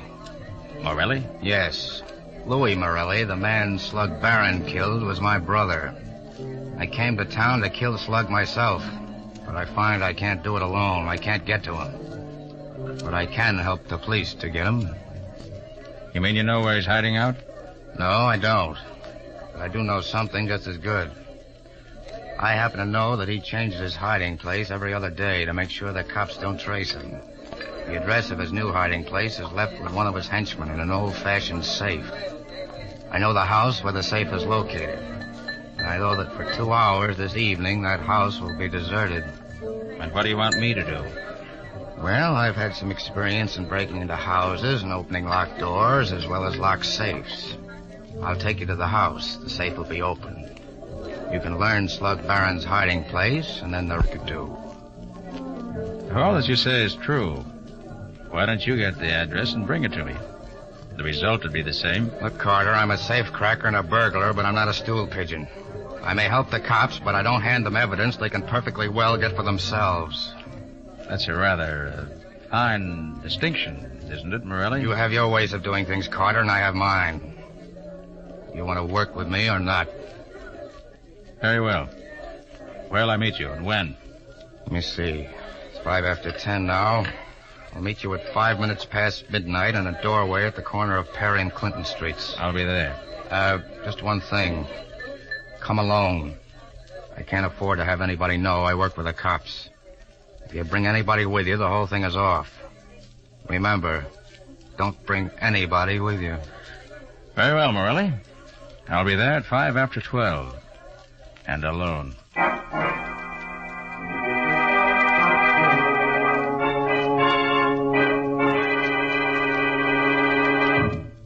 Now, wait till I get a pencil here. All right. Go ahead, Nick. What's he look like? Medium height, black hair, blue eyes, little mustache. Weighs about 135 pounds. Uh-huh. Parts his hair way over on the left side. Scar on back of her right hand. Nose has been broken and fixed up. Yeah. You know him? Well, not offhand, Nick. But if he's in the gallery, I'll get him for you. Is there anything else? Not now, Riley. Meet me in a half hour at Daly's lunchroom. And where is Daly's lunchroom? Out on Palmer Avenue, near the city line. But, Nick, that's 3 miles from here. Right. Daly's is far enough out so that nobody's going to bother us. I'll meet you there in half an hour. Okay, Nick, okay. I'll be there. I don't know. Sometimes I can't figure that guy Carter out at all.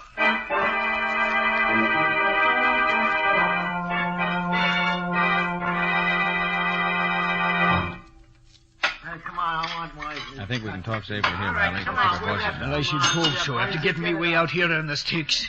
Well, what did you find? Did you dig up his picture? I found him right enough. His name is Lucky Warren. He's one of the big Chicago mobsters, one of the smoothest articles that ever came out of Chicago. Oh, so that's why he looked rather familiar. He belongs to the E Street gang, if I remember right. Right, Nick. Hey, what kind of a line did he hand you? Oh, told me he was the brother of Louis Morelli, the guy Slug Barron killed. Ah, he's no more Morelli's brother than I am. And he gave me a song and dance about wanting to get Slug, but not being able to get near him. And what was his proposition? He had one, of course. Of course. He offered to open up a safe in a secret apartment and lead me to it if I went alone. And what did he say was in the safe?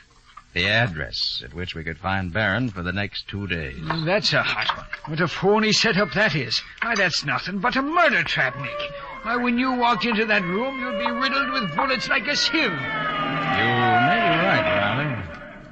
Maybe right. Maybe I'd never get any further than the door of the room. But on the other hand, we've been chasing Barron for 3 years now. If we should have him cornered... Cornered me, aye. He's setting a trap to corner you. You can't be sure, Riley. It might work out. Work out? Nick, I've fought with you many a time in the past, and if the Lord spares me, we'll fight together many a time in years to come, but I think too much of you to see you walk into a house where you can't live 5 minutes. 5 minutes. I could only be sure that I could live for 5 minutes after I walked inside. Nick, is there anything the matter with you? Are you nuts or something? No, Riley, I think not. I think I have an idea. It might work. And it might not. And you might live and you might not. Now, don't you see, Riley? That's true even if I don't walk into this trap of his. If it doesn't get me one way, it'll get me another. My only chance to stay alive is to get him first. And this plan of mine may be the answer. Nick, you know you can't... Hold your tongue, Riley, and listen while I tell you my idea, because I'm going to need your cooperation as I never needed it before. Now, here it is.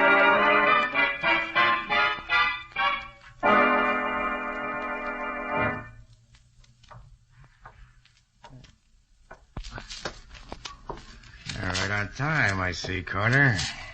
Yes, Morelli. Let's get going. Certainly.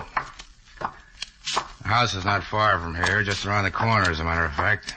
I just come from there. The door to the basement is open, and the safe is in one of the upstairs rooms. And you think there'll be nobody there for at least 2 hours? For between 2 and 3 hours, the house will be deserted. You going to show me the room where the safe is? I've done all I'm going to do. The door is open, and the safe is open. The rest is up to you. I hope your information's correct. I shouldn't like to be caught in a strange house rifling the safe. That's the least of your worries. That is, catching Slug Barron is much more important, isn't it? Oh, yes, of course. Here. This is the house. It's all red brick. Number 42. Doesn't look very inviting, does it? Gone already, huh? Didn't take you long to leave, did it? Well, Nick, you're on your own now.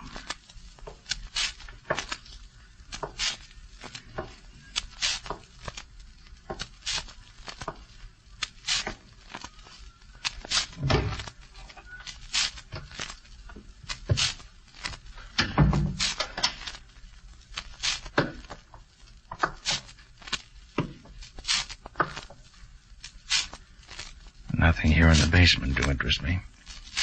Yeah, glad I thought to put new batteries in this flashlight tonight.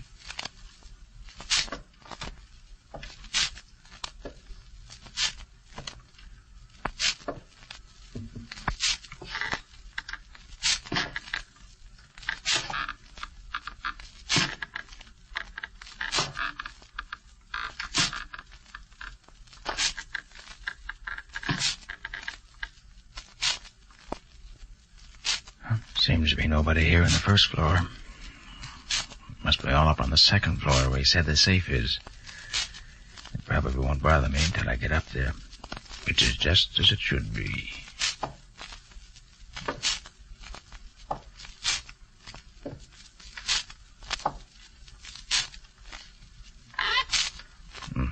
Must be in the living room. Still furnished. Been a long time since anyone lived here. This'll do well enough for what I want. Have a cigarette, Nick?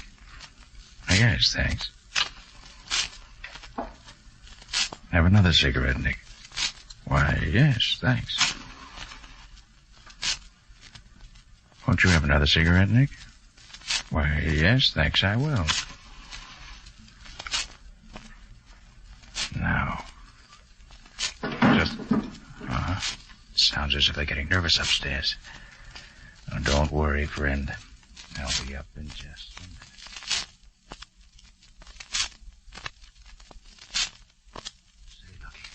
I thought you said you told him the safe was up here. I did.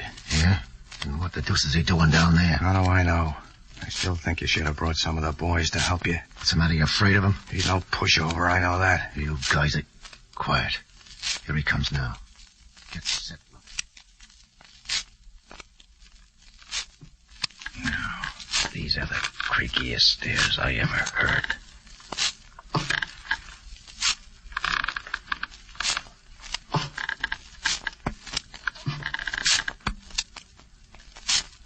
Yeah, there's the room. I can see the safe. Oh, this is some room. No windows in it. And look at this door. Solid steel, built like an icebox. It's so heavy. And still no one here to meet me. Well, at least I can look into the safe while I wait. Yeah, the door's open a crack, just as advertised. Wonder why... So that's it. Very interesting. Well, if that's the setup, I think I'll leave the examination of the safe till later. Now, the chair looks comfortable. I'll wait for my host there, with my gun in hand, just in case. Now, let's see. It's been just 4 minutes since I came up from downstairs. If I can hold out here another 2 minutes at least before they... Oh. So you've come to welcome me at last, have you? Well, Nick Carter, it's been some little time since we saw each other. Formally. It's hardly my fault, Slug. I've done my best to find you any number of times in the past year or more. Slug, let me take a shot. Oh, yes, of course. You're here, too. Have you managed to avenge your brother yet, Mr. Lucky Warren? What? How the devil are you... Quiet, Lucky. Come in and close the door. Don't forget you're only a guest at this party. Well, look, Slug, let's get this over with. Fooling around with Nick Carter is dynamite. I don't really see why you should feel that way, Lucky. Nobody knows where I am, so nobody's going to interfere with you. You ain't telling us nothing, Carter. We made sure of that ourselves. We had 2 men shadow you from the nightclub to the lunchroom where you talked to Lieutenant Riley. We had 2 men shadow Riley back to headquarters, and 2 more follow you when you came here to meet Lucky. No, Carter. We're sure there ain't no cops following you this time. You've been to a great deal of trouble, Slug, seems to me, just to get me to walk into a death trap that was corny and as obvious as this one. Well, now that I'm here, what's going to happen? Carter, I've been waiting 3 years to take care of you, and I'm going to see that you get I see that you've cut the current off from the safe. If I hadn't heard the hum of the transformer a few minutes ago, I should probably have touched it and been knocked unconscious. Or is that what you wanted? If you'd have touched that safe, you would have been dead. Oh. That's what happened to that headquarters cop they found on the 3rd rail of the elevator last winter. I thought it didn't look right at the time. You got him to touch this safe and that electrocuted him. Then you dumped him on the 3rd rail where they found him.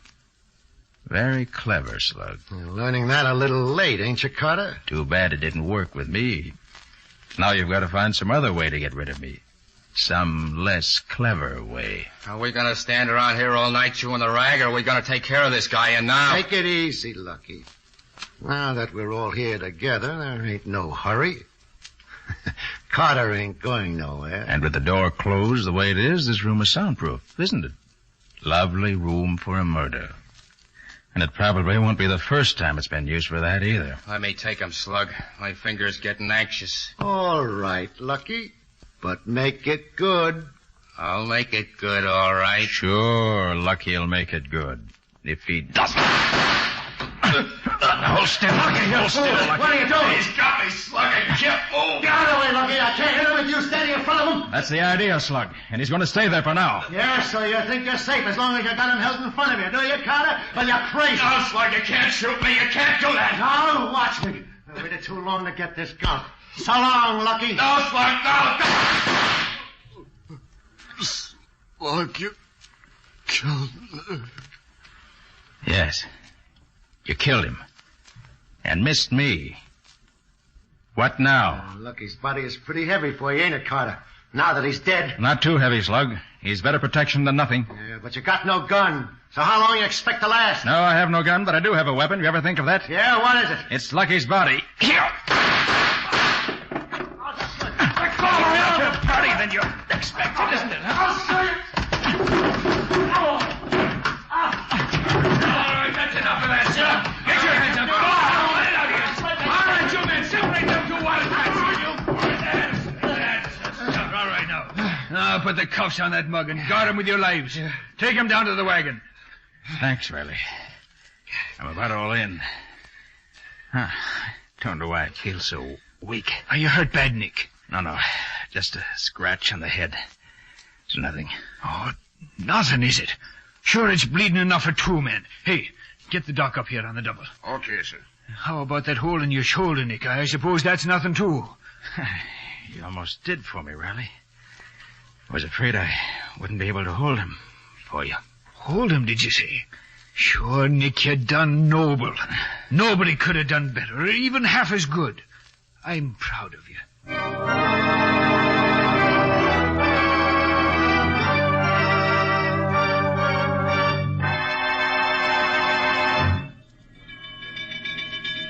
I brought this old hurry-up wagon because I thought we might need to use it as an ambulance or as a hearse.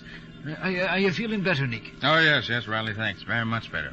Sure, Nick, you scared me out of 10 years' growth this night. Well, you got your killer, didn't you? Oh, sure, I got him after he almost got you. Oh, what a fool you were to walk into a trap like that, Nick. Perhaps you're right, Riley. Somebody had to get slugged. I hoped I'd be able to take care of myself once I got in the trap, and as it turned out, I was getting pretty weak from loss of blood. I'm darn glad that you didn't arrive any later than you did. You're a lucky guy, Carter. I'd have killed you if those guys hadn't have butted in. Well, you didn't. So that's that. That's that, he says. Just like that. What a man. Look, Carter, these guys didn't follow you up to this house. I know that. How did they know where you was? Curious, huh? All right, I'll tell you. When I was talking to Riley last evening, some fire engines went by. They gave me an idea. We knew that this house of yours had to be in this district somewhere. And we knew that around here, everybody's so afraid of fire they'd report even a suspicion of one. So I had Riley wait with the fire chief at the nearest fire station for the alarm. When they got the alarm, they knew where I was. And they came a-running. When they got what alarm? The alarm one of your neighbors sent in when he saw the fire. What fire? I don't know nothing about no fire. It was a good fire, Slug, while it lasted. But the boys from the firehouse put it out as soon as they got there. Where was this fire? Well, Slug, it was like this. When I stopped in the living room on the first floor of your house tonight, I lighted 3 cigarettes.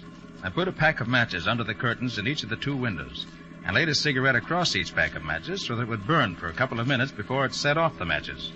Then I did the same with a 3rd cigarette and a 3rd pack of matches, putting them under some dry stuff I piled up under the desk. And when the matches went off, they set fire to the curtains and the other stuff and started a nice little conflagration. And within 2 minutes, somebody phoned in an alarm just as we figured they would. It was a grand scheme, and Nick here thought it up all by himself.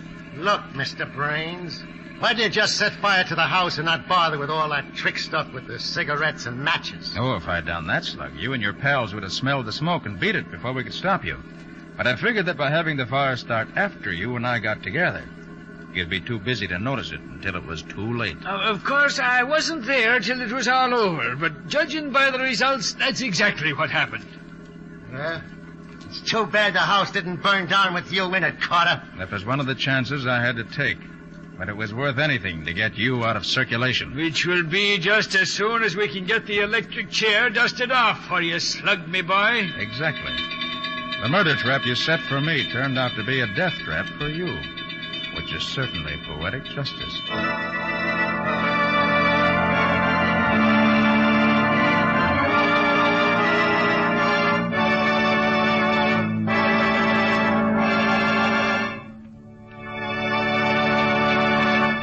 This has been another of the strange adventures of Nick Carter, Master Detective, which are brought to you regularly at the same time by WOR Mutual.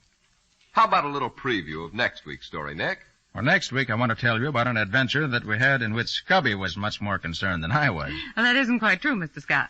What Nick really means is that while he was doing the detective work that finally solved the case, Scubby was having the real adventure. You mean that in this case, the solution and the excitement were two different things? Well, yes.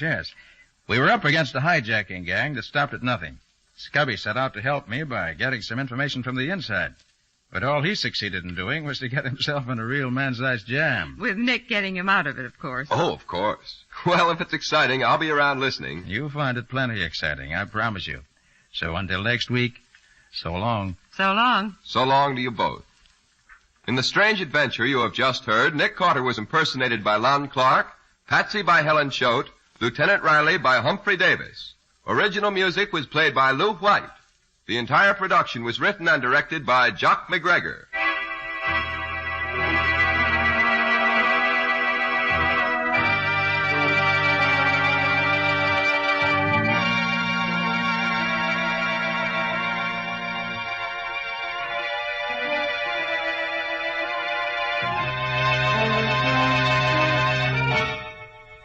Next week at the same time, listen to another curious experience of Nick Carter entitled Death in the Pines, or Nick Carter and the Mystery of the Murdered Driver.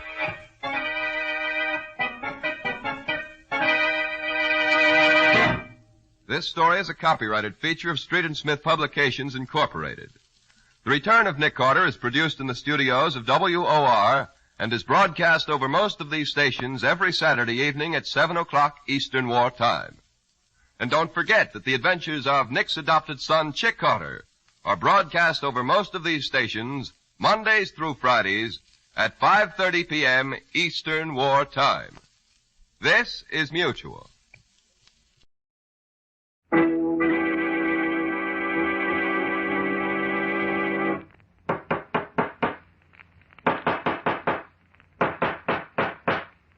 What's the matter? What is it? Another case for Nick Carter, Master Detective.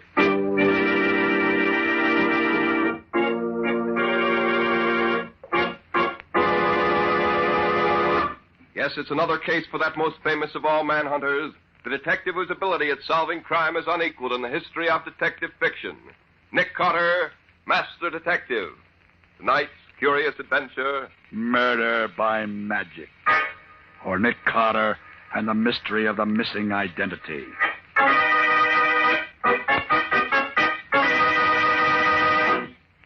I wonder how Scubby's making out. Do you suppose that he had any trouble, Nick? I doubt it, Patsy. Scubby knows Philadelphia well enough to get all the information I want without any difficulty. Yes, but he's been gone 3 days now. He didn't plan to be gone that long, did he? Well, no, Patsy, but it's not always possible to tell in advance how long it's going to take to find... Nick Carter's office. Nick there, Patsy? Well, Scubby. Yes, he's here. How are you making out? Oh, please put Nick on. I've got to talk to him and quick. Well, sure, Scubby. Here he is. Nick, it's Scubby. He sounds as though there was something wrong. Well, I hope not. Hello, Scubby. What's up? Nick, can you come to Chicago right away? Chicago? Thought you went to Philadelphia. So did I, but I landed in Chicago. What? And am I in trouble? What kind of trouble? I seem to have killed a man. Oh, now, don't try to be funny, Scubby. What's this all about? I'm not being funny, Nick. I'm really in a jam. I apparently killed a man last night. Oh, look here, Scubby. You certainly know whether you've killed somebody or not. But I don't, Nick. What makes you think you have? It says so in the paper. What paper? The Chicago papers. Oh, please, Nick, will you come out here right away? I've got to have help and in a hurry. All right, Scubby. Patsy and I'll leave at once. Where are you staying? In a little hotel on the edge of town called Paradise Mansion. I haven't dared to stir out of here since I read about the murder. Okay, Scubby, sit tight. We'll be there as soon as the plane can get us there.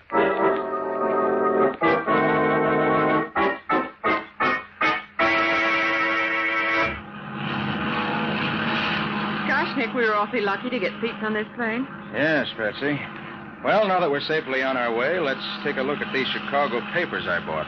See what they have to say about our friend Scubby. Okay. Look, Nick, on the front page. Murderer of nightclub patron sought. Yeah. And here's a snapshot of the killer taken at the nightclub. Wonder how they happened to get that. It does look kind of like Scubby, doesn't it? Yes, could be. Now look at these fingerprints. They're certainly Scubby's. I'd know them anywhere. That's certainly Scubby's cigarette lighter. It's the one I gave him last Christmas. So I see. It says here, a cold-blooded killing reminiscent of the gang wars of years ago. Oh, Nick, do you think that Scubby could... Oh, I wouldn't believe it if he admitted it. Scubby couldn't kill anybody. But it certainly looks as if he got himself into some real trouble this time. And what's he doing in Chicago?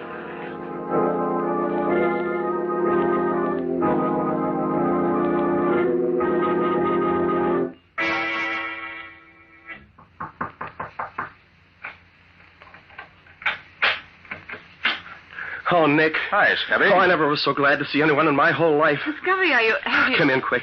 Let me get this door closed. Jittery, aren't you? Yeah.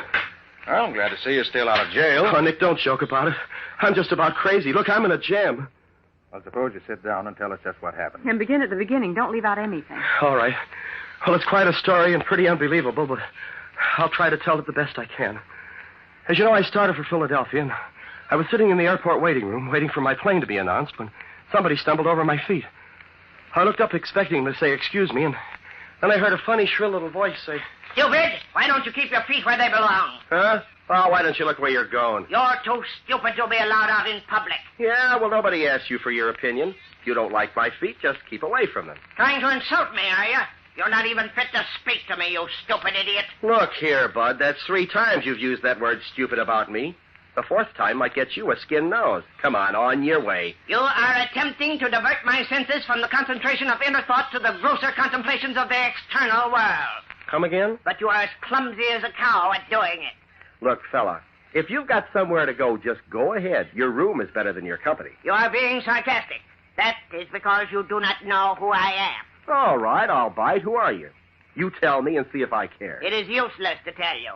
That thing you think is your mind is a rusted, worthless tool. A sponge too dried out to soak up anything. Oh, dumb, you mean? Exactly.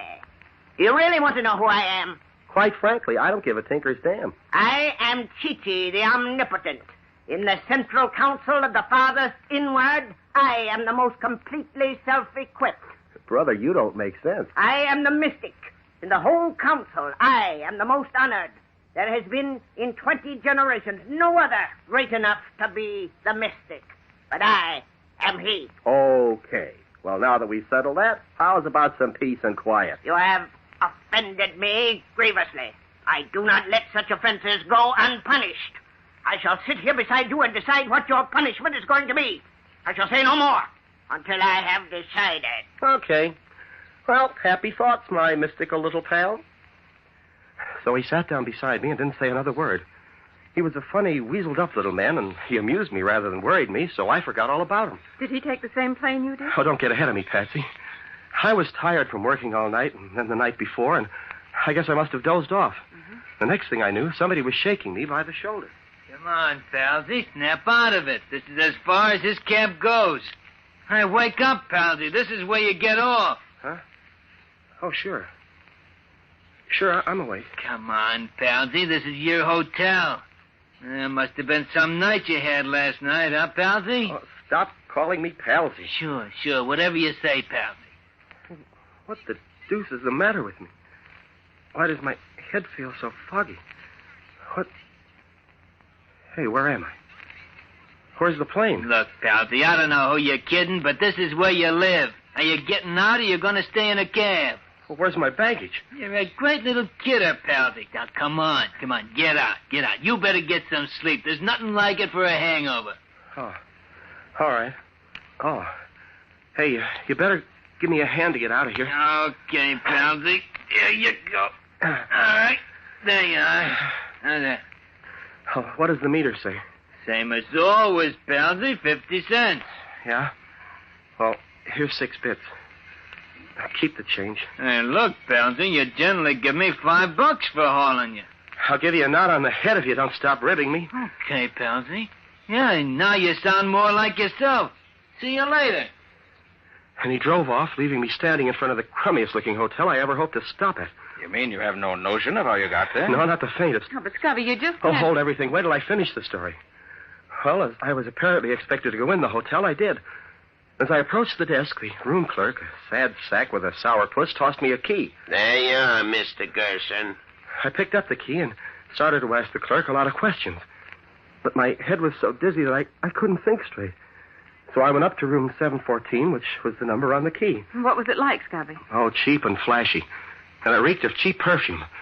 I found some letter paper on the writing desk, and the letterhead said, Hotel Prince Royal, Chicago. Then I at least knew where I was. My head was aching so that I stumbled into the bathroom to bathe it. I got one look at myself in the mirror, and it almost finished me. How do you mean, Scubby? Well, it wasn't me I saw in the mirror. But that's ridiculous. How could it be anyone else? Well, that's what I wanted to know. What I saw was a typical cheap, pasty-faced gangster with red hair. But your hair isn't red. Well, it was then. And then I discovered that I was wearing a zoot suit. What a sight you must have been. Well, it didn't amuse me, Nick. By this time, I was scared sick. My head was so dizzy, I couldn't think straight. I thought maybe I was still having some kind of nightmare. So I picked up the house phone, and when the operator answered, I asked her, What day is this? It's Friday, Mr. Gerson. Friday, March 24th? Of course, Mr. Gerson. Then it was yesterday that I left New York. What's that, Mr. Gerson? Oh, nothing. That's all, thanks. Oh, Palsy. Huh? I just heard from the hospital. You just broke Betty's arm, that's all. What? Oh, when was that? Well, last night, you remember. But don't worry, Betty's a good kid. She won't say nothing to the cops. Oh. Oh, yeah, thanks. Goodbye. And then I hung up the phone. Oh, it was getting worse and worse. I went back into the bathroom for another look at my new face. And then the room door opened, and I heard someone come in. You hear, Palsy? Huh? Oh, hello. Hi, Palsy. What's cooking, Snuggins? Give me a match. Thanks, Tank. Would you mind telling me who you are? That's a new one on Dolly, Palsy. What's the rib? Oh, I just want to find out who you are. I'm Dolly, the spare rib, the girlfriend. You're my girlfriend? Say, Palsy, you're talking awful funny. What goes? Is this some new kind of a brush-off? Oh, no, you misunderstand me. Say, if you're trying to give me the air... No. No, it's still love. Dove. Well, that's more like it. For a minute, you had me guessing. See, by the way, Palsy, where was you last night? We had a date gate. Why'd you stand me up? Huh? Did I? I don't like that, Rat. You better explain and make it good. Well, I had business. Oh, I get it. You did a job you want me to cover for you. Okay, where do I say we went last night, you and me? Oh, well, I think that we'd better say that... I'll get that. There's something going on around here I ain't in on. Hello. Okay, thanks. What was it? She says there's 4 guys named Spike, Steve, Bernie, and Lucky coming up to see you. I got a blow. Them guys give me the chills, honey. They're real killers, and they ain't fussy who they kill. Be seeing you. I fly. Goodbye. Gosh, Scubby, what happened then? Were these 4 gentlemen up to expectations? Oh, they were gangsters, all right. They came sliding into the room as if they were afraid of me. Well, I'd already discovered I was supposed to be a guy named Palsy Gerson, a mug who broke girls' arms when I wanted to, and I was a no-good who gave $5 tips to taxi drivers, and I was a crook who had his girlfriend cover up for him when he did a job, and now I seem to be buddies with this gang of hoodlums. Gee whiz. Well, one of them, the guy with a squint eye, did all the talking. Hi, Palsy. Look, you guys, look me over carefully. Am I Palsy Gerson? What's the matter, Palsy? Bad hangover? Oh, let it go. What's cooking? Look, Palsy, we're clean. There's not a rod on any of us. We come here for a peace talk. Yeah? Yeah. We've been pals working together for a long time now.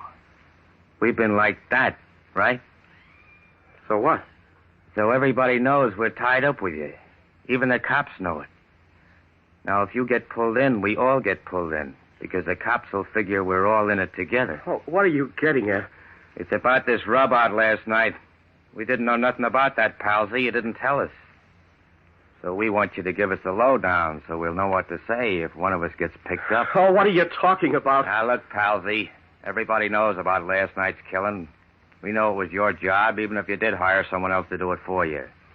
Why, it's in all the newspapers this morning. Here, let me see that paper. Well, there was the headline, all right. Murder in nightclub. And there was a picture of me. Not a picture of this Palsy Gerson, but of me, Scubby Wilson. Taken on the spot by the nightclub photographer, it said. And there were my fingerprints, Nick. Those prints that both of us know so well, found on the gun that was used. And a picture of the cigarette lighter Patsy gave me last Christmas. Look, you got me all wrong. I'm not Palsy Gerson. There's been a terrible mistake. Palsy? You mean you ain't gonna be straight with us? I tell you, this is all a mistake. Palsy, you trying to cross us up? We don't like it. We ain't gonna take it. Oh, listen a minute. You can't pin Can't do it, Palsy? Come on, boys. Take him over. Watch out for his rod. You ain't crossing us and getting away with it. Oh, I was so weak, I couldn't do a thing. And a minute later, they bent a blackjack over my left ear, and I went out cold. Scubby, you poor guy. You certainly had a tough time. Well, how did you get out of that Palsy Gerson role you were playing? I don't know, Nick. When I came to again, I was on the bed in this room. I lay there a few minutes, getting my senses back, and then I jumped off the bed and raced to the mirror.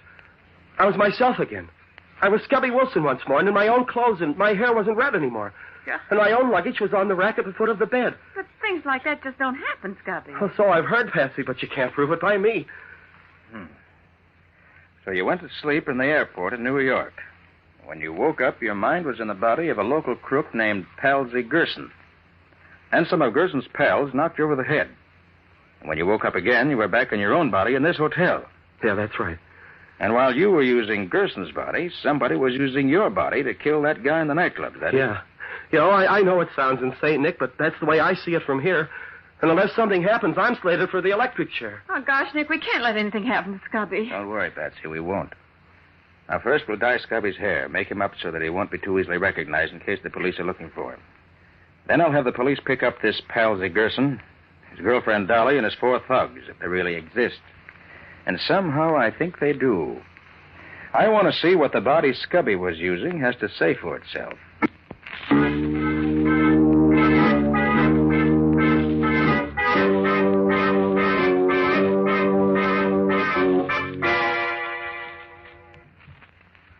Well, Nick, these past 2 days haven't gotten us very far.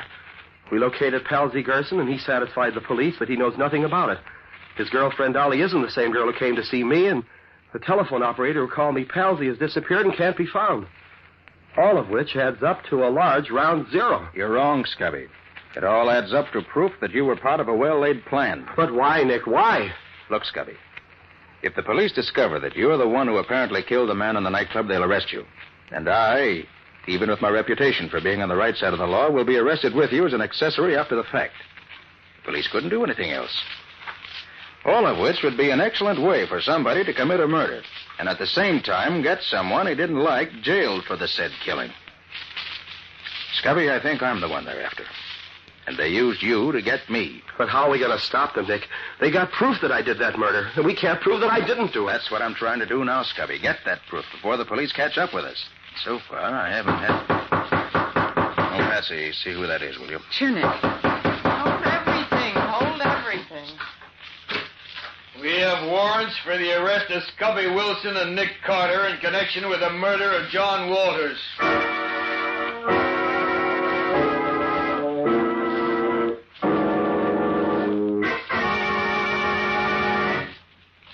But why didn't they keep you in jail, too, Nick? Because they were extremely decent about it, Patsy.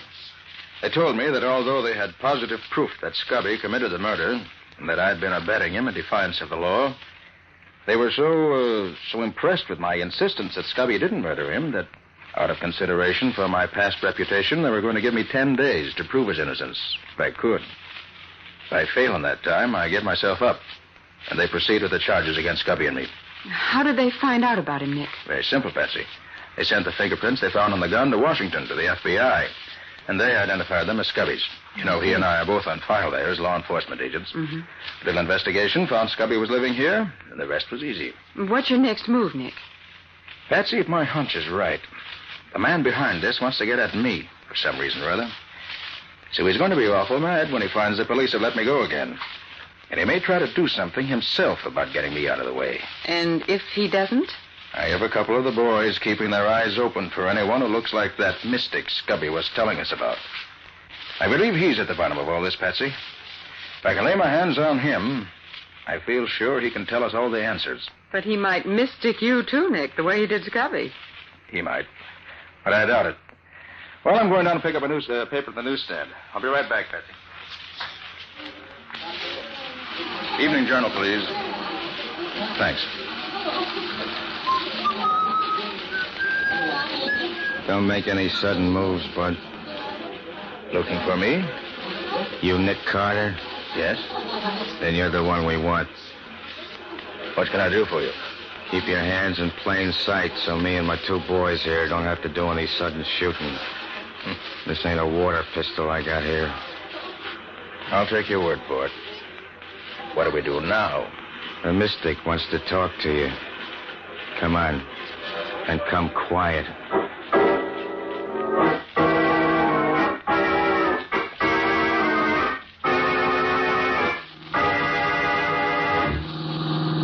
Say, friend, any idea why the mystic wants to talk to me? I don't think he likes the idea of the cops letting you go after they took you to the jug. He thought you was out of the way for keeps. So now he's going to do something himself about getting rid of me, huh? No.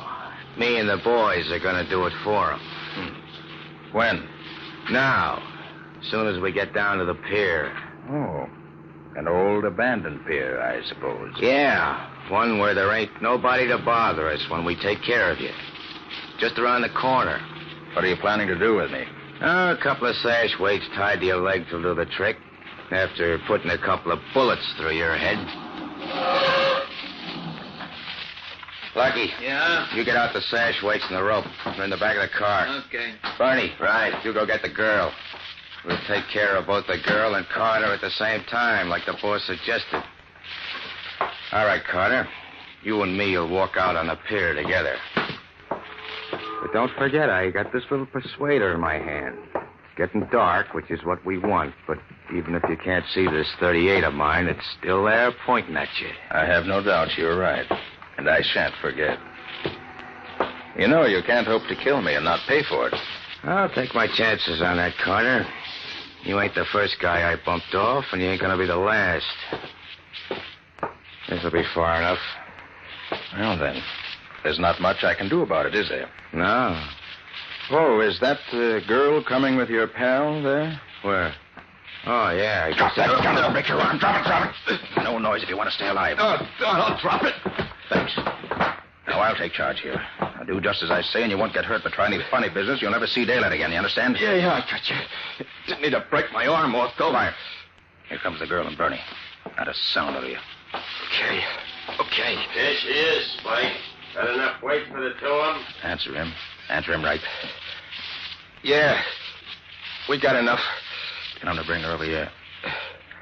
Bring her over here. Yeah, we're coming.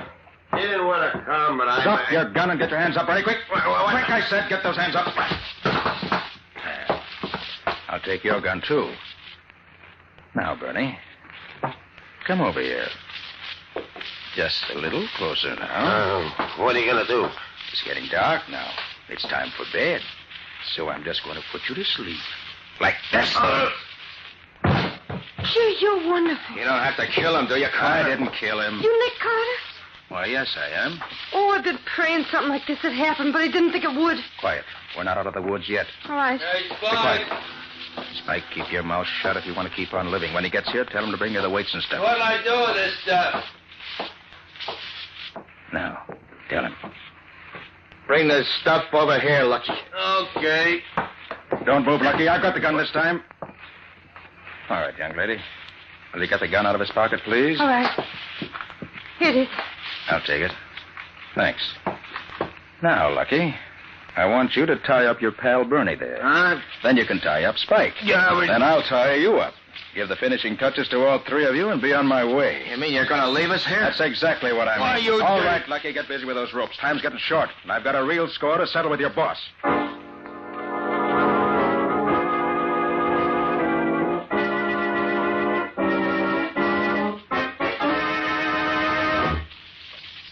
Gee, Mr. Carter, you're wonderful. You sure these lugs ain't going to get out of these ropes? I'm sure.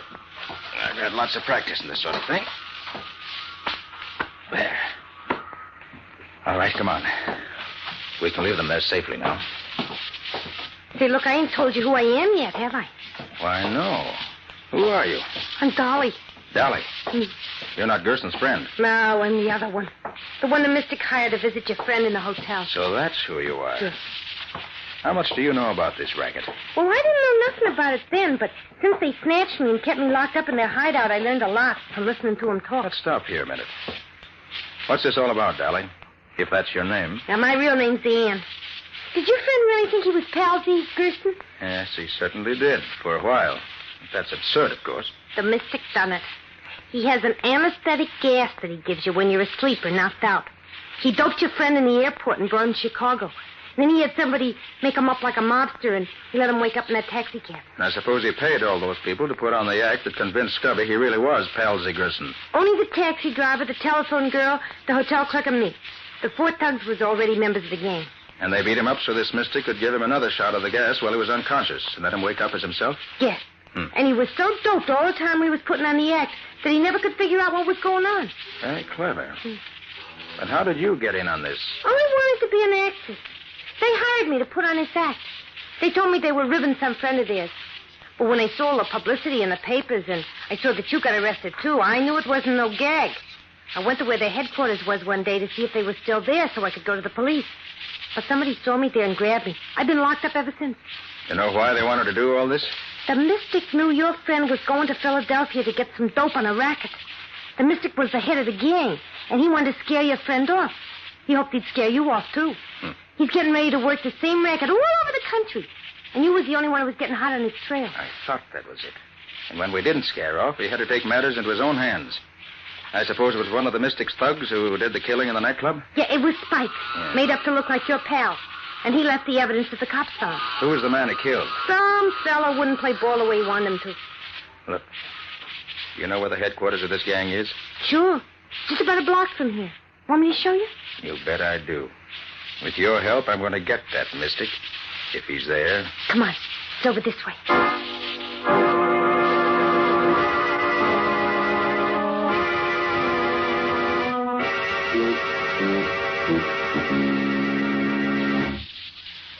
That's the place.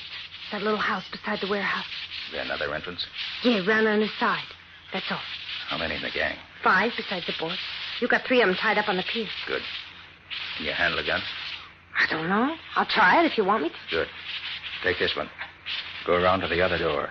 When you hear me fire once, you shoot that gun 6 shots, fast. Can you do that? Sure. What are you going to do?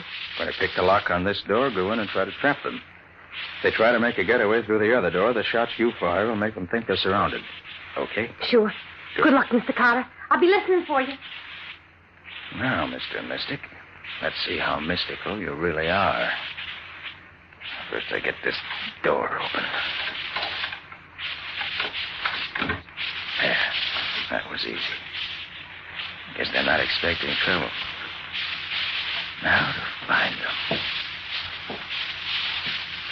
And with Spike taking care of Carter, and the cops taking care of that stooge of his, we'll have nothing to worry about any further.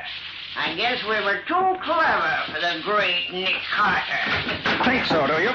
Up with your hands, all of you. Make it snappy. Nick Carter, wait for it. No good. You're surrounded. You can't get away. Got it, boss. We ain't got a chance. Drop your guns if you want to stay alive. Very well. You're too many for us this time. Drop your boys. Drop. Thank you. Now turn and stand up against the wall with your hands in the air. That's it. Oh, Ann. Ann, it's all over now. You can come in. The fight's over. You got him, Mr. Carter? Gee, you're a real detective, ain't you? All right, Ann. Go to the nearest telephone and call police headquarters. Yes. Tell them we have the correct answer to the killing that Scubby's charged with. And Yes. tell them to send some cops down here after them right away. Sure thing, Mr. Carter. Now, who's on top, Mr. Mystic? Why don't you try a little magic now? All right, Ann, get going. Scubby will be very anxious to get this good news. I'm on my way, Mr. Carter. You mean you didn't have any police here with you? No, my mystical friend. Just me and the girl. But using my own special brand of magic, you couldn't tell the difference. And that's the kind of magic worth using.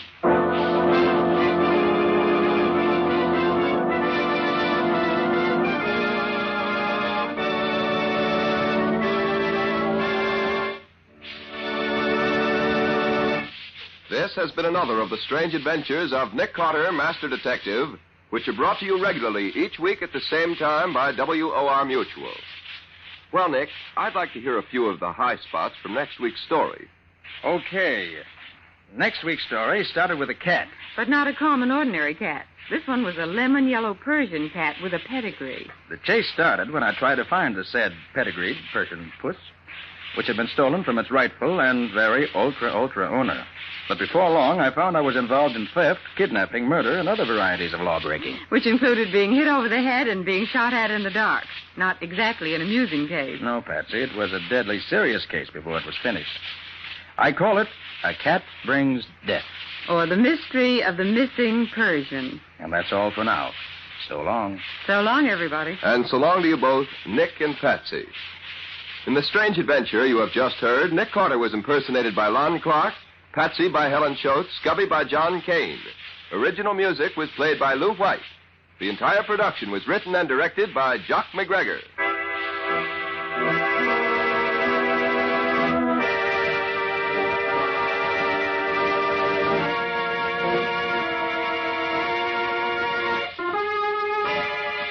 Next week at the same time, listen to another curious experience of Nick Carter entitled A Cat Brings Death. Or Nick Carter and the Mystery of the Missing Persian.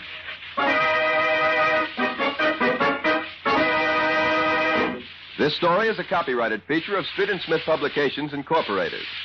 The Return of Nick Carter is produced in the studios of WOR and is broadcast over most of these stations every Saturday evening at 10:15 Eastern War Time. This is Mutual.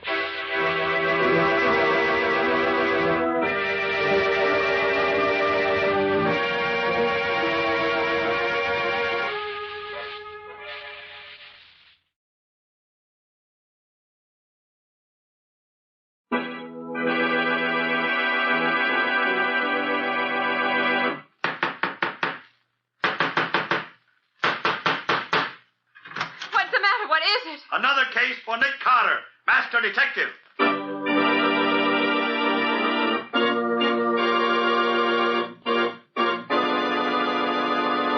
Yes, it's another case for that most famous of all manhunters, the detective whose ability at solving crime is unequaled in the history of detective fiction. Nick Carter, Master Detective. Tonight's curious adventure. A Cat Brings Death. Or Nick Carter and the Mystery of the Missing Persian.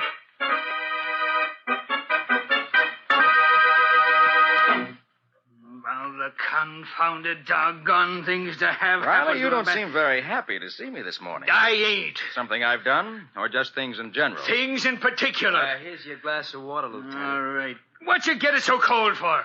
Lieutenant, it ain't... All right. Get out.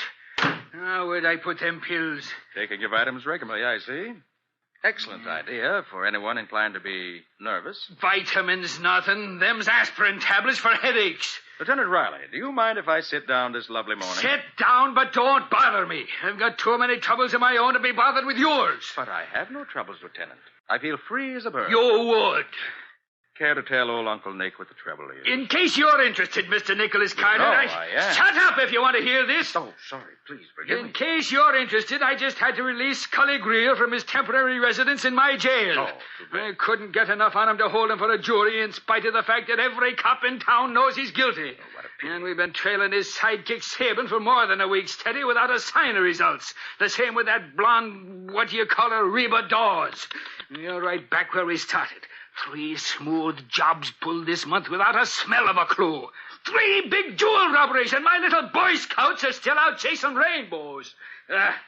You know, Riley, I haven't been following this case very closely, but I have a hunch. Hunch. You can't hold a crook on a hunch. There's been enough high-class sparkles lifted around here in the last 30 days to stock a pawn shop, and we can't put a finger on nobody. Now, you got a hunch. You can't I hold know, a... Riley, I know. You can't hold a crook on a hunch. You got to pin something on him and make it stick. I've heard you say that before. Well, it's true. Why, Nick, I ain't even The had... phone, Lieutenant. All right. Lieutenant Riley, Police Headquarters. This is Commissioner Clark, Riley. Yes, sir, Commissioner. Now, look, if somebody doesn't turn up something on these jewel robberies pretty quick now, there's going to be some changes around here. We've been working hard on it, Commissioner, and I ain't hardly been home long enough to eat, sir. That's a fact, sir. The trouble with you, Riley, is in your head, not in your stomach. Maybe we need some new blood in that department. Oh, now, Commissioner, we can't find clues when there ain't none to find. We're doing all we can, sir. You'll have to do better. I expect results within 48 hours. Goodbye. Goodbye, Commissioner. I take it that was the commissioner. You take it... Oh, look, Nick, couldn't you go someplace else for a while? Why, Riley, your lack of hospitality amazes me. I only came down to... the buzzer, Lieutenant. All right. Well, what is it now? More trouble? There's a woman out here demanding to see you. And I mean demanding. I ain't receiving visitors today. You'd better be. It's Mrs. Dudley Banks herself. Mrs. Dudley Banks? You know, Commissioner's favorite aunt. I know who she is. What does she want? Some more contributions She says she's been robbed, Lieutenant. Robbed? Oh, don't tell me we got another case to break. I can't stand much more of it. All right, send her in. You know, Riley, I remember reading recently that Mrs. Dudley Banks had the finest collection of rubies in the country.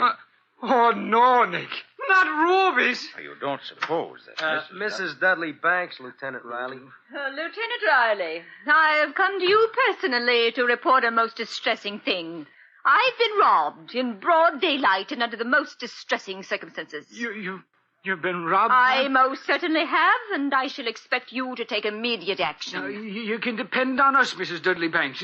Just what was the nature of your loss? My cat. Your cat? You said your cat? Precisely, my cat.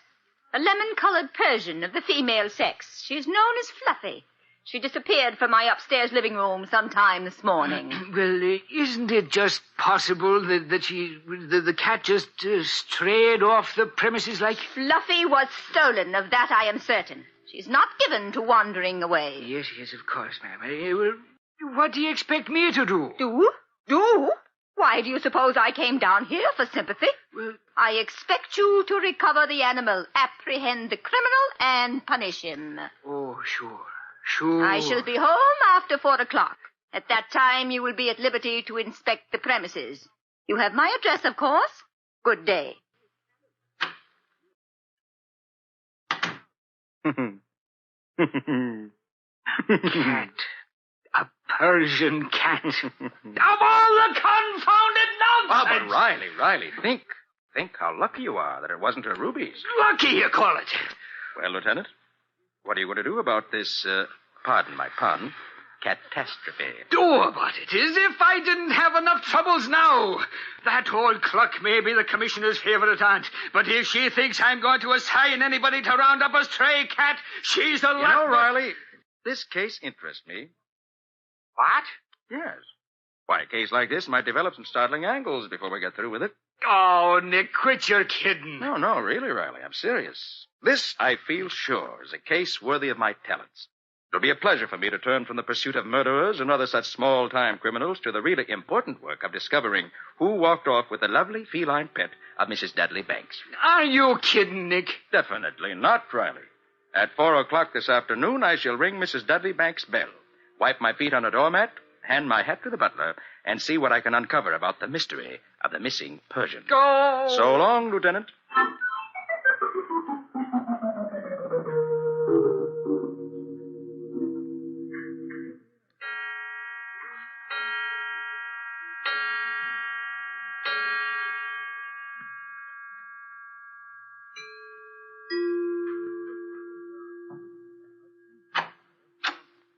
Yes, sir.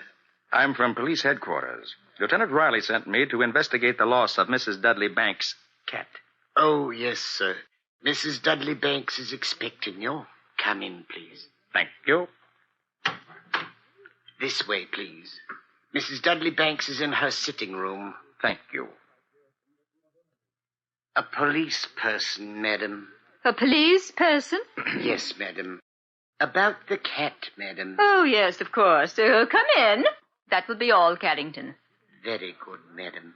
My name is Carter, Mrs. Dudley Banks. Lieutenant Riley sent me here to see if I can find your cat. To see if you can find her, you must find her. That's what I mean, madam. Now, will you please tell me what you know about her disappearance? There's very little to tell. I was obliged to be absent from the house this morning for about 2 hours. I left my poor Fluffy right here in her own little basket. It's that one there with the pink ribbons on it. Ah, yes.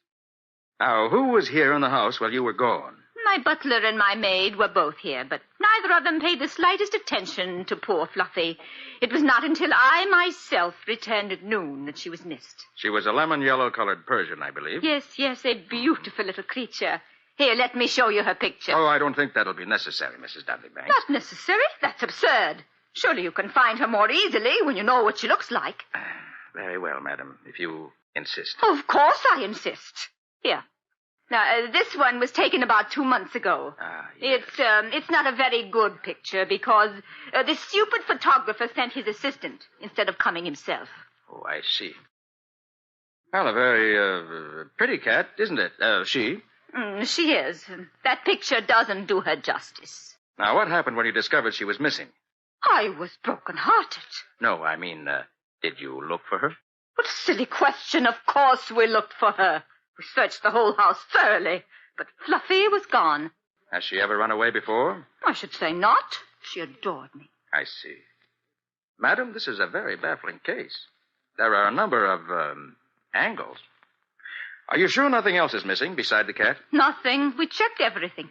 And there were no visitors this morning while you were out? No one. No one, except the young woman from the ladies' auxiliary, of course. Ah. What did she come here for? Every Wednesday afternoon, my friends and I meet here to roll bandages.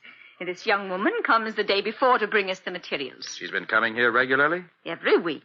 Do you know her name? I believe this young lady's name is Miss Conroy. She took over the job only last week. Oh. She hasn't been here before last week, huh? No, another girl did it before that. But, why are you asking all these questions about her? Surely you can't think she had anything to do with it. Well, you never can be sure, madam. Oh, but she's such a sweet girl. A blonde with beautiful green eyes, just like my poor dear Fluffy. Yes. Thank you, Mrs. Dudley Banks. I'll be getting back to headquarters now. You mean you've solved the mystery of dear Fluffy's disappearance? Perhaps. Will you have your butler show me out, please? Yes, of course.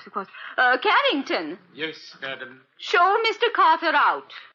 Yes, madam. This way, sir. Good day, Mrs. Dudley Banks. Thank you, Carrington. Not at all, sir. Good day. Very interesting, Nick. This may produce results after all.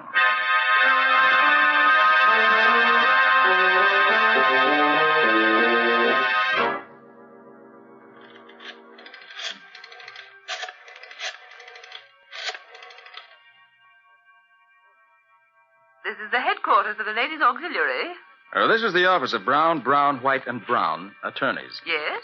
Could you give us the address of a Miss Conroy who works with you? We have a legal communication for her. Miss Conroy? One moment, please. Stranger things have happened. I wonder if it's Miss possible. Conroy lives at 76 East Dover Place. Thank you. Not at all.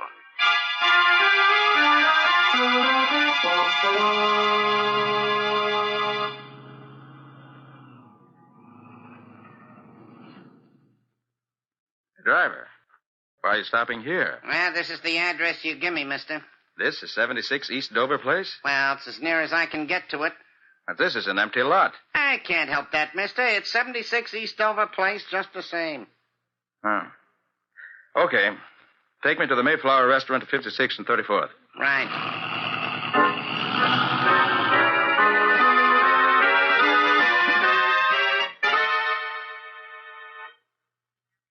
You're a little early for dinner tonight, Mr. Carter. Nobody gets in here before 6 generally. Now, never mind, Katie. Bring me a nice, thick slab of roast beef. Oh, you're just fooling, Mr. Carter. This is Meatless Tuesday. Oh, yes, so it is, Katie. I never seem to remember that.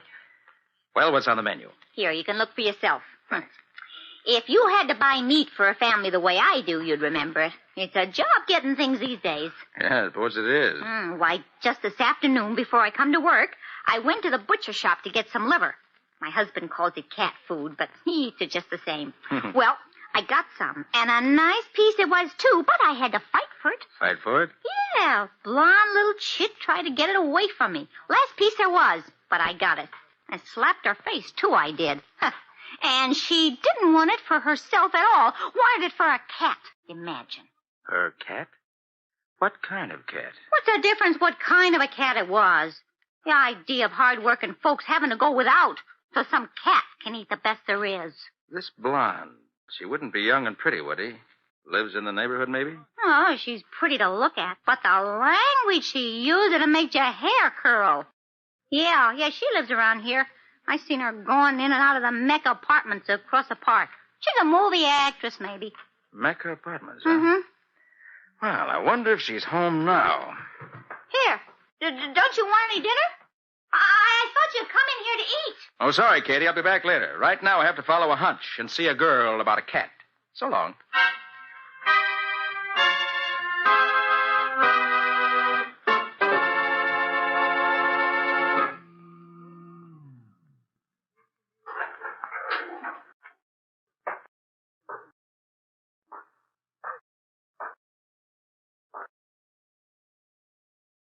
Reba Dawes.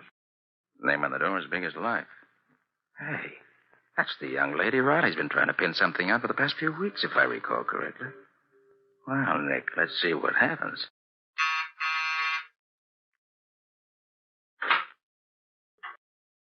Well? Very well, thanks. Here, what's the idea of pushing into my apartment like that? We just dropped in to say hello. What do you want here? Kitty was right.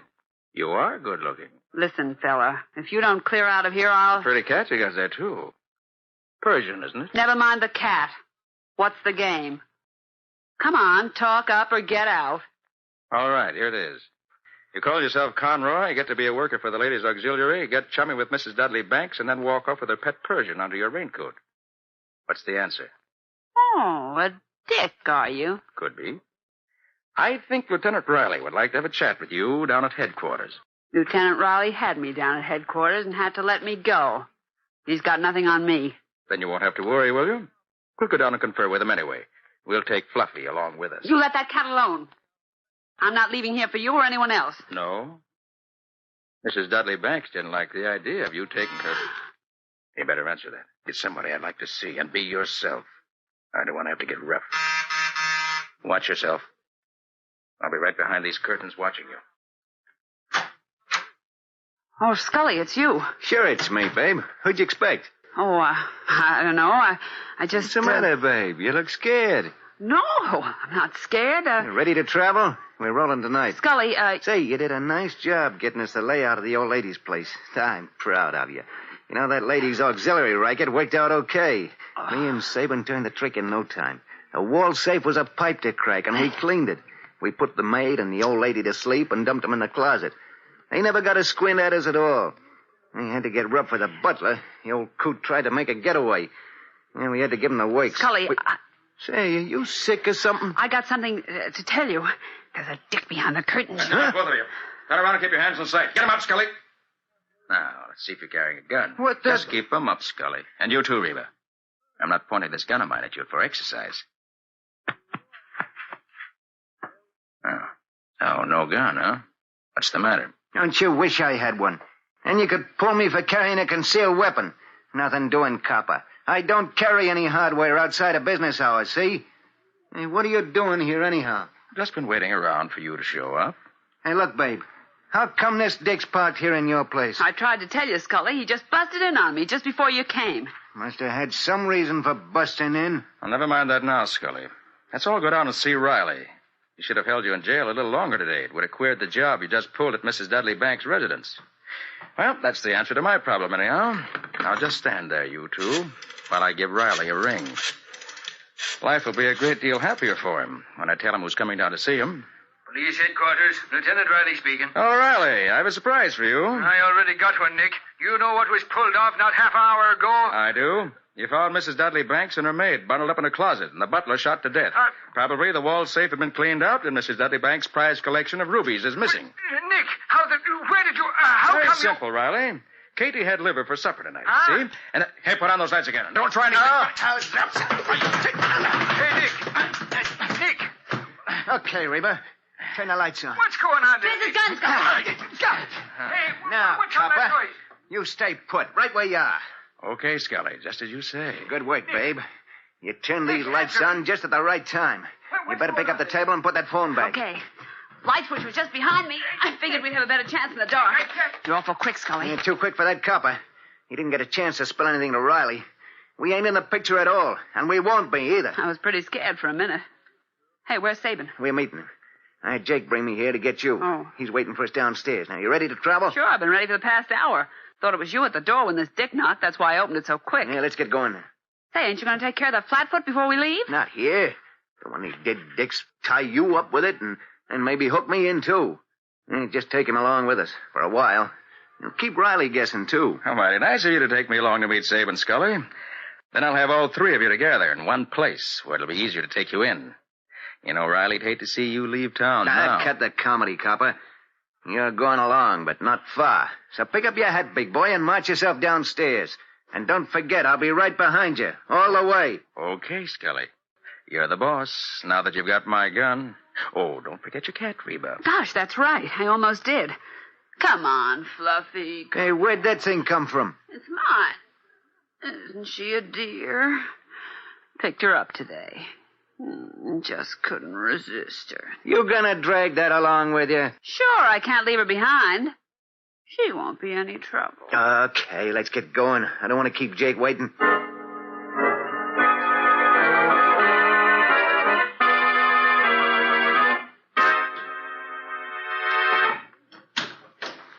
Anybody bother you while you was waiting, Jake? Nah. Say, who's that with you, Scully? Yeah, one of Riley's bloodhounds. Use that up in front with Jake, Reba. Okay. Right. Dick. Hey, what's happened, Scully? It's What's he all doing right, here? Jake. Get going. Yeah, we're behind schedule now on account of this guy. Okay, but I don't like it. Got to get rid of him. We will, when the time comes. Hey, look, Gumshoes. How come you happened to drop in on Reba tonight? Just a hunch. Yeah? Yeah. Funny how things break, isn't it? You see, it all started when Katie had liver for supper. You said that before. What about it? So here we are, the three of us. Funny, isn't it? Yeah, I can't stop laughing. What's so funny, Scully? Yes, that dick. He knows the answers. I'll tell you when the time comes. But first, let's find Sabin.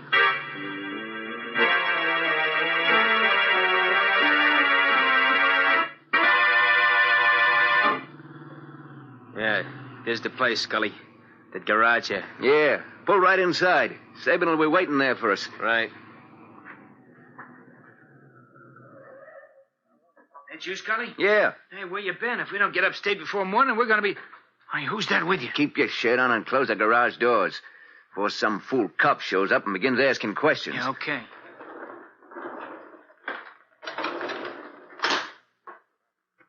Come over here, Sabin. Yeah? I want to show you a prize package I picked up tonight. A real live bloodhound straight from Riley's kennels. Him? How'd he get into the picture? Walked in on his own 2 feet. Well, he won't go out that way. They'll have to carry him when we get through with him. Yeah, that's what I've been telling him. But it don't seem to worry him none. What's the use of worrying? I can't do anything about it. Yet. Not yet or ever, copper. You're a dead duck. Hey, give Jake the gun, Scully. He can stay here and hold it on the gumshoe. You and Reba come into the house with me a minute. Okay, Sabin. Here, Jake. Keep this pointed at that dick's heart. Yeah. I have to laugh when I think it's his own gun that's keeping him quiet. He'll keep quiet, all right. Or something's going to happen to him. Hey, how long are you going to be gone? Just a couple of minutes. We'll be right back. Everything's all set to go as soon as we finish what we got to do. Okay, but don't forget we got a long way to go yet tonight. We ain't forgot. You just keep your eye on the copper till we get back. It's a pleasure. Hey, can I knock him off? Not yet. Wait till we get a ways out of town. Then you can finish him any way you like. Hear that, copper? You and me is going to have fun. I don't like cops, and I'm going to take it all out on you.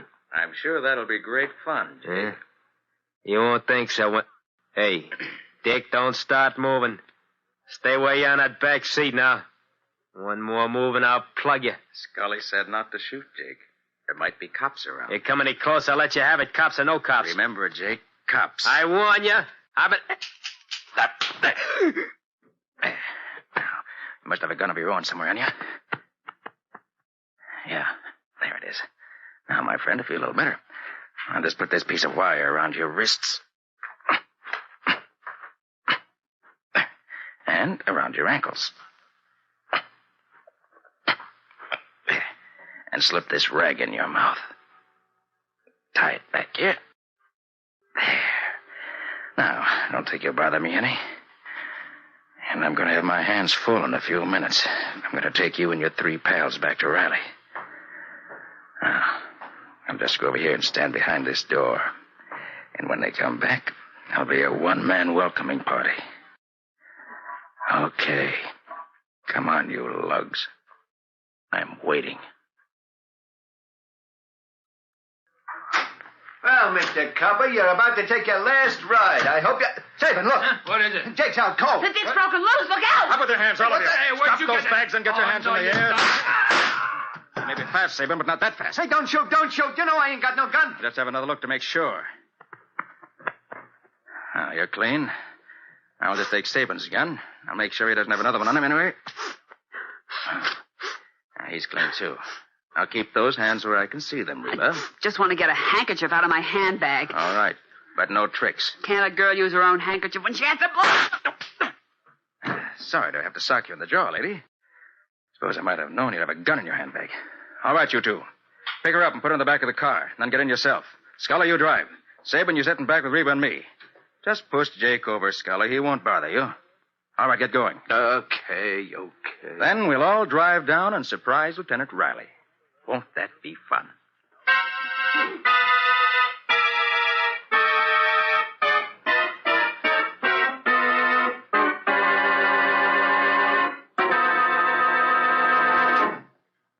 And after they left you alone with Jake, then what? Well, Patsy, when the 3 of them went into the house, I knew the chance I'd been waiting for had come. Mm-hmm. I was in the back seat, and Jake was in the front seat, holding my gun on me. Mm-hmm. So I got up out of my seat, moved over to Jake, took the gun away from him, and punched him in the jaw.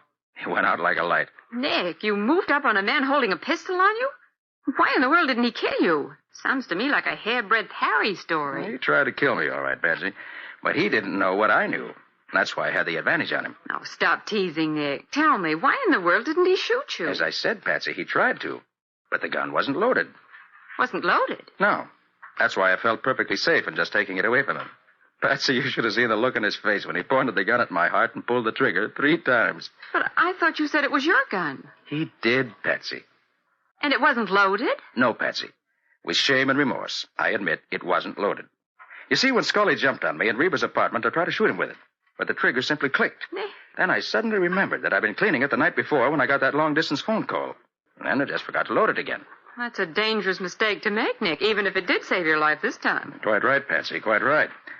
Well, I certainly had a lot of fun watching Scully pointing that empty gun at me all the time we were going to meet Sabin. You know, I really enjoyed it. I wish all my mistakes could turn out as well.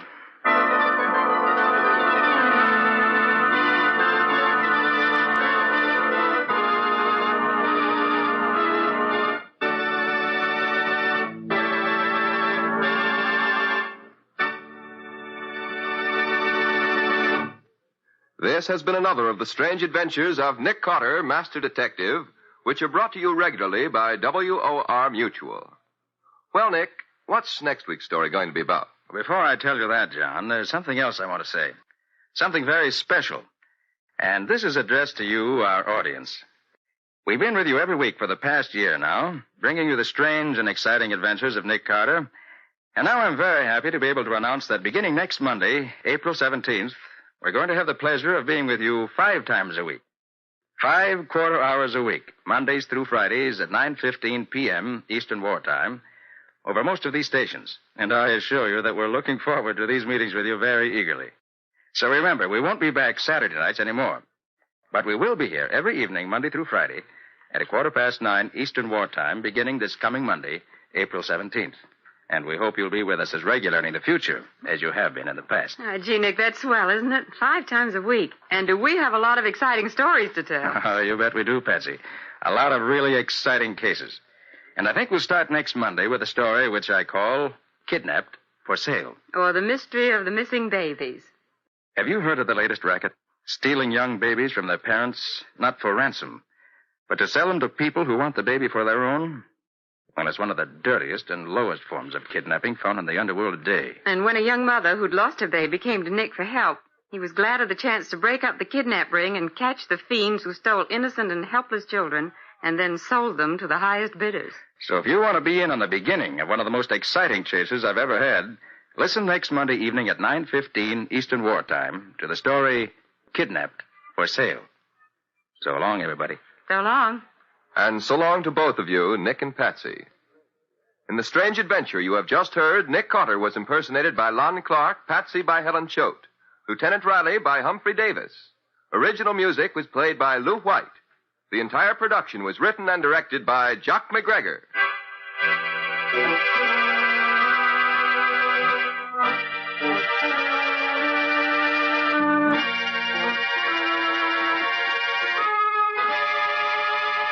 Next Monday evening at 9:15 Eastern Wartime, listen to the beginning of another curious experience of Nick Cotter entitled Kidnapped for Sale, or Nick Cotter and the Mystery of the Missing Babies.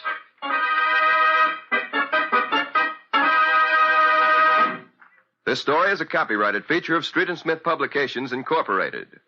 And beginning next Saturday night, the popular series True Detective Mysteries will be broadcast over most of these stations every Saturday night at 10:15 Eastern Wartime, in addition to Wednesday afternoons at 4:30 Eastern Wartime. This is Mutual.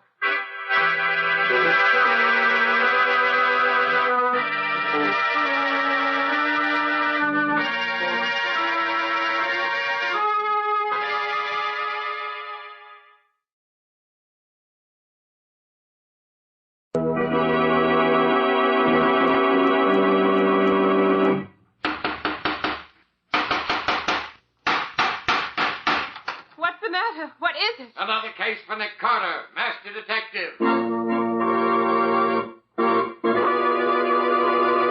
Yes, it's another case for that most famous of all manhunters, the detective whose ability at solving crime is unequaled in the history of detective fiction. Nick Cotter, Master Detective. Presented by the 3 great Linux home brighteners, Linux Clear Gloss, Linux Cream Polish, and Linux Self-Polishing Wax. Created by Acme, America's great producer of Acme quality paints. Today's curious adventure, The Numbers Murders, or Nick Cotter and the Mystery of the Wrong Note.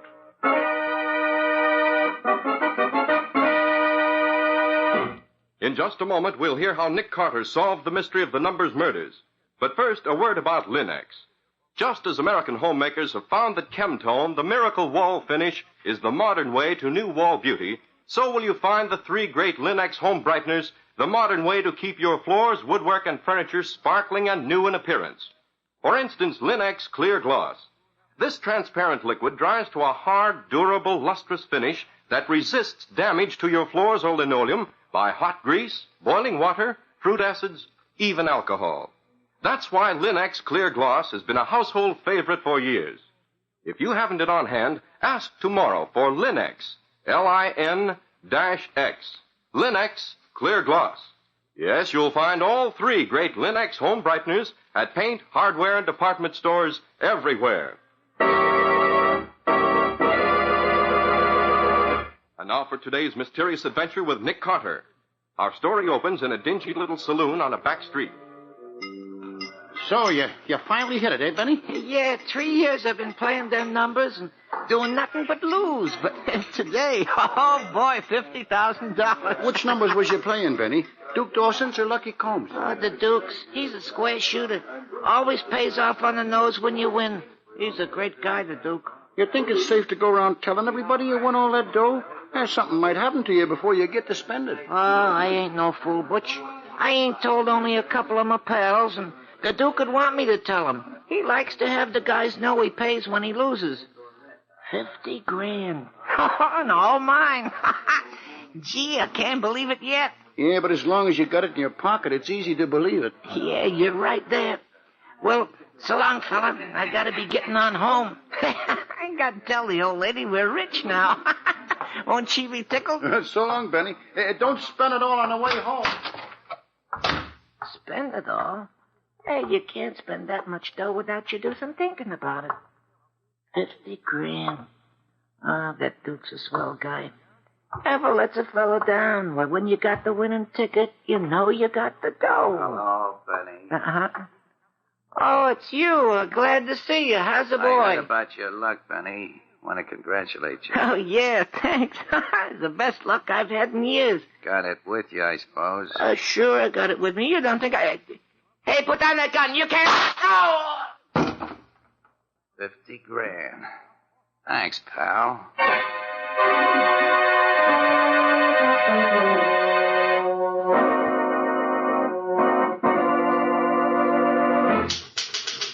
Which, together with the evidence already set forth above, proves conclusively that the man known Oh, as... Nick, not so fast.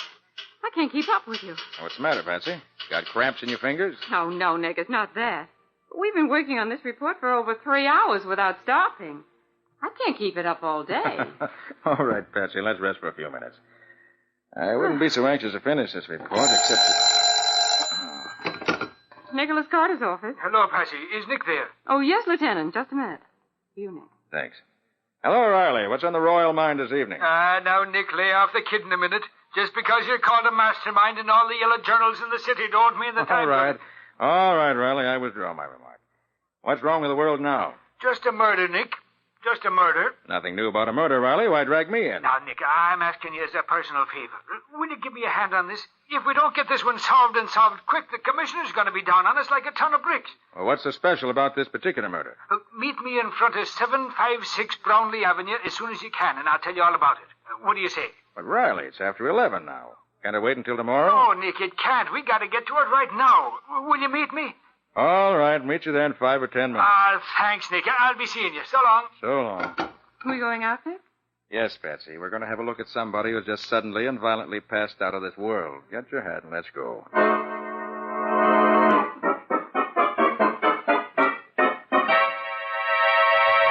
Oh, there you are, Nick. Well, how are you, Patsy? Okay, thanks, Lieutenant. Where's the remains, Riley? Right over here, Nick. Just the way my man found him. I see. 2 shots right through the heart. Uh-huh. Never knew what hit him. Looks as if they might have come from a 45. Right, Nick. All right, Riley. Who is he and why should I care? His name's Benny Smith. He's one of the characters that hang around the edge of the underworld. No record, but a great guy for playing the numbers. He's been playing them since they were started. And I think that's what killed him. Oh, now, Lieutenant, how could the numbers kill him? Well, Benny connected today, Patsy. He won himself $50,000. Oh. And he had it on him when he started home, they tell me, but he ain't got a cent of it now. He's as clean as a whistle. Very interesting. Probably talked too much about his luck. Well, where do I come in? Benny played Duke Dawson's numbers, Nick. And Duke's had 2 heavy winners this month. Now, both of them were killed in the same way. Before they got home, and both of them lost their rolls. Now, once could be a plain hold-up. But twice, it's like a regular thing, and I want to find out. The killings like this has got to stop. That's where you come in, Nick. I need some of your fancy ideas on how to stop them. Lucky Coombs runs the other numbers game, doesn't he? Yeah. Him and the Duke have been at each other's throats for the last 6 months. Well, maybe Lucky thinks this is a good way to persuade the public that if you win with the Duke, you don't live to spend what you win. It could be, Nick. And it could be, too, that the Duke needs the coin bad enough to want to get it back. I'd hate to play any numbers game where I had to lose my life when I won any money. There's no percentage in the numbers game from any point of view, Patsy. It's a sucker's game. Well, Riley, where do you want me to start? Good for you, Nick. I knew you couldn't stay out of it. Look, what do you say we go to call on the Duke and see what he's got to say for himself? Okay, Riley. You drive on ahead. We'll follow you. But don't let the cops catch you speeding.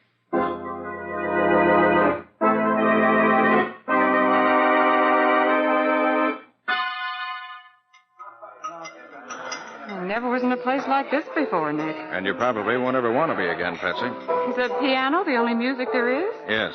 But Steve Corey's a good piano player. None better. And not only is he a good piano player, he also serves as a lookout for the Duke. Hmm? See how the piano's right at the foot of the stairs to the second floor? Mm-hmm. Well, that's where the Duke's offices are. And no one can get up there without Steve seeing them. Oh. He signals ahead with his piano.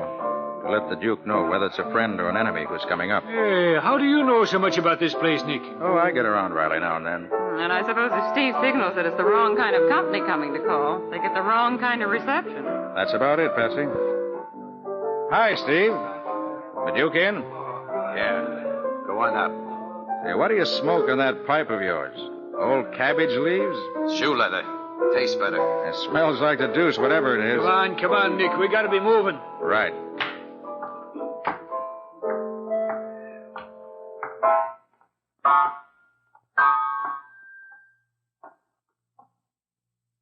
Yeah, which is his office here, Nick? This one here. That's funny. Try the door. Maybe he's not in there. He must be. Steve told us to come up. And I can see there's a light inside. Hey, maybe there's something wrong there. Let's have a look. Dawson. I think we better come on. Come on with me now. Again. Come on, again. That's it. Again. All right, break it in, Riley. Break it in. That's it.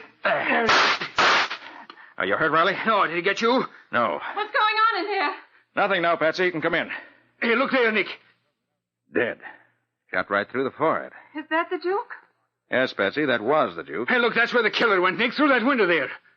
Yes. And down the fire escape. Below, there's a dozen ways he could have gone, and we'd never see him.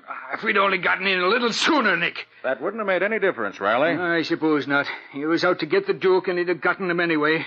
It was just as easy for the killer to get out on the fire escape and wait for us. It's a good thing it was a poor shot, or you'd both be dead. I don't think so, Patsy. What do you mean? Well, look how high his bullets went. Up above the door there. Oh, you think he was just trying to scare us, Nick? Looks that way. He could certainly shoot straighter than that. Now we've got 2 murders to solve instead of 1. Yes. I'm beginning to get interested in this now. Let's see what the Duke can tell us about this. The Duke had no weapons, so he apparently wasn't expecting an attack. Must have known the man who killed him. Hey, Nick. I thought the Duke didn't smoke. He didn't. There's an awful lot of burned matches here in this ashtray for a guy who don't smoke. And they're all burned pretty well down, too. And here's a cigarette butt. It's a Humidor. A Humidor? I never heard of that brand, Nick. Very few people smoke them. Oh. And Lucky Coombs is one of them. Lucky Coombs? That means maybe it does, and maybe it doesn't. Let's not jump too fast. I'll just take this butt and these matches along with me.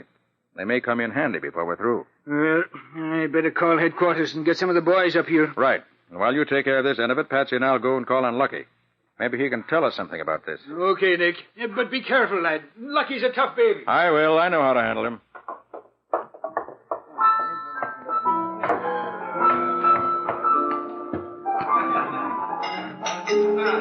Oh, Steve. Yeah? Did the Duke have many callers tonight? No. No? How about Lucky Coombs? He wasn't over here, was he? Yeah. Yeah, he was. What of it? Nothing. Maybe. By the way, you better get this crowd out of here. The Duke's been murdered. This place is going to be filled with cops, reporters, photographers, fingerprint men, and detectives in about 10 minutes. Duke? Murdered? Yeah. So long, Steve. Come on, Patsy. Let's see what Lucky has to say.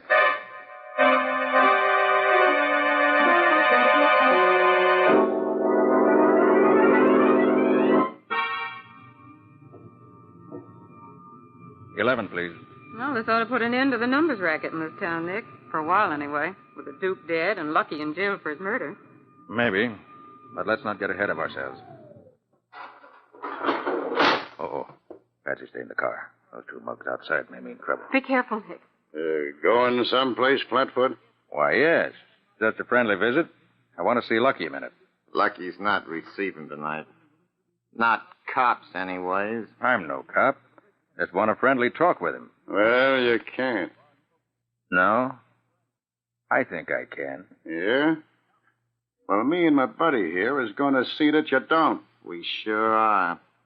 You got a search warrant, have you? Oh, you want to see my search warrant, do you? Well, here it is. Oh, Nick, watch it. The other one's got a gun. Yeah, and I'm going to drill you so full of holes that you want to...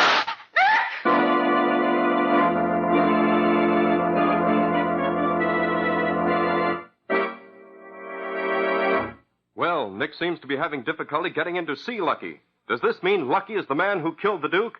And what's Nick going to do about it? We'll see in just a moment. Ladies, here's a bit of news about homemaking that means a better-looking home and more time for you to enjoy it. To give your floors a lustrous finish without bothersome rubbing, use Linux self-polishing wax, the time-saving, work-saving liquid finish for all floor surfaces, wood, tile, or linoleum. The finish which is glossy yet not slippery. Linux self-polishing wax remains resistant to slip even when water is spilled on it and provides additional slip resistance with each additional coat of wax. These facts have been proved by the underwriters' laboratories whose seal appears on every bottle. Linux self-polishing wax gives a tough, elastic finish because it really contains wax, the highest possible content of genuine carnauba wax. And when the most used parts of your floors show wear, they may be re-waxed without going over the whole floor. So remember always, ask for the liquid wax which is easy to apply, which dries easily to a lustrous finish that resists dirt, wear, and water, and is not slippery to walk on. It's Linux, L-I-N-X, Linux self-polishing wax. You'll find it at your nearest paint, hardware, or department store, your headquarters for all three great Linux home brighteners and Chemtone.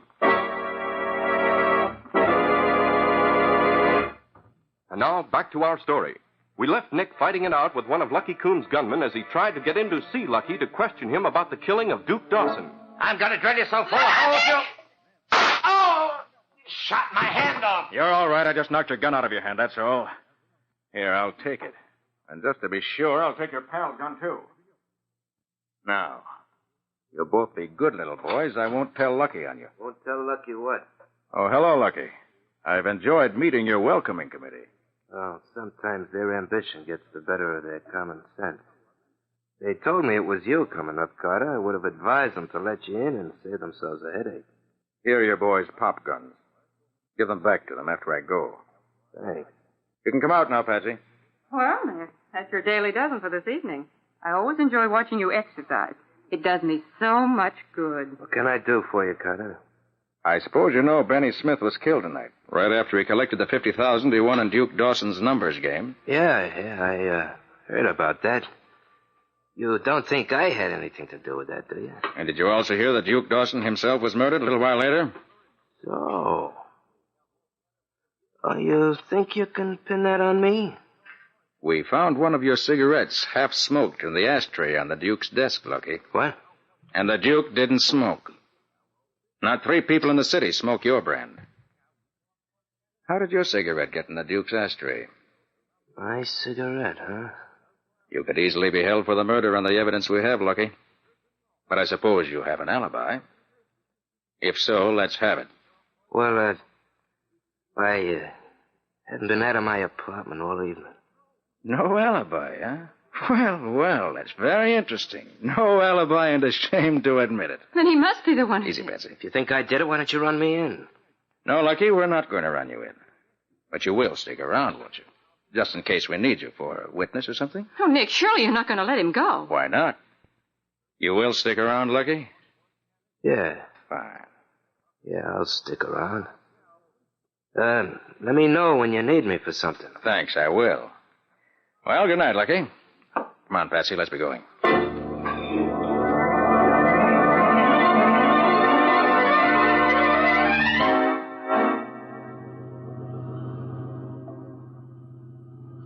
Why so quiet, Patsy? You haven't said a word since we left Lucky's. Well, I can't understand it, Nick. You have what looks like good reason to believe Lucky killed the Duke, and you let him go. Doesn't make sense to me. Why, Patsy, that's all part of my plan. I think I have the answer to both killings now. And leaving Lucky loose is part of my way of proving it. And I suppose that phone call you made after we left Lucky's was part of your plan, too. Right, Patsy. All part of my plan. And did your phone call accomplish what you hoped it would? Ah, indeed it did, Patsy. Indeed it did. May I ask what it was? You may. Oh, Nick, why don't you tell me what's going on? I don't get it at all. I phoned a certain party to get a certain address. And I got it, that's all. Do you know who the killer is? I think so. Well, who? That, unfortunately, I'm not prepared to divulge at this precise moment. Oh, Nick.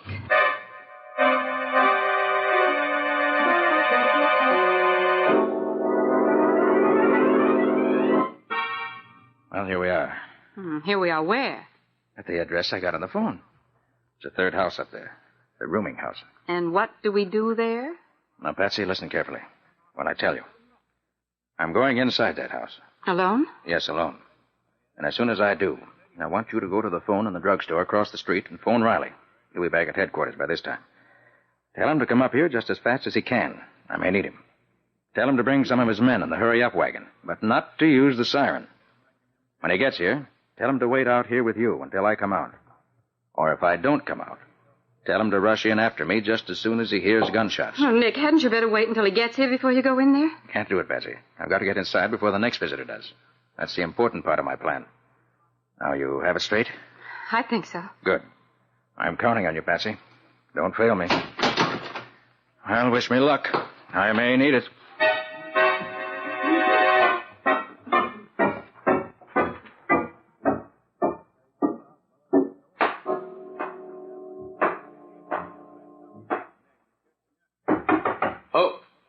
Who's there? Nick Carter.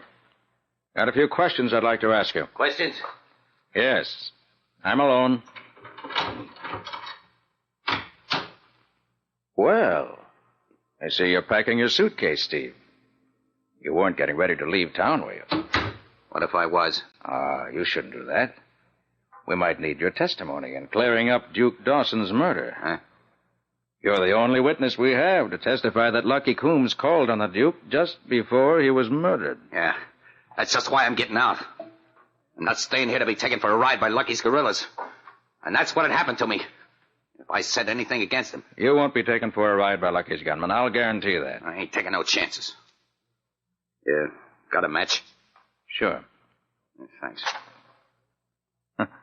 Still smoking old cabbage leaves in that pipe of yours, I see. Why don't you try tobacco for a change? Shut up. I ain't taking no more riding from you. No, from nobody.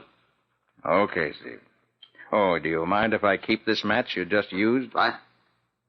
What do you want it for? I think I can use it. Hey, what's going on here, Carter? What can you use a burned match for?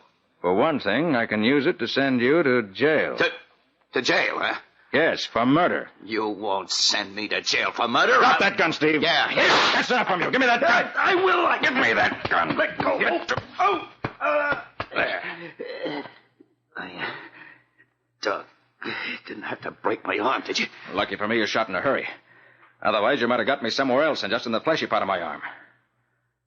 Now, let's see what's in that suitcase. Hey, you keep out of my... Stay where you are, Steve. I've got the gun now. Sit down on a chair.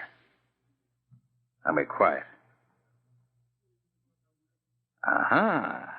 Quite a nice roll of bills you have here. At least $50,000, I should say, by the size of the roll. Yeah? What's it to you? It was a nice racket you were working, Steve. Whenever the Duke paid off any big money, you knew who got the money, laid for them, and killed them. The Duke knew it was bad business to have his winners killed that way. So somehow he must have gotten wise to you. Probably by having someone trail Benny, someone who saw you kill him. So he called you in to have a talk with you. And you killed him. That ain't true. I didn't. Lucky Coombs did it. That's so? Well, we'll see what Lucky has to say when you tell him that. Huh? Well, He'll be here in a few minutes, if I'm not mistaken. No, I couldn't. He'd kill me. He'd kill me. Stay where you are, Steve. Stay where you are. I'll stand behind the door. You dirty double-crossing rat. That's enough, Lucky. Hold it. Drop that gun!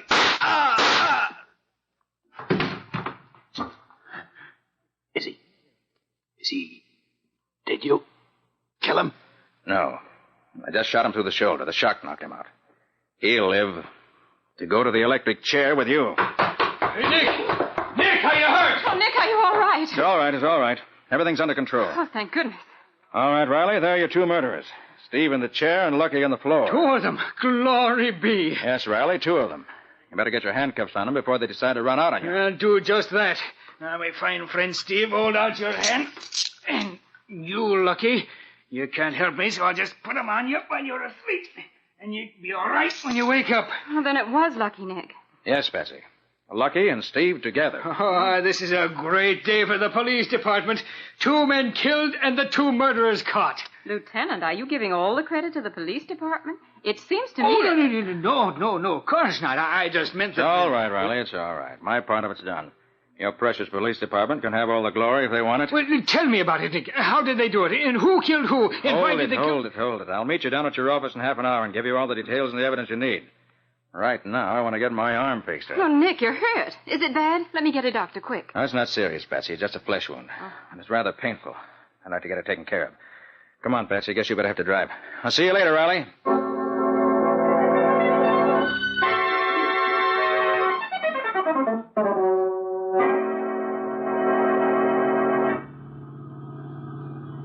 Well, that feels better. A good doctor's a wonderful thing when you need him. And Dr. Sturgis is as good a man as there is. And now, Mr. Carter, I want to hear all about it. Oh, Patsy. Can't you wait until we get to Riley's office?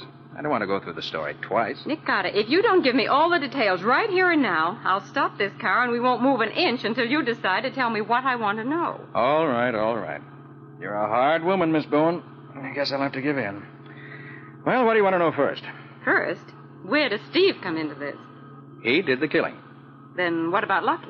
Lucky was the man behind the throne, so to speak. Lucky wanted to cut in on the Duke's customers, so he had the Duke's winners killed. Steve, however, did the actual killing and got most of the money for his reward. But when the Duke caught on to Steve, Steve killed him and double-crossed Lucky. How do you mean double-crossed him? Steve planted one of Lucky's cigarettes in the Duke's ashtray. He undoubtedly had some of them from being associated with Lucky. So he just smoked one halfway down and left it where we'd be sure to find it. Then who shot at you and Lieutenant Riley when you broke into the Duke's room earlier this evening? That was Steve.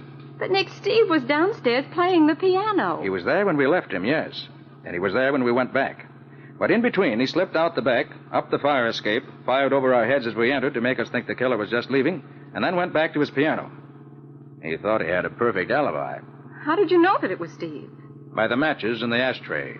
How could they tell you anything? Patsy, how'd you light a cigarette? Here's a match. Try it. Okay. Why, I suppose you'd light the match like this, light your cigarette, and put out the match like this. Exactly. Now look at that match you just used. Mm-hmm. It's only slightly burned at the end. Now look at this match, which I took from the ashtray. Now, that's burned almost all the way down. Exactly. It was used to light a pipe, not a cigarette. And Steve's a pipe smoker. He probably smoked as he talked to the Duke before he killed him, before we got there. You see, Patsy, I knew the Duke was dead when we got there this evening. Well, if you knew Steve did the killings, how did you find out about Lucky? Well, I felt sure Steve wouldn't dare to do it without strong backing. But there was no evidence against Lucky. So that's why I went to him and told him about one of his cigarettes being left in the Duke's ashtray. And that's also why I didn't want to take him in. Oh, now I see. I felt sure he'd go to see Steve and give himself away. And he did. Hey, Nick, I just realized what you said a minute ago.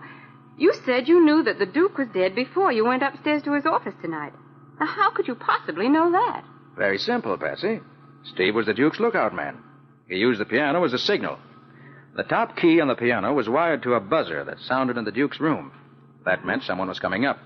But when we went up tonight, he didn't hit that note. I watched him carefully. And he didn't hit it because he knew there was no one alive to hear it. He hit the wrong note.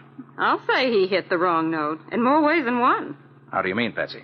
Well, considering that tonight you've solved 3 murders, ended the numbers racket, and recovered the stolen money, I say that Steve hit the wrong note when he tried to fool you.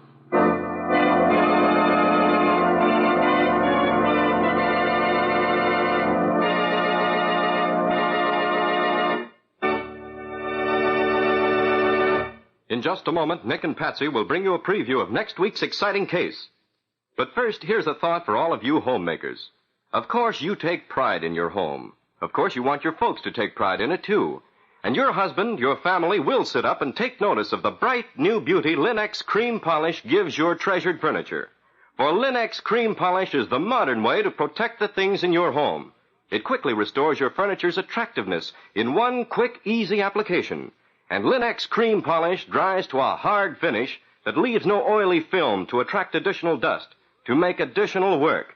It does away with fingerprints, helps to hide ugly scratches, and after a few applications, provides a tabletop finish that will actually resist glass marks. Best of all, Linux Cream Polish saves you one whole step in your cleaning day routine. For Linux Cream Polish cleans as it polishes, without tiresome rubbing. So depend upon this modern, easy shortcut to furniture beauty. Linux Cream Polish. Get it today and enjoy the extra time you save. In case your dealer hasn't received his supply of the 3 great Linux home brighteners, he'll probably have them soon. Ask him to save one or all of them for you. Acme will see that he gets them and you get them as quickly as possible. And now, Nick, how about next week's adventure? Well, Ken, the main ingredients of next week's story are a small boy and a slingshot. Well, I didn't know you went in for cases of juvenile delinquency. He doesn't, unless you call it juvenile delinquency when an organized gang of thugs holds up an armored car, kills the guards, and gets away with thousands of dollars of the bank's money. Well, hey, that's really big-time stuff, but where did the small boy and the slingshot come into it? They were the means of my being able to catch the killers, get back the money, and break up the gang. And it gave Nick one of the most unpleasant and dangerous 2 hours he ever spent. Well, I'll certainly look forward to hearing that. Any further hints, Nick? No, that's all for now, Ken. I'll tell you the rest next time. I call the story The Slingshot Murders. Or The Mystery of the Broken Window. So long. So long, everybody. And so long to you, Nick and Patsy. We'll be looking forward to seeing you again next Sunday afternoon.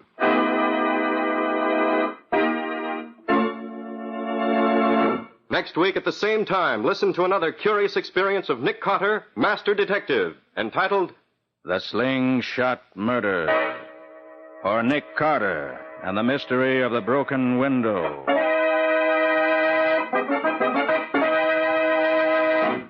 Nick Carter, Master Detective, is a copyright feature of Street and Smith Publications, Incorporated. It is presented at this same time and over these same stations by the three great Linux home brighteners, Linux Clear Gloss, Linux Cream Polish, and Linux Self-Polishing Wax, created by Acme, America's great producer of Acme quality paints. In the Nick Carter Adventures, Lon Clark is starred as Nick. Helen Choate is featured as Patsy. Original music is played by Lou White. The programs are written and directed by Jock McGregor. This is Ken Powell speaking for the thousands of Linux dealers and Acme quality retail stores all over America and saying so long until next week. This is Mutual.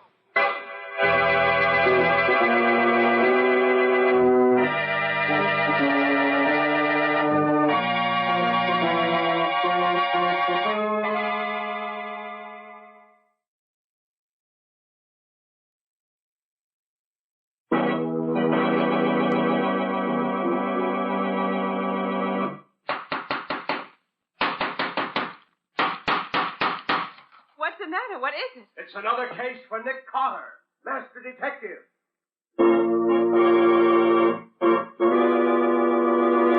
Yes, it's another case for that most famous of all manhunters, the detective whose ability at solving crime is unequaled in the history of detective fiction.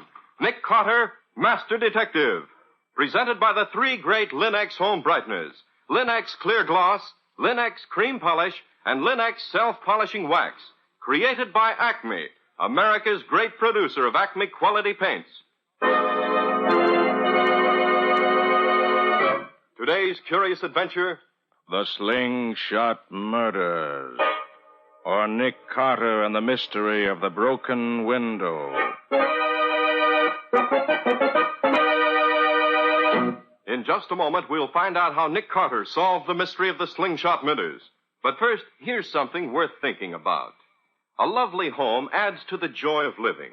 And just as thousands of American homemakers have brought new beauty to their walls with Chemtone, the miracle wall finish, so are they learning that Linux self-polishing wax gives their floors a satiny new luster without tiresome rubbing.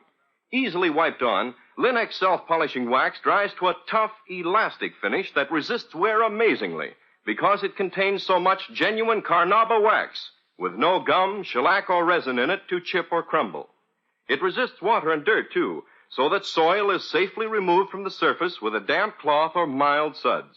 And Linux self-polishing wax is the non-skid floor finish, resisting slip even when water is spilled on it. The underwriters' laboratories, whose seal is on each bottle, have proved this. Ask for Linux self-polishing wax at your paint, hardware, or department store. Headquarters for all three great Linux home brighteners and Chemtone, the miracle wall finish that dries in 1 hour. And now for today's mysterious adventure with Nick Carter. Our story opens in Nick's office, where he and Patsy are having a good-natured argument. Good-natured, that is, until about now. But, Nick, I don't think that's true. Take me, for example. Since I've been working with you, I've learned to observe things I never saw before. Perhaps, Patsy. You've undoubtedly improved while you've been my assistant, but I still say that you really see very little that goes on around you, in spite of all my training. Oh, Nick, anybody would think that I... All right, Patsy, let's see. How many steps are there from the sidewalk up to the front door of your house? Why, there are... Let me see. There How are... high off the floor are the windows in your bedroom? Well, there are about 2. No, 1.5. What color's a 2-cent stamp? Red. Good for you. Thought you were going to say chartreuse. Nicholas Carter's office. Is Mr. Carter there? Oh, is that you, Penny? Sure. How are you, Miss Bowen? I'm fine, thanks. How are things with you? Pretty good. Can I talk to Nick? Of course, Penny. Here he is. Hello, Penny. How's my special assistant this afternoon? That's what I called you up about, Nick. I think there's going on down here. Could you come over? Well, what is it, Penny? Trouble? Gee, Nick, I don't know, but it looks bad to me. Well, can't you tell me what it is? Not on the phone, Nick. You know you always told me to be careful what I said on the phone. Some of the gang might be listening in. And quite right, Penny. All right, I'll take a run over there. You at your newsstand? Yeah. Park your car down the block away so they can't see you. I'll be waiting. Okay, Penny, be down right away. So long. What was that all about, Nick? Sounded very important. Penny thought it was important, too. But he wouldn't say what it was. He's seen something and thinks I ought to know about it. Oh, that's what you get for being his hero, Nick. He thinks you're just about the greatest guy in the world. His ambition in life is to be a great detective like you. Yes, I know it. And ever since his old man died in my arms, I've felt I ought to sort of keep an eye on him. And he's smart, too. He never forgets things I've told him about how to see what goes on around him. Some people I know, not so very far from here, could profit by his example. Okay, Mr. Carter, okay. Get in your car and be on your way. Leave me to a little peace and quiet here. You and your wisecracks. Very well, Patsy. Since I'm not wanted here, I'll go call on Penny. I hope he's got something more exciting up his sleeve than I think he has.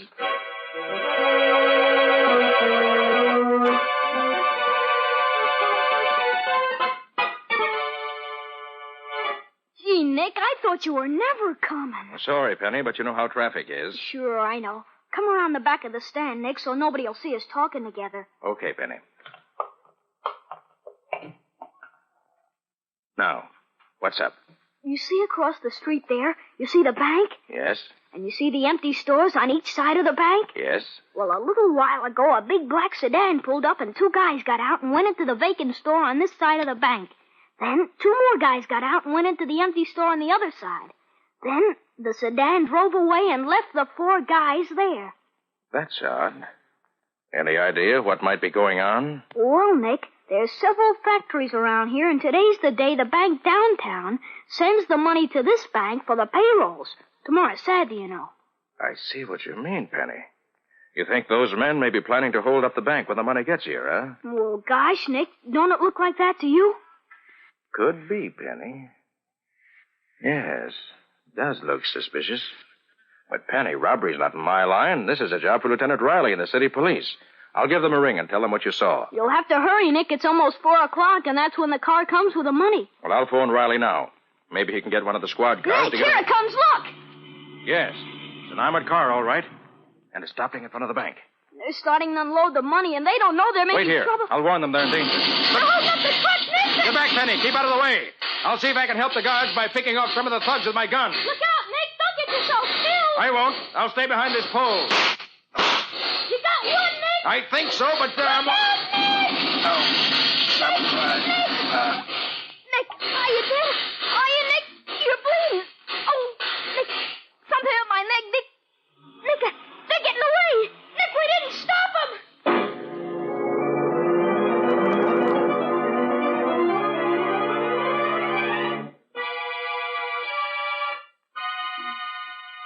But, Doc, I tell you, there's nothing wrong with me. Eh? Nothing except that you've lost about a quart of blood. There's a nasty hole in the side of your neck. But I can't stay here doing nothing. I've got to get after those thugs. I've got to get out of Nick, here. they just told me you were here. Are you hurt badly? Oh, it's only a scratch, Patsy. But this Sawbones wants to keep me here cooped up like a pet rabbit. How is he, Doctor? Really? He's got a bad hole in the side of his neck. And nothing fatal. He'll get over it, but he's lost a lot of blood, too. He's got to be quiet and give nature a Now, chance. look, Doc, look. Nature's going to have a tough time doing anything for me if you keep me here worrying because I can't get out. Nick, you're going to stay here and like it. Good girl. If you don't behave, I'll call some attendants and have them undress you. Then you'll have to stay here whether you like it or not. But, Patsy, I tell you, there's nothing... Nick, I want Nick. Nick! Well, there's Penny. What's he doing here? I want to see Nick. Here I am, Penny. I'm coming, son. You get right back in that bed, Nick Carter. If you don't... Sorry, Patsy, but Penny wants me. Why, Penny, what happened to you? Oh, nothing much, Nick. A bullet got me in the leg, that's all. That's all. Well, that's enough. Are you hurt bad, son? Nah, Doc says I'll be all right in a few days. But I got something to tell you, Nick. What is it, son? You know when I yelled at you just before you got shot? Yes, I remember. Well, I saw a guy standing in the window of the house across the street from the bank. Must have been a lookout or something. And just as I looked up, I saw him aim at you. So I yelled, then he fired. Did you get a good look at him, Penny? No, but I know which window it was. Good boy. Which one was it? You'll see. I busted it with my slingshot so'd you'd know it. I put a marble right through it, and on the first shot, too. I thought maybe you'd find a clue there, if you looked. Penny, you're a wonder. I'm proud to have you for an assistant. It was a window on the 4th floor of a brown house. You can't miss it. Yes, sir, Penny, I'm proud to have you for an assistant. Nick, are you going to get back to bed, or do I can't go back to bed, Patsy. I've got to go places. Things to do. Can't let Penny down, not after the way he fixed things up for me. Nick. Yes, Penny? Take this with you, Nick. It's as good as a gun sometimes. I use it a lot. Why, well, thanks, Penny. That slingshot of yours may come in handy. I'll keep it right where I can get at it fast if I need it. Oh, there you are, Nick. Oh, you're all right, lad. Why, certainly I'm all right. You got any of the gang? Oh, no, Nick, we didn't. We found the car they were in, wrecked 6 blocks away, but there was nobody in it. The car was stolen, too, so that's no help. Did they get much? Well, 3 guys are killed, 1 in the hospital, and $100,000 in small bills is missing. That's all I know. I ain't got a lead in the world right now. Well, I have, thanks to Penny here. Penny? Who's Penny? My assistant, and one of the best assistants a man could ever have. He just gave me some dope that may crack the whole case wide open. Well, what is it, man? Tell me quick. Not yet, Riley. This is confidential between Penny and me. Huh? If it works out, I'll let you know. Well, Penny, so long. I'll be seeing you. So long, Nick. Good luck. Nick Carter, where are you going now? I'm hot on the trail, Patsy, and nothing can stop me. Well, if I can't stop you, at least I'm going with you. You certainly can't drive a car in your condition. Okay, then. Come on. Time's a-wasting. Look, don't you need some help, Nick? I'll send some of the boys with you. No, Riley. This is a one-man job, and I'm the man who's going to try to do it.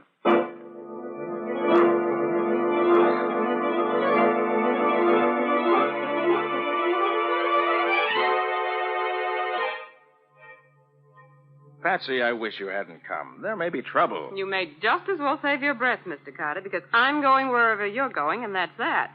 You can't drive in your condition. I could if you'd let me. Well, I'm not going to let you, so that's that. I don't know what gets into you women. When you make up your minds, a team of horses couldn't change it. You ready to tell me where you're going? I can't keep on driving blindly all around the city, Nick. All right. I give up. I'm going back to the scene of the robbery. What are you going to do there? That, my nosy young friend, is strictly my business. Okay. But I'd feel a lot safer if I knew what you were planning to do. It's dark now. You can pull up just around the corner from the bank. I'll get out there. Then you go back to the office. How will you get back? Don't worry about me. I can take care of myself. I hope so. Is this where you want to go? Yes, drop me here. Now remember, you. Back to the office. Okay, bully. But I don't like you going anywhere alone, as weak as you are. It's skill that counts in this business, Patsy, not muscle. Now get going. I've got work to do.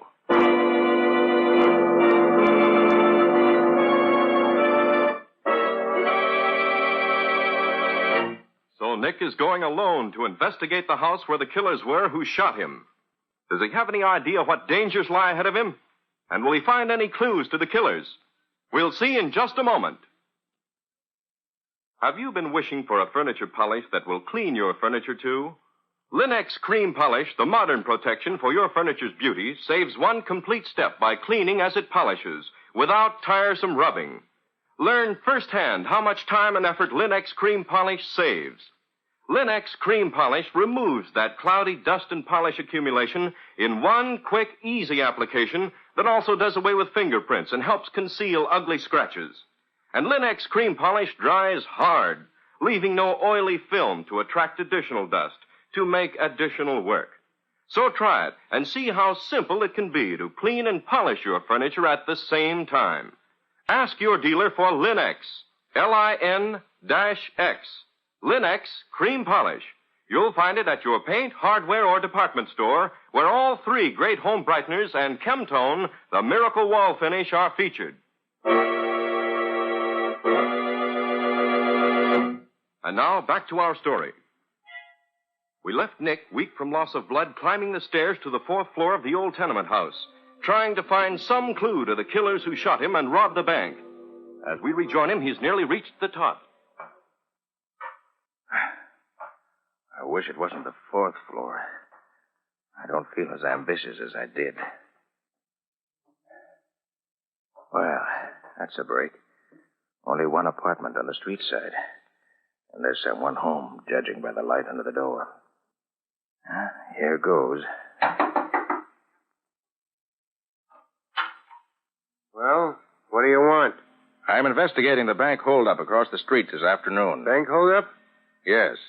You knew the bank was held up, didn't you? Yeah, I heard. I was out working at the time. What do you want to get in here for? I want to look out of your windows.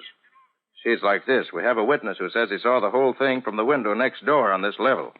He's a cranky old guy with a reputation for stretching the truth, so I want to check up on him. I'd like to look from your windows and see if he really could have seen what he said he did. Sounds nutty to me. Why don't you look out of his windows? I did, but I still can't be sure. So I want to check all the windows on this floor. There ain't no use in... Well, okay, come on in. Thanks. I won't be long. Mind if I put this window shade up? Suit yourself. Well, can't see much from here. I'll try the other window. Can't see anything from here either. Well, I guess the old guy was dreaming. Couldn't see the bank at all with an armored car standing in front of it. You satisfied now? So far, yes. Okay to look at the other room, too? Yeah, I guess so. My wife's in there. I'll see if she's dressed. Certainly no broken windows in this room. And none of them been repaired either. Somebody coming in, Mary. You dressed? Yes, dear. Come in. Okay, copper, you can go in. Thanks.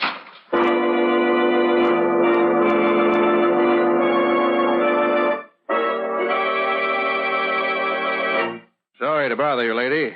I won't be but a minute. Okay, take your time. No broken windows here either. Penny must have made a mistake in the window. How about it, copper? I guess the old guy must have... Hey, do you have any children in the house? Sure. No kids? Why? Oh, just saw a marble here on the floor and wondered. Penny said he shot a marble through the window. Well, come on. If you've seen all you want, you better... Just a minute. I want to take another look at this window. Get your hands up, Flatfoot. Make it snappy. Well, I don't see what... Oh, you don't, huh? You come up here looking for a broken window, didn't you? And when you didn't find none, you go around poking your fingers in the putty. Well, really, Don't now... try to kid me. I've been watching you. So you found the window with a soft putty where we put the new pane of glass in. Well, it won't do you no good now. All right, Slug, I'll take over now. Why, Jake Larner. So you're Slug's wife. Yeah. Well, I'd never have known you in that woman's outfit. Pretty clever. A lot cleverer than you, copper. You come right up here just begging for it, didn't you?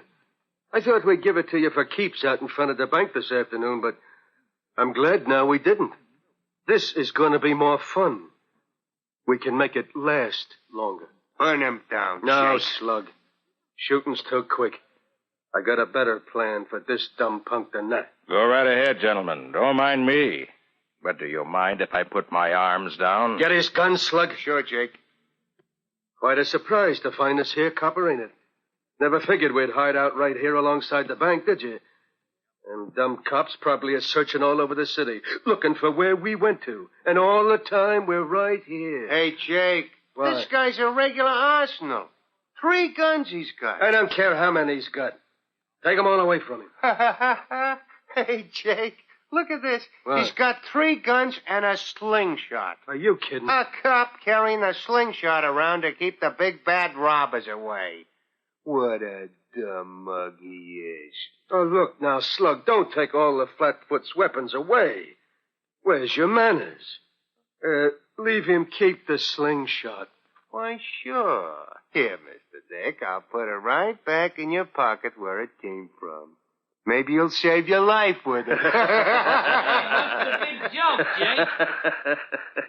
Look what Santa Claus brought us to play with, Pete. Well, I'll be your monkey's uncle. Where'd he blow in from? Walked right up the stairs all by himself.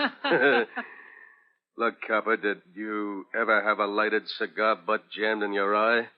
That's just for a starter. Then we're going... Oh, no, you're not. Jake, look out! Get him, Slug! Give me that gun, Jake. Give me that or I'll twist your arm off. Oh. Get out of the way, Jake, so You're I going to can... give it to me. Ah, Nice work, Slug. You knocked him cold. Oh, I'll fix him for this. He nearly broke my wrist. Shall I croak him now, Jake? No. Wait till we get ready to leave. Then we'll play games with him. Tie him up, but good. We'll get the stuff ready to move out when the boys bring the car tonight. Then we'll come back here and take care of him. Over on your face, Flatfoot, so I can get the ropes on you. Wouldn't he like to know that we got all that dough hidden in the empty warehouse right next door here? Just a little hole through the wall of the apartment here, and we got a foolproof hideout. Yeah. You know, if he was only smart like Jake, I'd be afraid of him. But there ain't nobody as smart as Jake. There, copper. That takes care of you. Try and get out of them ropes. Hey, what'd you let the Flatfoot in here for anyways, Plug? Don't be dumb, Pete. If I hadn't, he'd have smelled something funny and come back again with a wagon. Oh, yeah. Anyways, how'd I know he was wise to the busted glass? You know, Jake, maybe you ain't so smart at that. Yeah? What's eating you? Well, you thought it was so smart to double back here with the cash and hide out right across the street from the bank, and the first thing, a cop smells his way right up here. So what? Only one cop come, didn't he? And he ain't walking out of here, is he? Well, no, but... Who's running this business anyway? You are, Jake. Okay. All right. Now, Pete, you and me are going back into the warehouse and fix up the stuff ready to leave. Slug, you stay here with the copper. Clean up the joint good. Fingerprints and any kind of junk that might leave a tip. Don't leave nothing. We'll be back when we've took care of the dough. Okay, Jake. I'll watch him.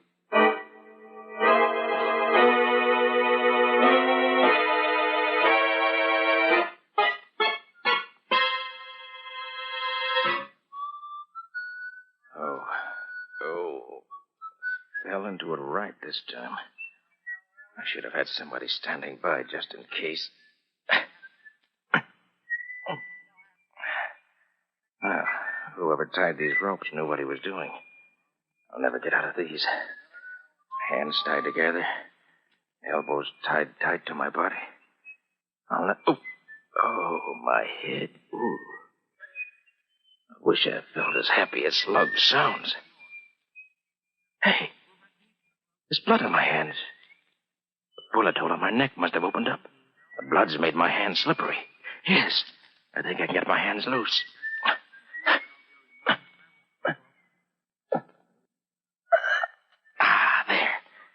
There. But what good's that? My elbows tied up tight. Oh, if only I had some way to get word outside that I'm up here. I can't shout. Slug would hear me and bump me off quick. Oh, if only I had a gun, I could... but Slug took them. Only I had... I do have one weapon left. Penny's slingshot. Slingshot. Yes, shoot something into the street through the window. Somebody might find it. Shoot something. But what? Shoot what? My badge, my honorary police badge. If only I can get it out of my pocket. Only I could reach it. Never have had much use for that badge, but I certainly need it now. Oh, I can't get in the pocket. Well, I could tear it open.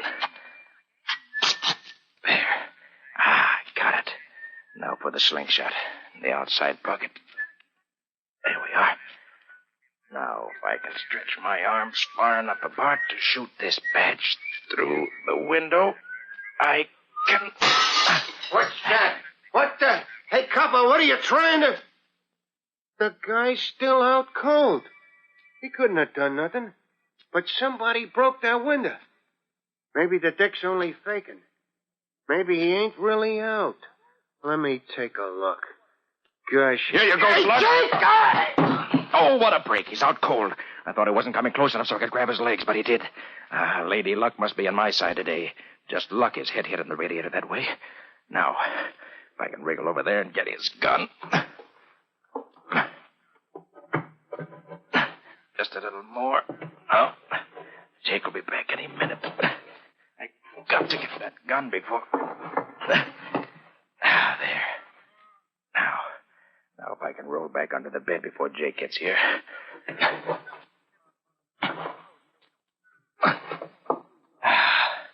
So far, so good.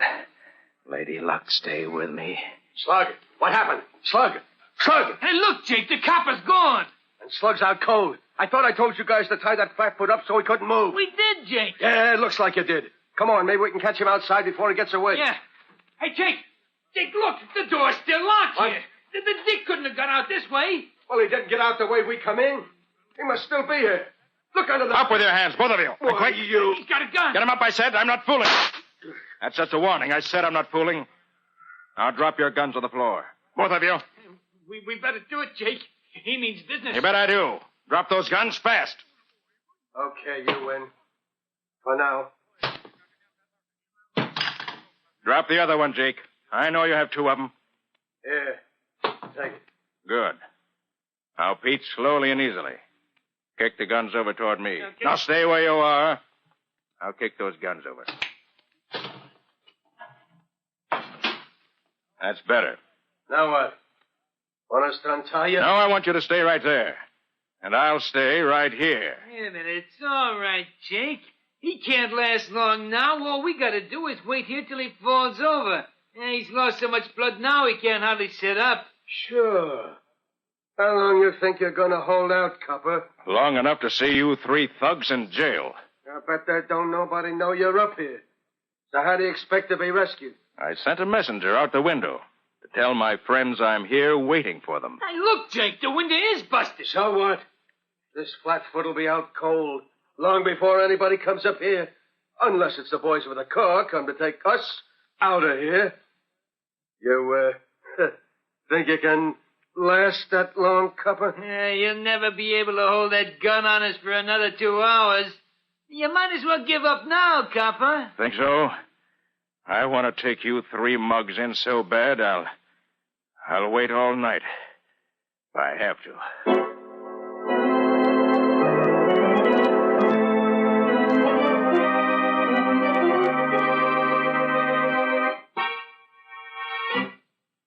Get back?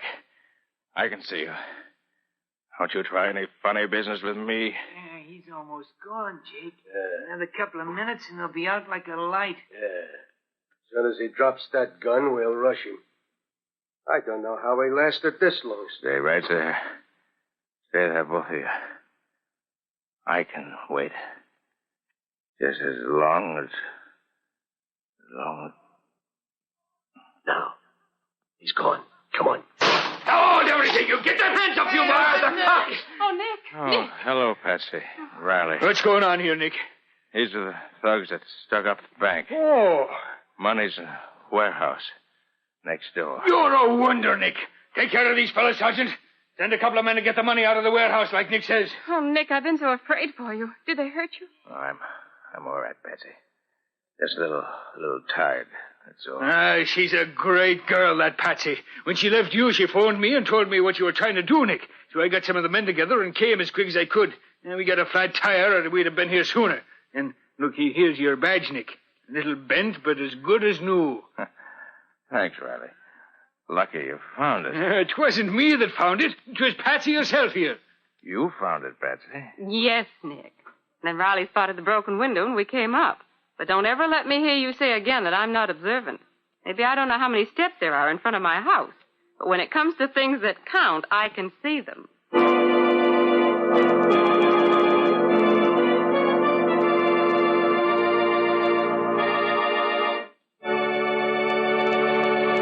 How about next week's adventure, Nick? Got something exciting coming up? I certainly have, Ken. If you'll take a transcontinental train stalled high in the mountains in a raging blizzard and mix it with the murder of an opera singer and her maid... And add the theft of $150,000 worth of jewels from the said opera singer. And a snowslide down the mountain right where the train is stalled. And you have the puzzle and crime that I was up against. Sounds pretty complicated to me, Nick. How'd you find the solution? Well, the solution depended on two things. A broken bottle of perfume and a chow dog that was lost in the snow. You certainly make it sound attractive. Did it work out okay? You should ask that, knowing Nick. Sorry. What do you call the story? I call it Murder on Mad Mountain. Or the mystery of the opera singer's dog. So long for now. So long, everybody. And so long to you, Nick and Patsy. We'll be looking forward to seeing you again next week. Next next week at the same time, listen to another curious experience of Nick Carter, Master Detective, entitled Murder on Mad Mountain. Or Nick Carter and the Mystery of the Opera Singer's Dog. Nick Carter, Master Detective, is a copyright feature of Street and Smith Publications, Incorporated. It is presented at this same time and over these same stations by the three great Linx home brighteners: Linx Clear Gloss, Linx Cream Polish, and Linx Self-Polishing Wax. Created by Acme, America's great producer of Acme quality paints. In the Nick Carter Adventures, Lon Clark is starred as Nick. Helen Choate is featured as Patsy. Original music is played by Lou White. The programs are written and directed by Jock McGregor. This is Ken Powell saying goodbye for thousands of Linx dealers all over America. This is Mutual.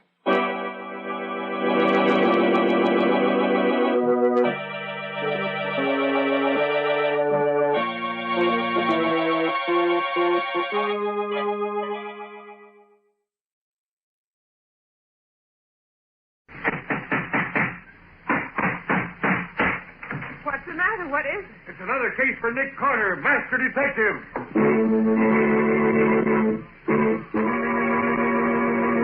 Yes, it's another case for that most famous of all manhunters, the detective whose ability at solving crime is unequaled in the history of detective fiction. Nick Carter, Master Detective, presented by the three great home brighteners: Linx Clear Gloss, Linx Cream Polish, and Linx Self-Polishing Wax. Created by Acme, America's great producer of Acme quality paints. Today's curious adventure: Murder on Mad Mountain. Or Nick Carter and the Mystery of the Opera Singer's Dog.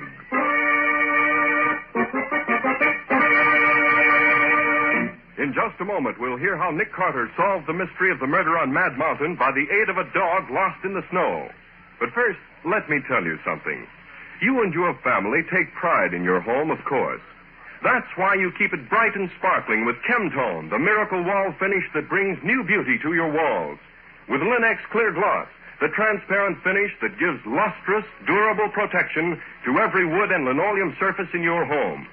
Linx Clear Gloss, a favorite in thousands of American homes, flows on easily without brush marks, drying to an attractive gloss that wears and wears and looks beautiful for a long, long time.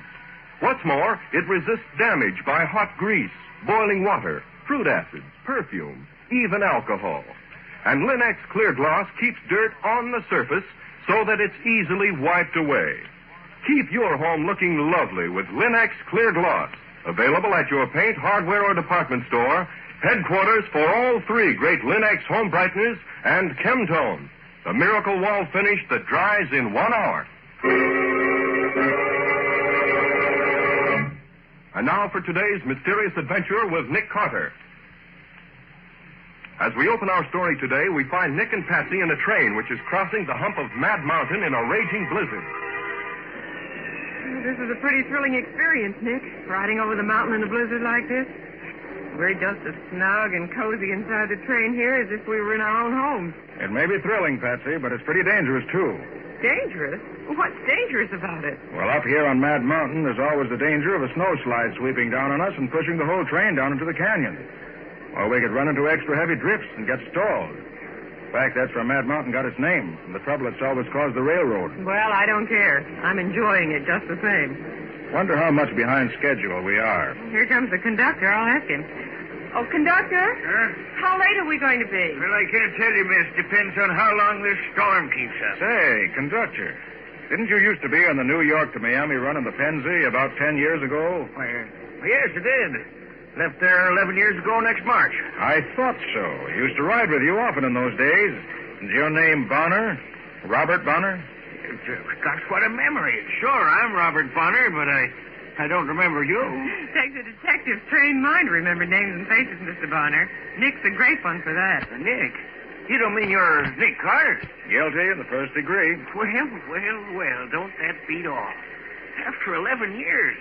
I would say, Mr. Carter, I'm sort of glad you're riding with us this trip. You want me to help you find the tracks again if the train runs off them? It ain't the blizzard I was thinking of, bad as it is.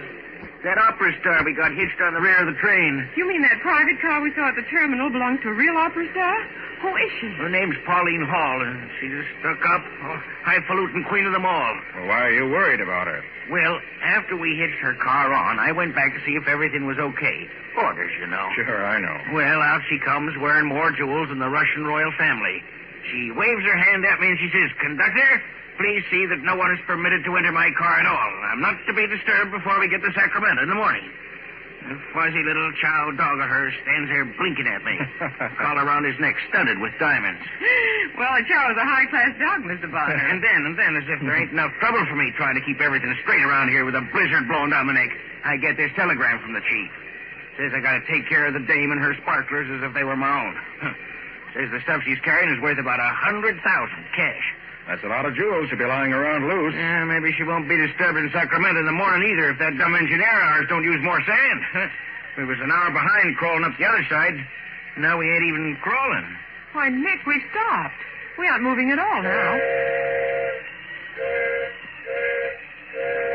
Sounds as if we're in trouble. Yes, sir. We are in trouble. Engineer's whistling for a flagman. Got to get him out fast. Won't he like that on a night like this? What do you need a flagman for up here in the mountains? Well, the second section of this train's right behind us. And this snow she could plow right into us before she knew we were here. Hey, Carney, wake up you. What's the matter now, Bob? Get your flag and get going. We're stuck. Oh, look, on a night like this... There's no time to argue, Carney. Now, you get ready and start on your way back. And you'll be sure to get back a full half mile, too, before you set up your flares. Be watching, so shake it up. I suppose I gotta climb out and wade around that opera star's car. She won't let me go through. You bet she won't. When you go by her car, don't cuss so loud you wake her up either. I don't want to be hauled on the carpet for disturbing her nibs. Snow must be up to my waist by this time. Yes, and watch out you don't fall over into the canyon. There ain't much room to spare between the track and the edge of that cliff, you know. Of all the doggone dirty jobs on a railroad, this being a flag. He doesn't look very happy. No, and I ain't very happy either. That doddering old throttle pusher up there in the cab was a real he-man. We wouldn't be stopping for a little snow.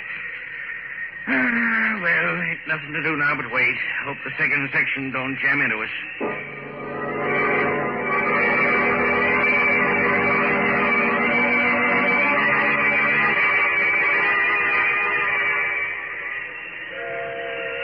What's the engineer trying to do now, Bob? Well, sounds like he's signaling to the other section. That dumb flagman of mine set the flares going like I told him to. They ought to stop the rest of this drag. Then there wouldn't be no need for all that tooting and whistling. Well, why don't you look and see if you can see the flares, Mr. Bonner? They'd certainly show up across the snow, now that it stopped snowing. Well, that's just what I'm going to do. You want to come, Mr. Carter? Wait till I get my coat on and I'll be right with you. You ready, Mr. Carter? Take a look out the platform. They have the car here. Now, watch out. We'll open up here. There we are. Hey, mighty cold out here. Must be near zero. Yeah, very near. Hey, that's the other section, Mr. Carter. They got the signal. Well, that takes care of that. Hey, wait a minute. What's that? Good gosh, it sounds like... It is. That's an avalanche. Look out. Sounds like a big slide. Yes, sir.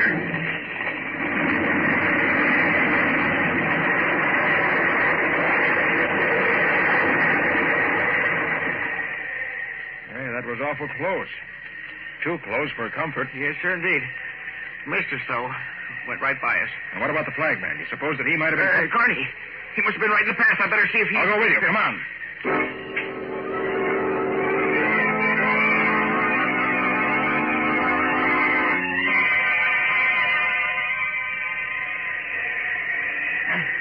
Now, once you step along this edge of the canyon, Mr. Carter, 1,000 feet drop to the state highway at the bottom. Don't worry. I'm watching. And look at the Queen's car here. Not a light in it. Not a peep out of the old girl. I'd have thought the noise of that slide would have woken the dead. Didn't you say she had a maid and a porter with her, too? Funny they're not awake. Yeah. Probably she's got them both so scared. Don't dare make a sound while she's asleep. The dog, too. Didn't hear a peep out of him either. Hey, Bob, look ahead there. Yeah? That slide cleared off a place about a quarter-mile wide. Yes, sir. Only missed us by about 100 yards. Wait a minute. I've got my flashlight here. Let me see if we can see anything of Carney anywhere. Thanks, Mr. Carter. There ain't no use looking for him. Not after that. Here, listen. I don't hear nothing. There it is again. And it's down there over the edge of the canyon. Here, flash your light down there. See if it... I can't see a thing. Must have... Hey, Bob, look there. The flagman. Carney. Yes. Caught on that little tree down there. Must be 50 feet down the side of the slope. What's he doing down there? He must have slipped and fallen over the edge on his way back. Yeah, but that's not Carney making that noise. No, it isn't, but I can't see anything else down there that's making it. No wonder they named this Mad Mountain. Well, go get a couple of porters and some rope. All right. We'll have to get Carney out of there quick if he's still alive.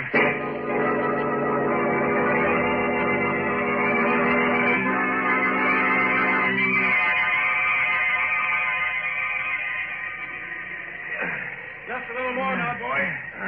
Take it easy. Oh, pull. Yeah, pull. Here, let me help you. Now, all together. Right. No more. There. That's it. Now, give me a hand with the body. Mr. Carter, is he dead? Yes, he broke his neck when he fell. Poor Carney. Many's a long ride we've had together. You two porters stay here with the body for a bit. Yes. Bob, you and I have a job to do. Come on, quick. A job? What do you mean? Hey, where are you going? If it's what I think it is, we got a real job on our hands. You got a key to the Queen's private car? The Queen's? Well, no. What do you want that for? You know what I found down there when I was getting Connie's body? No, I ain't got any idea. Well, that chow dog of hers is caught in a clump of bushes just below where Connie stopped now. Yeah, I'll bet that darn dog got out of the car and chased Carney, and Carney fell over the edge trying to get away from him. Certainly hope you're right, Bob, but I don't think so. Well, what do you think did happen then? I'll tell you in a minute. Here's the end of the Queen's car. Yeah. Maybe I've got a key that'll fit this door.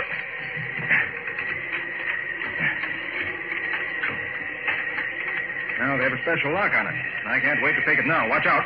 Hey, we can't go busting into private cars like that. We can this time. Now I can unlock it from the inside. Well, what do you think you're going to find in here? Come on in. Shut the door. All right. I don't see what... Look here, Bob. Look. Hey, what are those stains on the rug there? That ain't... Hey, what's that? I came from in here. Oh, that's her porter all tied up. Yes. And he's been drugged, too. Well, I don't understand. I thought so. See there? Oh, look at all that blood. Yes. And the Queen put up quite a struggle for her life, but she lost. Oh, I'll say there was a fight here. Look at this room, everything upside down. Yes. And everything valuable gone. Nothing left but some toilet articles. Where's the maid's compartment? It's over here. Oh, gosh almighty. She's dead, too.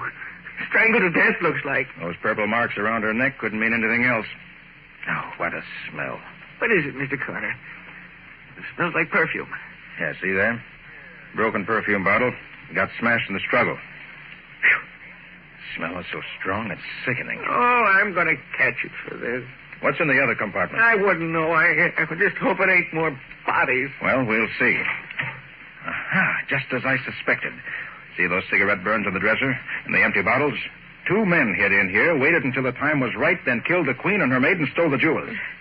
How do you know there was 2 men? 2 different brands of cigarettes here. Oh, yeah. Hey, where do you suppose they got aboard? Probably hid in here before the car left the junction. Well, do you suppose they're still on the train? See if the front door of the car is unlocked. Oh, sure. Yes, Mr. Carter, it's not locked. Well, they probably went out that way, and are somewhere on the train now. Bob, they must have figured that nobody would enter this car before it reached Sacramento. Uh-huh. They were all set to drop off at one of the way stations before that. But undoubtedly, the snowslide interfered with their plans. And in this deep snow, there's no place they could go without being in danger of their lives. Yes, I feel sure they're still on the train. Well, can you find any clues to tell us who they are? Well, I hope so. Well, could you take some fingerprints, maybe? It would take too long to fingerprint everybody in the train. No, we've got to find some other way to do it. Yes, but how? I don't know yet. Oh. But I think I've an idea. Well, what do we do now? Bring Carney's body in here. Let the passengers think he was killed in the slide, but don't let them know he was murdered. Murdered? You say Carney was murdered, too? I thought you said his neck was broken. It was. But the back of his head was crushed in, too. And that was no accident. Oh, poor That's Carney. what led me to believe that there might have been trouble here in the Queen's car. Bob, as I see it, the Chow made trouble for the killers when they started their work. So they took it outside to get rid of it, but they ran into Carney. Uh-huh. They killed him and threw him and the dog into the canyon. And that so long as the killers think that Carney and the dog are both dead, we'll let them keep on thinking so. At least until I can rescue that Chow. Are you crazy, Mr. Carter? That mud ain't worth risking your neck for. No. I have an idea. Maybe he can tell us who the killers are. Oh, what the heck? Chows can't talk. I have an idea. Maybe this one can't. At least I'm going to find out anyway.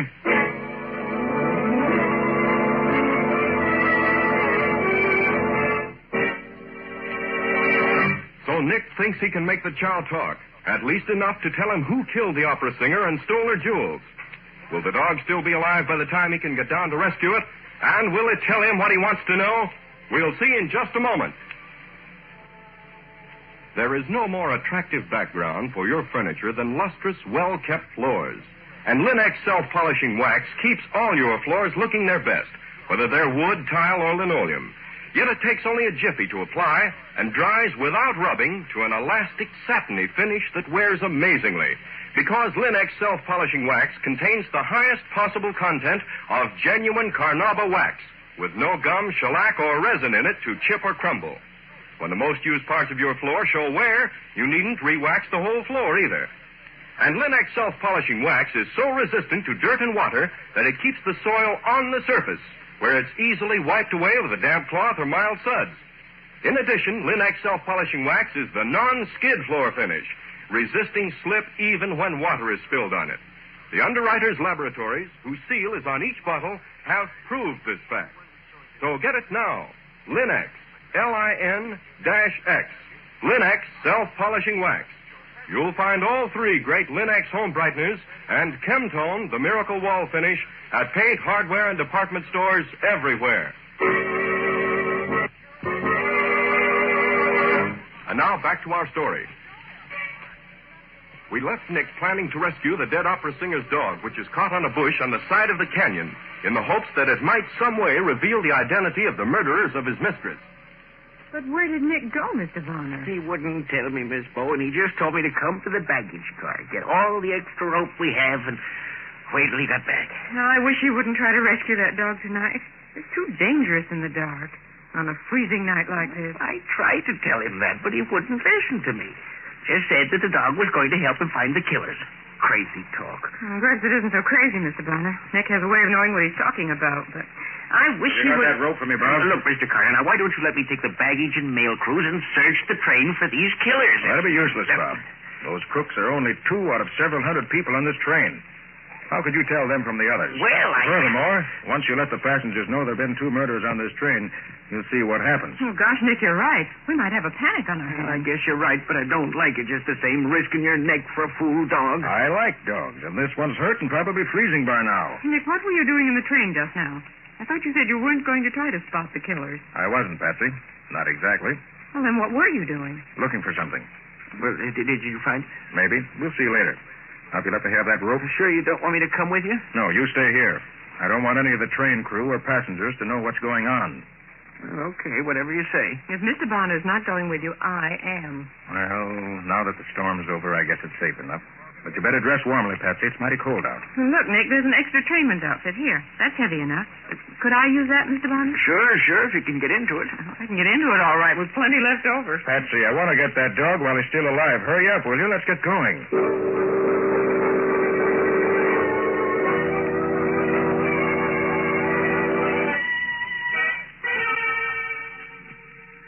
I'm glad that wind died down. Not quite so cold now. That's right.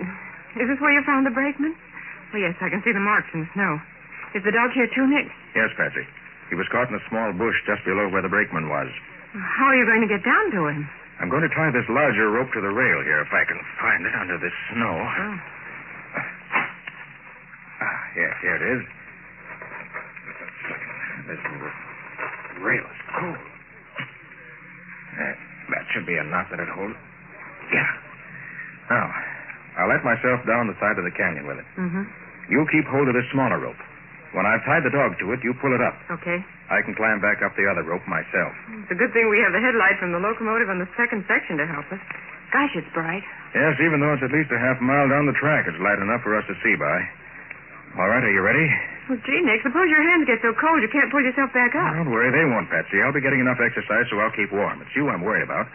Are you warm enough? Oh, sure. This outfit I've got on keeps all the cold out. I'm okay. All right, then. I'm off. I'll let you know as soon as I'm ready to have the dog pulled up. I'll be waiting. Take care of yourself, Nick. I'm all right.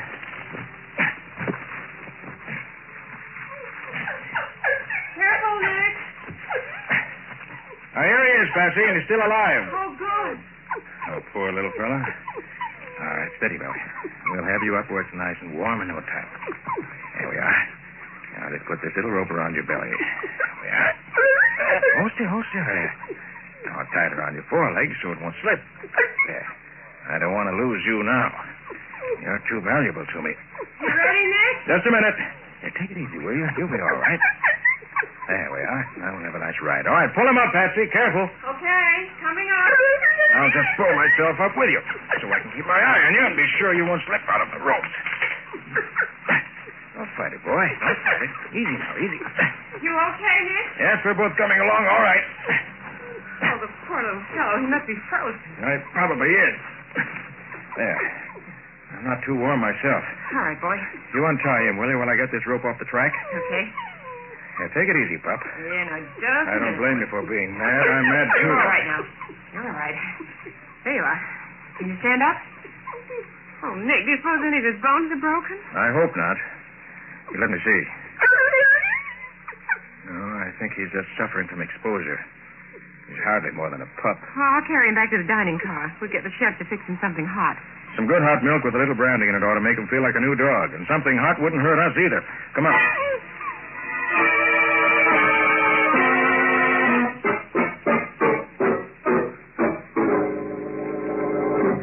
Oh, look, Nick. He feels much better than he did. Why, he walks around almost normally now. Yes, a little something warm to eat fixed him. Here, and that rub down you gave him. Oh, what are you planning to do now, Nick? Let me have that small piece of rope, will you? Want to make a leash for him. You're not going to take that poor pup out for a walk, are you? Take him out? No. Take him for a walk? Yes. But why? Patsy, have you forgotten we're on the trail of two murderers? Of course not, Nick, but... There. It's not much of a leash, but I think it'll serve the purpose. All right, Bob, you ready? I sure am, ready for anything, but... Say, do I smell trouble? You might. We'll know pretty quick now. Well, may I come too, Nick? Not this time, Patsy. Just wait here and cross your fingers for luck. Okay. Where are you going? To the smoking compartment of the first car. I want to show the dog something.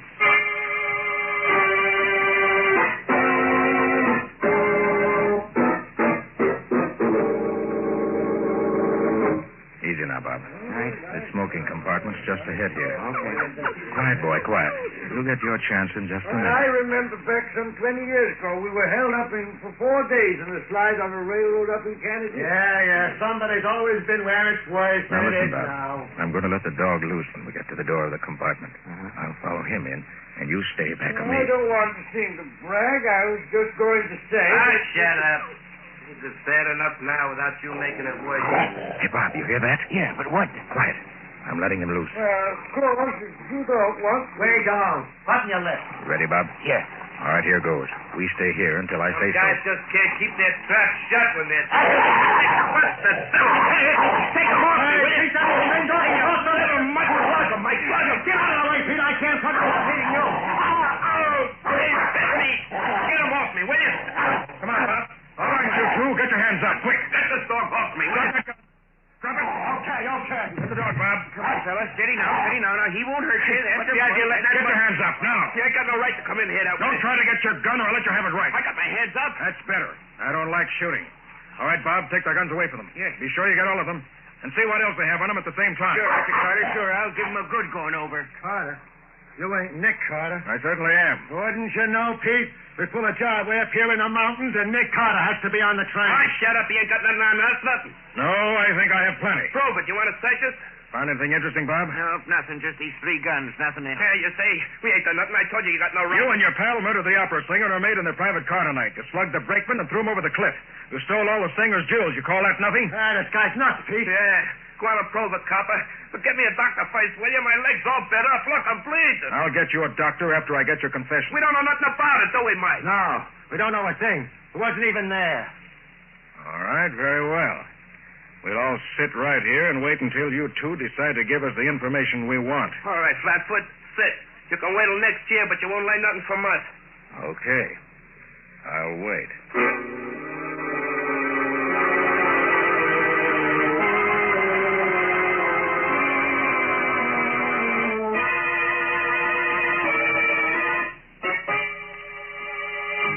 Oh, look, copper, I gotta get a doctor. Hey, Bob. Huh? You know how quick hydrophobia sets in after a dog bites? Why, no, I don't. Pretty quick, I think. Let's see. If I remember correctly, there's no cure for it after it does set in, is there? No, sir. I don't believe there is. No cure. Oh. How long would you say it is since the dog bit Pete here? It must be about 10 minutes now, I'd say. 10 minutes, huh? And it only takes hydrophobia about 5 minutes. Yeah, all right. I'll tell. Only give me a doctor. You'll get a doctor when I get your confession. Okay. We killed him, Mike and me. We hid in the old dame's car before I left the yard. Where are the jewels? We made a bundle out of them and threw them clear off the cliff. They're down near the state road at the bottom. Get me a doctor, will you? I'm tired. You're not dying. Not yet. Yeah, I am. I got hydrophobia, sure. Get a doc, will you? You're a fool. You can't get hydrophobia from a dog bite unless the dog has hydrophobia before he bites you. And this dog is as clean and healthy as a dog could be. You're no more danger from those bites than I am. You mean I ain't gonna get sick from the bites? Not in the slightest. Hey, Trickster! That dirty double-crossing rat out of... You ought to keep quiet. Bob, see if you can find a doctor. And take the dog back to Patsy. He's done a good night's work. And bring some rope to tie up these cheap thugs. Sure, Mr. Carter. Come on, Pooch. Come on, fella. Come on. I beg your pardon, Mr. Carter, is it? Why, yes. Hey, where are you? I'm here under this seat. Is it safe to come out now? Yes, indeed. Come on out and join the party. Thank you. It's much more comfortable out here. Yes. Mr. Carter, may I ask you a question? Why, certainly. Go right ahead. How did you know these were the men who killed somebody? Oh, very simple. When I walked through the train a while ago, I noticed that the tobacco smoke in this compartment was scented heavily with perfume. Perfume these thugs got spilled on them when a bottle of perfume broke in the opera singer's car during the fight. Oh, that is wonderful, Mr. Carter. Wonderful. Well, I couldn't be absolutely positive just from the perfume. And I couldn't know which of the 6 men in the compartment were the ones I wanted. And knowing that the men were armed, I had to be sure. Yes, of course. So I brought the dog in here, knowing that a chow would never stop hating the men who killed his mistress. And he supplied me with the additional evidence I needed. Then it was a very simple matter, as you heard, to get their confession. And the jewels, will you get those too? I shall notify the state police as soon as I can contact them. The snow slides and the marks I made going down the side of the cliff after the dog will mark the place closely enough. That's wonderful. That dog's a smart dog, isn't he? Well, a lot smarter than these 2 crooks. He'll never go to the electric chair. That's more than I can say for them.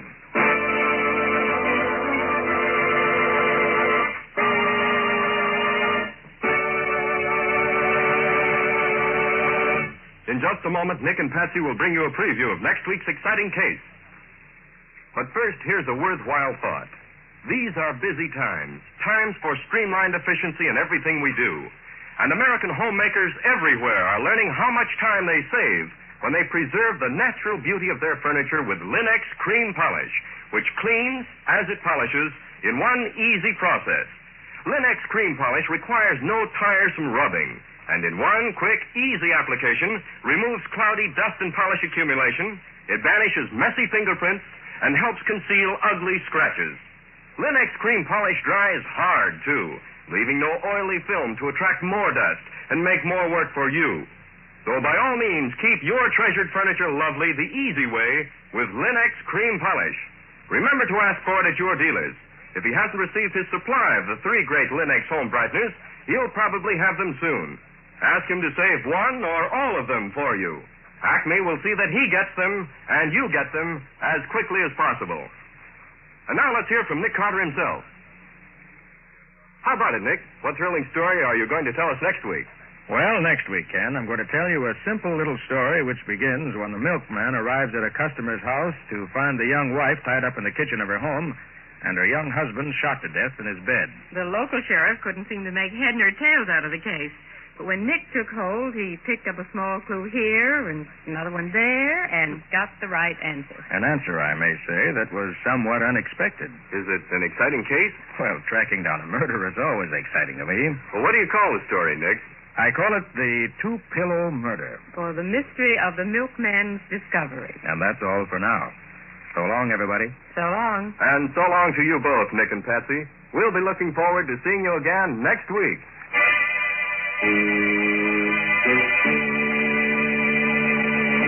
Next next week at the same time, listen to another curious experience of Nick Carter, Master Detective, entitled The Two-Pillow Murder, or Nick Carter and the Mystery of the Milkman's Discovery. Nick Carter, Master Detective, is a copyright feature of Street and Smith Publications, Incorporated. It is presented at this same time and over these same stations by the three great Linux home brighteners: Linux Clear Gloss, Linux Cream Polish, and Linux Self-Polishing Wax. Created by Acme, America's great producer of Acme quality paints. In the Nick Carter Adventures, Lon Clark is starred as Nick. Helen Choate is featured as Patsy. Original music is played by Lou White. The programs are written and directed by Jock McGregor. This is Ken Powell speaking for the thousands of Linux dealers all over America and saying so long until next week. This is Mutual.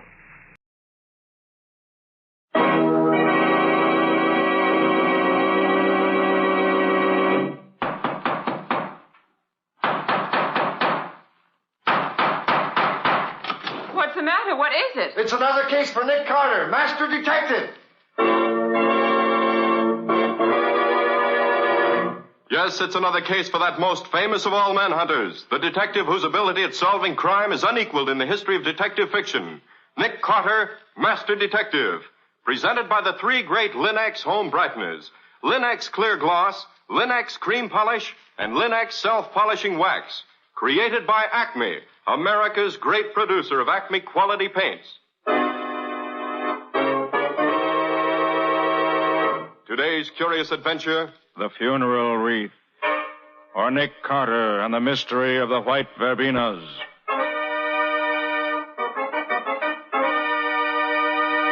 In just a moment, we'll hear how Nick Carter made a funeral wreath give him the answer to a cold-blooded murder. But first, a word of advice. As a homemaker, you know what a job it is to keep a home attractive. That's why you've appreciated the new beauty which Chemtone, the miracle wall finish, has brought to your walls. And that's why you'll appreciate Linux Cream Polish, which restores your furniture's original handsomeness in one quick, easy application. Yes, Linux Cream Polish saves one whole step in your housekeeping routine, for it cleans as it polishes without tiresome rubbing. And it removes cloudy dust and polish accumulation, banishes fingerprints, helps to conceal ugly scratches, drying to a hard finish that leaves no oil to attract more dust. So ask for Linux Cream Polish now at your hardware, paint, or department store. Headquarters for all three great Linux home brighteners and Chemtone, the miracle wall finish that covers in one coat. And now for today's mysterious adventure with Nick Carter. As we look in on Nick's office, we find Lieutenant Riley telling Patsy and Nick about a rather unfortunate experience. Well, it's like this, you see, Nick.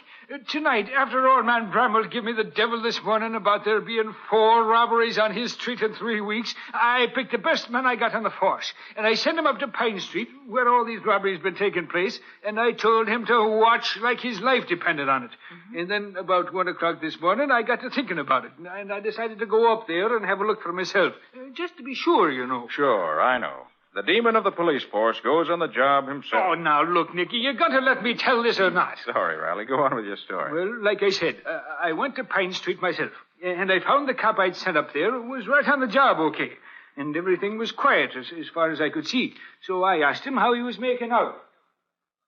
Nothing stirring so far, Lieutenant. No suspicious characters around at all. You've been right here all the time, eh, Green? Oh, every minute, Lieutenant. Good. I just dropped around to be sure. Lieutenant, have you got a minute to spare? What do you mean, have I got a minute? Well, it's like this. My wife's having a baby tonight, I expect. Oh. She went to the hospital this afternoon, just before I came on duty. And being as how I'm out here where no one could reach me, well, I just kind of thought I'd you like want to find out. To see if you're a father yet? Well, yes, sir. And I thought that if you wouldn't mind watching here a minute, I just phoned from the drugstore just around the corner. It'll only take me a minute, sir. Oh, if you wouldn't mind. Sure. Go ahead and phone. I'll wait until you come back. But don't stand gabbing for a half an hour, man. Oh, I won't, sir. So he went off and left you all alone, huh? Too bad. I say it was too bad. If we'd both been there, we might have got that dirty crook. So what happened then, Lieutenant? Well, I stood there in the shadow of the corner house, you see, watching. And a moment later, I saw a dark figure come out of old Bramwell's house, which was just 2 doors up the street. Now, I knew Bramwell and his wife lived there alone, with only a maid, so I wondered who it would be coming out there at that time of night. And what made me even more suspicious, there was no light on in the hall, like there would be if somebody was saying good night to him. So I says to myself, I'll just go over and find out who he is, because I'm not taking no chances tonight. And you went over? I did that.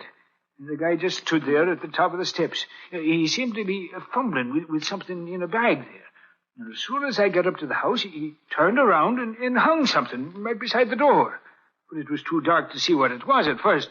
But as he started down the steps, I saw it was a funeral wreath with a long streamer of purple ribbon on it. How was the man dressed, Riley? Just like an undertaker, Nick.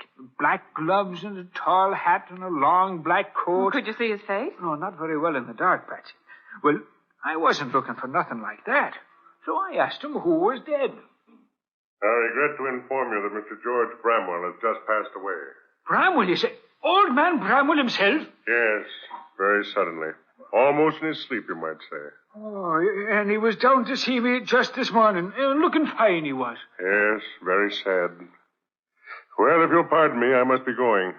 Allow me to present you with one of my cards, in case you ever have need of a man in my profession. A card? Oh, yeah, thanks. This is J. Atherton Osgood, mortician. Yes.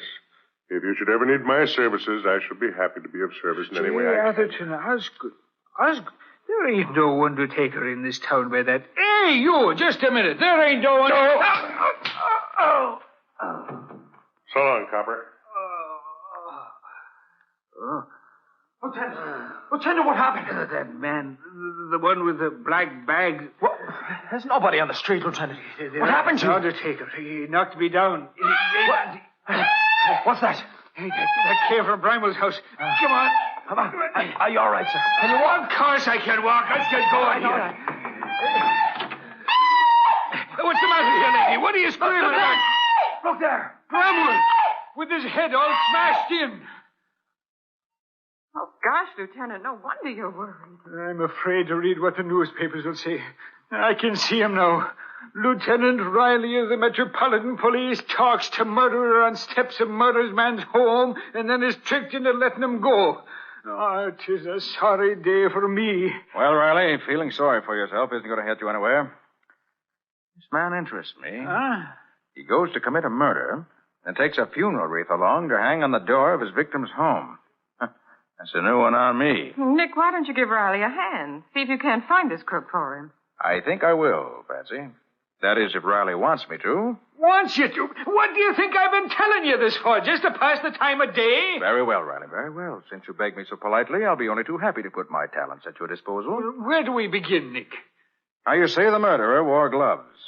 So you must have left no fingerprints behind him. Yeah, that's right, Nick. And I went all through the Rolls Gallery this morning. And there's nothing there that looks like him. Which leaves us, if I'm not mistaken, with 2 clues. The funeral wreath and the card he gave you. Neither one of them is worth the tinker's dam. No? Why not? Well, that's the same kind of wreath they tack on anybody's door when there's a death in the family. And you certainly don't think that guy forked over his own card, do you? You're wrong on both counts, Riley. Now, how do you figure that, Nick? Well, take the card first. May not be, probably isn't his own. But it's somebody's card. Look at it, Patsy. It's not printed, it's engraved. You're right. If it was a phony, chances are it would just be a printed one. Good morning, folks. Beautiful morning. Lovely morning, isn't it? Get out of here, you reporter. Hiya, Johnny. Come on in. Oh, morning, Johnny. You're just in time. Now, look here, Johnny Winters. If you dare to print a word of this in that yellow rag you work for, I'll... Now, hold on, Lieutenant. It's not a yellow rag, and I don't work for it. I'm a feature writer, and not a reporter. So just keep your shirt on, huh? Whatever it is, it's getting you all hot and bothered. Riley's in the spot, Johnny. And the very thought of publicity makes him squirm. Oh, fear not, lovely policeman. Your secret shall be locked forever within the 4 walls of my heart. Lovely policeman. Hey, Nick, what's this all about? It's a long story. I'll give you the details later. But right now, I've got a job for you if you have time to do it. Huh? Always at your service, Nicholas. And the beautiful Patsy. Speak on. I want you to get hold of someone who can let you into the public library. At this hour of the day? I don't care if it is early in the morning, and I don't care how sore they get about letting you in. But dig up somebody who can find you a copy of the Mortician's Annual. The Mortician's Annual? Yes, you know. It's the Undertaker's trade publication. See if you can find an undertaker named J. Atherton Osgood. J. Atherton Osgood, huh? All right, then what? Come back here and let me know what it says about him. And make it a rush order. This can't wait. Huh? Consider it done, Nicholas. I'm on my way. Toodaloo. Nick, are you batty? Did you mean to tell me you think that guy's name really was J. Atherton Osgood? Not at all, Riley. But since it's a genuine business card, he must have picked it up somewhere along his travels. This man Osgood may help us get a line on him. That's too much for me, Nick. You want me for anything more here? No, not just now, Riley. I'll let you know if I do. Well, what are you going to do? I'd rather be shot than do what I have to do, Nick. What's that, Lieutenant? Go down to headquarters and explain to the reporters how it happened that crook got away from me last night. Well, good luck to you. And you better put a shamrock over your left ear for luck. Okay, Nick, okay. Have your fun. But you're laughing at a sick man. So long. So long, Lieutenant. I don't envy Riley when the reporters get after him. Well, Patsy, we've got something to do ourselves. Get me the latest city directory. It's right here, Nick. I was using it. What do you want to know? I want a list of all the florists in the city. What on earth for? We're going to call on them and see which of them made this funeral wreath and for whom. So get busy.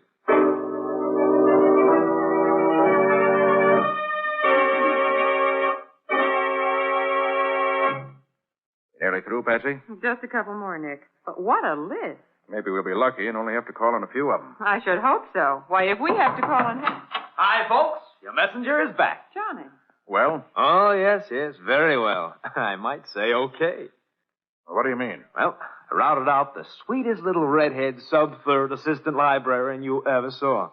Name was Myrtle O'Toole. And I got her to open one of the branch libraries for me. Did you get what I wanted? That? Sure.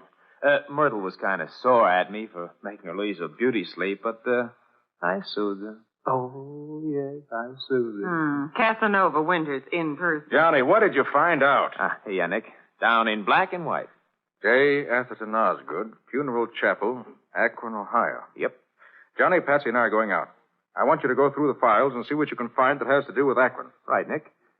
About what dates? Say within the last year. I'm not quite sure of the dates yet. I finished the list, Nick. You want to go now? Yes, Patsy. The sooner the better. Okay. Get your hat and let's be on our way. Hey, Nick. Where are you going with that funeral wreath? I don't know for sure, Johnny, but I hope to hang it around a murderer's neck before long.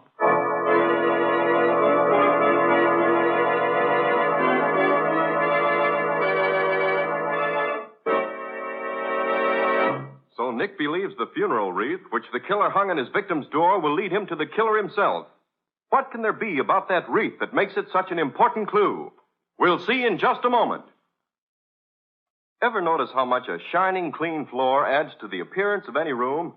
All your rooms will look brighter, more attractive, when you protect your wood floors and linoleum with Linex Clear Gloss, the durable coating that flows on easily without brush marks, drying to a hard, tough finish which wears and wears and looks well for a long, long time. Linex Clear Gloss gives a lustrous, transparent finish to all wood or linoleum surfaces in your home, resisting boiling water, hot grease, perfume, fruit acids, even alcohol. And it's so easy to keep clean. For Linex Clear Gloss keeps the dirt on the surface where it's easily wiped away. Its gleaming beauty, its protective durability, make it a standby in thousands of American homes. So get it now. Famous Linex, spelled Lin-X. Linex Clear Gloss, the ideal way to protect your floors and woodwork. Remember to ask for it at your paint, hardware, or department store, where you'll find all three great Linex home brighteners and Chemtone, the miracle wall finish that dries in 1 hour. And now back to our story. We left Nick and Patsy trying to find the florist who made the funeral wreath which the killer hung on the door of the man he had just murdered. That's it, Patsy. Just ahead. I, Silverman. Well, I hope this florist can tell you more than the other four we visited. They didn't know from nothing. I hope this wreath doesn't get worn out before I find out who made it. Yes, what is it? Did this funeral wreath come from your shop? From my shop. Let me see. No, it couldn't be from here.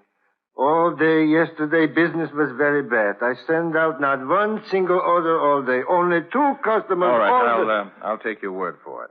But how about the day before? Did you send it out then, perhaps? That's not possible, mister. These flowers, they are too fresh. They could not have been picked before yesterday, or so fresh they wouldn't be now. You mean the wreath was definitely made up yesterday? Sure, mister. Couldn't be before yesterday. The flowers, they are too fresh. Any idea who might have made it up? That I couldn't say, mister. It's a very ordinary piece. Could be anybody made it. Okay, thanks. Come sometime when you want to buy something, maybe. Yes, mister? Thanks, I will. Any luck, Nick? No. I did find out the wreath was definitely made yesterday, but that's all. Oh. Well, who's next on the list? Before we visit the next place, I want to call Johnny and ask him what he found. Maybe that'll give us a lead.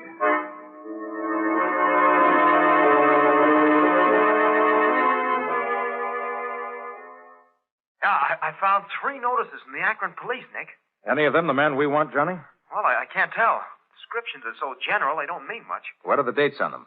Oh, one is dated almost a year ago. One is dated about 3 months ago, and the other is 2 months ago. I see. Well, not much help there, I'm afraid. And, wait a minute. 2 of the men are wanted for murder and robbery, and the other for robbery alone. Okay, Johnny, sit tight. I may need you again. So long. So long, Nick. I gather he didn't find anything that will help us. No, not without some additional evidence. Too bad. Well, we better call on the next florist on our list. That's the only lead we have that's any good.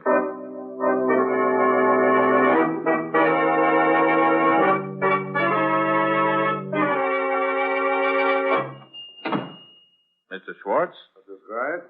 Could you tell me if you made this wreath? Did I make it? Oh, mister, I did not make it. Well, could you tell me who might have made it? Let me look. Yes. I could not say for certain, mister, but I am in this business a long time, and I think this was not made by the florist. Oh? That's so. Are you sure?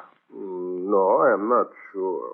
But it looks as if it was made by someone who has seen a lot of wreaths like this, but is not a regular florist. Someone who's seen a lot of wreaths like it, but not a professional florist. Huh. Funny none of the other florists noticed that. They probably were not as experienced in the business as I am. Or they did not look closely enough. I am sure it is not professional. And, well, another thing. These flowers. Yes? Like a book, I know, all the greenhouses around here. And not one of them grows flowers like these. That I'm sure. Thanks very much. You've told me a lot, Mr. Schwartz. So long. Goodbye, mister. Any luck this time, Nick? Patsy, I think we've got something. Oh, good. What is it? Find me a telephone. I want to talk to Mr. J. Atherton Osgood of Akron.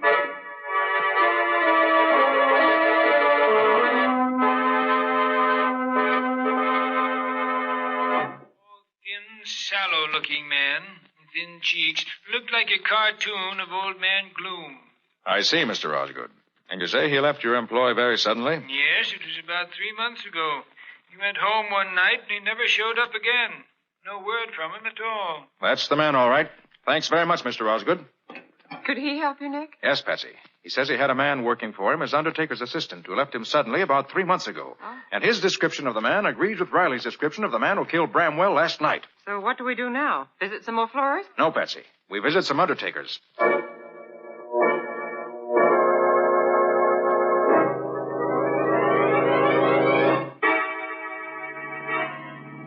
But why are you so sure the killer works for an undertaker, Nick? It's logical, Patsy. He apparently came to town about 3 months ago. But he started these robberies, as far as we know, only 3 weeks ago. Mm-hmm. Now, what could be more natural than for him to get a job at the trade he knew, undertaker's assistant? That would give him time to look over the town and decide where he wanted to pull his jobs. And it would also legalize his being in town in case anything came up to question it. Well, we've tried 7 undertakers, and none of them had any nice, fresh assistants. Hope we have better luck at this next one.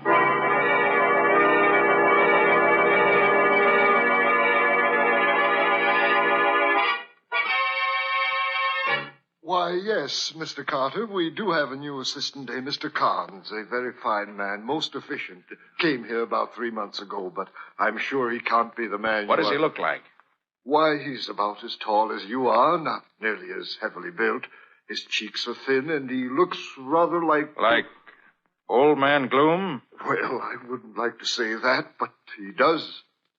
Well, now that you mention it, he does rather resemble that character, yes. I'd like to see him. Why, he's not here today, Mr. Carter. He's home packing his bag. Packing his bag? You mean he's leaving town? Oh, just overnight, that's all. We're shipping one of our late clients to Cleveland.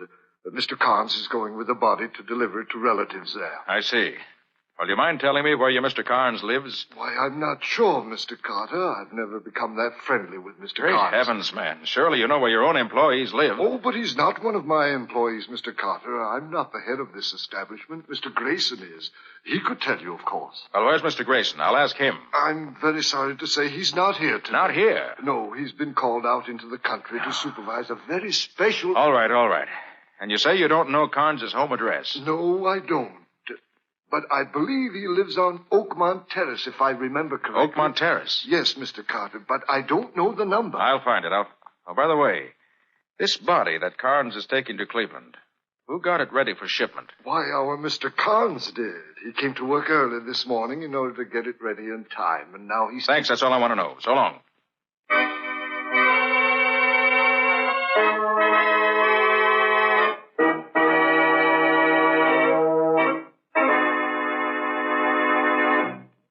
You mean you really got a lead on the killer, Nick? I mean just that, Riley. He lives on Oakmont Terrace, but I don't know the number. Now listen, Riley. Meet me at the corner of Oakmont and Denbrough as soon as you can. Okay. I want you to identify the man for me when I find him. I'll be out there in 2 shakes of a lamb's tail, Nick. I want to get my hands on that guy. I'll give him the worst trouble. Yes, I know, Riley, but wait till we catch him first. See you at Oakmont and Denbrough in 20 minutes.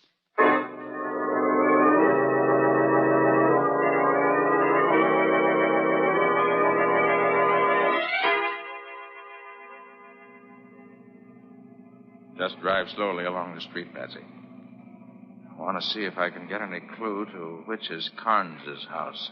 You don't expect to find him sitting on his doorstep, do you, Nick? Hardly, Patsy. But one of the florists I visited gave me an idea. An idea about what? About the flowers and that wreath. He said that... there. That's the house. My hunch was right. You mean the house where Carnes lives? Yes, I'm sure of it. Why, Nick, how can you tell? By the garden in front of the house. But what can... Oh, there's Riley pulling around the corner up there. Shall we go meet him? Yes. I want to get this over with as soon as I can. Right.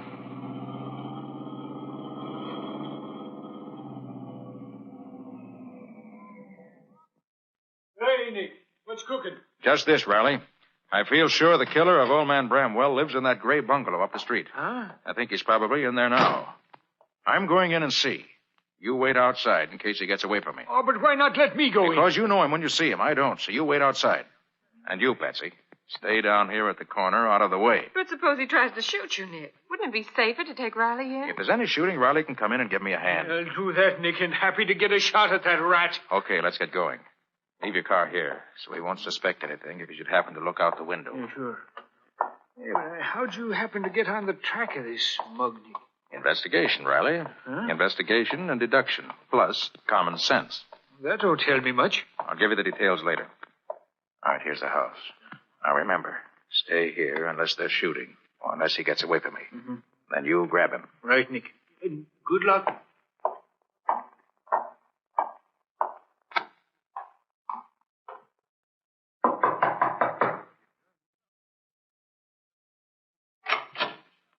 Well? Mr. Carnes here? Yes, that second door there. Shall I call him? No. He's expecting me, thanks. Oh, all right. You can go right in then. Thanks. Hey, what the... Your name, Carnes? Yeah, so what? I want to talk to you. Is that any reason for busting into a guy's... I mean, is that any reason why you should enter my room without knocking? Why, yes. I was afraid I might not catch you if I lost any time. You seem to be leaving town. I don't know what you have in your mind, but I'm sure I'm not the one you want to see. I don't believe I know you. Well, I know you. You work for Grayson the Undertaker, don't you? You're leaving town to chaperone a dead body to Cleveland. That's quite correct. I know a lot more, too. I know you killed George Bramwell last night in cold blood and took $3,000 in cash and $10,000 in jewels from his safe. It was a pretty slick stunt to impersonate a departing Undertaker and leave the wreath in the door. Go on, you interest me. But that was where you made your mistake, Carnes. Because a florist told me that wreath wasn't made by a real florist, but by someone who's seen lots of them. So I figured that the killer who might have worked for an undertaker at some time was you. So you picked me out as the culprit. There's another mistake. To use that card you picked up in Akron. Gave us a good line on you. Of course, going into the undertaking business here was an excellent idea. From your point of view, gave you a splendid chance to find out where the rich homes were located without attracting attention. Is that all? Not quite. I have a hunch that if we were to pry up the lid of that casket you're going to chaperone out of town, we'd find you'd hidden the loot in there. This is all very entertaining. But so far, you haven't shown any proof that connects this wild story up to me.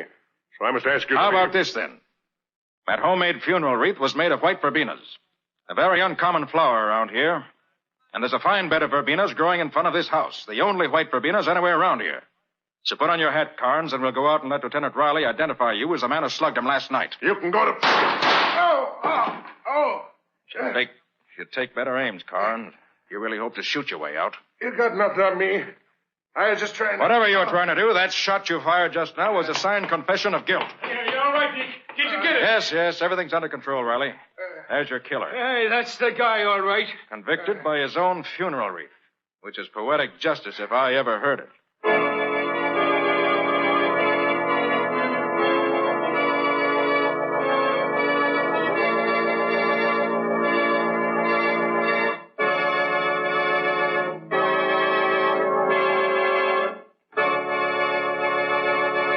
In just a moment, Nick and Patsy will bring you a preview of next week's exciting case. Here's a suggestion.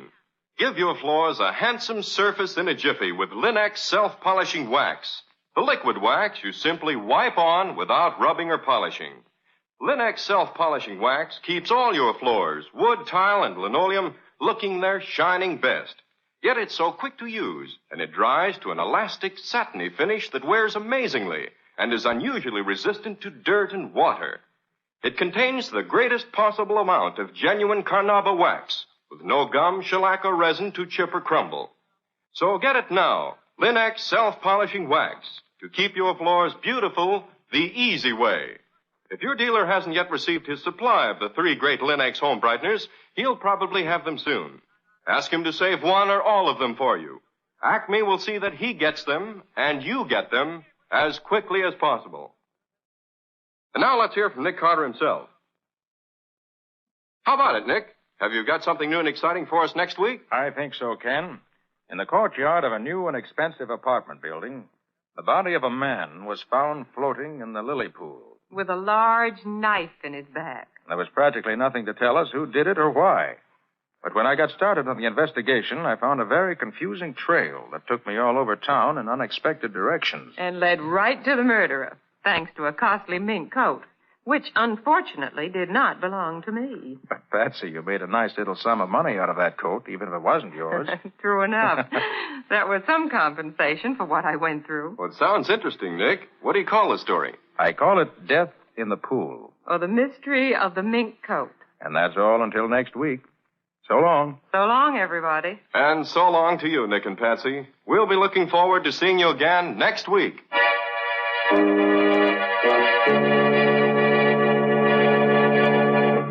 Next week at the same time, listen to another curious experience of Nick Carter, Master Detective, entitled Death in the Pool.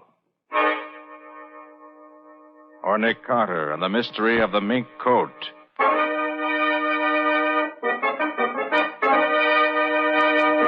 Nick Carter, Master Detective, is a copyright feature of Street and Smith Publications, Incorporated. It is presented at this same time and over these same stations by the 3 great Linex home brighteners. Linex Clear Gloss, Linex Cream Polish, and Linex Self-Polishing Wax. Created by Acme, America's great producer of Acme quality paints. In the Nick Carter Adventures, Lon Clark is starred as Nick.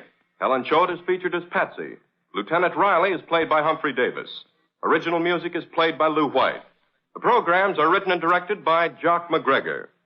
This is Ken Powell speaking for the thousands of Linex dealers all over America and saying so long until next week.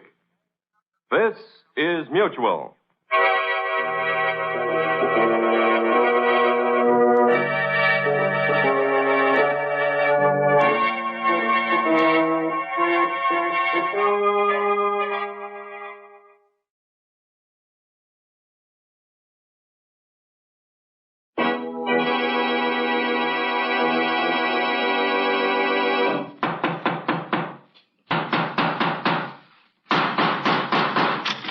matter? What is it? It's another case for Nick Carter, master detective.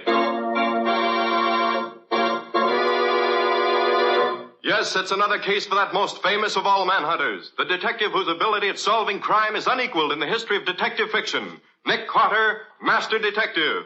Presented by the three great Linux home brighteners, Linux Clear Gloss, Linux Cream Polish, and Linux Self-Polishing Wax.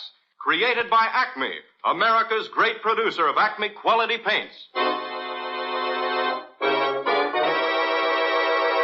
Today's curious adventure, Death in the Pool, or Nick Carter and the Mystery of the Mink Coat. In just a moment, we'll hear how an expensive mink coat helped Nick Carter solve the mystery of the dead man found floating in the lily pool. But first, here's something you'll want to remember. A home is a place to enjoy. That's why you keep it as lovely as you can. Thousands of American homemakers have discovered that Chemtone, the miracle wall finish, is the way to new wall beauty. Now, renewing the beauty of your floors, Linux Self-Polishing Wax gives a satiny luster without tiresome rubbing. And it resists wear, water, and dirt amazingly, for it contains real carnauba wax. You can actually clean with a damp cloth or mild suds. What's more, Linux Self-Polishing Wax, the non-skid floor finish, resists slip even when water is spilled on it. Get Linux Self-Polishing Wax at your paint, hardware, or department store. Headquarters for all three great Linux home brighteners and Chemtone, the miracle wall finish. And now for today's mysterious adventure with Nick Carter. As our story opens, Nick and Patsy, his assistant, are driving home a girl who is not feeling well. Where does she live, Patsy? In the Gray Bar Apartments, Nick. It's the one with the big lily pool in the court. Oh, that one. She would live in a place like that. All show, nothing else, just like Sally. I wish you wouldn't talk that way about her, Nick. She used to be one of my best friends years ago. Well, she's no friend of mine. I've no use for girls that drink the way she does. She's had a lot of trouble recently, Nick, and she just drinks to make herself forget. Her husband divorced her about a year ago just because she went out on a few parties he didn't approve of. She's been alone ever since. Funny, you standing up for her, Patsy. Usually you'd be the first to condemn anyone who plays around the way I understand she does. All right, Nick, think what you like. Just as long as we get her home to her apartment so I can put her to bed. Who's going to bed? Evening's young yet. Let's go somewhere. The only place you're going, young lady, is home to bed. Well, who's that? I don't know him. Oh, yes, you do, Sally. That's Nick Carter, the man I work with. Never heard of him. This the place? Just ahead, Patsy? Yeah, stop at this first entrance. She lives on this side. Okay. Come on now, Sally. This is where you live. I'll get out first and give you a hand. Get out myself. Don't need a hand. Can take care of myself. Want me to go up with you? No, Nick, you wait here. She'll be all right. All right. But don't let her keep you up there all night. I won't. I better go after her. She'll fall in the lily pool if she's not careful. Yeah. She's getting pretty close to the edge of it. You're better... What in heaven's name? She sounds terrified. Come on. What's the matter, Sally? What is it? Man in the pool. A man. He's dead. Dead!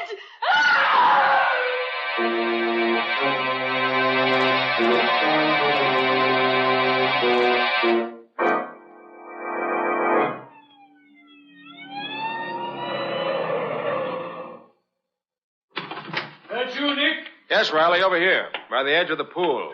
Patsy phoned me that you found a man's body in the pool. Drowned, was he? Flash your lights this way, Riley. Okay. Holy smokes, Nick. Look in his back. Yes, a knife. Right between the shoulder blades. Did you find the body, Nick?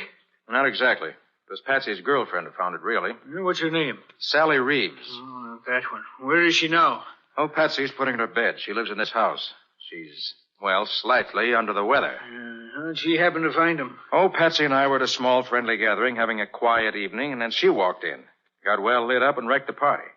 Patsy wanted to bring her home, so we did. As she went by the pool, she started screaming. I came over here and found this. Let's have a look at him.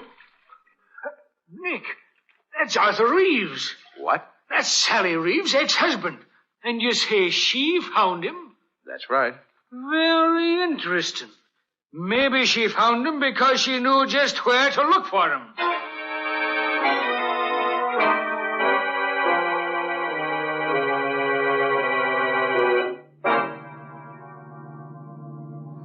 Lieutenant Riley seems to think Sally did it herself. He's a dope. Well, you said she's hated her husband ever since he divorced her, Patsy. Maybe she did kill him. Oh, Nick. Well, she certainly acted guilty enough when they questioned her. That doesn't mean anything, and you know it. Well, maybe and maybe not. Well, Riley will find out. Oh, Nick, you can't leave it to Riley. Well, that's certainly what I'm going to do. This is none of my affair. Nick Carter, you've got to make it your affair. Now, Patsy. But I'm not going to see Sally put in jail for something she didn't do. You've got to help her, Nick. And why? Because I asked you to, that's why. Oh, Patsy. Oh, Nick, will you do it? Well, I suppose I'll have to if you put it that way. Oh, Nick, I knew you would. But it's against my better judgment. I don't care why you do it, just as long as you do it. Now, where do we start? Well, I guess the best thing is to go down and see Riley in the morning. And find out just how the case against her stacks up so far. Then we'll see where we go from there.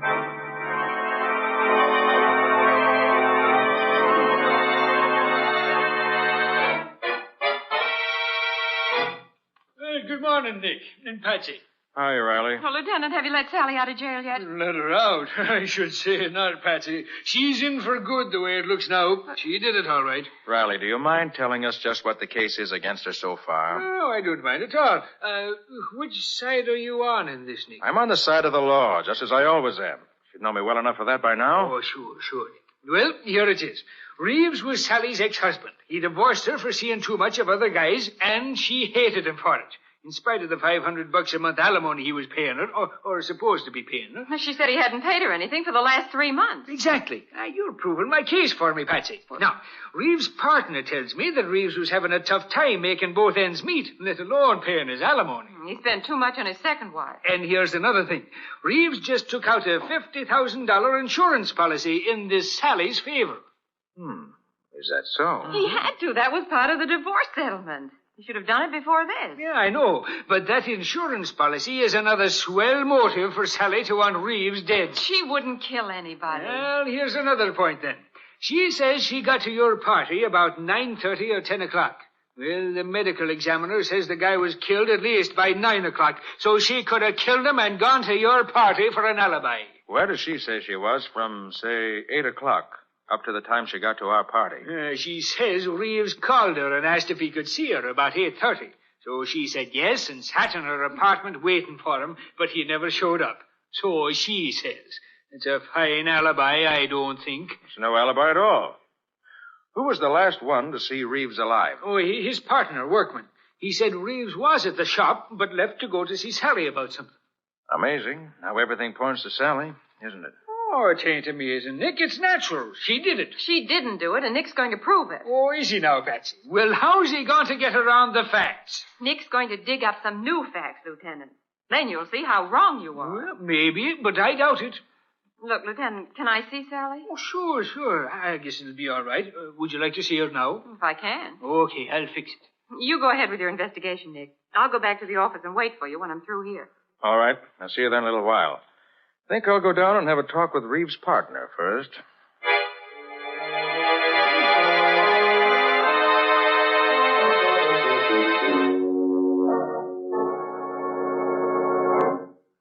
Now, Mr. Workman, you say Reeves was here in the store last night after dinner? Yes, Mr. Carter. He was checking stock with me. Then he left to see Sally. That was about 8:30. He said he'd be right back to help me finish checking. Did he say why he wanted to see her? He said he was going to ask her to let him out of some of the alimony he owed her. I see. But he didn't come back. No. I stayed here by myself until about 1 o'clock. I should judge by the type of furs you carry here, Mr. Workman, that you must do a pretty good business. That's right, Mr. Carter. Then how do you account for Mr. Reeves having such a hard time keeping up his alimony payments? Well, Mr. Reeves is a heavy spender. He spent money freely himself, and his second wife was extravagant. Did Reeves have any insurance for the partnership? The kind, I mean, that leaves you any money if he dies. Oh, no, Mr. Carter. We talked about it, but decided it wasn't necessary. Have you and he ever had any trouble? Oh, not the slightest. We've always been the best of friends. Well, thanks for your trouble, Mr. Workman. I guess that's all for now. Anytime I can help you, you let me know. Oh, by the way, mind if I use your phone? Oh, not at all. It's on the desk over there. Thanks. Just want to call my office. I'll be in the back room if you want me. Thank you. Nicholas Carter's office. Oh, Patsy, how'd you find Sally? Oh, better than I expected, Nick. She's so mad at Riley for thinking she did it that she hasn't had time to be depressed. How'd you make out? Nothing new. That is, nothing definite. I'm going to see Reeves' wife. Then I have to drop in on the DA, so I may be tied up the rest of the day. Oh, that's good, Nick, because Sally wants me to go and stay in her apartment while she's away. She has a cat and a canary, and she wants me to take care of them. And I think that's a swell idea. What's so swell about it? Well, don't you see? It'll give me a chance to go all through her things. I bet you I find something to help prove she's innocent. Or guilty. Now, Nick, don't be like that. If you'll drop over there around 8 o'clock tonight, I'll show you what I found. Okay, see you about 8 then. At Sally's apartment.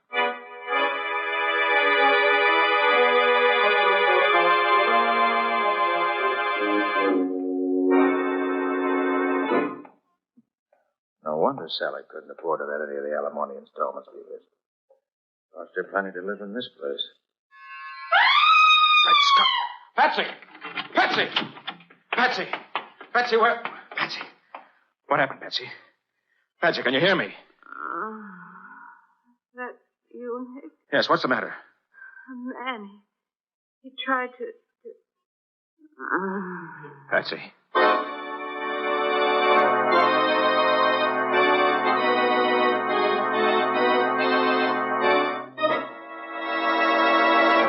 Well, what started out to be, for Nick at least, a routine investigation has suddenly taken a strange turn. What's happened to Patsy? And what does this have to do with Nick's attempts to find out who really killed Arthur Reeves? We'll see in just a moment. If you have furniture you treasure, you want to keep it handsome. And Linex Cream Polish will protect its beauty effectively. For Linex Cream Polish is designed to restore your furniture's original beauty in one quick, easy application. Yes, Linex Cream Polish actually cleans as it polishes, removing the cloudy accumulation of dust and polish, banishing messy fingerprints, helping conceal ugly scratches. And it dries to a hard, lustrous finish that leaves no oily film to attract more dust.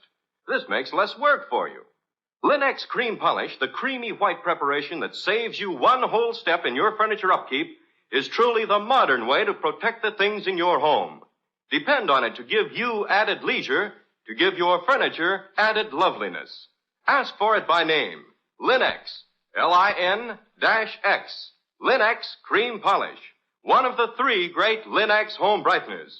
Get it now at your nearest paint, department, or hardware store, where you'll find it together with Linex self-polishing wax, Linex clear gloss, and Chemtone, the miracle wall finish that covers in one quick coat and dries in 1 hour. And now, back to our story. We left Nick trying to revive an unconscious Patsy so he could find out what had happened to her in Sally Reeves' apartment. Feeling better now, Patsy?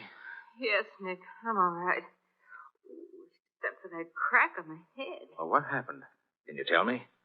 I don't quite know, Nick. I was standing here in front of the bedroom mirror trying on Sally's new fur coat. Oh, Nick, isn't it heavenly? Yes, it's certainly a valuable piece of fur. But what happened, Patsy?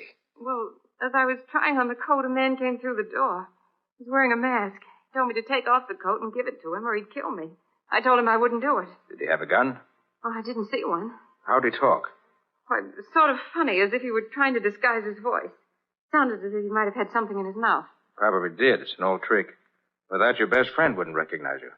Then what? He tried to jerk the coat off me, so I scratched his face for him. Good for you. Not so good, Nick. Look at my fingernails. They're all broken. Oh, they'll grow in again. Then what happened? Well, he hit me and knocked me down just as you rang the buzzer. You must have gone out the back door as you came in the front. Then I must have gone out cold. You were certainly completely out when I found you. What does all this mean, Nick? Where did Sally get this coat? You know? Oh, yes, her ex-hubby gave it to her instead of some back alimony that he owed her. He took it out of the stock at the store about 2 weeks ago and brought it to her. Took it out of the stock at the store, huh? Well, does that mean something to you? I don't know, Patsy. But either this coat is tied up with a murder, or it's an extraordinary coincidence. Well, how can you find out? Get the history of the coat, first of all. Well, how do you do that, for heaven's sake? I know a man who can tell me. Come on.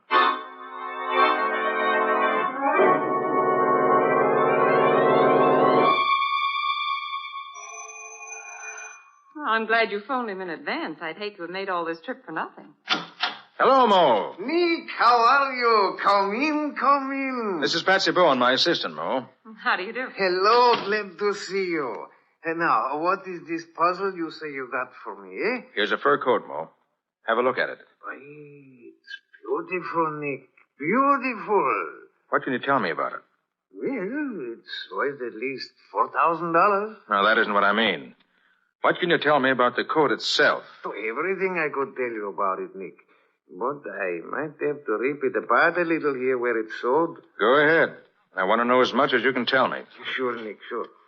Now, I rip a little of the lining here. And I cut a few of the stitches here. If the skins are sewed together. Now, look, Nick. Mm-hmm. Yeah. You see this little blue mark on the skin here? Yes. That means the coat was sold by Fishburne Brothers. At their mark. The skins were sewed together by Herman Schultz, who works for them. Nobody else in the business stitches like Herman. Anything else? Fishburne Brothers make up the coat. They sell it to a retailer. That's all I could tell. Suppose they could tell me anything else about it? You can ask them. They got a store right down the block from me. I could telephone them that you are coming, and they should take good care of you right away. Thanks, Mo. Oh, by the way, that knife there on the counter, is that any particular kind of knife? All furriers who make garments use them, Nick. That is a good knife for trimming the skins. Why do you ask? Oh, just saw one while ago, and I was curious. Come on, Patsy. Let's go see Fishburne Brothers.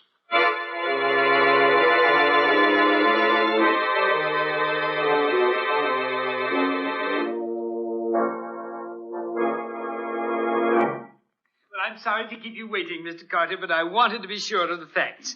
This coat was sold by us to Perrilon. And Perrilon sold the coat to a Mrs. Jackson Moody, who lives in Boston. But 3 months ago, she reported it stolen and offered $500 reward for its return. $500? Oh, Nick, we can claim that reward. We found the coat. You found it, Patsy. The reward's yours if you want it. Is that what you wanted to know, Mr. Carter? Yes, thanks. That's exactly what I wanted to know. Oh, Patsy, call Riley and tell him to meet us at Reeves and Workman's place. Well, what are we going back there for? I want to see if Workman can add anything to what we already know about this stolen coat. Goodbye. Oh, goodbye.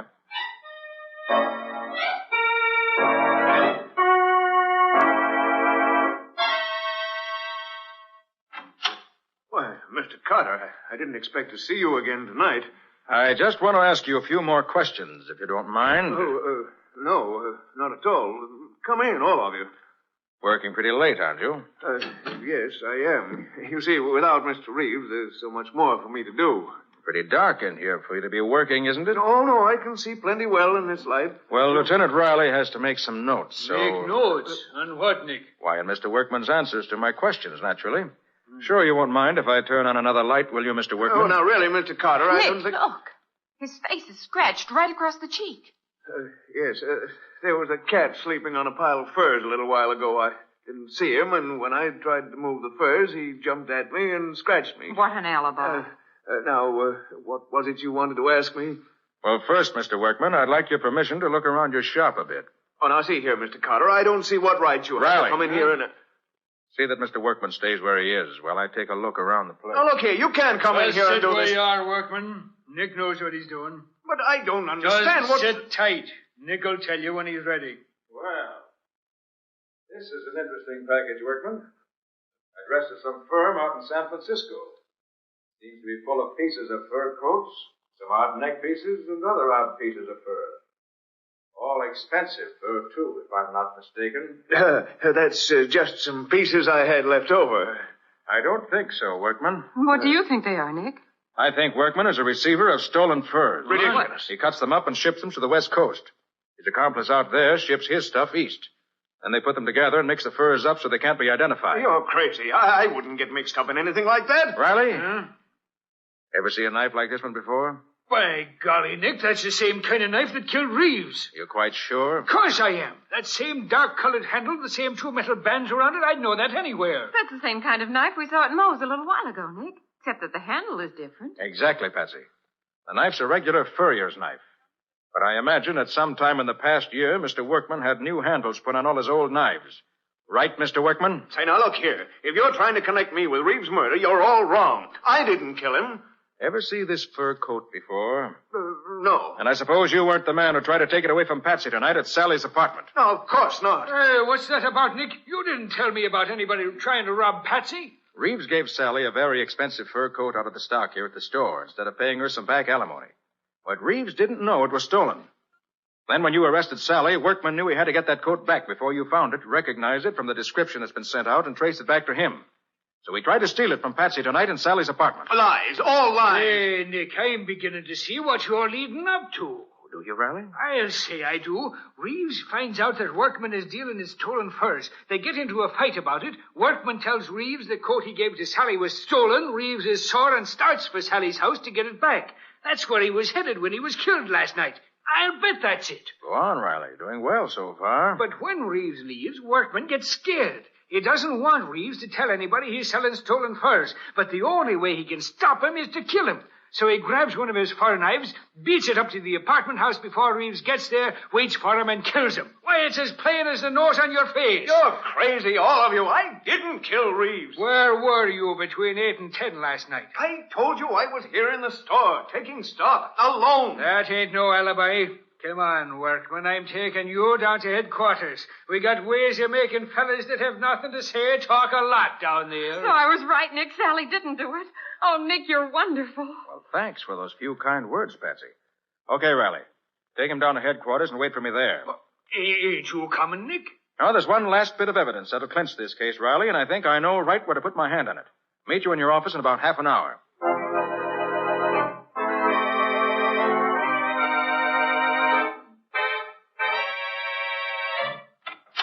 Oh, there you are, Nick. Well, glad to see the four of you gathered here to welcome me. Riley, Patsy, Sally, and Mr. Workman. Now let's sit down and be real cozy. What's all this about, Mr. Carter? They won't tell me anything except that you've got some news for me. Okay, Nick. Okay, Riley, go right ahead. Well, Sally, it's like this. Mr. Workman here is the man who killed your ex-husband, Arthur Reeves. That's a lie, Riley. Oh, no, it ain't. Selling stolen furs, your knife, Sally having a fur coat that was stolen, and you trying to get it back, it all adds up. Just wait till the jury gets it. Then, you know I didn't do it. Of course we know it. And I'm apologizing right here and now to both you and Patsy for being such a dumb idiot as I was. I should have known you wouldn't kill him. Isn't it wonderful, Sally? You're free. And Nick did it. I knew he would. Now I can collect the $500 reward for recovering the stolen fur coat. Oh, it's just super, Patsy. You collect that money, and I'll collect the $100,000 on the insurance that Arthur took out for me. I don't think you will, Sally. But, Mr. Carter, why not? Yes, Nick, why can't you get that money? Sally? Yeah? You told me Reeves never got to your apartment last night. That you didn't see him at all, didn't you? Yeah, that's right. I waited and waited, but he didn't come. Riley. Got the things you found in Reeves' pocket? Well, sure, Nick. Right here. There you are. Sally, in Reeves' pocket was a bill for women's clothes, addressed to you, postmarked the morning of the murder. It must have been delivered to you that afternoon. Now, if you didn't see Reeves, how did that bill get in his pocket? Why... You did see him, didn't you? Yes, he tried to take my fur coat away from me, but I wouldn't let him. And you got into an argument about money, didn't you? He was broke and couldn't give you any, so you gave him this bill and said he could at least pay that, right? Well, And by the time he left you, you were so mad you could have killed him, weren't you? But I didn't kill him. Workman did. Workman didn't kill him, Sally. You did. After he left, you grabbed up that furrier's knife, ran down the stairs, rushed over to where he was still standing beside the pool, and plunged the knife in his back before he knew you were there. No, I never owned a knife like that. I couldn't have done it. Ever see this picture, Sally? Huh? I found it in your apartment a few minutes ago. A flashlight shot of a tea party you had in your apartment. Dated 3 months ago. And on the table is one of Workman's fur knives being used as a cheese knife. So you did own a knife like that. All right, I did kill Arthur. I had to have money quick. Got a lot of bills that have to be paid. He wouldn't give me any money. Insurance was all I could get. So I killed him. Well, Nick, so she did do it. I was right all the time. I told you I didn't do it. I knew you didn't do it all along, Workman. But I had to do it this way to break down the case against Sally. Sorry. You say you knew all along, Nick? Certainly. And you Workman couldn't have done it because he'd never have chosen such a public place as the court inside a large apartment house at 9 o'clock on an early fall evening. There's altogether too much chance of his being seen. He'd have picked a much safer spot. Furthermore, he never would have killed him before he got that stolen coat back from Sally. No, Riley, only someone who was so mad they didn't stop to think would kill a man in such a public place. Well, then I gotta let Workman go? He was dealing in stolen furs, wasn't he? Oh, By golly, you're right, Nick. I'll see that he gets his for that, I will. Come along, you. And you too, Sally Reeves. I'm going to put you both right where you belong. I knew it was you right from the very first. And you can't going to show me up. Well, Nick, I was certainly wrong that time. You certainly were, Patsy. Completely wrong. She wasn't like that when I knew her years ago. Well, times change. So do people. You couldn't know what she's like now. I'm sorry, Nick. Gee, I suppose I'll never hear the end of this. You probably won't, Patsy. But don't feel too bad. If it hadn't been for you, we'd never have caught Workman and broken up his racket and stolen furs. And the right person is going to pay for Reeves' murder. Those are the things that really matter. Always.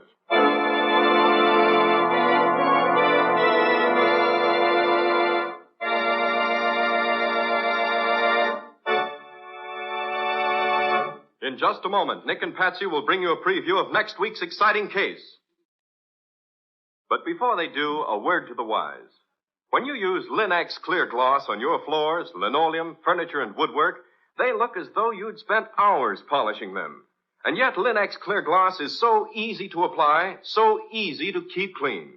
Linex Clear Gloss is a durable, protective coating which is brushed on easily, drying without brush marks to a tough, transparent surface that sturdily resists alcohol, perfume, fruit acids, boiling water, and hot grease. The brilliant beauty of Linex Clear Gloss is a constant source of satisfaction to every homemaker, for it wears and wears, keeping its good looks for a long, long time. Linex Clear Gloss keeps dirt on the surface, too, where it's easily wiped away. So protect and beautify every wood and linoleum surface in your home with Linex Clear Gloss.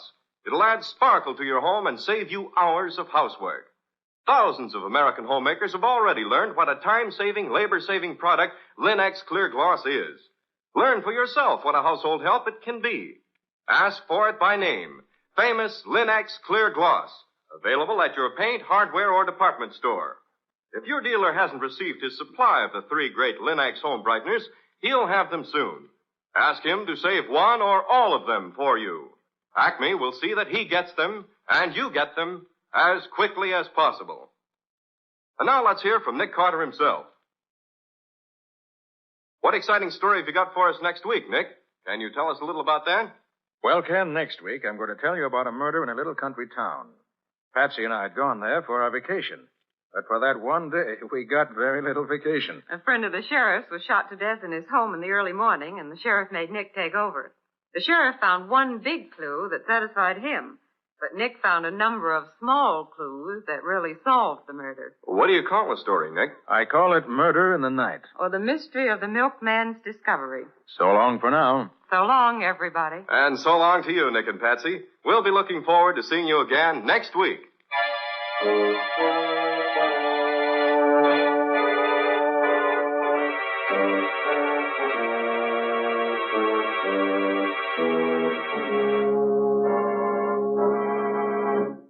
Next week at the same time, listen to another curious experience of Nick Carter, Master Detective, entitled Murder in the Night.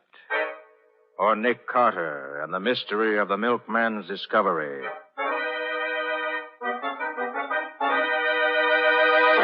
Nick Carter, Master Detective, is a copyright feature of Street and Smith Publications, Incorporated.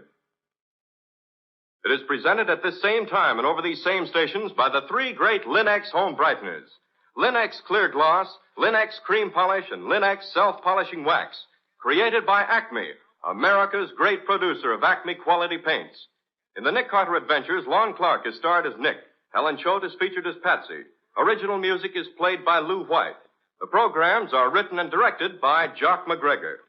This is Ken Powell speaking for the thousands of Linex dealers all over America and saying so long until next week. This is Mutual.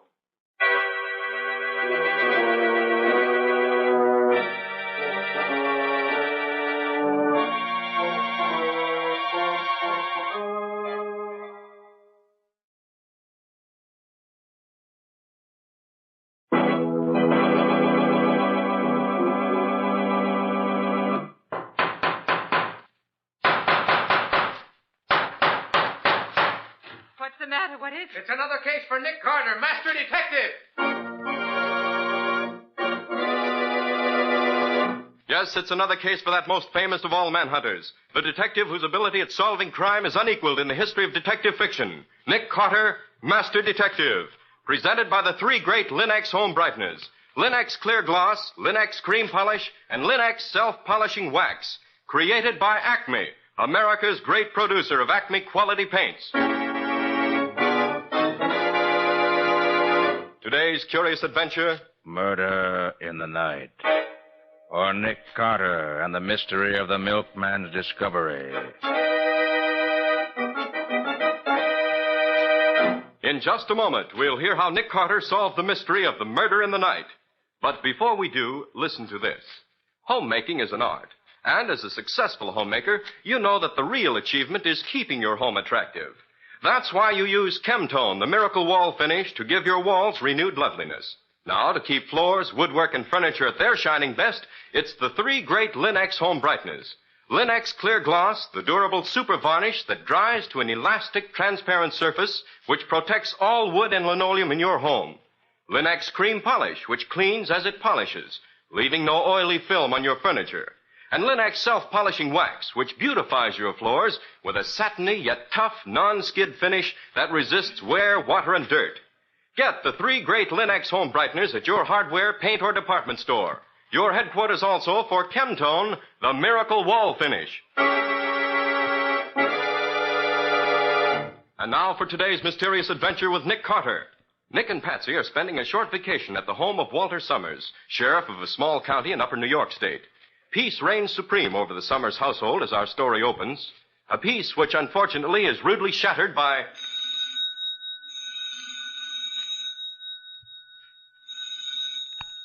All right. Just a minute. Sheriff Summers speaking. Sheriff, this is Jed Peters. Yes, Jed. Well, what do you want at this hour of the morning? Sheriff, I'm at the Parsons place, out on the edge of town. Yes, I know. What's the matter? Well, I stopped in here a while back to deliver the Parsons their milk like I always do. And when I got here, I found Laura, Mrs. Parsons, all tied up to a chair. Well, I asked her what had happened. She couldn't talk much, but she said something about a man killing her husband and tying her up. What? I looked, and sure enough, Mr. Parsons is dead. Shot through the head. You better get out here right away. Mr. Parsons murdered? Yes, Sheriff. And Laura, Mrs. Parsons, is in pretty bad shape. You better hurry up. All right, Jed. I'll be right over as soon as I can. Now, don't touch a thing, and don't let nobody else touch nothing. I won't. Goodbye. Hey, what's all that about, Walt? Oh, I waked you up, didn't I? I'm sorry. No, I ain't neither, because I'd had to wake you anyhow. What, so early in the morning? It can't be more than 6 o'clock. Just 6:45. Oh. But murderers don't care what time it is. Murderer? Yeah. Oh, don't tell me somebody killed somebody way up here in the country. Yes, darn it. First time in 16 years of being sheriff I ever had a murder in this county. I'm sure glad you're here. Oh, now look here, Walt. I came up here for a rest, not to chase down a murderer. You're a good chap. You don't need me. Maybe not, but you're coming along just the same. Oh, no. Get up now before I pull the clothes off the bed and pour this pitcher of water over you. All right. I suppose there's no way out. But you're to be in charge. Well, if that's the way you want it, that's all right with me. Now hurry up and get some clothes on, while I tell the medical examiner to meet me at the Parsons place in 15 minutes.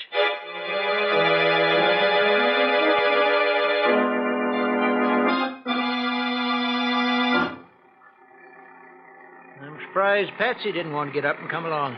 Well, when I asked her, she just said she'd see us later. Said she wanted to get all the beauty sleep she could first. Looks as if she was going to get the vacation, not you. Don't fool yourself. I'm going to see that this killing is solved in record time. If I have to prove I did it myself. Anything for peace and quiet. You know, it's funny about the Parsonses.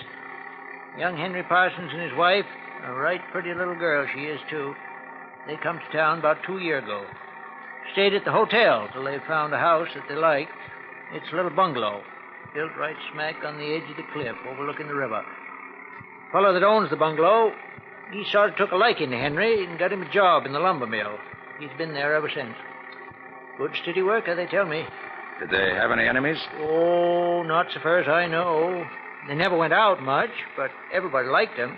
He was a real nice fellow. And if ever I saw two people in love with each other, it was them two. Yeah, they was more lovers than married folks. Leastways, more than most married folks that I've seen. This is going to be pretty bad for her, then. Losing the man she loved. Yes, you're right.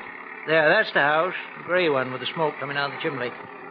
Oh, I tell you, it's going to be terrible, Nick. I'm dreading having to ask her any questions about it. You wouldn't want to... Oh, no, not much I wouldn't. I'm just a private in the rear rank today. I thought you wouldn't. Well, this is it.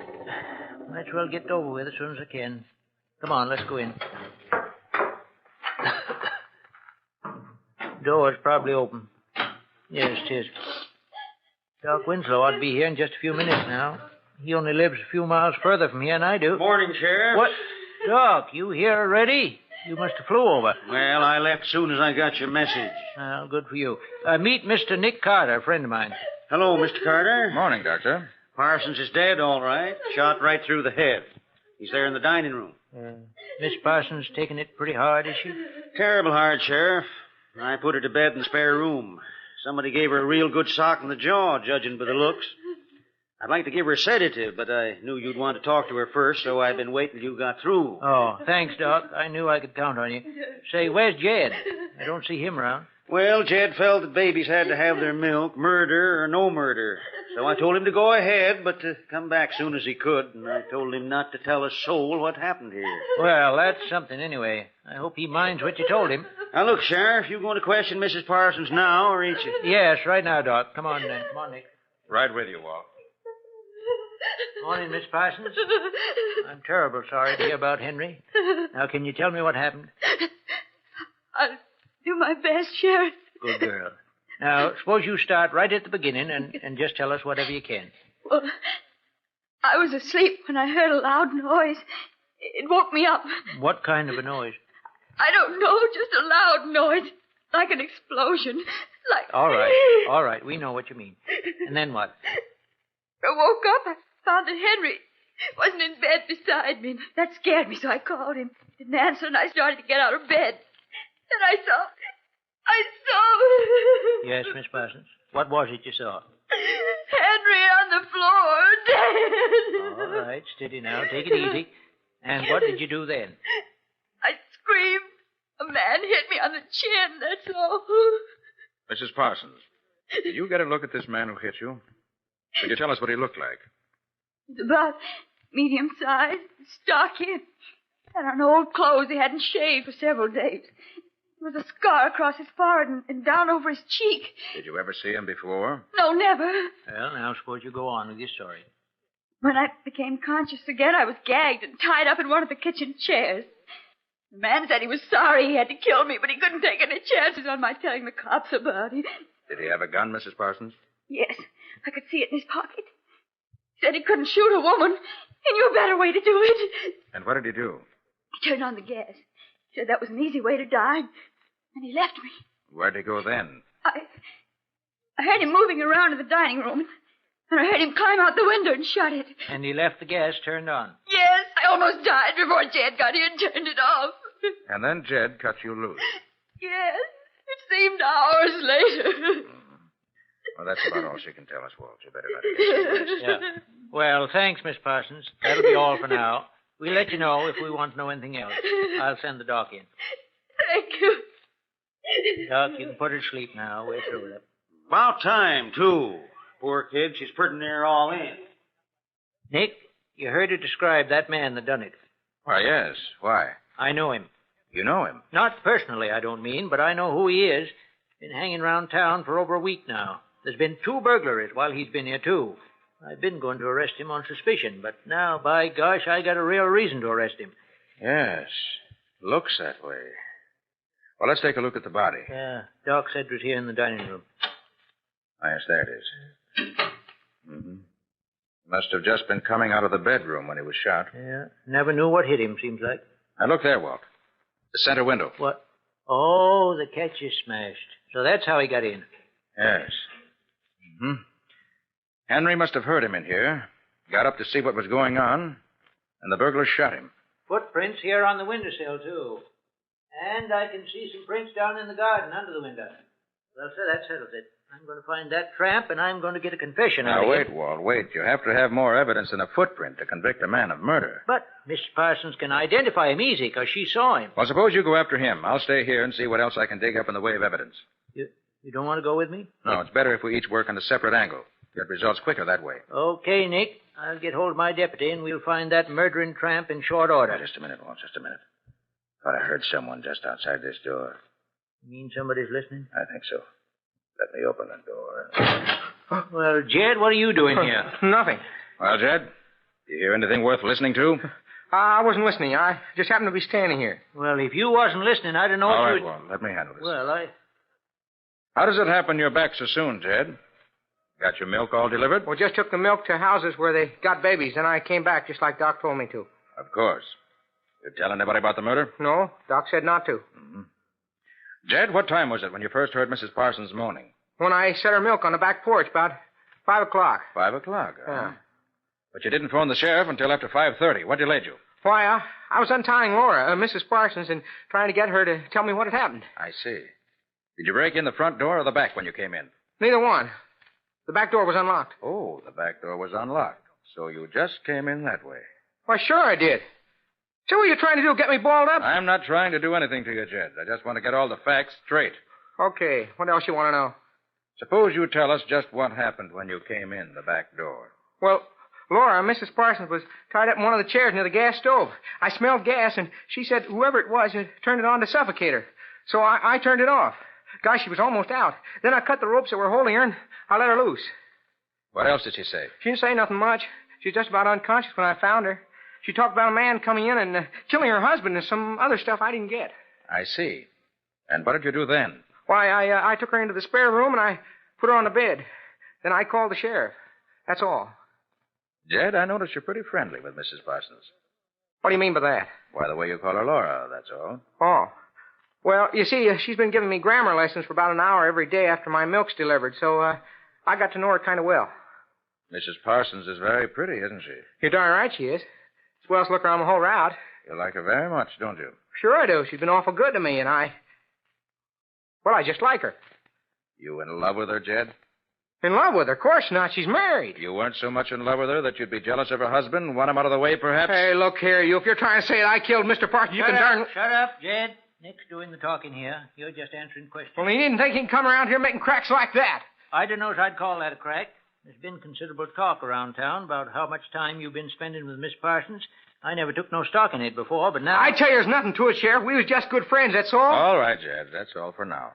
But don't go anywhere. But I ain't finished delivering my milk yet. Listen, if Nick says wait, you wait. I'll tell you when you can go. Murder's a serious thing. Of all the thick-headed dumb clucks I ever saw. You think Jed really had anything to do with it, Nick? He certainly had the motive and the opportunity. Can't afford to overlook any angle until we're sure. For the present, I suspect everyone. What in heaven's name is that? That's Mrs. Parsons. There may be more trouble. Come on, come on.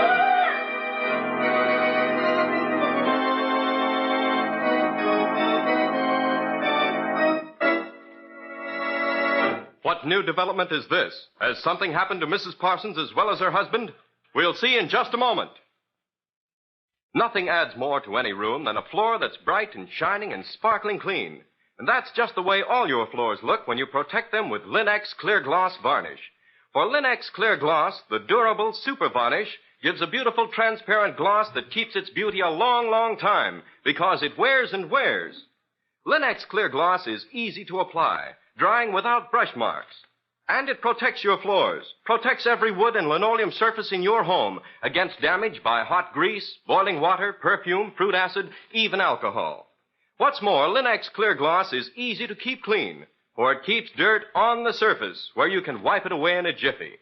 Yes, Linex Clear Gloss is the finest protective finish you can use to keep your home looking lovely. That's why thousands of American homemakers depend on it. Ask for it by name. Linex, Lin-X, Linex Clear Gloss Varnish. You'll find all three great Linex home brighteners and Chemtone, the Miracle Wall Finish, at paint, hardware, and department stores everywhere. We left Nick and the sheriff racing down the hall toward the room where Mrs. Parsons had been sleeping in the effort to find out why she was screaming. Bad, Nick. Please, Mrs. Parsons, take this. You must. What's the trouble, Doc? She's having hysterics. I didn't give her a big enough dose before, I guess. Now she won't take nothing. Here, let me hold her. All right, now put the glass to her lips. Maybe she'll take it. Yeah.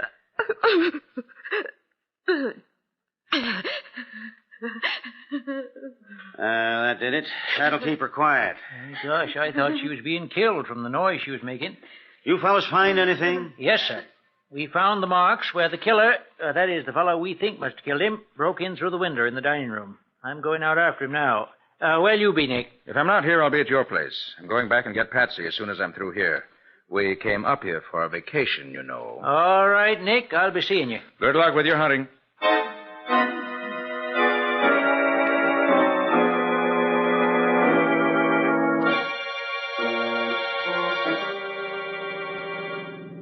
Well, Nick, how does it look so far? We know that a burglar entered the Parsons house last night and stole some silverware. Uh-huh. When I went back to look after Walt left, I found the sideboard in the dining room was cleaned out. He may have shot Parsons when Parsons surprised him taking the stuff. What about Jed? Well, he certainly had the motive. He loved Mrs. Parsons, and he had the opportunity, that of being on the spot at practically the same time the murder took place. Do you know when that was? Well, we got there about 6. He'd been dead roughly about an hour then. Well, which one of the two do you think did it? I'm not ready to answer that yet, Patsy. Oh. While I was looking over the scene of the crime after Walt left, I found several little things that indicate there may be a third party involved. A third party? Well, what do you mean? Look out for that Nick? kid on that bike, Patsy. Pull over, pull over. Phew. Gosh, that was too close. Yes. These kids would learn to watch where they're going when they're on the main highway. Well, we missed him. Yeah. So it's all right this time. Can you see the Parsons house from this road, Nick? No, the cliff's too steep. Well, how are you going to know where to look, then? Before I left the house, I hung one of my handkerchiefs on the clothesline right at the edge of the cliff. Oh, that's good. I think we can see it from here. Should be just ahead. Now watch for it. Ah, yes, there it is. Slow down a little. Okay. Now stop. Right here. Right.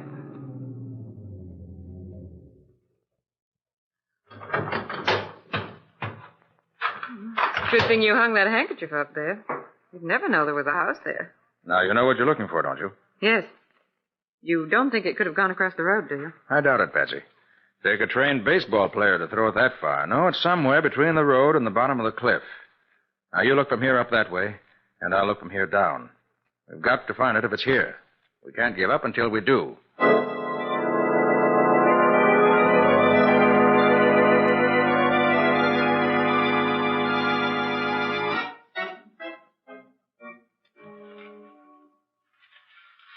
Careful, Pete. We don't want to warn him we're here, because he's a desperate character. Good thing those kids seen him coming this way, Sheriff. Saves us a lot of hunting around. See anything of that shack they told us about yet? No, but it should be just ahead. Take it easy now. There it is. Right there. All right, now listen, Pete. You stay out here in front. Keep behind that big tree and fire your gun over the shack once in a while to keep his attention on you. I'm going round back and creep up on him from that side. Then I'll get him before he knows I'm there, see? But keep hid. I don't want to lose deputy. Okay, Sheriff, I'll watch him. Want me to start firing now? No, let me get a head start so he won't see me. And then start firing. I'll signal you when. Okay, good luck.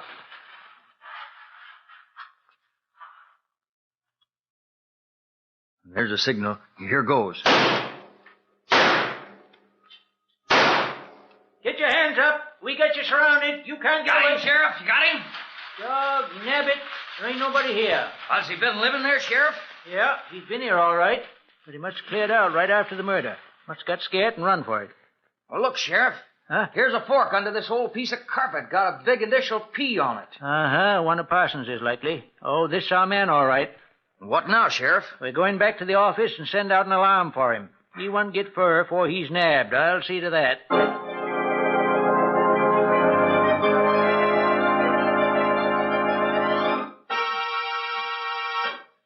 But where are you now, Nick? At your house, Walt.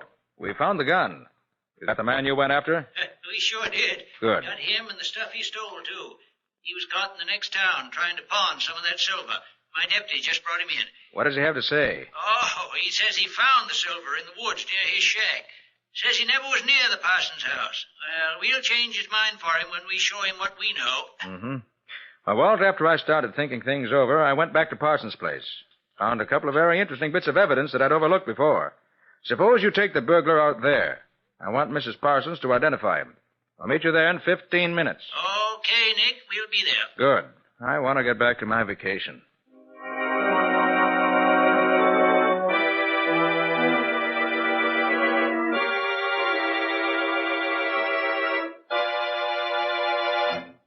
Well, now that we're all here, Doc, will you ask Mrs. Parsons to join us? I want her to identify this man. She's feeling a little quieter now. I'll get her. Have I got to stick around here forever, Sheriff? I got a job to do. If I don't get back, I'll be fired. If you don't stay where you are, there'll be trouble. Now, you sit down. But I got to get back. Sit down. There's some things I want to ask you as soon as Mrs. Parsons gets here. Oh, Walt, take your prisoner over to the other side of the room so she won't see him when she first comes in. All right, Nick. Come on, you. Come on. All right, quit shoving. I'm coming. Mr. Carter, won't you make this as quick as you can? I don't feel I can stand much of this questioning. We'll spare you all we can, Mrs. Parsons, but there are certain things we have to know. Won't you sit down here next to Patsy? Yes, here, Mrs. Parsons. Let me help you. All right, but I... Ah! There! That's the man! He did it! He hit me and tied me up! Ah, you're nuts. I may have sucked you, but I never touched your old man. Well, looks as if that settled it. If you're the one that hit her, you're the one that killed Henry. We found you with the silverware on you, and Miss Parsons here identifies you. Now, you're going to admit that you did it? No, because I didn't. I swiped the stuff maybe, but I didn't cook nobody. I just gave her a clout on the jaw to keep her quiet. Uh-huh. Well, Nick, what you got to say now? Are you satisfied? No, Walt, I'm not. There's several things that don't match up here. No, I don't know what's the matter with you, Nick. But I know you'll do it the way you want to anyway, so go ahead. Now, you. What time did you break into this house? About 2 o'clock. Did you see either Mr. or Mrs. Parsons? I looked in. They were both asleep. I didn't wake them up. You did! You woke Henry and... Please, Mrs. Parsons, please be quiet. Nick knows what he's doing. You just took what silver you could find and went out again, huh? Yeah. The woman woke up and was going to stop me, so I had to sock her one to keep her quiet. And then I ducked out. And that's all. He's a lying, thieving, murdering... I don't think so, Walt. But, Nick, listen... Let me finish, please. Jed, what was Mrs. Parsons wearing when you found her this morning? Why, she had a pink sort of house coat, lots of lace on it. Yes. Did she look pretty in it? She sure did. But that don't mean I had... Just answer my questions, please. Mrs. Parsons, did you ever see this gun before? No, I never saw it before. You sleep on 2 pillows, don't you? Why, yes. And you never saw this gun before? No. No, I didn't. That's peculiar. When I lifted the top pillow off your bed this morning, I found a little hollow on the top of the bottom one, and this gun just fits it. That's a lie. Mrs. Parsons, you like Jed. He's a nice boy, but You liked your husband better. Of course. I loved Henry. Yes. You loved him so much you couldn't bear to have him leave you. Isn't that true? I don't... What are you getting at, Nick? I don't get this. Walt, Mrs. Parsons killed her husband. I didn't. I didn't. It was that man. Ah, you're nuts. Are you crazy, Nick? What makes you think she did it, Nick? Think? I know she did it. As I see it, she woke up and heard the burglar in the dining room. She had already decided to kill Henry, but hadn't decided how to do it. And now the thought came to her that she could kill Henry and blame it on the burglar. She'd undoubtedly seen the man around town and knew exactly what he looked like. Remember that very excellent description she gave us, Walt? Well, sure, but Well, she never saw him that clearly by flashlight. You're lying. You can't prove any About of this. 5 o'clock, she got up, took a gun from under her pillow, went into the dining room, and called Henry very excitedly. When he rushed out of bed to see what was the matter, she waited for him at the dining room door and shot him as he came through. Then she took off her nightdress and put on the pink housecoat. I found the nightdress with some spots of blood on it under the mattress on her bed. You're lying. I wore that housecoat to bed last night. I was cold. Jed. Was that housecoat rumpled up when you saw it this morning? Why... Well, gosh, it looked like new to me. I thought so. Mrs. Parsons, you went to the kitchen. Waited until a few minutes before you knew Jed was due to arrive. Then you turned on the gas, tied yourself in the chair as best you could, and waited for Jed. You knew there was no danger of your suffocating before Jed arrived, and you knew that Jed was half in love with you already, and that when he found you in that very feminine and attractive garment, he'd never noticed that the knots which bound you were tied very clumsily and not very secure. Well, that's a lie. She was all tied up good and tight. That's what she wanted you to think. Well, why should she do it, Nick? Yes, Nick. What earthly reason would she have to do it? I didn't do it. I didn't do it. Walt. Huh? Remember when we approached the house this morning, we saw smoke coming out of the chimney? Well, yes. Well, and I remembered that smoke a little while ago. I went down to have a look at the furnace. I was curious where there should be a fire going on a warm day like this. And I found this. A letter from Henry's real wife in the city, saying that she was happy he had at last decided to return to her and his son, from whom he'd run away when he came here with Laura. And there was the motive, plain enough. Laura couldn't bear the thought of his leaving her. It was a blow to her pride that he was tired of her. So she killed him. Her fingerprints are on this gun we found, if you want definite proof. All right, I killed him. And I'm glad. He couldn't treat me that way. But I'll never go to the chair. I'll kill myself first. Better take her away, Walt. And keep your eye on her. Murder demands that the murderer pay the penalty for his crime. Gosh, Nick, I still can't believe it. She was such a darn nice little girl. Why, Nick, if she hadn't tried to burn that letter, she might have gotten away with it. Yes, Patsy. That was what first led me to think she did it. Until I found that letter, I could find no motive for her killing him. And without the motive, nothing made sense. But the furnace was so choked with the ashes that the papers she tried to burn just smoldered. And where there's smoke, you know. Yes, I know. Where there's smoke, Nick Carter solves the case with it.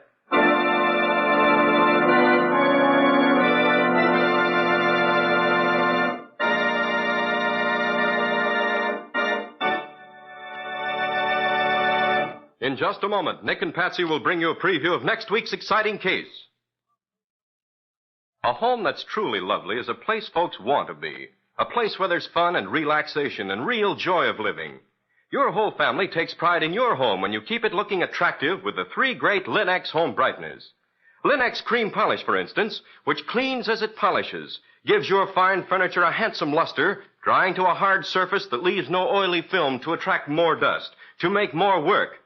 Yes, in one quick, easy application, Linux Cream Polish actually removes the cloudy accumulation of previous polish and dust, banishes messy fingerprints, and helps conceal ugly scratches. For Linux Cream Polish cleans as it polishes, without tiresome rubbing, saving one whole step in your cleaning day routine. So depend on this modern, easy shortcut to furniture beauty. Get all 3 great Linux home brighteners at your dealers now. Linux Clear Gloss Varnish, Linux Cream Polish, and Linux Self-Polishing Wax. In case your dealer hasn't received his supply of the 3 great Linux home brighteners, he'll have them soon. Ask him to save one or all of them for you.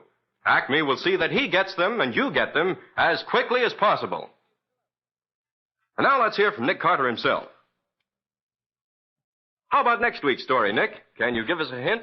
In spite of the fact that the doctor said it was heart failure, a young man felt so sure that his uncle had been murdered that he arranged a midnight seance with a famous medium. And had everyone who could have committed the murder there to see what went on. And did the medium succeed in contacting the dead uncle? Well, she claimed she did. Everyone there thought they recognized his voice. And did he accuse anyone of murdering him? That's where the story starts, Ken. And that's where it's going to end for now. Yes, no more until next week. So long. So long, everybody. And so long to you, Nick and Patsy. We'll be looking forward to seeing you again next week.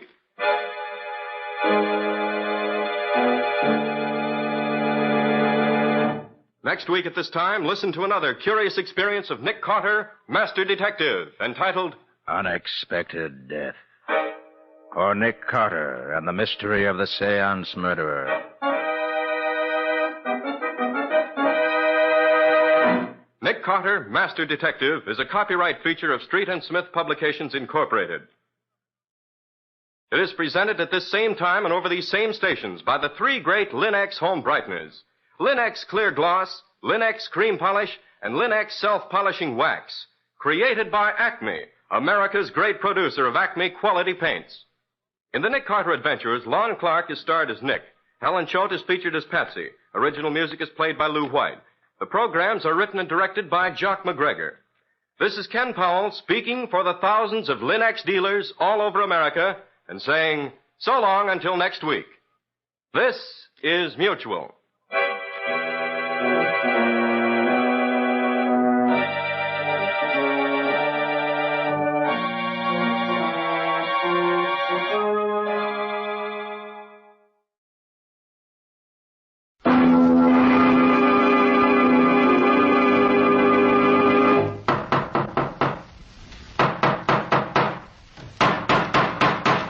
What's the matter? What is it? It's another case for Nick Carter, Master Detective.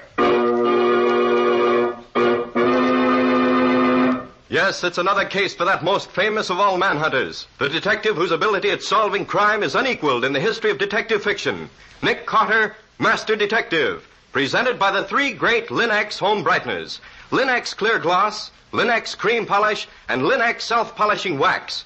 Created by Acme, America's great producer of Acme quality paints. Today's curious adventure: Death Plays the Lead. Or Nick Carter and the Mystery of the Accidental Clue. In just a moment, we'll hear how Nick used an accidental clue to solve a murder at a U.S. Army camp and break up a spy ring. But first, ask yourself this. Do folks have fun when they visit you? Make your home a more enjoyable place to be, with modern shortcuts to household loveliness. Probably you've already found how Chemtone, the miracle wall finish, brings new beauty to your walls. And for floors, woodwork, and furniture, the 3 great Linux home brighteners do an equally fine job. Linux self-polishing wax, which beautifies your floors with a satiny yet tough, non-skid finish that resists wear, water, and dirt. Linux cream polish, which cleans as it polishes, leaving no oily film on your furniture.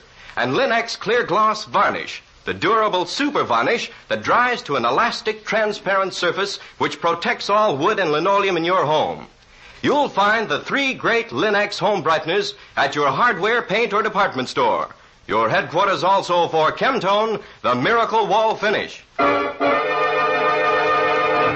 Now for today's mysterious adventure with Nick Carter. Somewhere in these United States is an Army training camp, and somewhere in that camp is the USO Theater, which, on account of the rain pouring down outside, is unusually well filled. As our story opens, Nick Carter with his 2 assistants, Patsy and Scubby, are hurrying backstage in the theater in the company of their host, Major Wing. Right through here, Nick. Gosh, what a mob. Look, Scubby, there are more soldiers backstage here than actors. Yeah. Quiet. Quiet, please. Quiet. Where's Mr. Dexter? Right here, Major. I'm glad you could get here so soon. This is bad business, Mr. Dexter. Very bad business. Who was it was killed? My leading lady, Margot Craven. She was shot in her dressing room, right in here. Mr. Dexter, this is Nick Carter. He just happened to be here visiting me today, but I'm going to ask him to take over the investigation for me. We're lucky to have such a great detective here when we need him. Thank you, Dexter.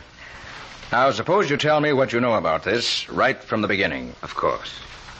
It really started right after the first act. I was in my office when Ross Craven, Margot's husband, came in. Well, Dexter, you've done it again. It's a hit. You really like the show, Craven? I certainly do. But say, what's the matter with my wife? Why, what do you mean? Is anything the matter with Margot? I just stopped in the dressing room and she was crying. And she swears she won't go on for the second act. She will, if I have to drag her on. Those boys will be disappointed. You go out front, Craven, and don't worry. I'll go back and see her. All right, Dexter. You know, sometimes I think she should have married you instead of me. You certainly can handle her better than I can. Did he mean anything special by that, Dexter? It's no secret that I've been in love with Margot for years. But she married Craven, and that was the end of it for me. I see. Suppose you go on with your story. I started backstage, and just as I got to the passageway where Margot's dressing room was, I heard a shot. I ran to her room, opened the door, and found her lying on the floor. I just had time to be sure she was dead when Paddy came in. Who's Paddy? Paddy Berg, my assistant, my best friend, and my pal and protector. He entered the dressing room right behind me. Is she dead? Yes. Yes, she's dead, Paddy. Well, did she kill herself? I don't know. That must be the gun on the floor there. A pearl-handled .32.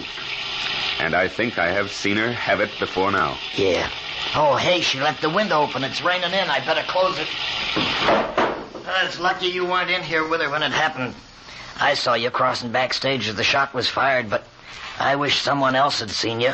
Meaning what? Meaning that lots of people knew you was in love with her.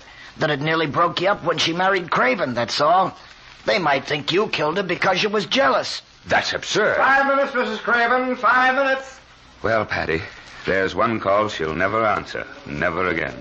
Oh, gosh, Mr. Dexter, that's tough. I've been examining the gun, Nick. There are no prints on it at all. I see. Dexter, do you have any idea why Mrs. Craven refused to go on for the second act tonight? Why, she... I can tell you why. Yes? And who are you? That is Carl Shaw, our star. Mr. Shaw, what did you mean by saying you could tell why? Margot Craven was in love with Dexter. She was eating her heart out for him. Said if she couldn't have him, she'd wreck the show. That's why she wouldn't go on for the second act. And I'll bet he went in to argue with her, maybe threatened her, and she grabbed the gun for protection. They struggled for it, and it went off, killing her. Do you know that happened? No, but I know Margot, and I know Dexter. Look here, Shaw. If Dex won't defend himself, I'll do it for him. Why don't you tell Mr. Carter the truth? That you were in love with Margot yourself, that you've been threatening to kill her ever since she married Craven. Sometimes she teased you till you got so mad you almost went crazy. Are you insinuating that I killed her? Yes, I am, right to your face. What's the matter here? What's Margot. Margot. That's her husband, Mr. Carter. Your wife's dead, Mr. Craven. Dead? You didn't kill her, did you, Dexter? We don't know who killed her yet. We aren't even certain she didn't kill herself. I was afraid Dexter might have done it. He has such a rotten temper. And it would have been my fault because I asked him to come back here and argue with her. Mr. Craven, do you know anyone who might have had reason to kill her? Yes. Carl Shaw. What? He had a filthy temper, and Margot was always teasing him. You lie. Maybe you killed Margot yourself. Why do you say that, Mr. Shaw? Craven didn't love his wife. He wanted to be rid of her. You told me that's a lie, and you know it. Mr. Craven, where have you been since you talked to Dexter before? You certainly didn't get as soaked as you are now, sitting in the theater. Well, no, I went out and walked around to cool off. Then I saw the soldiers leaving the theater, so I came back to find out what happened. Nick, don't move too suddenly. But as soon as you can, look at the window. The window, will you? Oh, a face. What was that, Nick? No, it's gone now. There was a face at the window, staring in at us, Major. There's nothing but rain there now. Scubby. Yeah, Nick? Take a look outside. See if you can find any footprints. The mud's so thick out there, you ought to be able to find some good ones. Sure thing, Nick. I'll be right back. Well, Major, I'm afraid we'll have to ask the whole company to stay here in town tonight. Accommodations may not be too good, but they'll have to do until the case is cleared up. Looks to me as if any one of several people might all equally well be guilty. We'll see that they're all taken care of, Nick. There are tracks, all right, Nick, but there's nobody there now. I'll put a guard out there for tonight, Nick. We can take a better look at the prints in the morning. That's all, folks, but don't go anywhere until I say so.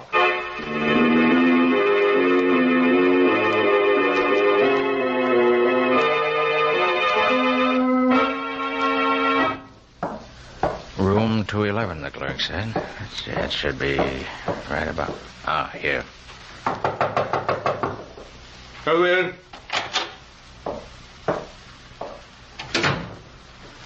Hi, Dick Deadeye. Come in, have a drink. Thanks, Craven. I don't drink. I don't ever want to be sober again.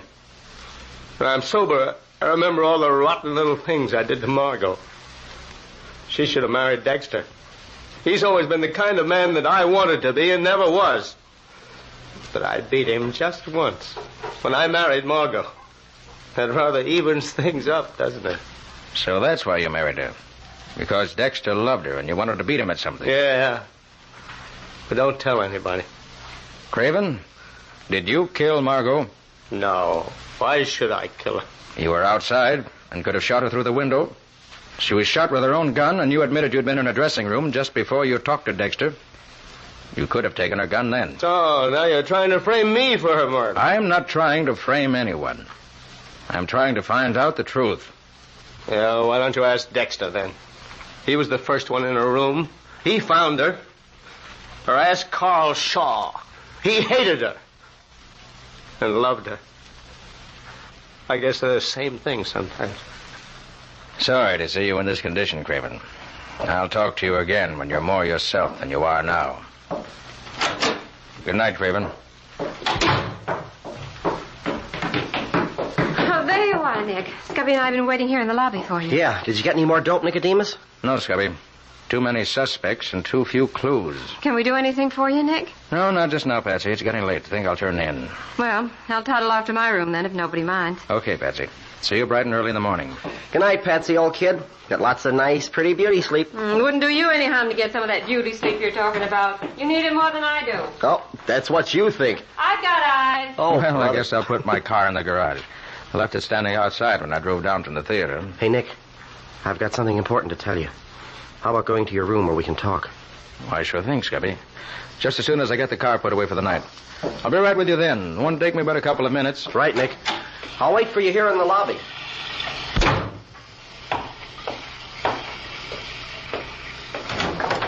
Good evening, Mr. Carter. What the... Keep your mouth closed, Mr. Carter, and climb in behind the wheel. Just a moment. Only one gun tonight, huh? That's all. Okay, get going. Very well. You're giving the orders. For now. Drive straight out Main Street, Mr. Carter. Oh. So it's you. You know me? Don't know your name, but I do know that you're the man I saw staring in the dressing room window earlier this evening. Yes. You'll drive straight ahead for about 5 miles. When you come to a crossroad, you'll turn left and continue on. I'll give you further directions then.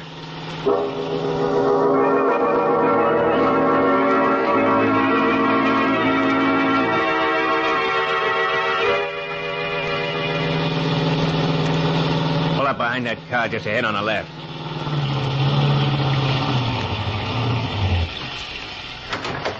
That you? Yes. I haven't had time to search him yet, but he must have him. The MPs didn't get him. We know that. If you'd only tell me what this is all about, maybe I could help you. Step out of your car, please. It's very simple. Margot Craven got some papers which didn't belong to her. Got them by accident. They belong to us, and we want them. Papers? What papers? Oh, nothing that concerns you. We're sorry we have to drag you into this. I admire your work greatly. But we think you may have those documents, and we must have them. Hey, wait a bit. Is that why she was killed? Because she had them? No, Mr. Carter. They had nothing to do with her murder, nothing at all. Come on, search him and be done with it. I don't enjoy standing out here in the rain. Of course. Permit me to be sure you have no papers on you, Mr. Carter. Go ahead. Craven's been taken care of. I searched Carter's car while I waited for him. So if he doesn't have them on him, I don't know where they are. Well, they're not on him. Mr. Carter, on your word of honor, you know nothing about our papers? I do not. How much does that mean? Oh, with Mr. Carter, it means a great deal. Well, thank you. That's a bit unexpected, but very welcome. If we find later that you've lied, we shall, of course, kill you. Now you may get back in your car. Watch out. We're still covering you with our guns. That's better. Now what? Now I take over. We're going to drive away and leave you here. I'm sure you won't try to follow us. And why not? Because you're going to sleep right now.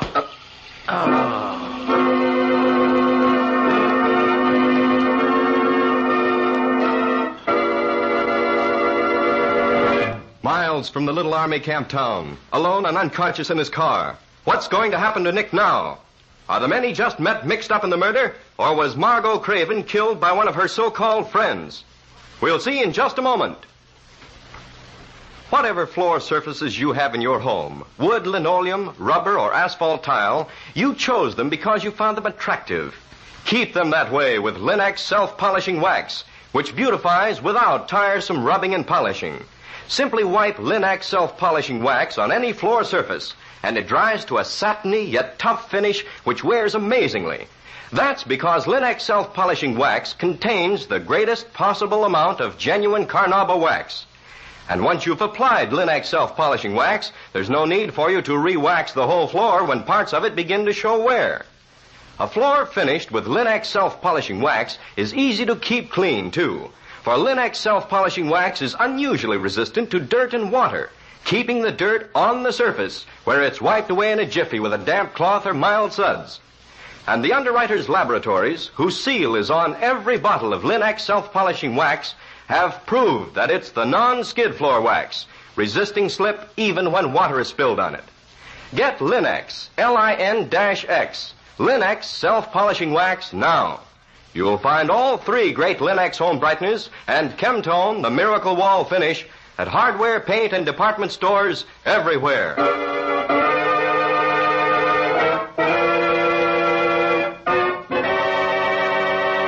And now back to our story.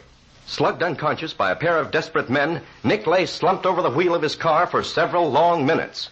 Then, when the sharp stabs of pain which accompanied his return to consciousness had died down slightly, he slowly drove back to the hotel, where Scubby was waiting for him. Taking Scubby to his room, he told him what had happened.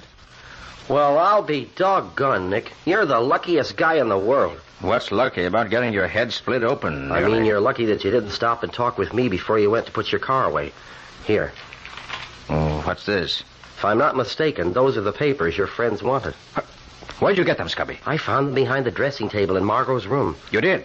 When was that? While you were busy talking to Dexter, I was looking around, and, well, I ran into these. Well, why didn't you say something about it then? I thought you might like to go through them before we turned them over to the police. This is the first time since then that I've had a chance to give them to you alone.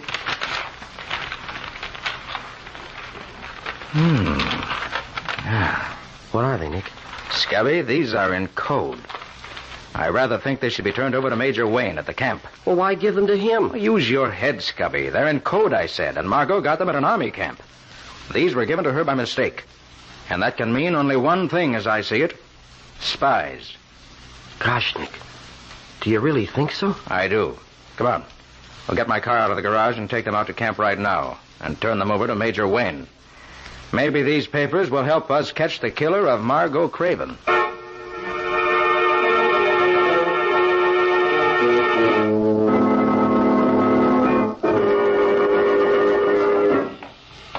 Oh, gosh, it's still raining. What a night. Yes, what a night in more ways than one. So, we meet again, Mr. Carter. What the deuce are you... You again? If I were you, I would be very quiet. I won't hesitate to shoot you both if I have to. Keep your hands in plain sight and walk over to the little door at the far end of the barroom. Move carefully and slowly. Shall we walk, Nick? Slowly and carefully, as the gentleman says? I guess we'd better, Scubby.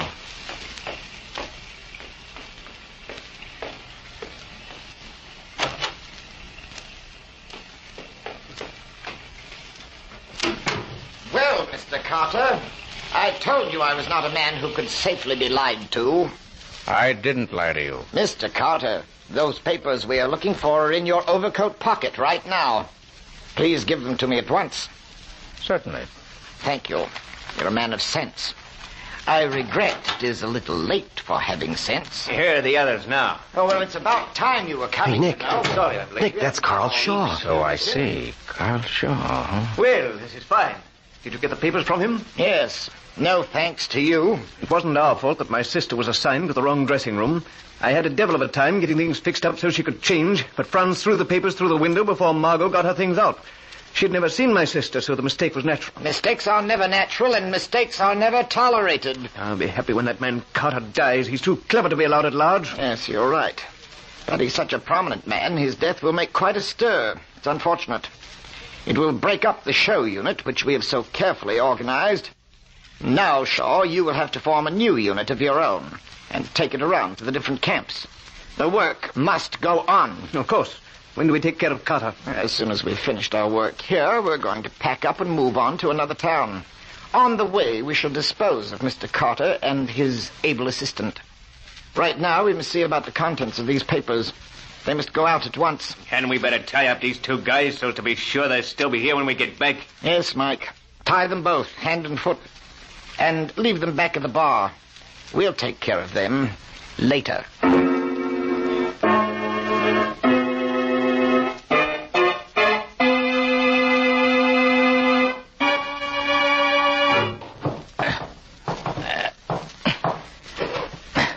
Hey, what are you doing, Nick? You've been wriggling around like that for the last half hour. I'm getting these ropes off my wrist, Scubby. I hope. Yeah? Well, how are you coming? I'll have my hands loose in another few minutes. Well, how are you doing it, Nick? I tried to get my hands free, but gosh, these ropes are too tight for me. Hey, what's the secret? The secret's very simple, Scubby. When the ropes were put on us, they were damp. I enlarged my wrist muscles as much as I could, but he tied the rope too tight for me to get out of it. But I found a hot water pipe under the bar here, and I've been drying the ropes out against that. As it dries, the rope is stretching just enough to let me get loose. But I've had to keep wriggling around so as to keep the wet parts of the rope against the hot pipe. Nice work, Nick, old boy. We'll fool these thugs yet. If they only leave us alone just a couple of minutes longer, we'll be out of here.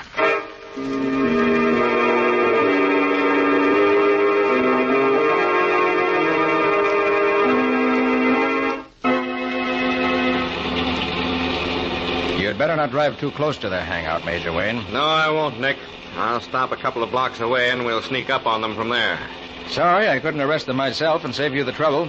But I have no official standing in cases of espionage, naturally. Quite so, Nick. But I'm glad you're going to give me a hand to capture them. Don't forget, Paddy and I are here too, Major. Of course, Dexter. I'm only too glad that you and Paddy happened to be with me when Nick brought me the news. Now, we'd better work out a plan of action before we get there. You know the layout, Nick. What do you suggest? I think it'd be a good idea for one of us to knock on the door of the place. Then when it opened, the rest of us, who will be in hiding just out of sight of the door, will rush in and take over. If we try to rush them from outside, someone may get killed before we can get inside. Good. I'll go ahead and knock at the door. No, Major, let me do that. I'd like that job. Paddy, I can't let you risk yourself like that. That's my job. Please, Major, I want to do it. I got a special reason. But I think it's too dangerous. I can't let... I think it's a good idea, Major. Paddy would be just the man for the job. Well, of course, Nick, if you say so, but I don't like... Thanks, Mr. Carter. You're a good egg. Well, you better stop somewhere in here, Major. This is close enough. Right. Now, give me your attention, please. We'll hide near the front door of the building, except Paddy. You'll go to the door and knock on it. When someone answers the door, we'll rush him, overpower him.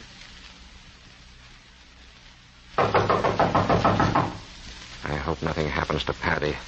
I can't understand your wanting him to do that job. I'll explain later, Major. Oh, there, the door's opening. Well, what do you want? Get your hands up. Come on, Nick. Keep them out shut. So, that's it, huh? Well, that's... Drop that gun before I... You, I hear... The rest of you come out with your hands up. The building is surrounded. We're coming. Don't shoot. We get up. Stop shooting. We're coming out. Nick! Paddy's badly hurt. See what you can do for Paddy, Nick. I'll take care of these enemy spies. All right, Major. How bad is it, Paddy? It's curtains, Nick. Last curtain for me. We shouldn't have let you do this, Paddy. But I wanted to, Dex. I wanted to. But why, Paddy? Why? I think I can answer that, Dexter. Yeah, Nick can tell you. He knows. What's he talking about, Nick? What do you know? Paddy, you killed Margot Craven, didn't you? Yeah, I killed her. And now I'm dying just like I hoped I could. You killed Margot? But why, Paddy? Why? Because Paddy was afraid that she'd wreck your business and your life, Dexter. She was the kind of a woman who had to rule everybody with whom she came in contact. And she could have ruled you in the end because you loved her. Unless I'm mistaken, Paddy tried to argue her out of a sit-down strike. There was a fight, and she was killed. Accidentally, perhaps. And then Paddy jumped out the window, ran outside, and came back in just as you went into the dressing room from backstage. Right, Paddy? Yeah. I don't know how you knew it, but I felt you did. Thanks for letting me go first. This way. Oh. Paddy.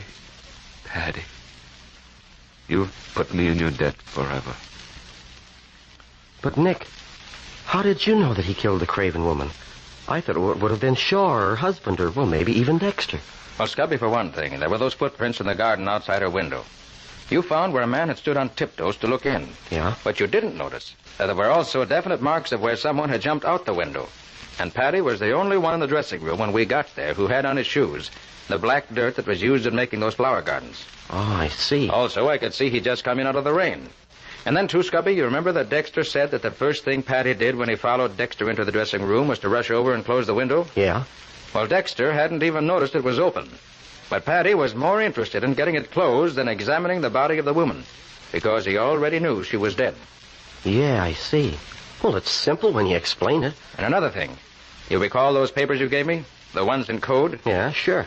Well, as soon as you gave them to me, I knew that I had seen them in Paddy's pocket when we first entered the dressing room. Yeah? Yes. I recognized the big blot of ink in the upper corner. But it didn't mean much to me until I heard Shaw say that the papers had been delivered to Margot by mistake.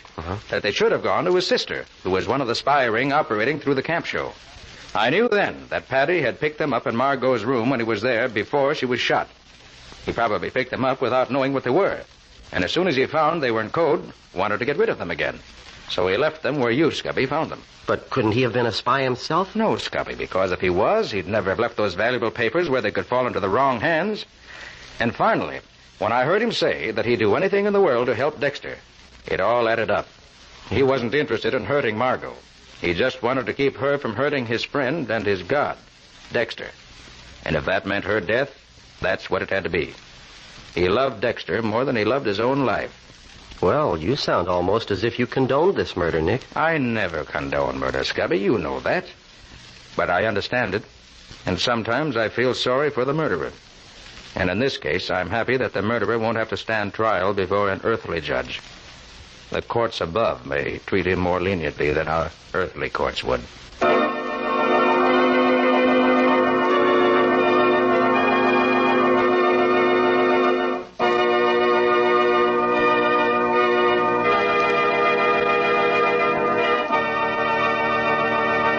In just a moment, Nick and Patsy will bring you a preview of next week's exciting case.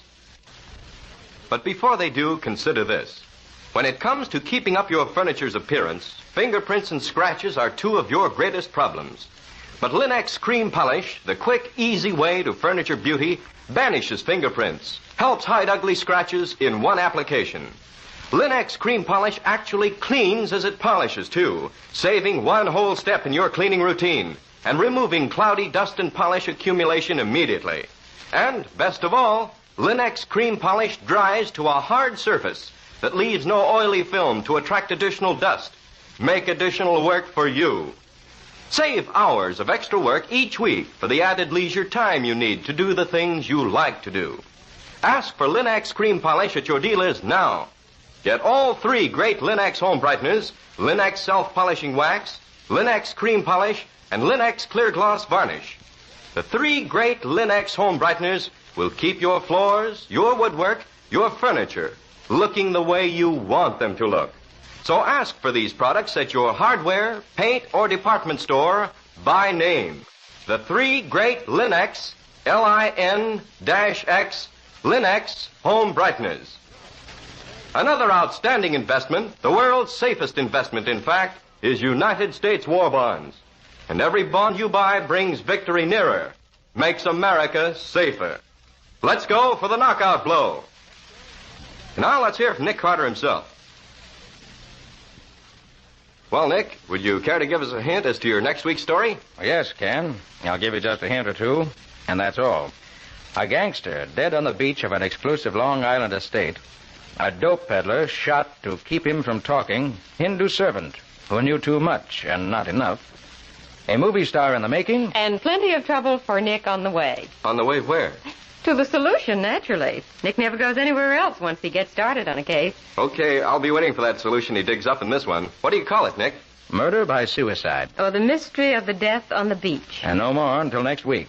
So long. So long, everybody. And so long to both of you. We'll be looking forward to seeing you again next week.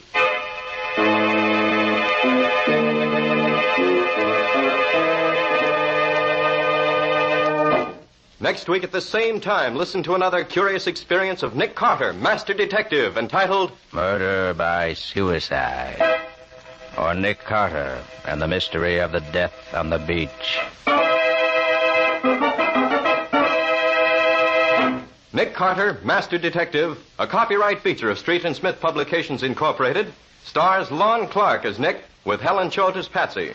Original music is played by Lou White, and the programs are written and directed by Jock McGregor. Nick Carter, Master Detective, is presented at this time and over these same stations each week by the three great Linux home brighteners, Linux Clear Gloss Varnish, Linux Cream Polish, and Linux Self-Polishing Wax, created by Acme, America's great producer of Acme fine quality paints. This is Ken Powell speaking for the thousands of Linux dealers all over America and saying so long until next week. This is Mutual.